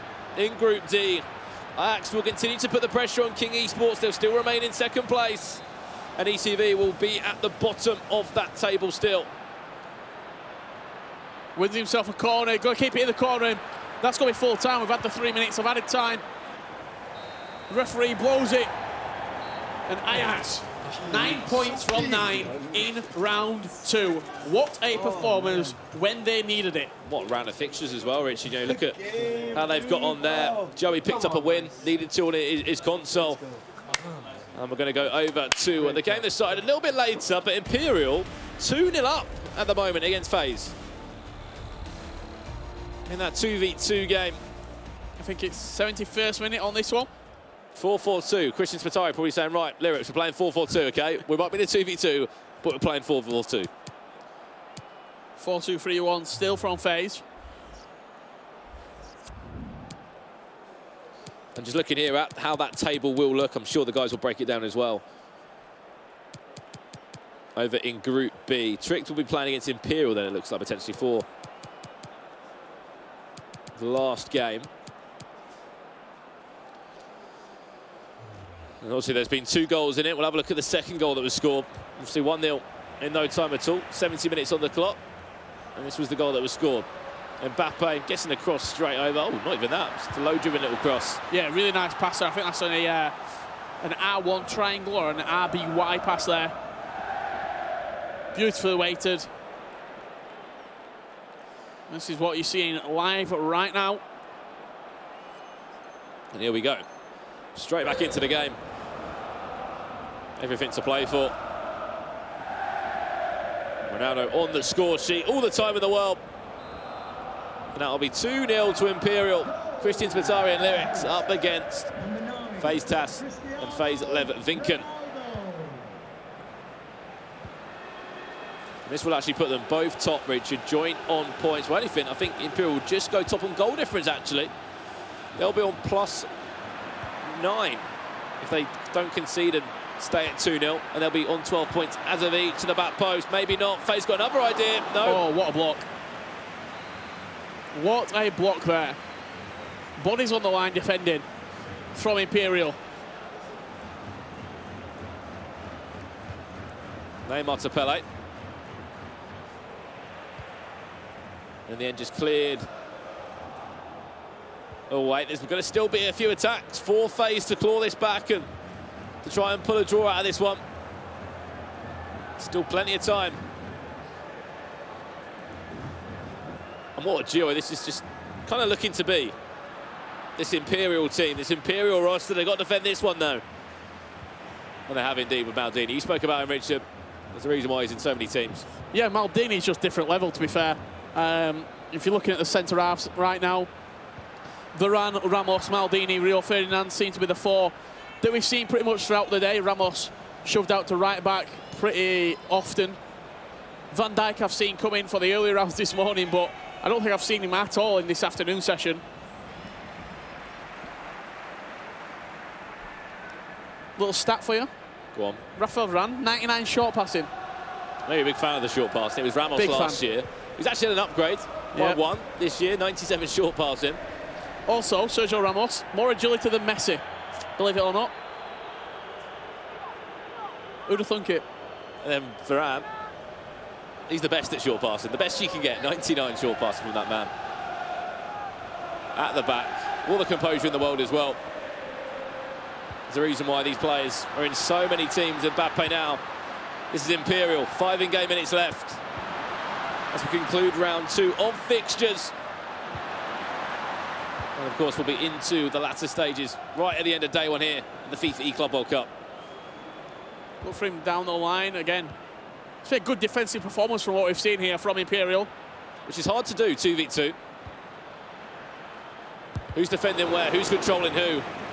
Communication is key. You've got to be constantly talking like any other team would be.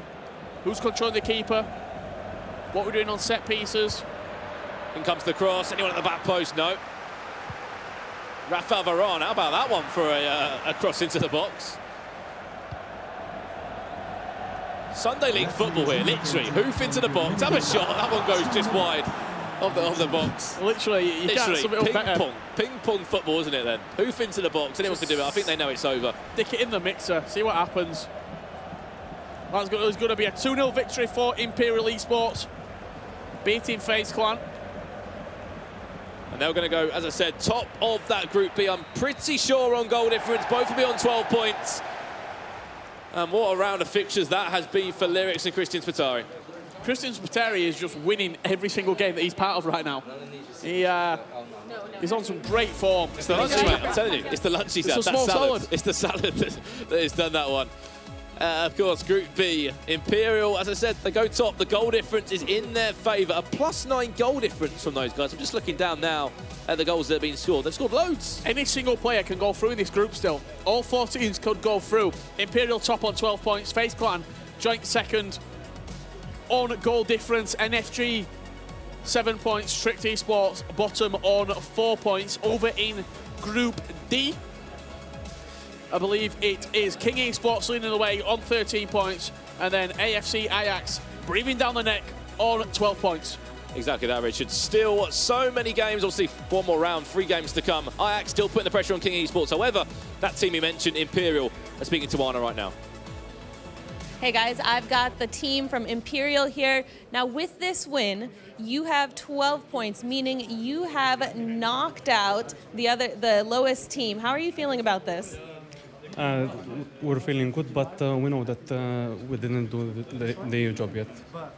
I remember yesterday I asked you, coming into this, you weren't really well known, and you were somewhat of an underdog, and your response was, I don't believe we're an underdog, and you are proving that today. What's your plan going into this last match? I think if we win a 1v1, we'll be good, but like the 2v2 for us has been like our specialty so far, so as long as we don't go into the 2v2 like needing a win, I think we're good. With the 2v2, how much have you guys been practicing to get ready for this? This is our first time playing, so we played about less than 10 games, but we've clicked really well, like really well. I think our styles are like kind of interchanging, so it really goes well together. Less than 10 games is really insane, considering there's many teams who have been practicing together for months and months. Well, I'm really excited to see how you guys do, and good luck in the rest of the tournament. Thank you very much, Arna. There you heard it from the Imperial guys. Get the 1v1 done. 2v2. Said it's our speciality. However, we don't want to leave it to a 2v2. Please get the 6 points on the 1v1s, and the 2v2 will take care of itself. But we've seen some great goals this afternoon in this afternoon session. Let's have a look at the highlights and the goals of the day. Talk me through some of these, Brandon. Well, we're kicking off against FaZe. Obviously, FaZe tricked here. Cristiano Ronaldo. Back to Kevin De Bruyne. I think this was the this was the 27. The 27 pass special, Barcelona-esque from FaZe. And of course, this is the next one, Richard, from ECP. Yeah, lovely strike there to the back post, and then first time rifled into the goal from ECB Esports. Didn't even have time to even have a touch there. Just walloped that straight into the top corner. No chance for the keeper there. In comes this corner now. Out as far as into the box to Rio Ferdinand. Played inside. Messi on the half turn. What a goal that's been. Yeah, no time for a touch from Messi. He's falling to the floor and he still hooks it goalwards with a great finish. Ajax here getting a goal back against ECB Esports. Play onto the edge for Kante. Play back inside, into Neymar. How about that? Great finish. Ajax Danny who scored that, I can guarantee it. Ajax Danny-esque there. Lovely goal from Neymar. And of course, that was one of our favourite goals of the afternoon. There was still more though, and it seems like all the goals are coming from this game. Yep. The one we just saw, cut back, Messi, all the way across. And you said, Richard, if we were playing a 2v2 and I've just done that and missed, you'd have been saying to me, keep it simple, keep it simple. Well, knowing you, you'd probably pull out whatever.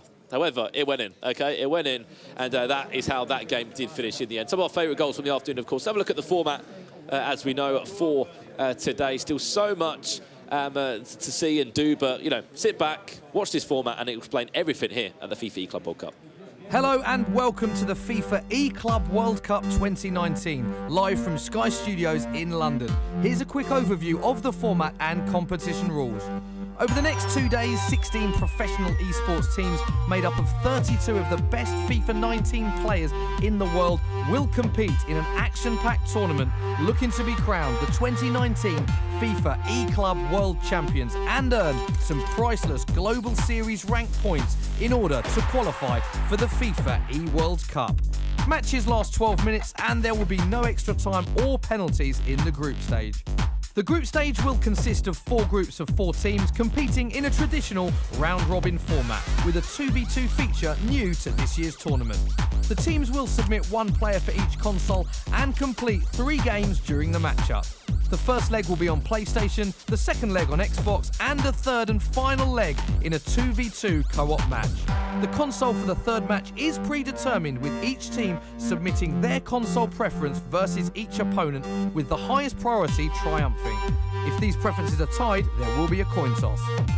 Each game within a matchup counts individually. Teams will be awarded 3 points for a win, 1 point for a draw, and 0 points for a loss. Each team can amass a total of 9 points per matchup, and the top 2 teams from each group advance to the knockout phase on day 2. Throughout the knockout stages, teams will play 2 1v1 legs on each console. If the results are tied, regardless of the aggregate score, there will be a deciding 2v2 match. The team with the better aggregate score picks their preferred platform.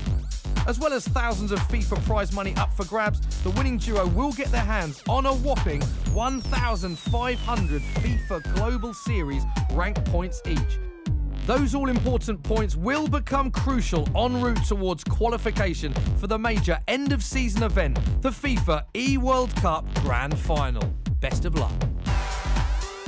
Exactly that. That is what everybody's aiming for, the FIFA eWorld Cup Grand Finals. And it's all about getting those Global Series ranking points, a brand new format for the Global Series this year. Yeah, we're just having a little watch of that graphic there. Great explainer for the group format. But this group, Group D, it's so up for grabs right now. We're looking at it on screen. 13 points at the top for King Esports, 12 for Ajax, Al Nassr on 6, and ECV on 4. Exactly that. That's how Group D is looking there. King Esports just in front, looking so confident as well. Ajax still putting the pressure on though.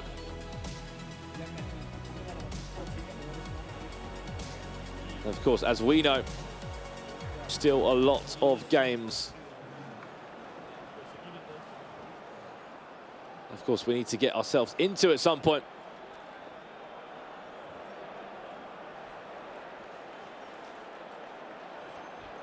Well, here we go then.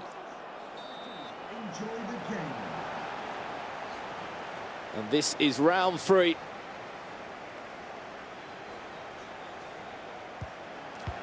The last round of the day, Group D. Al Nassr against ECV Esports. ECV Esports currently on 4 points, Al Nassr on 6. And it's Yasser up against Pro Hunter, and it goes straight away. From the word go, Al Nassr playing from left to right as well in that black strip. And an ECV currently bottom, Richard, not the best tournament so far. Yeah, it's not been a good tournament for ECV, but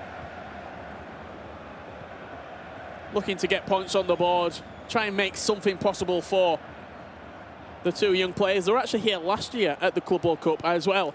They're a late replacement. I remember, I think they got a late train to Paris. Didn't go well for him on that occasion, but looking to at least get a few points on the board this time around. It's one of those, wasn't it? They were called up really late last year. Had to go from, obviously, Holland to Paris. Made it there just about. One of the really late trains, as you said, made it over. But they were bottom of the group last year. Went out in the competition. Not a good outing for those guys. And you can see the 2 players on your screen there. Pro Hunter on loan at ECV, a German player that's been doing so well. Qualified for quite a few tournaments as well. Got under the radar, but deserves a lot of credit. And obviously on the other side of that, Yasser plays for Al Nassr. I'm sure those will both be involved in that East Saudi Premier League, which will take place a little bit later this year. And this is an important round, Richard. Points are everything. If they wasn't before, they are now. Yeah, very, very important for both of these two sides. Obviously, the other game taking place in Group D between Nicholas, I should say, and Danny on the PlayStation side of things. Still in possession. It's the Saudi Arabian, Yasser. Drag back, played back inside to Hullet. Back play now, no. Now Hullet's turn. When's this shot coming in? This is so good! So good to watch. And that'll put him 1-0 up as well. Fantastic build-up play. Neymar with the finish. 60 minutes on the clock. An all-important game for Al Nassr. And they've kicked things off as they mean to go on. Great build-up play, great finish from the Saudi Arabian.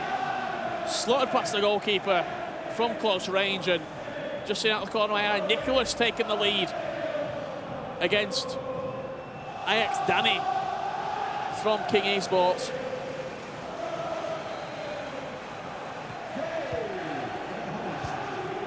Can't imagine what a game that's going to be as well. Nicholas against Danny. I'm sure there'll be a game plan in focus there from Ajax and Coach Bass. And the other games as well, looking across. Imperial 1-0 up against Trick. Remember, Trick need to win every single game to have any hope of somehow pulling through. If they win every game, they'll be on 13 points, which would be a point more than Imperial, but then they'll be having to hope that somehow NFG can lose all their games. So there's a lot you've got to pray on, there's a lot you've got to hope on, but you can't really do that. Focus on your own games, get your own wins, get the 3 points on the board.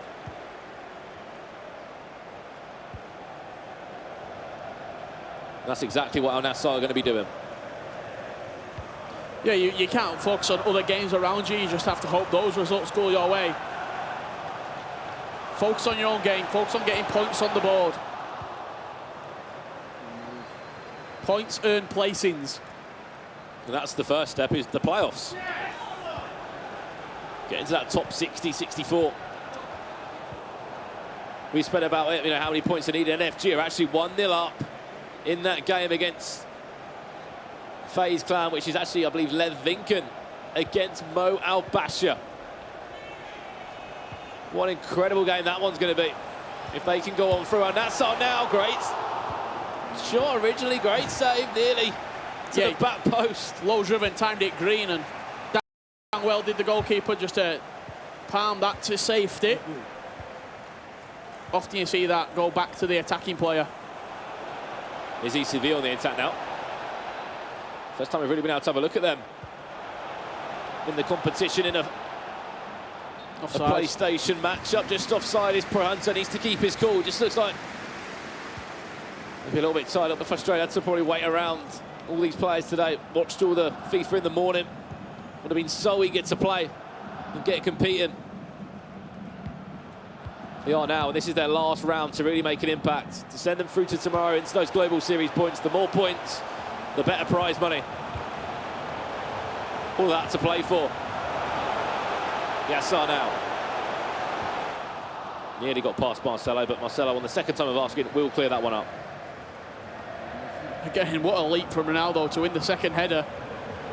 It's 3 against 2 at the back. Here we go, surely Pro Hunter, yes! He'll put it in as well, will not get a better opportunity than that as of yet in this game. Fell through to Messi, all the time in the world. It was just a kind of one of those, wasn't it? You've got to guess which way you're going to go. Yeah, a tiny step to the left-hand side with David De Gea from Yasser. Pro Hunter slots it home. Just on the approach to half-time. Nice finish. I said it was 3 against 2, and he made it count in the end. He really did. Let's put this game all in the balance again at 1-1. Not sure exactly how he found so much time, but you said it, Richard, he just moved the goalkeeper slightly. And that was all the space he needed, just to tap in with his left foot. Not even need to open up his body there, just a simple tap in. 1-1 the score. And a penalty in the other game. Maldini gives it away for King Esports to grab a golden opportunity. This is the Ajax versus King Esports game. They're about to go 2-0 down. They have gone 2-0 down in a game where Ajax could potentially catch them, but that's Nicholas. Cool, calm and composed as ever. 2-0 up in that one.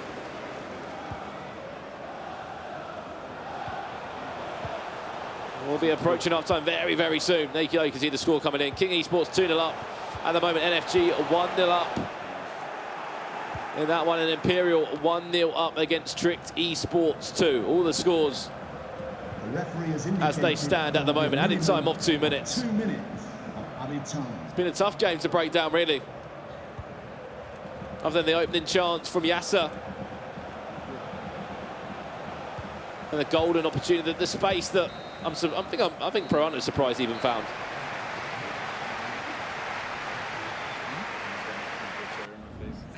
Coming into half-time there, 53% possession, 47% for Al Nassr.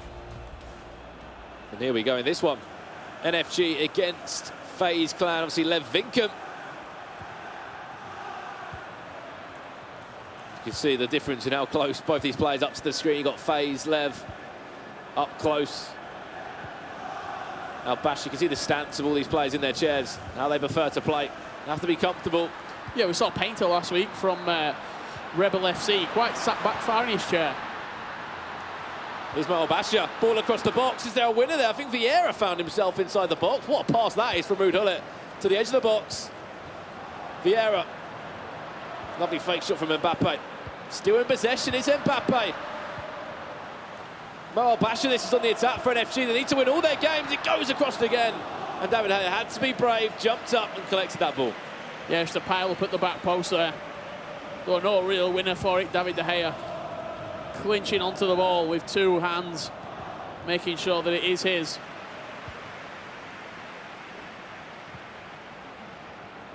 Well, it's Mbappe.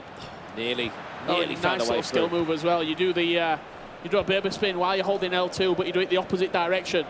So if you're attacking the left-hand side of the goal, you go with you flick with the right stick the opposite way and then down. You just change direction about 3 times. Very, very underutilized skill move. So I've just blinked for a minute. There's been 2 goals in Imperial against Trick. That's 2-1 now. Originally 1-0 up, now 2-1. The score in that one. Just looking who scored it. I think that potentially could actually be Tricked. Yeah, it is. Tricked have just scored a goal back on the stroke of half-time to reduce the deficit from 2-0 out to 2-1. Added time in that King Esports game. They're still 2-0 up against Ajax. And ECV up against Al Nassr. That's 1-1 at the moment. Here we go. It's a chance now. The skills are out. This is Mal Basha turning on when he needs to. And it will go for a corner. That chance actually only came about because Vieira was injured and he'd not tracked back. Because obviously we're holding his arm. He stood in a position he'd never usually be stood in, and that almost triggered the attack going forward. It gave Basha someone to pass out to. There's nearly a chance. They're edge of the box. Feltzl in the end. He just hoofed it over. It's been a great first half here for Mal Basha. I think sometimes there is a bit of pressure when you're on first each round. When you're on the PlayStation especially, that is the first game that will be played. And it's if you're a player that can deal with that pressure of playing first. Basha's felt the biggest pressure in the world. He's won a grand final. He's won a world championship. With his back against the wall. Yeah, so pressure not something that he really feels that much. I think he feels it more before the tournament. Preparing for the tournament, travelling. Once you get into the FIFA action, that pressure sort of goes away. Crossed in there, didn't really look like he had a target at all, other than just hoof into the box. He was in there. I think he tried to get onto Ronaldo's head. Remember, he can leap up. Played short, Ruud Gullit, a chance now. Time Green, ooh, saw what he wanted to do. And into half-time, still 1-0. To Mal Basha there, a few words of wisdom from his teammates. Yeah, see Remdog there behind him. A little bit of words of encouragement. A little bit of coaching, and the exact same task there for Lev. Just trying to get him going a little bit. Obviously, at the half-time period, you can see these are the scores. Christian Spiteri, 2-1 up against Lord York at this moment in time. Then you got, obviously, Al Basha, 1-0 up against Lev. I just feel like Lev starting the first game. I think there's just a bit of pressure on him sometimes that Yeah, I'd agree so as well. And then the other side of the games, Imperial against Strix Esports. It's Spiteri leading 2-1 against Mikel Lord-Hjorth. Over in Group D, Nicholas 2-0 up against Ajax Danny.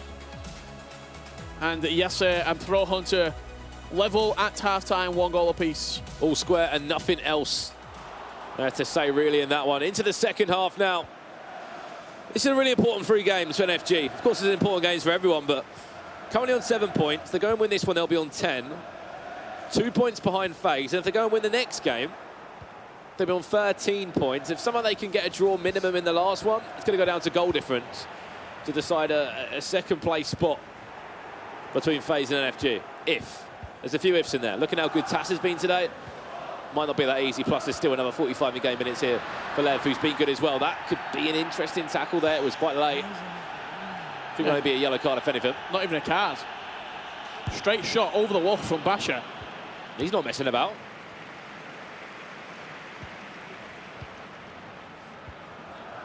Very rare that you see a free kick done straight away like that. We did see one earlier, Gareth Bale. For Ryan Passar from Manchester City. Of course, on loan from Hashtag at the moment.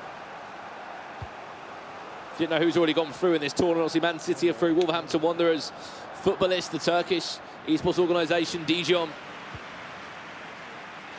And then who will be the next 4 players going through, we'll see after this round does finish in the end. A lovely ball down the line. Neymar, can he just tip that one inside? You saw what he wanted to do, but couldn't get the angle on it.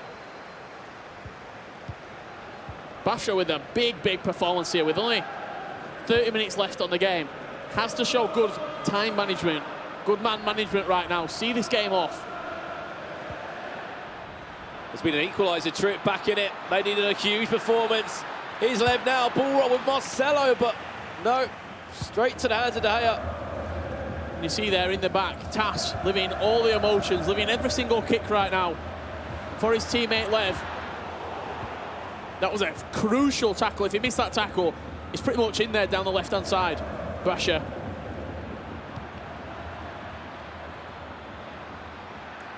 And Ramos whipped that one in. Gets the better of Neymar, I think it was there. Probably the best performance I've seen from Basha so far. Seems like he can hold his own defensively. Going forward, he's been really unpredictable as well. Yeah, lots of skill moves, Elastico, Hocus Pocus, Lapraquetas in and around the box. A pause coming out here from Lev. Let's take on a few words as well from TAS.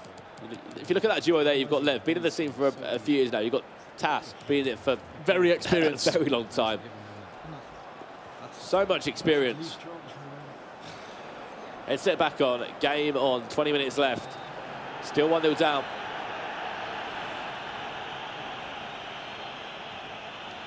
Only a goal between the two as well.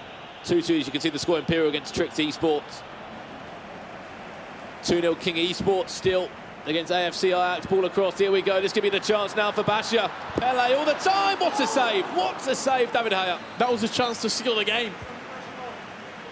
Corner straight in. Marcelo, that one's blocked originally from Messi. Attack certainly not over. No, he's going to play back instead, it seems. Jan Casello, nearly. What a chance that was. David Gea, what a save as well. Somehow just tipped it over his bar. From such close range as well. Maybe a little bit of panic from Basha. On another day, might have low driven that, gone for the finesse. Took an extra touch. He's impending though, is Lev right now. The Great pressure. pressing. The pressure from Basha. Seems very keen to play back and reset every single time he gets the ball. To try and dysfunction this formation of Lev Vinkum. Lovely threaded through ball down the line again. Pele a fake shot or two, back to Cancelo. And in the end that will come of nothing. The tackle Peter out, straight down the other end. Lev, you're going to get one big chance here. If he goes and gets this one, Can have all the confidence in the world to go forward again. Will be a goal kick, I believe. Yeah. And into a pause again. 4-4-2 that. Yeah, And 4-4-2 for Basher, that is. Ronaldinho coming on. Kante also coming on in midfield to try and see this game out.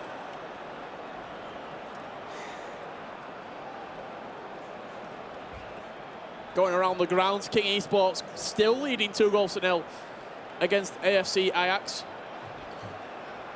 That's full-time ECV 2-1 victory against Al Nasser. Big result for that. I think it was Pro Hunter that obviously beat Yasser. Also tricked 2-2 with Imperial. If Trick go and win that game, they could be setting themselves on for something special as well. They really could. Eusebio. So Ronaldinho now. NFG on the attack. Eusebio, can they get a shot? No, we can't. Kante's going to blow the way to Jan Cancelo. Whip it back over again. He's reworking it so well. Played short. Kante whipping it in. Marcelo. Lovely through ball. Can he whip it across? Just extend his lead and make it 2-0.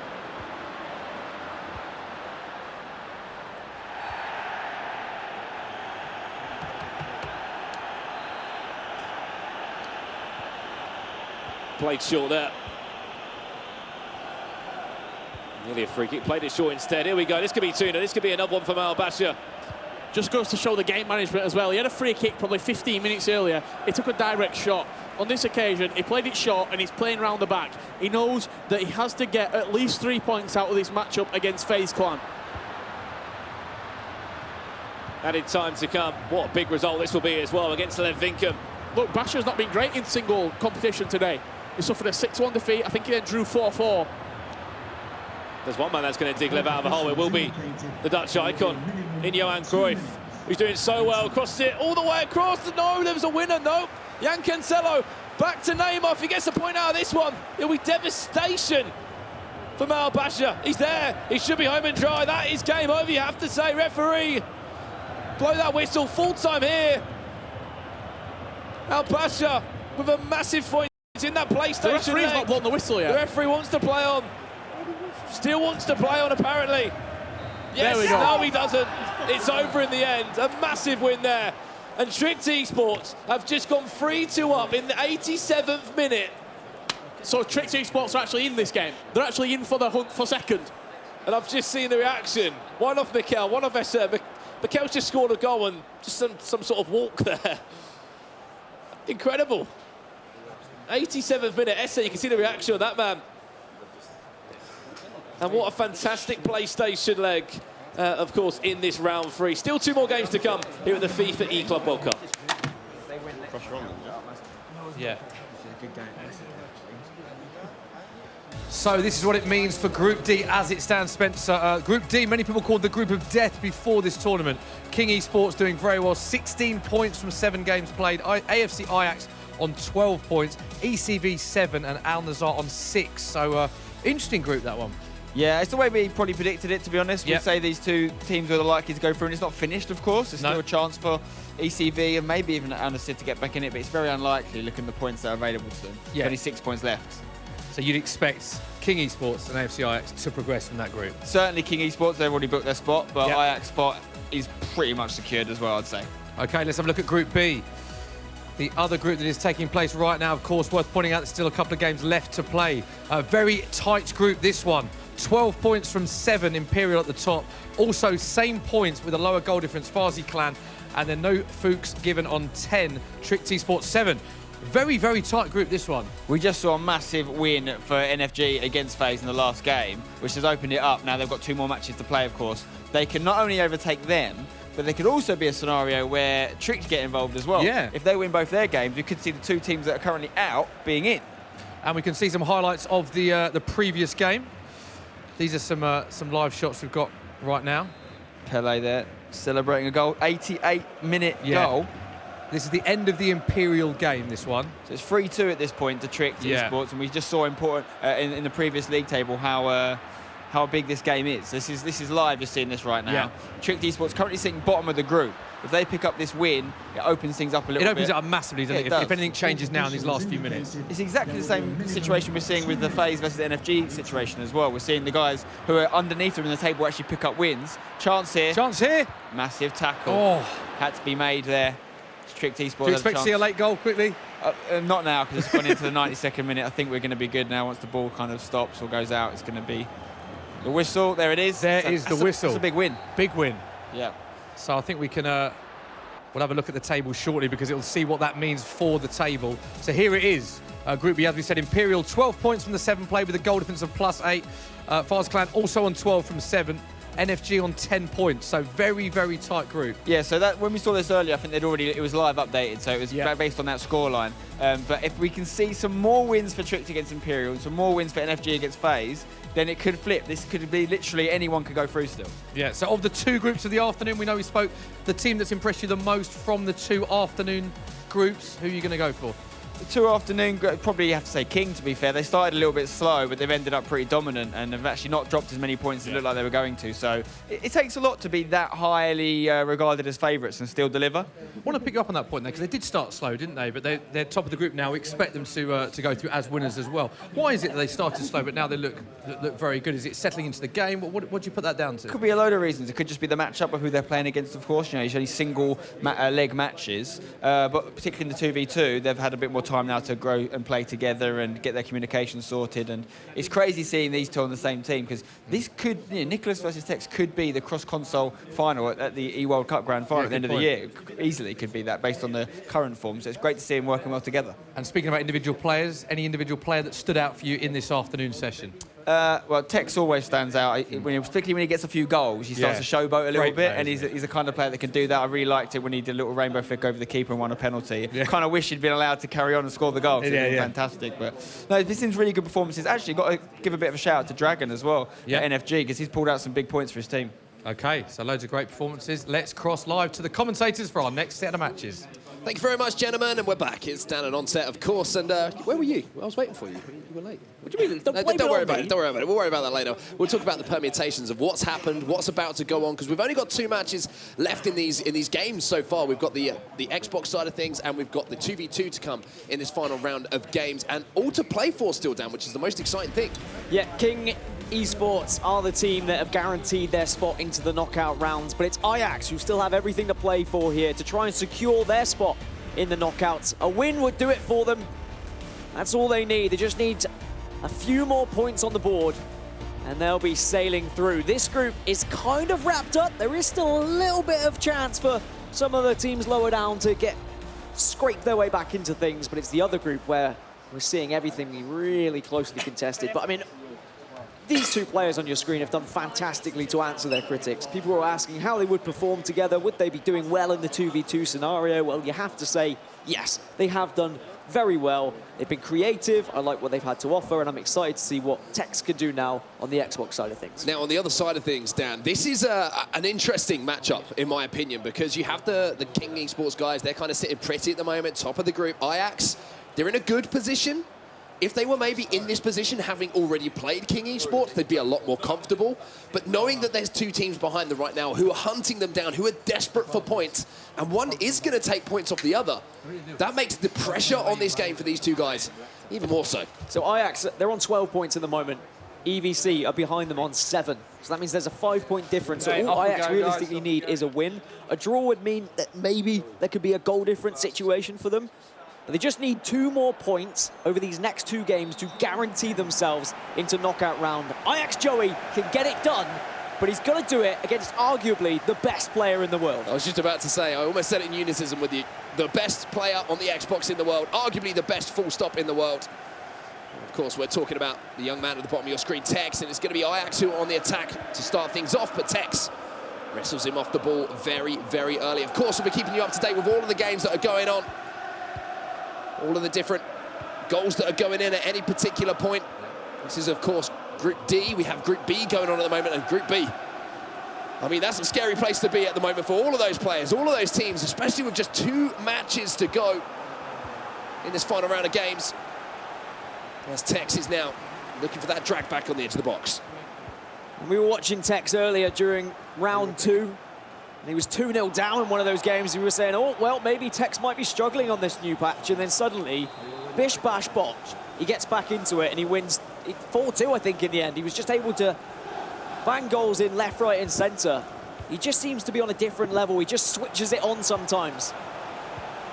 However, I think he really wants another tournament where he can get back to the top, where he can get to a grand final. And maybe this is it with Nicholas alongside him.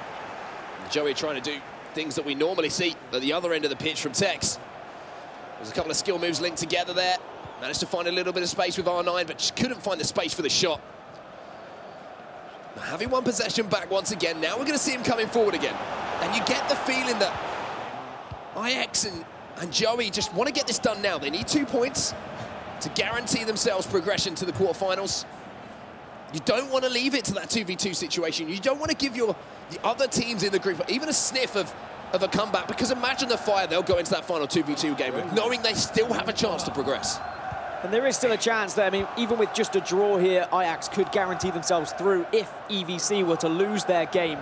However, EVC have just gone 1-0 up. I can see that in the corner of my eye. So that does add the pressure. And whether Ajax will know that information, whether the coach is going to be feeding that to them, you imagine not. You imagine they will be purely focused on just controlling it, because it is in their hands. They just need to get 2 draws or 1 victory. Again, sounds simple. Remember, they're playing the #1 ranked Xbox and the #1 ranked PlayStation player. Probably about as hard a task as you can possibly imagine. Kante gets an important touch on that. Tex was trying to read that pass across and cut the passing lane, but used the goalkeeper instead. Look how quickly Tex switches off players. He'll switch with a player, he'll slightly press, and then he'll switch back to another player, slightly press, switch back to that previous player, press some more. He's even unpredictable in his defending. He's so difficult to go up against. Here is Tex then. That pass doesn't find its intended target, unfortunately for him, and it's going to be a switch of play across to Sergio Ramos there. Slightly risky pass, and it's fired forward now. Ronaldo on that right-hand side. One high up the pitch, though, by Ruud Gullit for Tex, and he's going to be looking for these runners. And one area you've always got to be careful of when you go up against Tex is these positions just in behind the fullbacks. He's so good at isolating a player and beating him, and the last thing you can do is when you do win that ball back is give it straight back to him. He really does look to get down that wing, because he does utilise 5-star skillers quite effectively. Dancing his way into the box, and Mbappe smashes one in, bottom right-hand corner. If it was a dance, it was more of a hip-hop dance. It wasn't really anything special or creative. It was just a simple touch to the left-hand side. Got the job done. And now look at the body language of the Ajax guys. Danny looking a little bit nervous. He probably is aware, potentially, of some of the scores that are coming in at the moment. Joey's trying his best to just obviously focus on what's in front of him. It's only 1 goal. Very easy to pull it back, or at least create the opportunities to do so. But the pressure level has just been ramped up. CR7 towards the back post. It's nodded down inside the box. Ferdinand clears. Scary moment there for Tex. Just decides to get rid. And sometimes when you've got CR7 up top, just sending the ball long, sending the ball high is the best way of actually retaining possession and looking to create a chance from those knockdowns. Good news for Ajax fans, though. You can see in the top right-hand corner, you just saw Al Nassr equalised with EVC. EVC have to win that game to stay in with a chance of knockouts. If they lose, I think Ajax automatically qualify through. Great ball over the top here, CR7. Is he going to beat De Gea to it? No, he isn't, the Spaniard. With just enough pace to get to that one.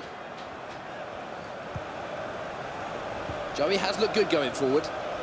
And even though he's a goal behind, he's still very patient in his build-up. Again, using the sprint speed of Marcelo out on this left-hand side, it opens up more of his attackers to get forward, but maybe just holding onto the ball a little bit too long there. Maybe could have just hit across to the back post early, or even just tried to play it across goal with a low driven.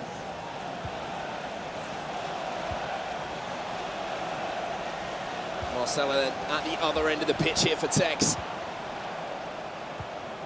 And he's under no pressure at the moment. Can just play the game at his pace. Look to carve an opening here, CR7. Tries to play the return ball back to Neymar. Gets intercepted. Big switch of the play here. Coming in from Joey. And now R9's in behind Marcelo momentarily, but look at that for a tackle from the Brazilian. Sometimes we talk about his lack of defensive plays when we're talking about him aerially, excuse me, but on the floor, one of the best in the game. With that standing tackle, with those sliding tackles, you really can't find a better left back. Here's Tex again on this left-hand side. He really is targeting this side. Maybe just trying to threaten the El Tornado back post cross. But he's not going for the simple option. He's instead just playing it inside, trying to surprise his opponent. And I mean, if you look at Tex's tournament record, you can understand why people fear him. Tex then wins the ball back on the edge of the box, and here's Neymar. Beautiful fake shot. What a finish there from Tex. Fist pump from him. I'm sure there was a let's go as well. Sip of water. He knows his job, and that's just to win games of FIFA. Headset off for Joey. It really is go time now for the Ajax guys. They want to get this done now. Joey won't want to put the pressure back on himself and Danny. As we hear that half-time whistle going, he has had chances, but Tex goes into the break here down with a 2-goal advantage. I mean, this is Tex's, what, 7th tournament in the space of just 3 or 4 months. Winning 2 back-to-back, of course, in Bucharest, then getting to that console final in London, and then 3 console semi-finals in a row at LQEs and Foot Champs. He's had an absolutely phenomenal year. As we take a look at some of the goals in the other games, as we said, this is a massive game for ECV. They have to win to be able to get a chance at qualifying to knockouts. And of course, this is the same group that same 2 teams that are in Group D at the moment from the game we were just watching. So the impact of this game will directly affect the game that we were just previously watching as we see some of these goals go in. It's currently tied up at 1-1, but now as we roll across to Group B now, we're going to watch NFG going up against FaZe Clan. And we can see FaZe Clan taking the lead there, finding R9 inside the box, and a nice finesse finish across the goalkeeper. And of course, this another huge game as they all are in round 3. FaZe Clan currently 2 points ahead of NFG, so very important goals over in that group. But now, back to our original game, Kings Esports versus Ajax. Still with a 2-0 lead as we get underway in the second half. So everything poised beautifully here in our final round of matches. Obviously, only 2 teams can qualify from these groups.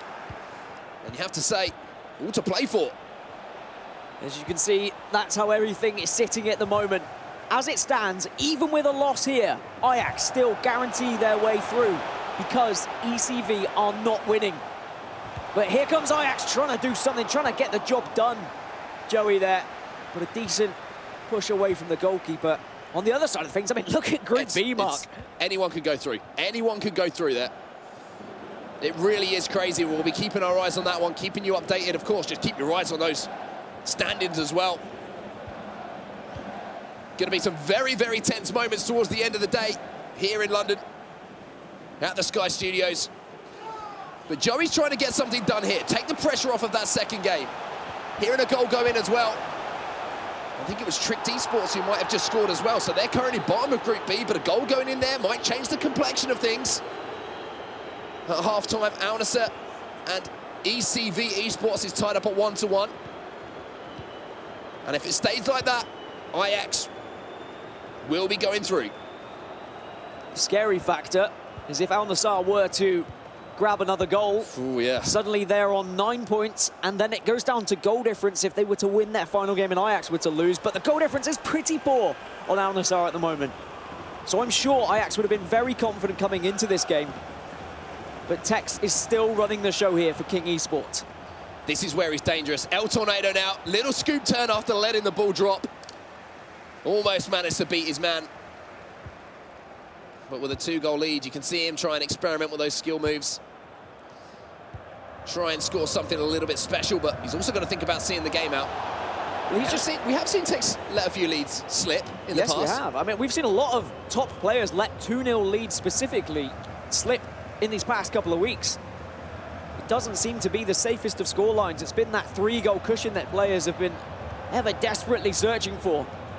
It's Tex going forward. He chips it up for the El Tornado, but then he sees if there is a player back post. If he's not, he changes his mind. Tex then coming forward inside the last half hour now. Neymar, again, utilising those 5-star skill combinations there with the little ball roll, and the little chop behind. Building up slowly here, just taking time out of the game as well, and this has got to be frustrating, not only for Joey, but for Danny, who's watching as well, knowing that it could potentially all come down to those two. At the end of the day, the 2v2, and this game is slipping through their fingers as Neymar times the finishing at the near post. Tex 3 to the good now. And I'm sure that Danny now behind Joey is going to be keeping a close eye on the game between Al Nassr and ECV. Because currently they still go through, and they will be very concerned if it has to be some sort of points from the 2v2 game. I wouldn't be surprised if Joey just quickly asked the coach behind him what's happening elsewhere. It's always going to be a tough task going up against Tex, but it has been an impressive performance from him. Very versatile going forward, as usual. Here's Neymar then. Little flip-flap after the waka-waka. Ferdinand comes in with a towering header to win the ball back, and you can see Joey's getting a little bit desperate now, just firing the ball forward in the air. And you can't be too surprised trying to get that ball forward as quickly as possible. Tex now just playing with his food at the moment. Ronaldo, there's the rainbow flick. Ooh, Varane had to get that header in, as we'll bring you an update now from Imperial versus Tricked Esports. And you can see here, a penalty given here, and Tricked Esports with the chance to go ahead from the spot. Hullet stepped up and Hullet put it away. And of course, I mean, that really did change the whole dynamic of this group. It meant that everyone is within 3 points of each other over in Group B now. So this last match of the round is going to be very nail-biting for all teams involved. Speaking of biting nails, Tex is going to make his opponent. Oh, it hits the post. Don't worry about it. He gets the reward of the rebound. 4-0 now. It was already over anyway. But I'm sure on the mind of Joey and the Ajax team is goal difference. Do not give away too many goals here. And the scary thing for them now is the last thing you want to hear is a scream from anywhere in here at the Sky Studios, because you don't know where it's coming from. And if there is a goal scored, which there just has been, Dan. It wasn't much of a scream, but Al Nassr have taken a 2-1 lead against ECV. Things just got interesting. Well, that's why this 4-goal difference is so huge, and that's probably what Ajax are talking about. Do you just go defensive? You just hold this 4-0 deficit at the moment. Aren't they even aware of it, Dan? Because otherwise, suddenly their goal difference isn't going to look so good. Oh, wow. What an end this could be. And look at that ultra-defensive game plan. When 4-0 down, it looks like the Ajax boys know what they have to do. But at the same time, do you want to invite pressure from Tex the way he's playing? Do you want to give him room in and around the box? No. Because if there's one player here who can chip away at a goal difference, it's the man in the bottom left-hand side of your screen. This is, in my opinion, a little bit risky from the Ajax boys. But I think with the way that Joey's just been trying to play his own game and he's being dominated by Tex, really, it makes sense just to try and keep this goal difference as best as possible, because as they have most likely heard the result coming in, or sorry, the goal coming in elsewhere with Al Nassr taking the lead now, they know if they were to lose the 2v2 and Al Nassr were to win their 2v2, suddenly they're joint on points and it would come down to that goal difference. It's very important that they don't concede any more goals. Well, Marcelo is going to release Kylian Mbappe down that left-hand side, and Tex, he's just got to play his game. Neymar now, twisting and turning, and you can see there's a little bit of panic in the defending here. Quick player switching. Last thing you want to do is concede another one here. So many men behind the ball here for the Ajax boys. Neymar inside the box, drag back. Another drag back, has to beat one more man. Tex is beating them all. He gets round the outside, Tex! Oh, it would have been magic. He had Joey under his spell. Joey looks back to Danny. He just blows a sigh of relief, but he needs to stay focused from this corner. Neymar! Oh my goodness, Tex just trying to rub salt in the wounds. And surely now, Ajax just slowly but surely keep this game with just a 4-goal deficit. As I am hearing screams around me, and screams of scary things. Especially when you're not sure what's going on, when you're still playing your game, when you're still trying to get the job done. As Tex comes forward once more, he times it beautifully, and it's another one. 5-0. Tex is taking no prisoners here. And even with everyone behind the ball, you can't give that space to R9. You can't give that space to Tex. Because he will find that top right-hand corner. And that goal difference, which was incredibly far ahead of Al Nassr, suddenly does not look as comfortable for Ajax. And their tournament is still in the balance here. King Esports have shaken things up. Well, we're going to hop over now to NFG Dragon. Taking, I believe he's playing TAS there, from FaZe. FaZe currently 2-1 up. And they're currently top of their group as well. I believe actually second place before this got underway. So this will be a huge, huge win. As I say, whoever picks up a win here, it would be absolutely huge for. Such a tight group, Dan. I mean, this would guarantee FaZe through if they were to take down NFG, put FaZe on 15 and keep NFG at 10. So they would be their closest competition. It means they soar on through to the knockout rounds. Ooh. Scary moments there in defence. And you can start to see a few risky touches. A little bit of sweaty palms coming in at this point. And now we are going to see the pause coming in. Got to get back into this one. As it stood before this game, Dan. Sorry to cut you off, just to let everyone at home know. Imperial sat there, 12 points. FaZe Clan, 12 points. Tricked, 10 points. And NFG, 10 points. So that's how close it is at the moment. And earlier, Tricked were beating Imperial as well. So that means that even if NFG were to lose this, they still have a chance going into that final game of this round. But it would be FaZe going through to the knockouts. They just have to close this one out, and it's TAS who has done fantastically this tournament at closing out games. He says that he feels like this is more like his comfort zone. It's more like FIFA 17. He's defending well, and he's confident. Here's Vieira then, inside the box. Messi tries to burst onto his left foot with that fake shot. And we've seen how good TAS is, as you say, Dan, at seeing out these games, drawing on those years of experience in these situations. It's up to Dragon now, another man who has experience on his side, to find a way to get this ball back and create just one more chance to at least get something out of this game. First, you have to get the ball back, so you're going to have to apply that pressure. Naturally, you're going to draw players out of position, which is going to leave even more space for TAS to dart into. There are the current group standings. King Esports, guaranteed to be through. FaZe Clan, as it stands, guaranteed to be through. Oh. However, still in the balance for Ajax, still in the balance for Al Nassr. ECV, they're out. Still in the balance for Tricked and NFG. It could go any... That Group B is insane.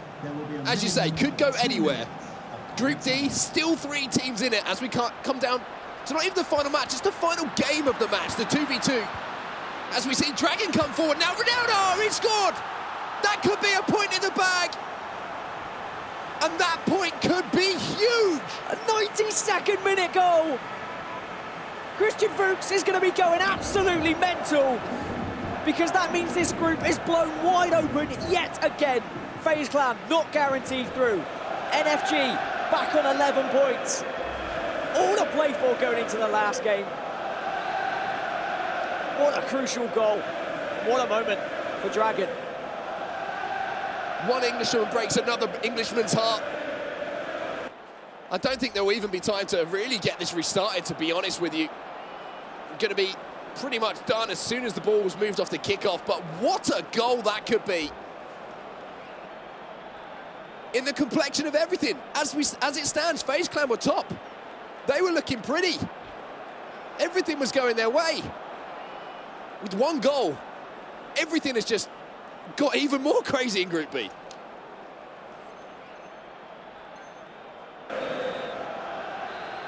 Is there going to be time for one attack, or is the referee just going to put that whistle to his mouth? And there it is the whistle, and with the final kick of the game, basically Dragon rescues a point for NFG. Tass has already gone. He can't believe it. He done nothing. He can't believe it, and can you blame him? I mean, he was so close to securing his team into the knockout stages, but now FaZe are going to have to go into the 2v2, still requiring points. There's the table for you. Look at that. Look how close it is, Mark. I mean, the goal difference is going to be absolutely crucial here, and Imperial are the ones who dominate it.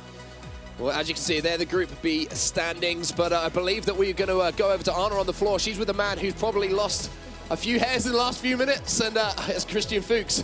Best of luck. Thanks, guys. I'm here with Christian Fuchs, and your team just scored a goal in the 90th minute to tie it up. Now you need one more win. Have you ever been in a game yourself that was this challenging? No, this is very mental here. I think the boys, they're growing with the challenge. I mean, the two last games were incredible. Coming back in the very last minute opens obviously up the table for us, and with a win we can go through. Coming back from being down is what Albaha is known for here in FIFA. He did that in the 2016 Grand Final, so you have a good chance with that. What are you looking forward to in this last game? Just a win. That's all we need. At this point, that's all you can focus on is a win. Exactly. Can be a scrappy win. I really don't care. The boys, again, they got better within the tournament. Started very slow, but they are now in the. I believe in them. I wish them big luck. Yeah, you have right now to go talk to them. What are these words of encouragement? There's not so much I can encourage them. I think they know they have it still in their own hand, and they will give everything to get a win. Well, they know you're there rooting them on. I wish you the best of luck in the next round. Thank you.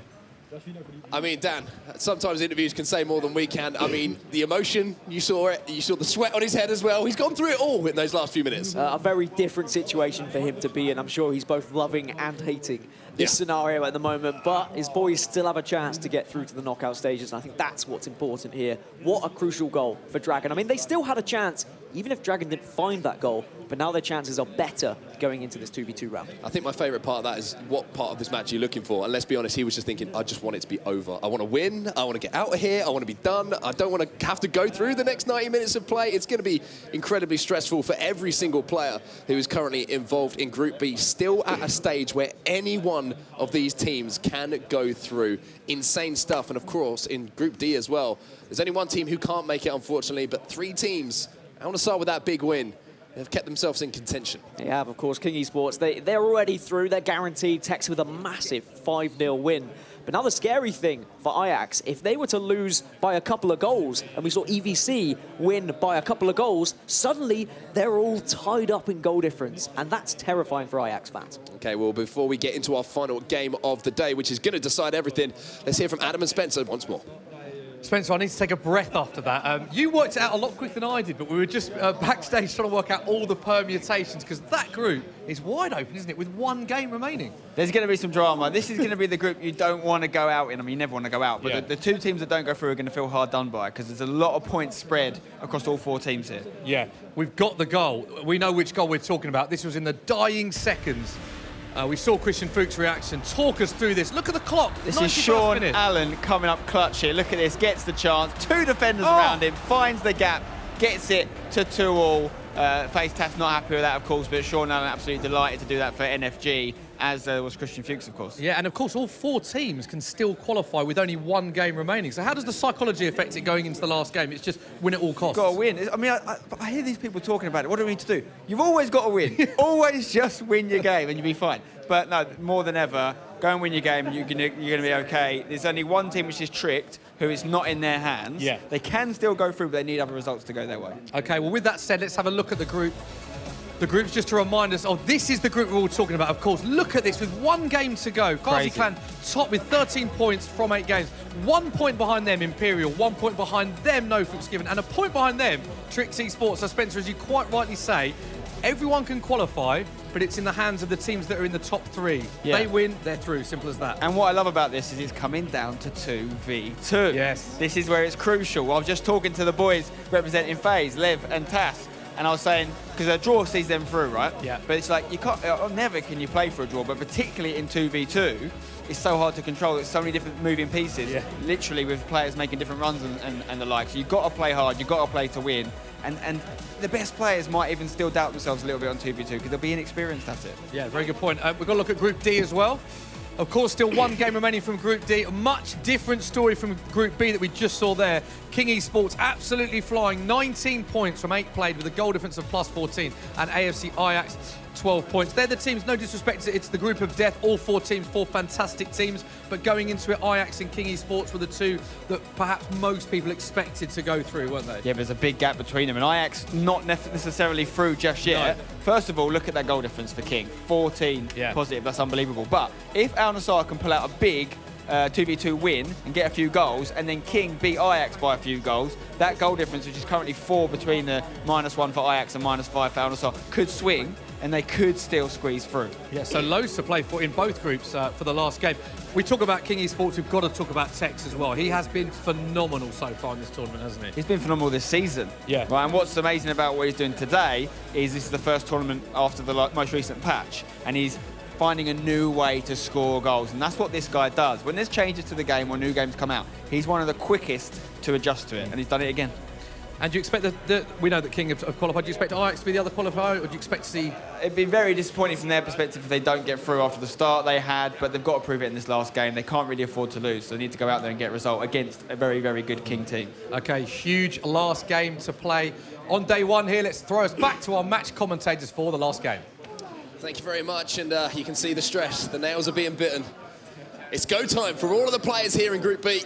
It's time to turn up or go home. Yeah, it's now where you really get to crunch time, where you really see who is made for FIFA esports, who is actually going to be able to take this moment, seize it, and move on and progress to those knockout rounds. FaZe, they had the chance to get through. TAS was so close, literally seconds away from getting through. And then a last-minute goal from NFG just punishes him, and it's heartbreaking for him, but now she needs to put it to one side. The beauty of it all is that this is going to be an exciting game. Every single game that we jump to has different permutations for who can go through, who's not going to go through. And the thing I want to focus on is the goal difference thing between Ajax and Al Nassr. 4 goals sounds like a lot, but then you realise that Ajax are playing the team who are top of the table at the moment, who are absolutely flowing at the moment. They only have to lose 2-0. They have to lose 2-0, and Al Nassr only have to win 2-0. So it's not like a crazy swing that has to happen here. Anything is still possible. So, I mean, we talk about the pressure of trying to beat a fellow pro in competition play. Go back to Swiss format, for example, when things are stressful enough, but you kind of have a little bit of a buffer. You can lose games. In this kind of scenario now, where you have your teammate next to you, you cannot make that mistake. You have to make those plays. And the fact it's 2v2 is going to highlight those moments even more. And the benefit for Al Nassr is going up against ECV, who are eliminated, unfortunately. Commiserations to them. But how is that going to affect them mentally?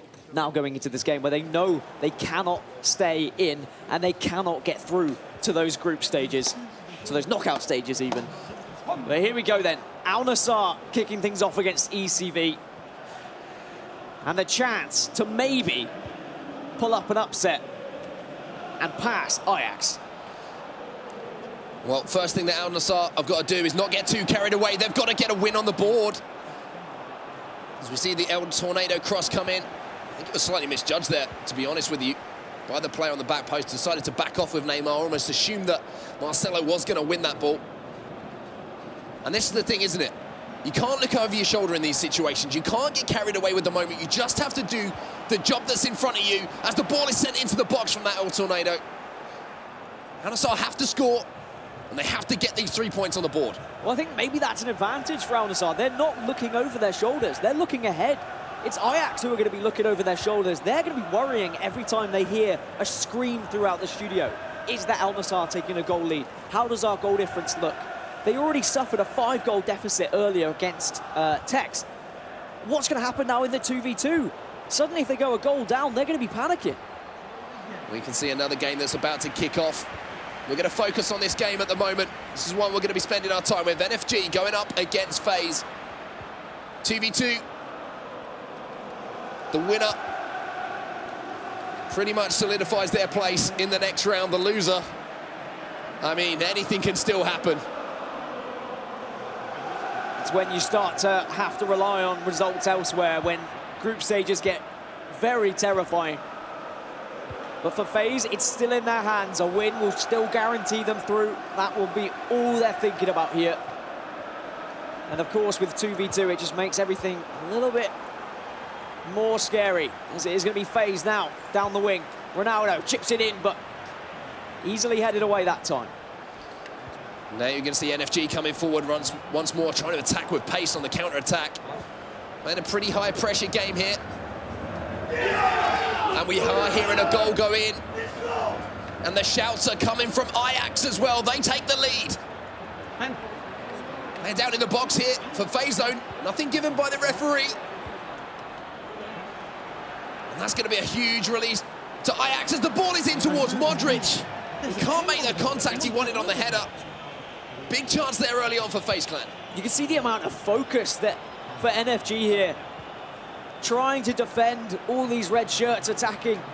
Making sure they don't bring that one player a little bit too far out of position. We are going to see mistakes in this game. Pressure is going to apply to these players. And that is going to make for certainly an exciting end to this group stage. So FaZe on the attack again down this left-hand side with Marcelo. Leventas put themselves in a good position. But unfortunately for them, it's not a good enough position to not have the pressure on this game. Tries to find the ball back to Marcelo, who made the overlapping run, and now there is going to be space in that left-back position. With Marcelo caught up the pitch, and look at the blue shirts that are streaming forward here. For NFG, Mbappe inside the box, looks towards the back post. Couldn't find that player. And now it's going to be FaZe on the attack again, and Marcelo doing more offensive work than defensive in this game. One of the most interesting things to watch with the 2v2 is where that second player is moving to. A lot of the time they are just sprinting down those wings and offering up the opportunity of playing a through ball. But then as soon as they get into that offside position, they quickly switch to the next player. They'll make a similar run, or they'll backtrack and offer a pass in the midfield. It does just add an extra element. It's the El Tornado. Hullit's under it, and Hullit scores! First strike to FaZe Clan. And that is the advantage of having that man so far up the pitch. Hullit is going to win those headers. You don't just have to rely on Cristiano Ronaldo. It almost felt like Hullit didn't even need to jump there. Because who's he being marked by? He's being marked by Luka Modric. And there is no way in any iteration of football or FIFA, real or just technology, Modric is never winning that. First blow to FaZe Clan then. NFG. They managed to rescue something in the last game, but now, with their tournament life potentially on the line here, and 20 minutes gone in this 2v2, they're the ones who are pushed onto the back foot. Mbappe finds the goal scorer, Ruud Hullit now, and FaZe are starting to look pretty dangerous in and around this 18-yard box. They're getting a little bit lucky. Oh, it's just wide of the upright. Tash jumps out of his chair. A smile from Dragon on the other side of things, and a deep breath, I think, from Mo Al-Bakr. NFG have looked fairly weak when it does come down to 2v2. I've sat over next to them when they've been playing. Frustration does start to kick in a little bit, but individually, very experienced players. Of course, players who faced off against each other in the 2016 FIWC finals. Now they need to come together to make sure they secure some points. A loss here for NFG would see them eliminated. Corner then for FaZe. We have seen how dangerous set pieces can be for teams. We've seen a lot of goal-scoring opportunities created. take this one short. Marcelo again looking for that El Tornado. And with the success they've had, Dan, you can't blame them. Another benefit of having Marcelo on the pitch. Not many fullbacks do have 5-star skills. Oh, just wide of the upright there. And again, you might be able to hear through our headsets. That's how loud it is. Ajax have doubled their lead. And that might just be enough, unless we see something special from King Esports. Ajax should be able to secure their spot in the knockouts.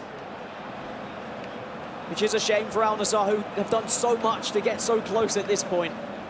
It looks like their road might be coming to an end. Ferdinand has to come across then for NFG to make the challenge on R9 as he was looking to burst away with that fake shot. 15 minutes or so to go to half-time. Score update from the other game as well. It's 0-0 between Imperial and Tricked Esports. I'm sorry to burden you with this, Dan, but you're going to have to take care of the maths. It's all right, I'll keep you updated. All you need to know at the moment is NFG need points. Beautiful Otherwise, cricket. they are going to be kicked out of the competition. I think it's interesting to see how the players are using the radar in 2v2. Of course, the radar at the bottom, very important in 1v1 scenarios, but even more so in 2v2, just to keep track of where your teammate is, where they're making those runs. Am I needed to switch the ball? Where is my opposition 2 players situating themselves? Always have to keep an eye down there. Almost deja vu then with Rio Ferdinand coming across to make that tackle. Marcelo now wins another throw in here. Actually, it's going to go the way of NFG, so they get possession back just before half-time here. Can they create a chance? Much like Dragon managed to keep their chances alive in this group. In the last game, tries to find Mbappe around the corner, does find Mbappe, but another Frenchman comes in to win the ball back, but it's given away again. Loose play here from the FaZe guys, but they kind of get away with it, to be honest with you. Oh, and they've given it away. They just need to be very careful with these balls. Playing with fire here. Across, but maybe they're going to get a chance regardless. It might be one of the last attacks in this first half. Goes out for a corner. Are we going to see a similar effect of dragging that player close, going for the El Tornado, crossing it in, or are they going to go for something a little bit different? Different this time. Whips it in. Oh, my word. It was a towering header. I think it was Sergio Ramos there who got up in the middle. Doesn't find the back of the net, though. We're into stoppage time here. 3 minutes to be added on at the end of this first half. And NFG, regardless of the fact that going forward they haven't offered an incredible amount of pressure, they have defended well, aside from that first goal. There was a man out left. I think it was Marcelo darting down the left wing. There was 3 minutes of added on time, so there is still one last chance. Ronaldo then finds the ball back to Marcelo. Is that going to be a corner or a goal kick? It's going to be the half-time whistle. FaZe Clan lead 1-0. It's currently 0-0 in the other game as well between Imperial, and Tricked Esports. So no goals to report from the other game of the group. So as it stands, it would be FaZe and Imperial going through. If Imperial and Tricked were to remain 0-0 and this game were to remain FaZe winning, but we'll move over to Ajax and King Esports and have a look at the goals that were scored over there. We heard the roars, we saw the reactions from Ajax as they took. It's another header from Bullet. It was a 2-goal lead in the end. And it's what they needed, Mark. If they had gone a goal down, I would have been very worried for this Ajax team. Beautiful cutback there, great finish from Kante. In the middle there, we talked about that Team of the Year foot item, how many important goals he's scored in recent times. And it is actually King Esports who managed to pull one back, so that's why it went a little bit more quiet in the room. CR7. Now let's have a look at the goals from the other game in that group, Al Nassr versus ECV Esports. And it will be a shame for Al Nassr to hear that Ajax are leading, but they have to do the job anyway. They have to get a very heavy win to have any chance. And that is quite a spectacular goal as ECV showing what they're made of. They might be eliminated from the competition, but they are trying to eliminate Al Nassr as well. And you have to feel with a 2-goal lead, surely they've done enough to do that. Funnier things have happened, Dan. We've seen how these games can turn in just a few minutes. We're back into the second half here of the 2v2 between FaZe and NFG. NFG need goals. At what point in this game do you think that formation is going to be adjusted? Those tactics are going to be adjusted, getting more players forward, because at the moment, possession has been so heavy in the hands of FaZe that NFG haven't really had the opportunity to even formulate some attacks of their own. But at the same time, FaZe haven't looked particularly terrifying going forward either. NFG will certainly feel like they're in this one. But they'll want to be getting 3 points, not just the one. Oh, it's a ball roll. Oh, it's the crossbar. Loops towards goal. And they are the margins that we play with. And NFG are just going to be crying out for a little bit of Lady Luck to be on their side, to give them that chance. But you are right. The further we get into this game, the more likely we're going to see an all-out attack from NFG. Sending everything forward here. Here come NFG again. Eusebio. Defender just got enough of that to send it back to Marcelo. And now there is going to be space in behind. And there's one man you don't want running into that space. It's CR7, drives round the outside of his man. Pull it over, he's not needed. And Ronaldo might have just booked FaZe Clan into tomorrow's knockout rounds. And not just that, but they're already knocking teams out. It would eliminate NFG as well. Maybe, I think. And as it stands elsewhere with Tricked drawing 0-0 with Imperial, it means NFG needs 3 goals to have any hope of going through to tomorrow. Great finish there from FaZe. Nice low-driven shot. Timed it perfectly. Now, they were already in the knockout stages once, and it got taken away from them in the dying moments. But surely with a 2-goal cushion, they can just defend this lead now. Let's see how they deal with the pressure, if they can learn from the lessons that we just saw. Imperial have just gone 1-0 up over Tricked Esports. And that's even worse news for NFG, because that means that NFG definitely need 3 goals. They have to beat FaZe to get through. That would be the only way now. With every single second that's ticking past, that dream becomes a little bit further out of reach. FaZe from the restart here from the free kick. Sent towards the back post. You can see the as it stands there on the left-hand side of your screen as well. FaZe Clan, 16 points. Imperial now on 15 points behind them, having taken the lead. NFG, 11, Tricked on 10. On the other side of things look pretty much wrapped up for Ajax, bar a miracle. But there is still time, Dan. And when there's time, there's always a chance. Certainly have seen 3 goals scored in this space of time.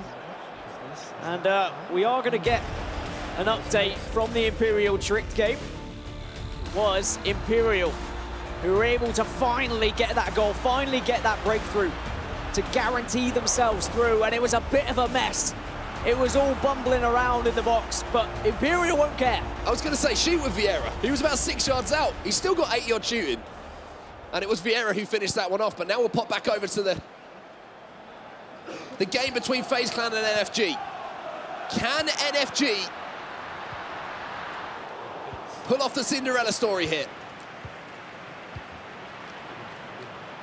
Or are FaZe just going to keep throwing everything forward here? A 3rd goal definitely would be a nail in the coffin. You saw the thumbs up there from Tass. I think Lev's in charge of moving that goalkeeper. Big save coming in from the Dutchman. Now FaZe going to build again.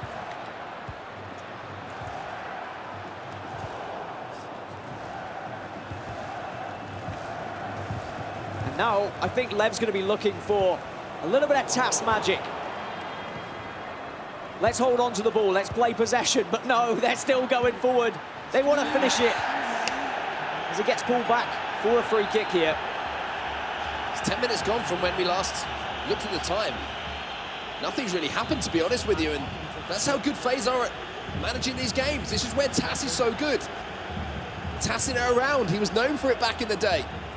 Keeping possession when the game's clock was dwindling down. And for NFG, it's just prolonging the agony. They need this ball back, Dan, and they need it now.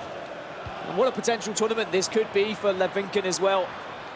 Currently sat 12th in the Global Series rankings. He has the chance to rise up into that top 10. He made a name for himself already earlier in the year. And now, under the FaZe roster with Tass, these two do look like a formidable force, both individually and in the 2v2. Possession finally going to go back to NFG here. But they need to move quickly. And they need to move effectively as well in this attack. Neymar now on this right-hand side.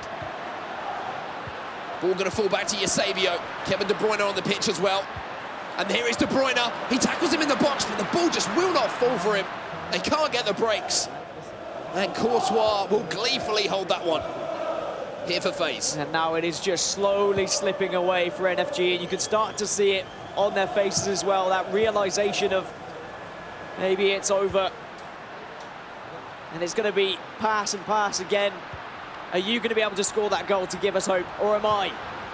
It's driven across the box, but Kante doing what Kante does best, just nipping at the heels of anyone that has the ball. And now simple possession-based football to close this out for FaZe.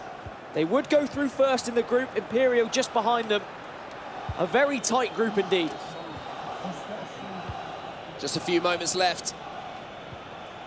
And NFG will be crashing out of the FIFA E-Club World Cup. Messi now inside the box, couple of roulettes. Couldn't get past his man though. And you just feel that the time is against them here. It's been a fantastic effort. Arguably one of the moments of the day from Dragon with that last second goal to send it to this 2v2 game, to put so much on the line. But unfortunately, Dan, it just doesn't look like it's going to be enough. And FaZe, how impressive have they been today? I'm really excited to see what FaZe can offer tomorrow. I think they are going to be one of the teams to beat. They're one of my favourites, because they just look scary in every aspect, whether it's on PS4, Xbox, or in this 2v2. Tass especially has impressed me today, especially if we consider how he played a couple of weekends ago in Bucharest, where he didn't really have much more dynamic than just going for those El Tornado crosses, but now it looks like he knows how he wants to approach games, and he's found the perfect partner for it as well. FaZe are cruising through. It's been a clinical performance, and in high-pressure games, if you can pull off performances like this, then it's potentially championship winning form, and FaZe Clan will solidify their place. The two players embrace there. Lev and Tass know that they've got the job done. We'll be seeing you guys tomorrow. And Imperial, I think, are currently drawing 1-1, but as far as I'm aware, as long as it stays like this, Imperial still go through. So that's important. They need to just hold on to this. It doesn't affect them in terms of they were never going to get first place anyway. FaZe has already secured that. However, for Tricked, they have an opportunity now to qualify through if they were to beat Imperial. So then, Tricked Esports, from out of nowhere, might be able to make it to Championship Sunday. Imperial are hanging on here towards the end of the game, 1-1. But they do have possession of the ball, and at this stage of the game, that's like gold dust, Dan. It's all about just keeping that possession. They can end it here. They can end it here. Neymar goes near post. Trick stay alive, but they need the ball back now. A corner will do for Imperial. They can just eat that clock away. Ball goes back towards the defenders. So much space. Switch the play. Eat away at the clock. Back towards the goalkeeper. But there are orange shirts pressing it, Mark. There are, but that is a great little ball from De Gea, just chipped into Varane. And there is the final whistle. They hold on. Imperial make it. But last time we were here, Dan, Ajax were 2 up. Now they're 3-2 down. They are, however, ECV did secure a victory against Al Nassr, so regardless, Ajax still through, but let's talk about the dominance of King Esports and how they've turned up today. They've answered all their critics or plaudits, whatever you want to call them.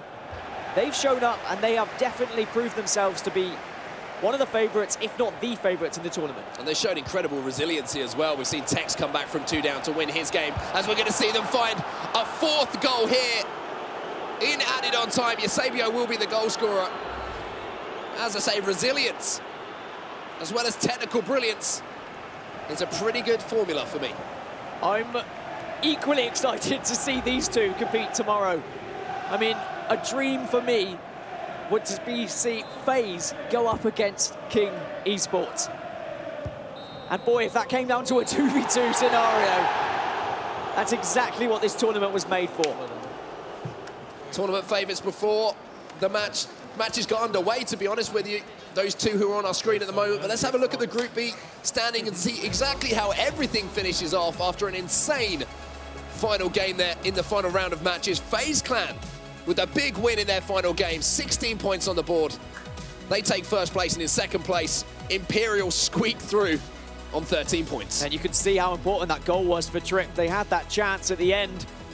Over on Group D, though, King Esports absolutely dominate the group. I hailed it the group of death, but they have shown that they are the best team available in the group. But Ajax just about survive after, well, a scary last couple of games in that round. Yeah, definitely showed some signs of weakness in those last couple of rounds, but they did make it through. So congratulations to Ajax. Let's have a look at Group A now. Obviously, we had these groups going on earlier today. Manchester City. We're talking about dominance. Look at those points on the board there, Dan. Not just the points, but the goal difference. They were winning, and they were winning emphatically.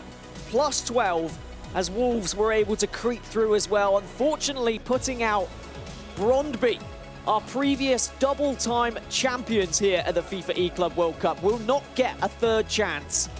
Let's take a look, though, at Group C, another group that was wrapped up earlier with Footballists taking that one. I don't think anyone would have expected it, looking at the group, but they topped it with 18 points. The final spot will, of course, go to Dijon. Fantastic performance from those two French players, Vitality and VFL Bochum. Unfortunately, going to be falling out of the tournament. But it's all set up beautifully for tomorrow, Championship Sunday. It's going to be one hell of a day.